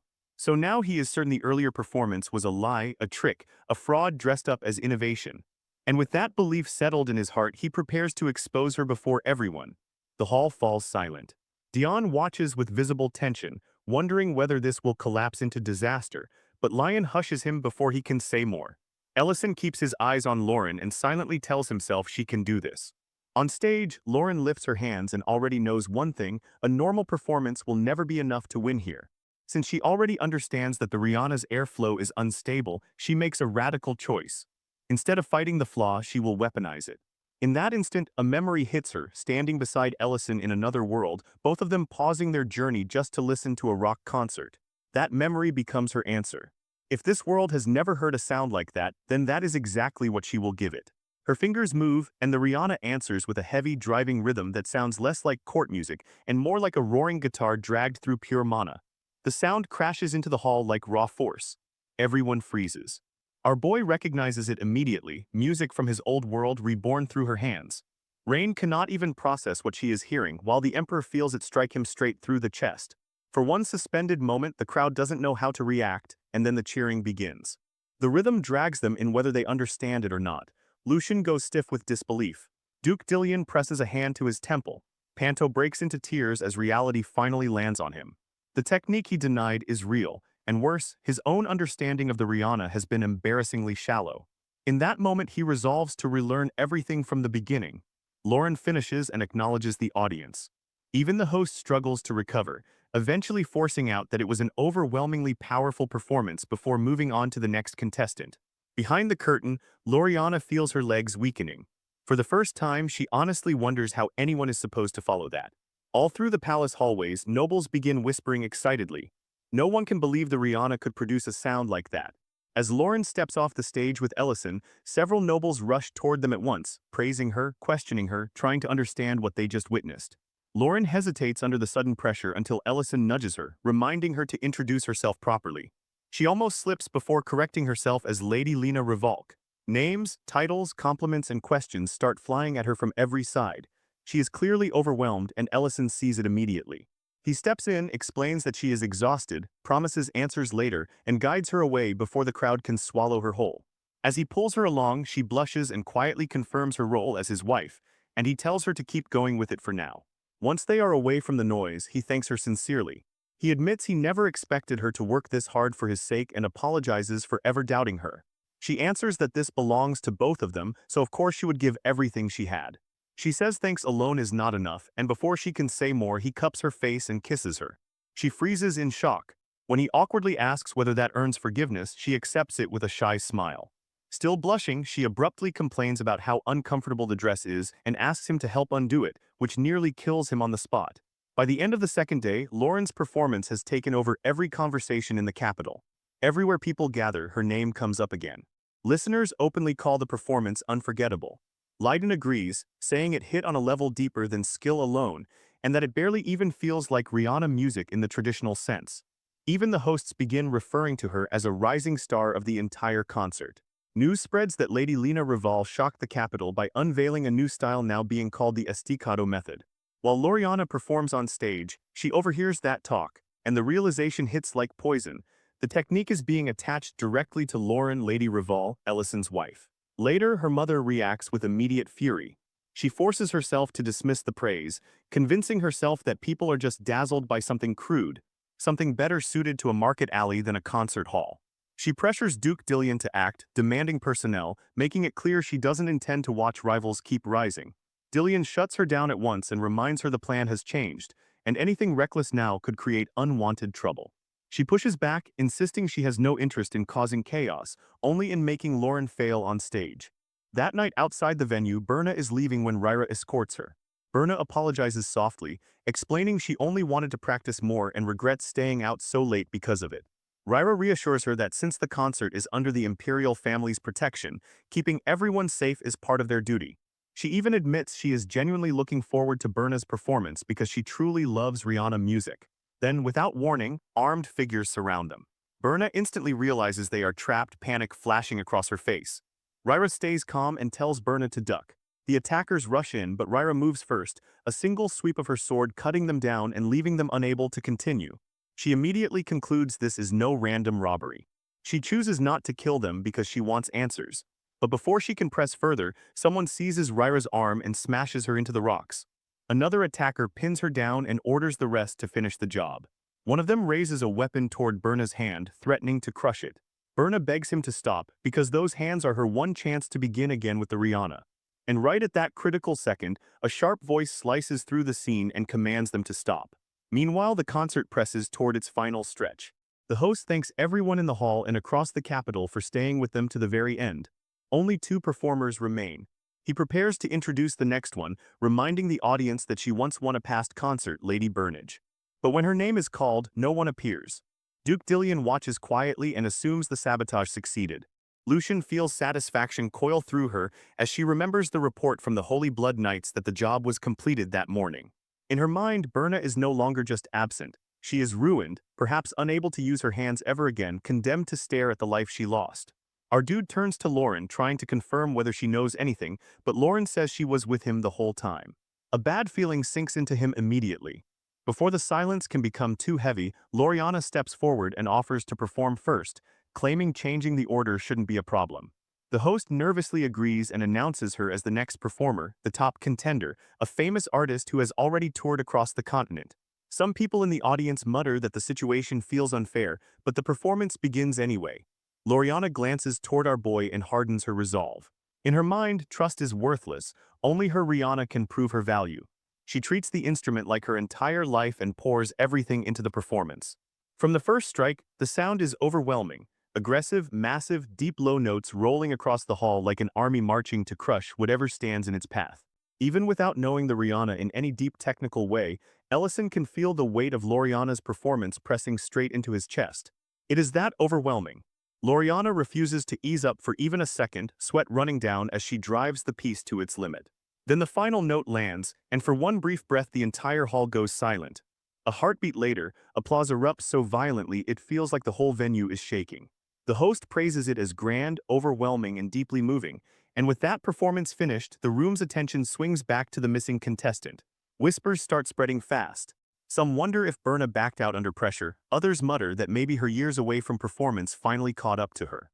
Lucian, meanwhile, smiles to herself, certain Berna is somewhere else suffering exactly as planned. That smug satisfaction dies the instant Berna appears at the entrance. Elsewhere in the hospital, Carson jokes about Ryra getting beaten up by attackers. Ryra fires back that just looking at his face makes her injuries hurt more. He laughs, teasing her about ending up hospitalized, but she shuts that down and makes it clear those attackers were no ordinary thieves. Dariant steps in and reminds her she had already been warned to stay extra careful during the concert. Ryra apologizes, then explains that when she tried to fight back after the ambush, someone unexpected intervened and saved Berna. That person turned out to be Loriana Dillion herself, a fact Ryra still clearly hasn't processed. Back at the venue, Berna approaches Loriana first and thanks her for the help. Loriana answers without warmth, saying she simply prefers victory gained properly, not through cheap tricks, and she didn't come there to win through hollow games. Then Berna takes her seat and begins to play. As her hands move across the Rihanna, something settles inside her. For the first time in a long time, she realizes one clear truth. Among all the people who doubted her, she alone never truly abandoned herself. That thought becomes her anchor, and with it, the performance begins. For a split second, the dark shadow of her father seems to stir around the instrument, like failure itself trying to creep back in, but she ignores it and keeps going. The melody opens softly, gently, without force, and that becomes its strength. It doesn't attack the audience, it reaches them. The sound flows warm and delicate, settling into people's hearts so naturally that even the hall seems to breathe with it. Rain, Serena, and Alina listen with quiet smiles. Ellison and Lauren sit together with their hands clasped, letting the music wash over them. Dion is visibly overwhelmed and admits to his father that he had been waiting to hear that sound again.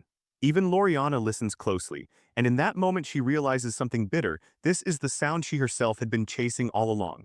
Outside the venue, a newspaper seller is already shouting that the concert results are out.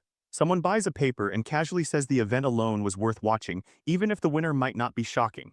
Another agrees and hopes they'll hold it again next year. The results are clear. Lady Byrne takes first place, Loriana places second, and Lauren finishes third. The moment that ranking sinks in, Loriana's mother slaps her across the face without hesitation. Her husband tries to calm things down, but Lucian explodes, making it clear she has no tolerance for incompetence and despises even more those who mistake their limited skill for greatness. In a fit of rage, she throws Loriana's trophy to the ground and smashes it, then accuses her of helping Berna and falsifying the report, making it painfully obvious her patience is gone. At a distance, Ellison tries to comfort his girl overtaking third place. Nearby, the Lord's family is already celebrating Berna's victory and talking about throwing a grand party. Loriana stays where she is, her cheeks still burning from the slap, rain starting to fall as she clutches the broken trophy and cries alone. Then Lauren stops in front of her. Somewhere else, Lucian leaves the capital with her knights while her husband holds an umbrella above her. She orders men to be stationed along the road to Greek City and commands that the seed be seized the moment Berna leaves the capital. Then she snaps at her husband for failing to manage something so simple. He apologizes, and she bitterly complains that the sky had been clear just moments ago, questioning why it suddenly started raining. That is when another voice cuts in, dry and sharp, pointing out that the noble participants of the concert were supposed to be under first-order protection, but certain fools insisted on bringing their own knights instead. Our girl steps out with her face partly hidden, pure anger in her voice, and calmly declares that from this moment forward, Lucian will pay for what happened, and the blame will fall on her alone. Lucian reacts with open irritation and dismisses her like she is too tired to entertain nonsense. That careless attitude only pours fuel on Lauren's rage. Lucian orders her to leave immediately. Instead, Lauren steps forward and drops one soldier, then another, moving straight toward Lucian before slapping her hard across the face. Lucian erupts, furious that someone dared touch her, only for Lauren to slap her again without pause. Lucian's husband lunges in outrage, but Lauren unleashes dragon fear before he can act. A crushing dark aura floods the air, freezing him in place. She seizes Lucian and makes it brutally clear that this woman is only acting superior because she is too blind to understand the orders she follows. She points out the attempt to steal the seed and says Lucian is nothing more than a pawn pretending to be a queen. Then she adds, almost contemptuously, that Lucian can't even recognize her voice. At that moment, one of the injured soldiers forces himself upright and attacks from behind. Lauren releases Lucian, turns, and counters instantly. Lightning crashes from the sky as she strikes back, hammering home the warning that those who fail to understand their place do not last long. Elsewhere, Loriana is still sitting alone in the rain, quietly crying. When someone calls her name, she tries to brush it off as if she only stumbled. The one standing over her with an umbrella is Lady Berna. Berna tells her calmly that sitting out there in the rain will only make her sick. Back at the restaurant, the main dish finally arrives. Ellison asks everyone to make space because he is bringing the star of the day, over-roasted Uga tenderloin. The three winners all sit together as the plates are set down. Lauren gets hers first and immediately tastes it, eyes widening when the juice bursts in her mouth and mixes with the rich, silky sauce. Berna agrees that the meat is unbelievably tender. Creston jokes that today is a celebration, so everyone should eat without restraint, then congratulates Lauren while admitting her performance blindsided him completely. Berna also praises Lauren sincerely, but Lauren immediately fires back that Berna herself came first. Loriana sits quietly until Berna explains with complete humility that she only managed to stand on that stage because Loriana helped her. She admits that she first learned the Rihanna under Count Dedrin's influence, because becoming better at it helped secure support from nobles. Eventually she realized she had been playing right into his hands every time she improved. That fear stayed with her so long that she became trapped in the beginning of her own story and let anxiety devour her. Then she looks directly at Loriana and says it was Loriana's help that finally allowed her to move again. Berna goes further, admitting that even while injured, Loriana never abandoned the Rihanna, and helping another competitor while still fighting for herself showed a level of devotion that left Berna ashamed of her earlier way of thinking. She openly says she wants to reach that kind of intensity herself. Serena backs that up immediately, saying the performance absolutely deserved first place and left a lasting mark on everyone there. Berna then expresses a wish to continue practicing with Loriana regularly. Loriana, red-faced and embarrassed, tries to dismiss herself as insignificant, but Creston jumps in to comfort her while his wife steadies her emotions. Meanwhile, Lauren is just awkwardly sitting there as the third-place finisher caught between them. After the meal, Golzar repairs Loriana's damaged trophy and hands it back to her. She thanks him, and he casually tells her to just bring it back again if it ever breaks in the future. A little later, Loriana asks Berna how she knew about the kind of hand injuries Rihanna players suffer. Berna answers honestly that her mother's personality made it pretty obvious, and casually mentions that she herself had been hit before. Loriana immediately apologizes on her mother's behalf. Nearby, Rain shares a rumor with her husband. She says people across the Empire have been reporting sightings of the Archmage, one of the three greatest war heroes. Creston notes how strange that is, considering the Archmage vanished after the war ended. Rain adds that witnesses claim the person wore an old magic soldier's uniform marked with a 9th-class insignia. Creston casually remarks that only an absurdly powerful mage could carry that mark. Ellison overhears and stiffens on the spot. Creston then wonders out loud what Ellison had been like during the war. Ellison reacts instantly, insisting he was nothing but a low-ranking temporary soldier with no real title, mostly assigned to kitchen duty. Creston brushes it off and jokes that handling crowds like this must feel easy compared to war. Ellison quietly reflects that the only real difference is scale, not difficulty. His thoughts slip backward to a time when one of their operation zones turned into a temporary base. Soldiers from multiple units gathered there, and the atmosphere was tense enough that one wrong move could start conflict. Orders demanded strict neutrality and everyone obeyed. Later, he volunteered to handle meals for the visiting units. While he cooks, another worker asks whether certain parts of the vegetables should just be thrown away. He immediately answers that they can still be used and starts cooking over fierce heat, sweat running down as flames jump higher. When the food is finally done, he calls everyone in. Soldiers arrive while reporting that areas near the Hoban Plains are mostly secure now. Dariant acknowledges the report, then reminds everyone that secure does not mean safe, and to stay sharp anyway. The food is met with real praise. The soldiers admit that meals like this are the only thing making each day bearable. But not everyone says it with gratitude. Dariant overhears a few outsiders mocking the unit, sneering that they hide behind others, dump everything on one mage, and waste time playing with recipes instead of acting like soldiers. Even though they grudgingly admit the food tastes good, the insult lands hard. Rage flashes across Dariant's face and he grabs one of them by the collar, ready to escalate it on the spot. Before fists can fly, Ellison steps in from behind and shuts it down cold, reminding everyone that this place exists for eating, not for brawling. With Ellison drawing the line, Dariant is forced to let go, though not before warning them sharply that if another unit feeds them properly in the middle of war, the least they can do is show gratitude instead of whining. That warning only makes them dig in deeper. One soldier slams his plate onto the table, declares he has no intention of eating what he calls trash, and storms out with the rest. Ellison is visibly discouraged after putting that much effort into the meal. He asks where they are from, and Dariant identifies them by uniform as soldiers from Pendra City. Another soldier adds that Pendra had been devastated by a dragon raid the previous year, a detail that sticks in Ellison's mind long after the room clears. Back in their own camp, the Pendra soldiers return to their bland rations and immediately feel the difference. Tonburn can't help regretting what he walked away from, but Hess reacts harshly, accusing him of losing his pride. The frustration between them boils over fast. Tonburn snaps that he just can't accept the way things are because they suffered like hell while others seem protected. The argument gets loud enough that their officer storms in. He tears into them without mercy. Furious, they ignored direct orders to avoid trouble while so many units are stationed together. He reminds them that Czech City's unit never had any obligation to feed them in the first place. They did it voluntarily. Hess tries to defend himself, but the officer cuts him off and makes it clear they're lucky this isn't turning into formal punishment. Instead, both of them are reassigned to kitchen duty for a full week. Then he adds the part that really breaks them: they'll be preparing meals for the entire unit. That punishment lands hardest when they are marched straight to Ellison. He introduces himself calmly and explains that the kitchen is now their responsibility too. Work starts immediately. Tonburn notices the warmth of the place and for one stupid second assumes this might actually be easier than field combat. That illusion dies fast. The bitterness in him keeps feeding the thought that others lived comfortably while soldiers like him bled for it. Then the real work begins. Endless sacks of vegetables are dumped in front of them, and they're told that even this mountain of ingredients might not be enough for one squad. Broth has to be skimmed constantly, one mistake wastes precious supplies, and utensils need to be scrubbed until spotless because cleanliness isn't negotiable. Hess asks how much longer it will take and learns they aren't even halfway there. Tonburn keeps scrubbing until his hands ache. By the time the day ends, both of them are physically destroyed. Quitting crosses their minds immediately.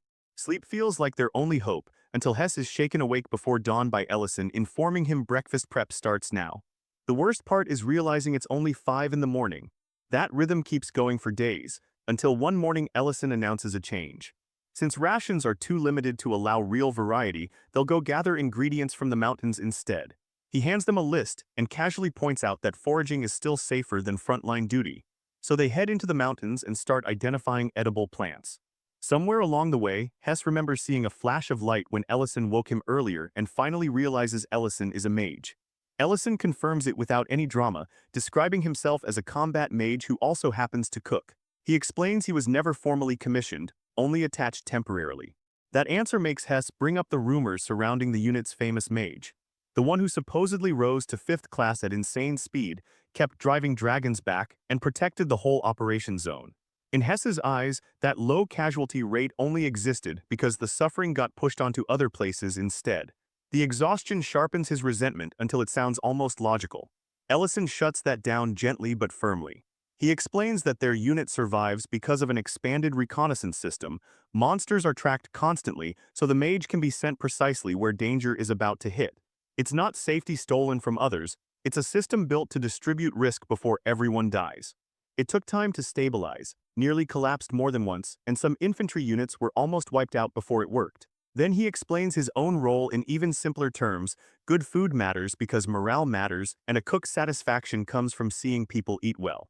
He asks Hess directly whether more deaths would really make anything fair.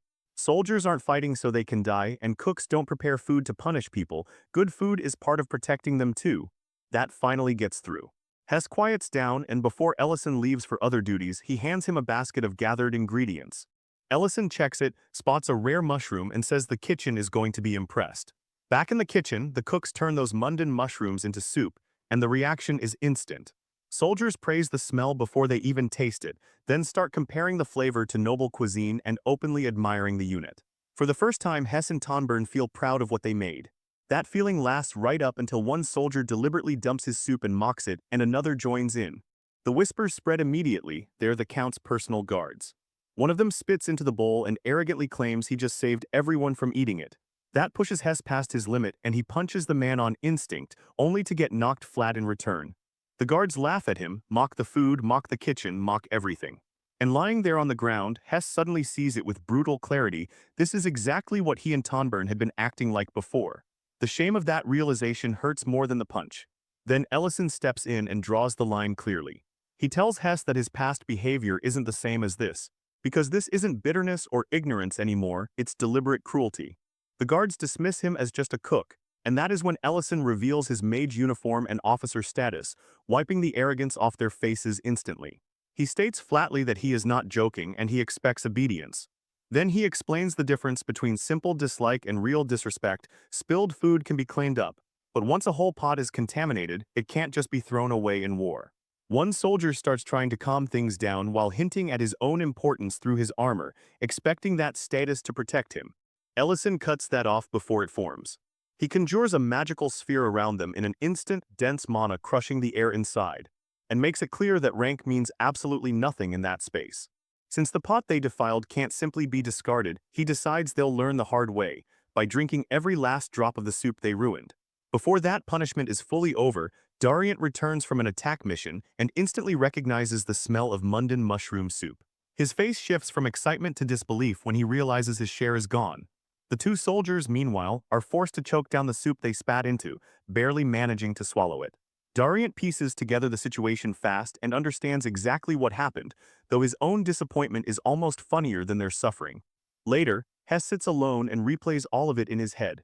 He finally understands that Ellison was never just some temporary magic soldier. The truth settles heavily. He is a 5th-class mage who, despite insults and humiliation, still found genuine joy in feeding people properly. That contrast completely changes how Hess sees him. He realizes that if he ever gets another chance in the kitchen, he wants to actually learn from Ellison for real. He still wants to keep serving on dispatch missions too, but that hope starts fading the moment he looks down and notices the restraints on him. A voice calls him from outside the cell, summoning him forward. His superior tells him the final disciplinary decision has been made. Elsewhere, their commander checks in with the two soldiers who spat into the soup and asks whether they're satisfied now that Hess has already been dealt with. One of them, still refusing to learn anything, insists Ellison should be punished too. That is when the commander, carrying their meals, cuts him off sharply and informs them both that they have been removed from the unit. The shock on their faces says everything. Then the man is fully revealed, Frigo Dillion, commander of the Holy Lance Knights. He makes it clear that skill matters to him, but basic conduct matters more, and they failed both. A surge of magic erupts from the man beside him, striking them down where they stand as they scream Frigo's name in panic. Back with Ellison, Dagos confronts him over interfering with the direct escorts of a noble's men. Ellison answers as calmly as ever, saying they simply failed to understand how fortunate they were, so he let them feel the consequences of their own behavior. Then he tells Dagos to control the information, as usual, and keep his name from spreading. Dagos agrees immediately. After that, he drops the formal tone and remarks that Ellison's politeness hasn't changed at all, not even after all this time. Ellison answers awkwardly that such formality is unavoidable when speaking to a 5th-class archmage, then asks him again to stop spreading that ridiculous nickname among the soldiers. Dagos tells him that Hess was transferred out after receiving disciplinary punishment, and for a second that news hits Ellison hard enough that he immediately grabs his robe like he is about to go after him. But before he can move, Dagos adds the part that changes everything. From a staff perspective, the transfer might actually help them, because Ellison had clearly taken a liking to Hess, while the surrounding units were already too understaffed to reject anyone. That is when Hess himself arrives and formally reports his reassignment to the 3rd Battalion of the Czechy Defense Force. He looks almost absurdly eager to be working with Ellison again. Our boy can only laugh at the irony, teasing him about being sentenced straight into labor, then casually telling him to grab baskets and ingredients, because if nothing else, punishing people who waste food turns out to be weirdly satisfying. Back in the present, the moment that part of the story comes out, the whole room goes dead silent. Everyone freezes. The atmosphere shifts so hard it is almost physical. Ellison notices it immediately and starts getting uncomfortable. Then Creston points out the massive hole in the story. A 5th-class mage and staff officer could never realistically be mistaken for some lowly temporary medic, not unless everyone involved was blind or stupid. That is when Ellison realizes he has let way too much slip. Later, as Rain walks away from the restaurant, the whole conversation keeps circling in her head. Part of her is already turning it into a story, wondering what kind of man Ellison really is beneath all the cooking and jokes. Her husband tells her to let it go, reminding her that Ellison himself dismissed it as fiction, but she is not convinced at all. Then he adds one more detail. History is full of strange overlaps, including the rumor that a 9th-class archmage once carried a temporary medic badge during the height of the war, right around the time one of the 3 human heroes vanished. The names never line up perfectly, the descriptions shift depending on who tells it, and old medic uniforms were common enough, but the overlap is still way too suspicious to ignore. In the end, both of them decide silence is the smarter move. Back in his room, Ellison scolds himself for slipping. He knows he let old memories rise when they should have stayed buried. Lurin admits she misunderstood what was happening and had assumed he was speaking with some deeper plan in mind. He thanks her for overlooking it, then forces himself back into the present by focusing on the only concrete outcome that matters. He got the seed. Even then, his thoughts drift to Lady Berna and the strange way she chose to repay him. He admits he expected resistance, or at least complications, but what unsettles him is how easily he accepted it. Lurin brushes that aside and frames it for what it is, gratitude, nothing more, and reminds him there is no reason to keep pretending she does not know who he really is. Ellison eventually accepts that the mistake is his, fully his. For a brief moment he thinks about planting the seed immediately but stops himself. It has to remain close to the heart long enough to absorb properly before it can grow. There is still time. Lurin shifts the subject to the past again, because now she wants to know what came after Hess arrived, what happened to the unit, what happened to the soldiers Ellison punished, and what kind of road he walked after that. She admits it openly, she wants to know everything about him, even the parts most people would rather never hear. Ellison stands up at once and tries to bury the subject, insisting nothing important came after that, nothing worth telling, nothing she would find interesting. He sends her off to rest and claims he still has work to do, then he slips into the storage room alone. There, he opens a box and takes out a diary. He does not open it. He only stares at its edge for a long moment before putting it back exactly where it was. Outside, Lurin is watching through the window. The diary sticks in her mind instantly. When she goes upstairs later, the thought is already locked in. She saw him hide something and she knows exactly where. She opens the box and discovers a locking spell protecting it. For a moment she considers breaking it. She absolutely could. Curiosity pulls hard, but guilt pulls harder. In the end, she stops herself. Breaking that spell feels like stepping over a line she does not want to cross. She closes the box, puts it back, and reminds herself that Ellison is the person she trusts more than anyone. So this time, instead of chasing answers, she decides she will wait for him to offer them. Outside the restaurant, meanwhile, a cloaked figure approaches with irritation written all over him. He mutters Ellison's name like he has been carrying that frustration for a long time and complains under his breath about the restaurant itself before disappearing again. The next morning, Lurin hits her limit. Waiting stops being an option. She calls for Mate and Lint loud enough to shake the place and demands to know where Ellison is. Poor Lint explains that Ellison said he had personal business and would be gone for several days. Mate immediately notices how upset she is and presses her for the real reason. Lurin finally admits it. What is bothering her is not where Ellison went, but the fact that no one seems to truly know his past. Lint suggests the castle, pointing out that Lord Leiden once put up a statue of Ellison and clearly knew more than he let on. That brings back the memory of Leiden describing a legendary soldier called the Dragon, a man who ignored orders, saved people recklessly, and somehow became known as both a hero and the worst soldier imaginable. That soldier's name was Ellison, though almost nobody remembers it anymore. Lint admits that back then he did not understand the story, but now, after learning fragments of Ellison's past, the connection feels too exact to be chance. Lurin cuts the workday short on the spot. When Mate asks what to do with the boiled pork already prepared, she tells him to store it and eat it later. Outside, Creston notices the sign saying the restaurant is closed and wonders what kind of mess must have happened now. The next day, Lurin goes straight to the castle. Leiden greets her with mild surprise and says that if she had only sent word, he would have visited the restaurant himself. He understands what she wants almost immediately. She is not asking for everything, only the part that matters, the truth behind Ellison as a soldier. Then she drops the real weight of it. Ellison is a 9th-class archmage, one of the 3 human heroes of the war.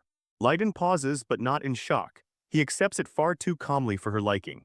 When she demands to know why he is not more surprised, he tells her that anyone who has seen Ellison's power long enough would eventually reach the same conclusion. Connecting a 9th-class mage to one of the human war heroes is not difficult at all. The stranger part is why almost no one else recognizes him. That answer is even worse. Leiden explains that while facial alteration magic plays some role, the real reason is that almost all official records tied to Ellison were erased. For most people, it is as if no such soldier ever existed. Lurin first assumes it has something to do with the restaurant becoming too famous, but Leiden corrects her. Ellison was branded a deserter, and once upon a time, even speaking his name could get a person punished. He was that kind of soldier. That answer ignites her immediately. She slams the table hard enough to rattle everything on it and explodes, declaring that even if he deserted, that alone could never justify erasing him from history. She vows on the spot to kill anyone who dares insult him that way. Leiden tells her desertion during wartime is no small crime, but even that is not enough to explain what happened. When she demands the real reason, radiating enough killing intent to make the room itself feel dangerous, he admits he only ever heard a rumor. He insists he believes it is false and refuses to repeat it because he will not stain Ellison's honor nor destroy her trust in him over unverified poison. As Lurin leaves the castle, fury keeps building inside her. Memories come flooding back, the Emperor expressing regret, Ellison admitting that leaving had been the only choice he could see. Now she cannot stop asking the same question, what could possibly have cornered him so badly that even he chose that path? That is when she runs into the cloaked man from outside the restaurant. She immediately demands his identity. He answers with casual annoyance, asking if he came to the wrong place and confirming that this really is Ellison's restaurant. When she says she co-runs it and asks whether he knows Ellison, he finally removes the covering. Then he introduces himself, Cool's Bane, a homeless mage, and calmly claims that he was Ellison's first teacher. That claim stuns her enough that she brings him inside. Once seated, he devours the food she serves him and openly praises it. Lurin immediately informs him that eating requires payment, especially since he just finished her late-night meal. He agrees with no resistance at all and casually mentions that he even reheated it himself. She mutters that maybe she should have just served him charred meat instead. He understands exactly what kind of payment she wants, the truth about Ellison. He says he served in the same unit and knows the details that were erased from history. Lurin snaps and orders him to stop circling around it and say something useful. Then he starts explaining and her anger detonates almost immediately. She grabs him by the collar and accuses him of insulting her with ridiculous lies. He insists he is serious. She throws him out without hesitation. Even while falling, he shouts that his current ruined life is Ellison's fault. She dismisses the whole thing as garbage, but even after the door shuts, Leiden's warning about a rumor keeps echoing in her mind. Even after telling herself it is garbage, the doubt refuses to die. Kulsa's accusation digs in deep, Ellison slaughtered everyone in his unit vanished, and that is why history erased him and branded him a deserter. She keeps denying it in her head, keeps insisting it has to be false, but sleep never comes. In the end, the doubt wins. She goes back to the box, remembers how Ellison abruptly cut his story short before, and tells herself she is not betraying him, only confirming the truth. This time, she breaks the spell and opens the diary. The first pages come at her hard and fast. Ellison writes bluntly that he fell into another world and survived there as an outsider under a borrowed name. He was dragged into the military without choice. The spoken language came easily, almost unnaturally, but writing did not, so he forced himself to keep a journal just to adapt. The world itself felt absurd: monsters, dragons, elves, dwarves, magic used like infrastructure. Metallurgy pushed so far that refined glass, rare metals, and advanced materials were common. Food, though, was pathetic. Spices barely existed, cooking methods were painfully limited, and long years of war had flattened food culture into near nothing. He realized almost instantly that a proper restaurant could thrive there. He missed his mother every day and wanted nothing more than to go home. Training ground him down while everyone kept praising his magical talent, turning the very thing that should have helped him into something that felt almost like a curse. The mess hall food disgusted him so badly that he started fixing it himself. Later, at the Magic Academy, he was suddenly assigned to record the names of dead soldiers. Reading that, Lauren flinches.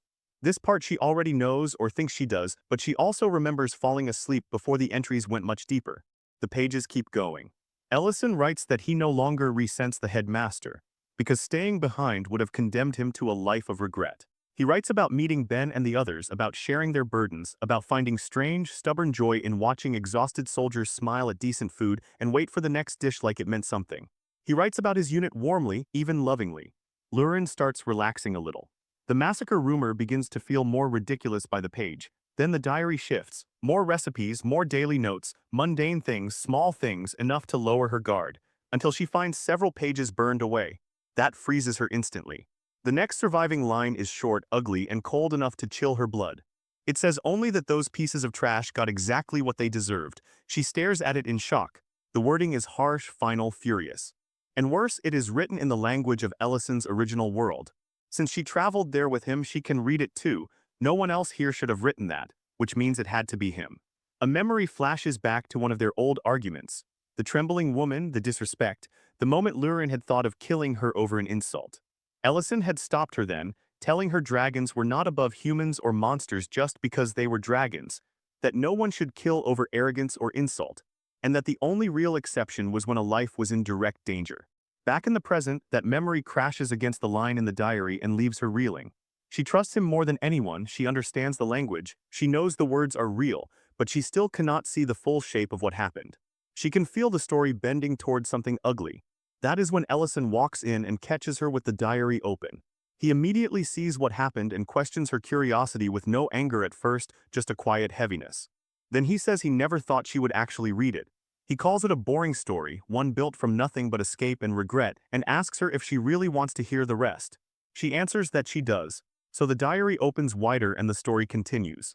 Only a few months had passed since the previous events. Ellison had gone back to his routine when another dragon appeared near Greek City, throwing the whole region into fear again. That was when Ben and Darren arrived and smashed into the battlefield with terrifying force, opening with a powerful fire attack and following with a crushing strike that made it clear they had done this before. One of them mocked the dragon for not even being able to maintain a shield properly, saying they could handle it easily. The dragon was just about to breathe fire when magic circles bloomed around it. Both soldiers recognized the magic immediately and relaxed, because that was Ellison's signature. They admitted it had been a while. Ellison answered dryly that he kept seeing the same faces, so he had no idea why they were acting surprised. His magic split into multiple circles and rained attacks from every direction, forcing the dragon to retreat while snarling that it would return. The soldiers laughed it off and openly praised the work as the mark of a high-class mage. Ben noted that Ellison was still doing absurdly well and mentioned, hearing he had already risen to 5th class. Ellison deflected by praising Ben's reputation in return and brought up the stories he had heard about their heroics during the war. Darren shot back that Ben bragged about it constantly anyway. When they asked Ellison what he was doing there, he answered simply that he still thought of Greek City as his hometown. Ben, hearing that, warned him not to keep overextending himself for them. Ellison replied quietly that he was only doing what he could manage. He thanked them for the help and said he had to return to his own unit. They in turn had another mission area to move toward. Nearby, Leiden witnessed the whole scene and was left speechless, already starting to question who Ellison really was. At that point in his life, Ellison's days were split between cooking and missions. When he returned to his tent, Hess immediately bowed out of respect, and Ellison shut that down on the spot, telling him not to make a ritual out of something like that. Then he casually ordered him to hurry the food preparation because they had to forage for ingredients first thing in the morning. Ellison admitted in the diary that the routine was brutal, but it gave him a sense of purpose, enough that he could almost enjoy it. Hess was even learning to cook properly under him. Then the calm broke. Looking outside the tent, Ellison saw Durant arriving with urgency in his face. The commander was ready and they had to move to a rendezvous point immediately. There had been no offensive mission scheduled, so Ellison demanded to know what was happening. Durant explained that a noble guard unit had been attacked by trolls at their operational site. Higher command had issued a rescue order and they were being sent. Ellison demanded to know why no one told him sooner. Durant answered that he had only just gotten back, and the captain had not wanted to burden him again, assuming he was exhausted already, but now there was no choice.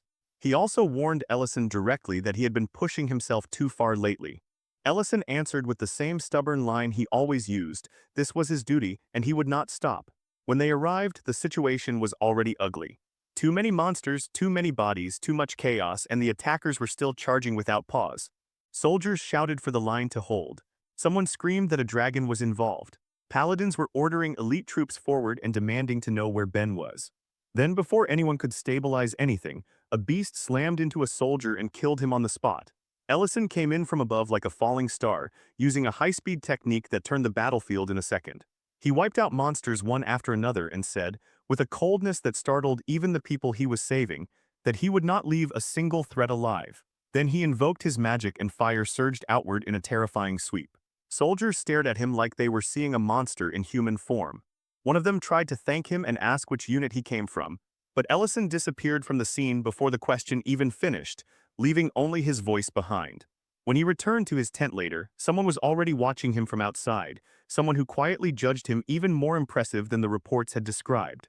Inside, Ellison sat down with Durant and apologized for losing his temper earlier. Durant immediately refused the apology and tried to take the blame instead. That conversation was cut apart when someone was slammed face first onto the table between them. Ellison recoiled in shock and demanded to know who it was. The answer stunned him. It was Vane, a 5th-class mage, and he was apologizing frantically. Ellison had to ask who he even was at first. Vane, shaking, said that question was too cruel because he had been the one who taught Ellison magic during training. Only then did Ellison realize it was his old instructor. Before the moment could settle, Frigo interrupted and admitted that the entrance had been rough. He introduced himself. Ellison recognized him at once as the commander from the unit that had helped them before and asked why he was showing up so late at night. Frigo wasted no time. He declared that he had just been appointed chief mage of the Holy Spirit Knight Order and ordered Ellison to pack and transfer into his unit immediately. Then he pointed at Vane and mocked him mercilessly, calling him trash, condemning him for hiding and retreating in battle, and saying the thing that annoyed him most was Vane's arrogance.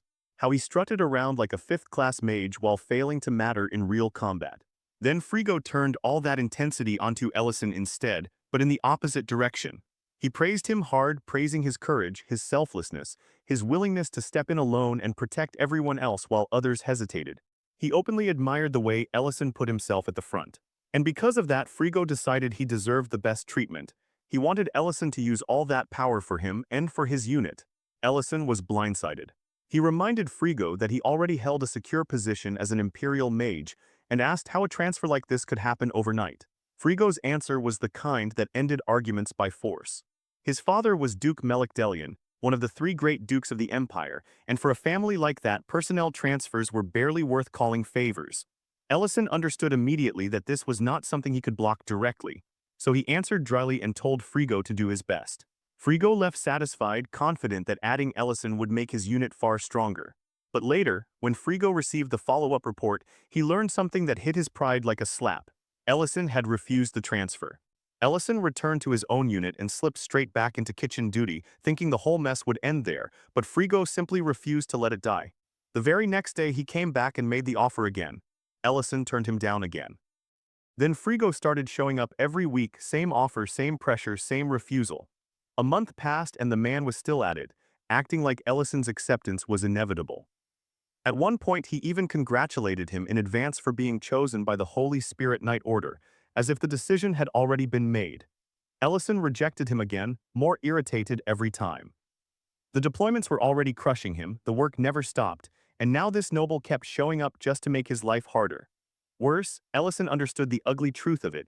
Even Dagos had no real way to block Frigo because Frigo was backed by a duke. When Ellison finally snapped and said he needed rest because he still had a promise to keep, Frigo still did not back down. The offers kept coming anyway.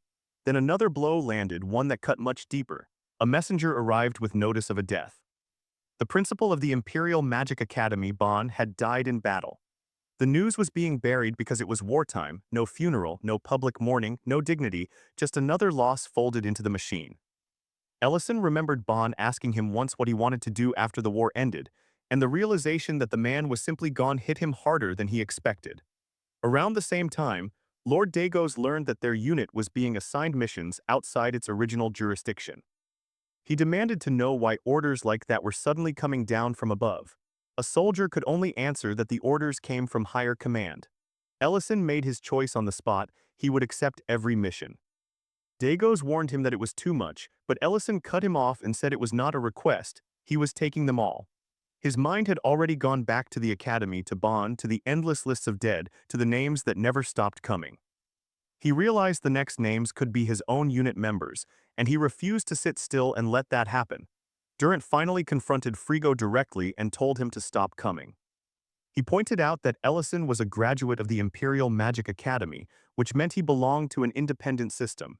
Even Commander Dagos could not freely order an Imperial Mage around, only the Imperial Palace had that authority. Frigo did not take that well. He erupted, accused Durant of abusing Ellison, said the unit only kept functioning because Ellison kept covering for them, and called Durant arrogant and worthless. That argument never finished, because soldiers suddenly burst in shouting that Ellison had collapsed and needed help immediately. He was rushed to the infirmary and lay unconscious on the ground. In that unconscious state, he dreamed of Headmaster Atrabin. In the dream, Ellison demanded to know why the headmaster had gone to the front lines.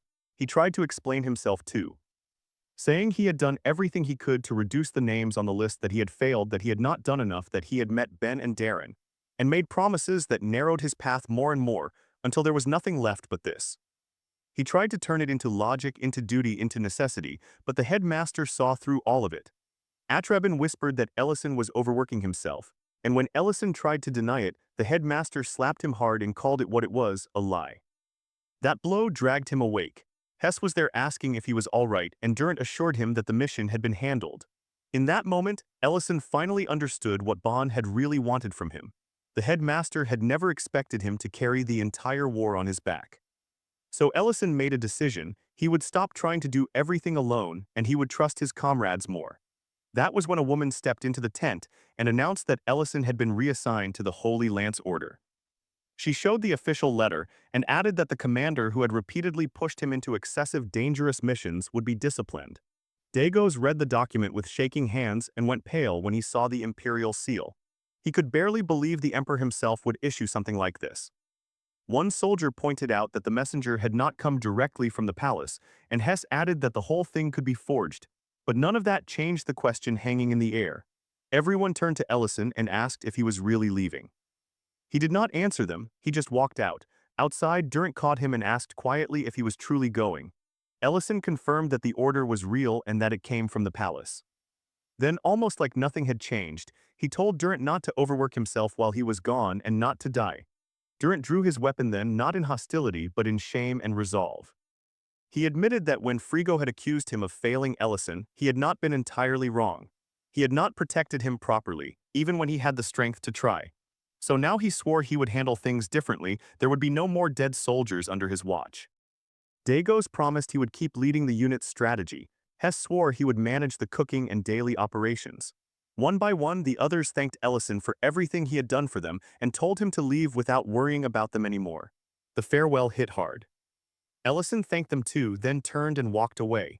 Meanwhile, in another unit, word spread that he was arriving. Frigo heard it and lit up immediately, saying it was the best news he had heard in a long time. He had been waiting for this moment. He told his people to prepare a proper welcome for their guest. In the present, Lurin heard all of this and wondered what kind of order could have forced something like that through. She guessed people might have decided Ellison was being worked to death in his previous unit, then immediately dismissed the thought as useless. All he could do now, she thought, was accept what had happened and maybe find some way to undo the punishments laid on the old unit. She also assumed the noble must have been some greedy parasite issuing the cruelest possible orders, but Ellison denied it. When he arrived at the spear garrison, Frigo welcomed him warmly, and before he could even settle in, two women threw themselves onto him in an intimate greeting that instantly made him uneasy. Frigo, amused, explained that Ellison's assignment there was simple rest.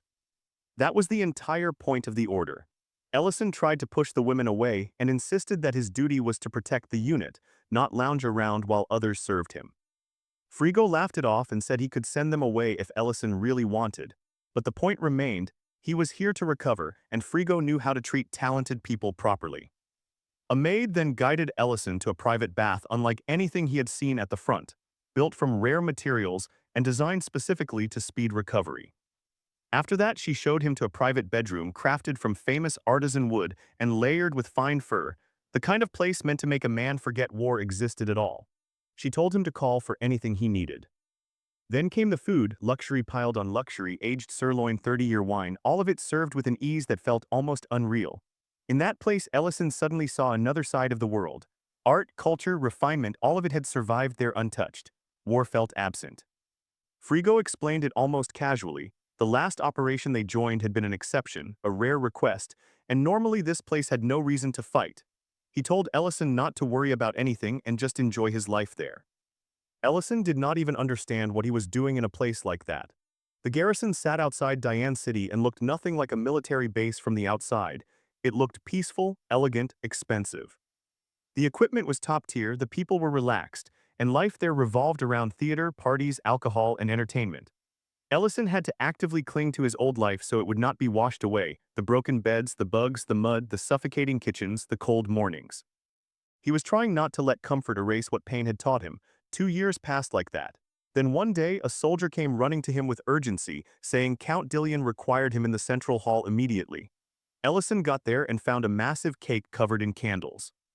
Frigo greeted him with a grin and wished him a happy anniversary, the second anniversary of Ellison joining the unit. He was genuinely caught off guard. He had not realized they considered the date special at all. Frigo explained that the whole unit wanted to celebrate the day Ellison joined them and invited him to drink. The party began, and as they drank together, Frigo admitted he wished Ellison had come to them sooner.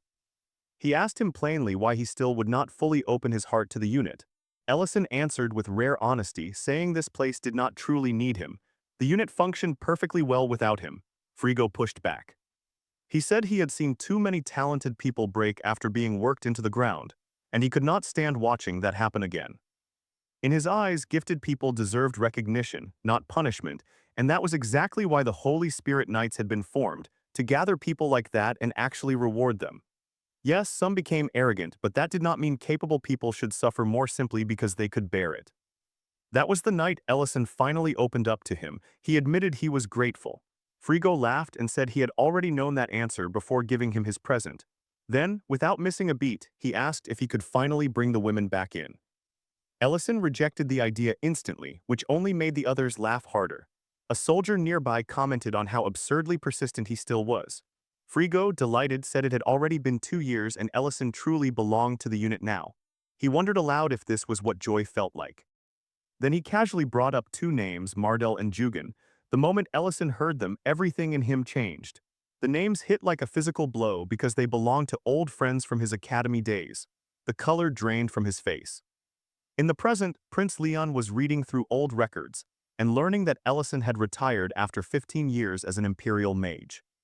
The emperor suddenly appeared and pointed out that it was late, and that the nobles would be furious if they knew how much time the crown prince was wasting worrying himself over ghosts.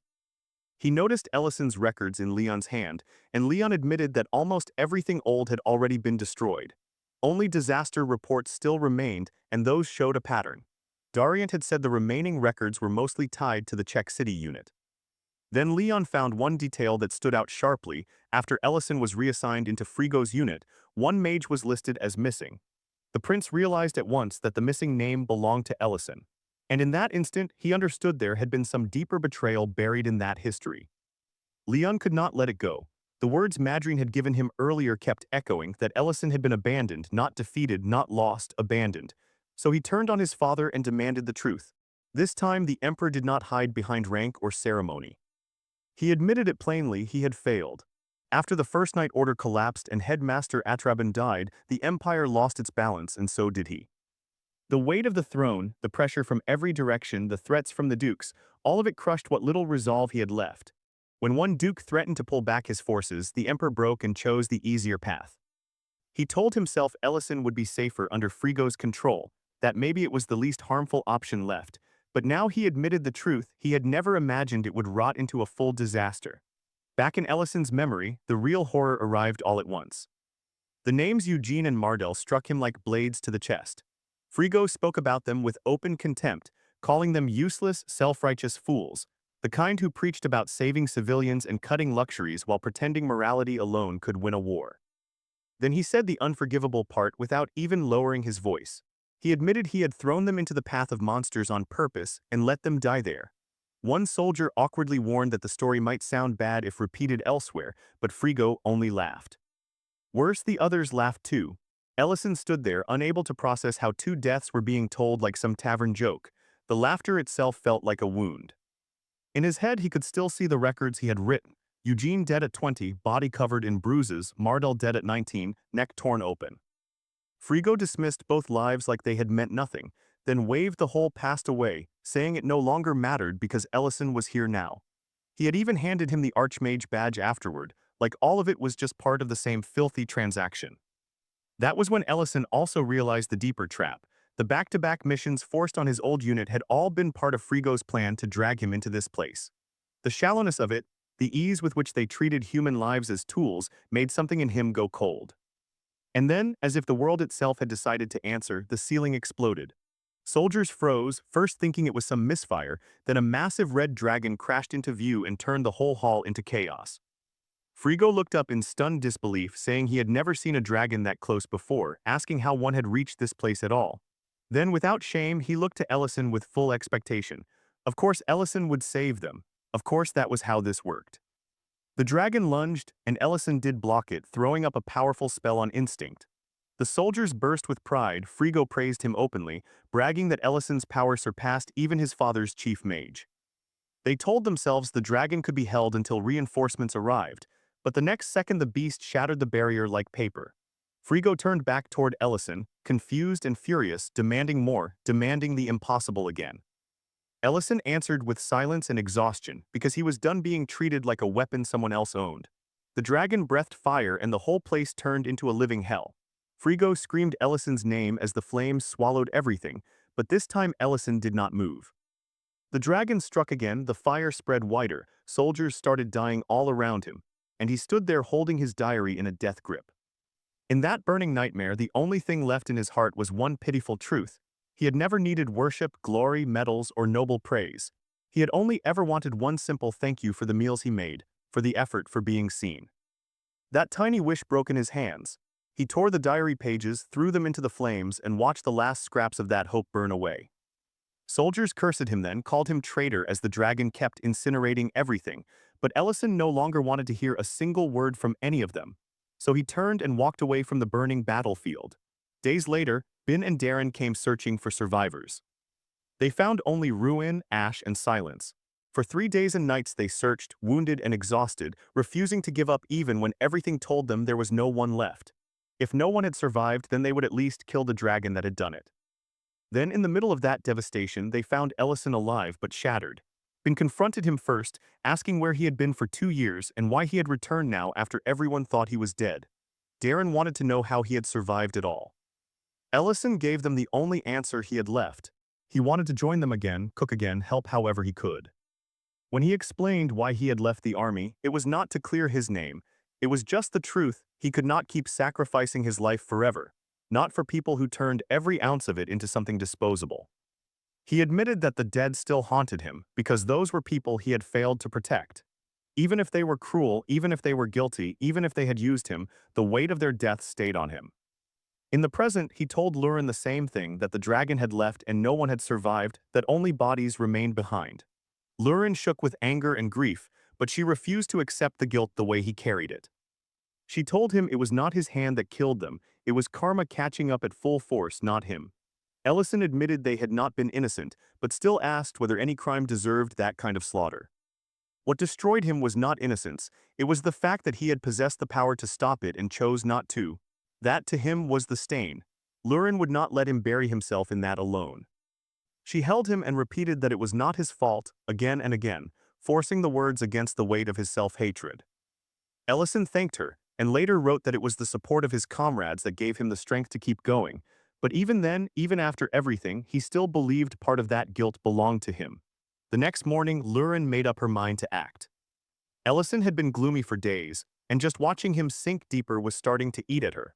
Serena's advice still lingered in her head, that small efforts mattered, that even tiny gestures could soften someone who had gone too long without warmth. So she dressed differently, trying to tell herself it was only to cheer him up and nothing else. Before she could even settle into that thought, Guard Cat appeared out of nowhere. She immediately tried to brush the moment aside and shifted the subject to food instead. The cat dragged out a packet, and the second she saw it, she recognized it, the same instant meal Ellison used for quick snacks from his homeland. Memories of ramen and jjajangmyeon clicked together in her head. The instructions on the back looked simple enough, the portions clear, and she decided 3 packs would be enough for 2 people. So she marched straight into the dining hall with total confidence. Guard Cat nearly froze in horror when she casually announced she would personally handle the meal today. The result was a disaster. Once the food was done, the noodles looked dark, greasy, and deeply suspicious. The cat reacted like the world had ended, but Lurin shut him down immediately and insisted he was just disrespecting cooking itself. She studied the dish more closely, saw the noodles shining in all the wrong ways, noticed white chunks scattered on top, and realized he must have tried to invent something without understanding the basics. Then she spotted a strand of hair in it and lost the last bit of patience she had. That was it. The thing did not even meet minimum edible standards. She dumped it without hesitation, leaving the poor cat stunned into total silence. Around the same time, Creston casually handed Ellison some pelanku eggs and reminded him how valuable they were, proudly pointing out that he had been the one supplying them in the first place. Ellison noticed that Creston had not changed at all, then quietly reflected that rumors about the Archmage should have already thrown the city into chaos by now. Creston denied that immediately and pointed the finger at Rain, saying if any rumors existed it had to be because of her. Rain appeared at once just to deny that accusation, and Ellison, after thanking them, prepared to leave. Before he could, Rain insisted again that she had not spread anything and blamed her husband instead. On the walk back, Ellison's thoughts drifted darker. He realized how long he had ignored the strange current moving beneath the Empire, stepping in only when things had already become urgent. And he knew why, because his daily life mattered too much to him. That ordinary life had become precious. One person after another greeted him on the road. Someone mentioned the dining hall, another talked about fresh eggs, another promised to come back and eat again next time. Every little exchange reinforced the same truth. This quiet routine, these tiny joys, this ordinary rhythm, they mattered more than almost anything. He found himself hoping it would never break. That hope wavered when he came across Alina quietly placing flowers on Siz's grave. He stopped and listened as she explained she had been planting them over time. He answered softly that Si would have liked them. That moment hit him hard because he could not ignore anymore how fragile life really was. He remembered the mistake he had made by telling too much of his story, and the fear rose again. If his true identity ever fully came out, everything he had built could collapse. Still, gratitude outweighed fear in one part of him because despite everything, everyone around him had protected his secret. Not one rumor had escaped. After cooking pancakes, he set them on Siz's grave and walked away again, carrying that same heaviness. As he neared the dining hall, he heard Lurin's voice first, sharp and annoyed, scolding Guard Cat to hurry up and taste it properly. Ellison stepped in quietly and only got noticed when she turned mid-complaint. The moment she saw him, she rushed to explain that both the outfit she was wearing and the food in front of him were for him, a small gift, something meant to make him feel better. She tried to play it light, told him they could eat first, relax later, do whatever he wanted after that. That simple scene hit him with brutal clarity. He realized in that instant that he never wanted to lose this kind of life. Not this room, not this girl, not this ridiculous, peaceful warmth. And once he understood that, he also understood the other half of it. If he wanted to protect a peaceful life, then one day he would have to be willing to sacrifice it too. That was the cost. He laughed softly, already certain Serena had arranged this scene from the shadows and chose to sit and eat. But even while he did, he knew the moment was not unfolding the way Lurin had planned. Elsewhere, a completely different storm was gathering. Madryn arrived at the palace alongside Porgo and opened the door to find Dariant, Lidden, and Prince Leon already waiting inside. Once everyone was seated, Leon laid down the rule immediately: absolute secrecy. Nothing discussed in that room was allowed to leave it. But the meeting started awkwardly because every eye drifted toward Madryn's maid uniform. The subject clearly got under her skin, and she tried to brush it off as exaggerated gossip. That only made things worse, because Dariant calmly pulled out the written report he had personally prepared. And right in the middle of that tension, a teleportation portal tore open, and Ellison stepped into the room. Madryn could feel it all collapsing the second the conversation drifted toward his past. The moment Porgo mentioned that strange kind of magic once believed to belong only to dragons, sweat began to gather on her skin. She understood instantly that this ending had been building for a long time, and now it had finally arrived. Regret pressed down on her so hard that her whole life began to feel like one long road of choices leading straight to this room. Ellison, however, stayed calm. There was no hesitation left in him now. He explained that there was no longer any point in hiding the truth, not after everything that had happened.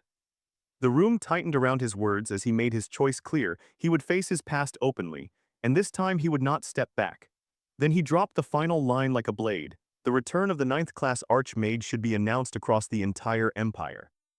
Far away, deep inside a cave, flames gathered in someone's hands before being scattered across nearby branches, igniting them in an instant. Lady Cinti sat there without panic and calmly reported the progress of her research. The drug, she explained, was nearly complete, and the test had already produced visible effects on humans, elves, and dwarves alike. Only one final step remained. Heart transplant success had climbed past 70%, and the Star Army was continuing to grow at a steady pace.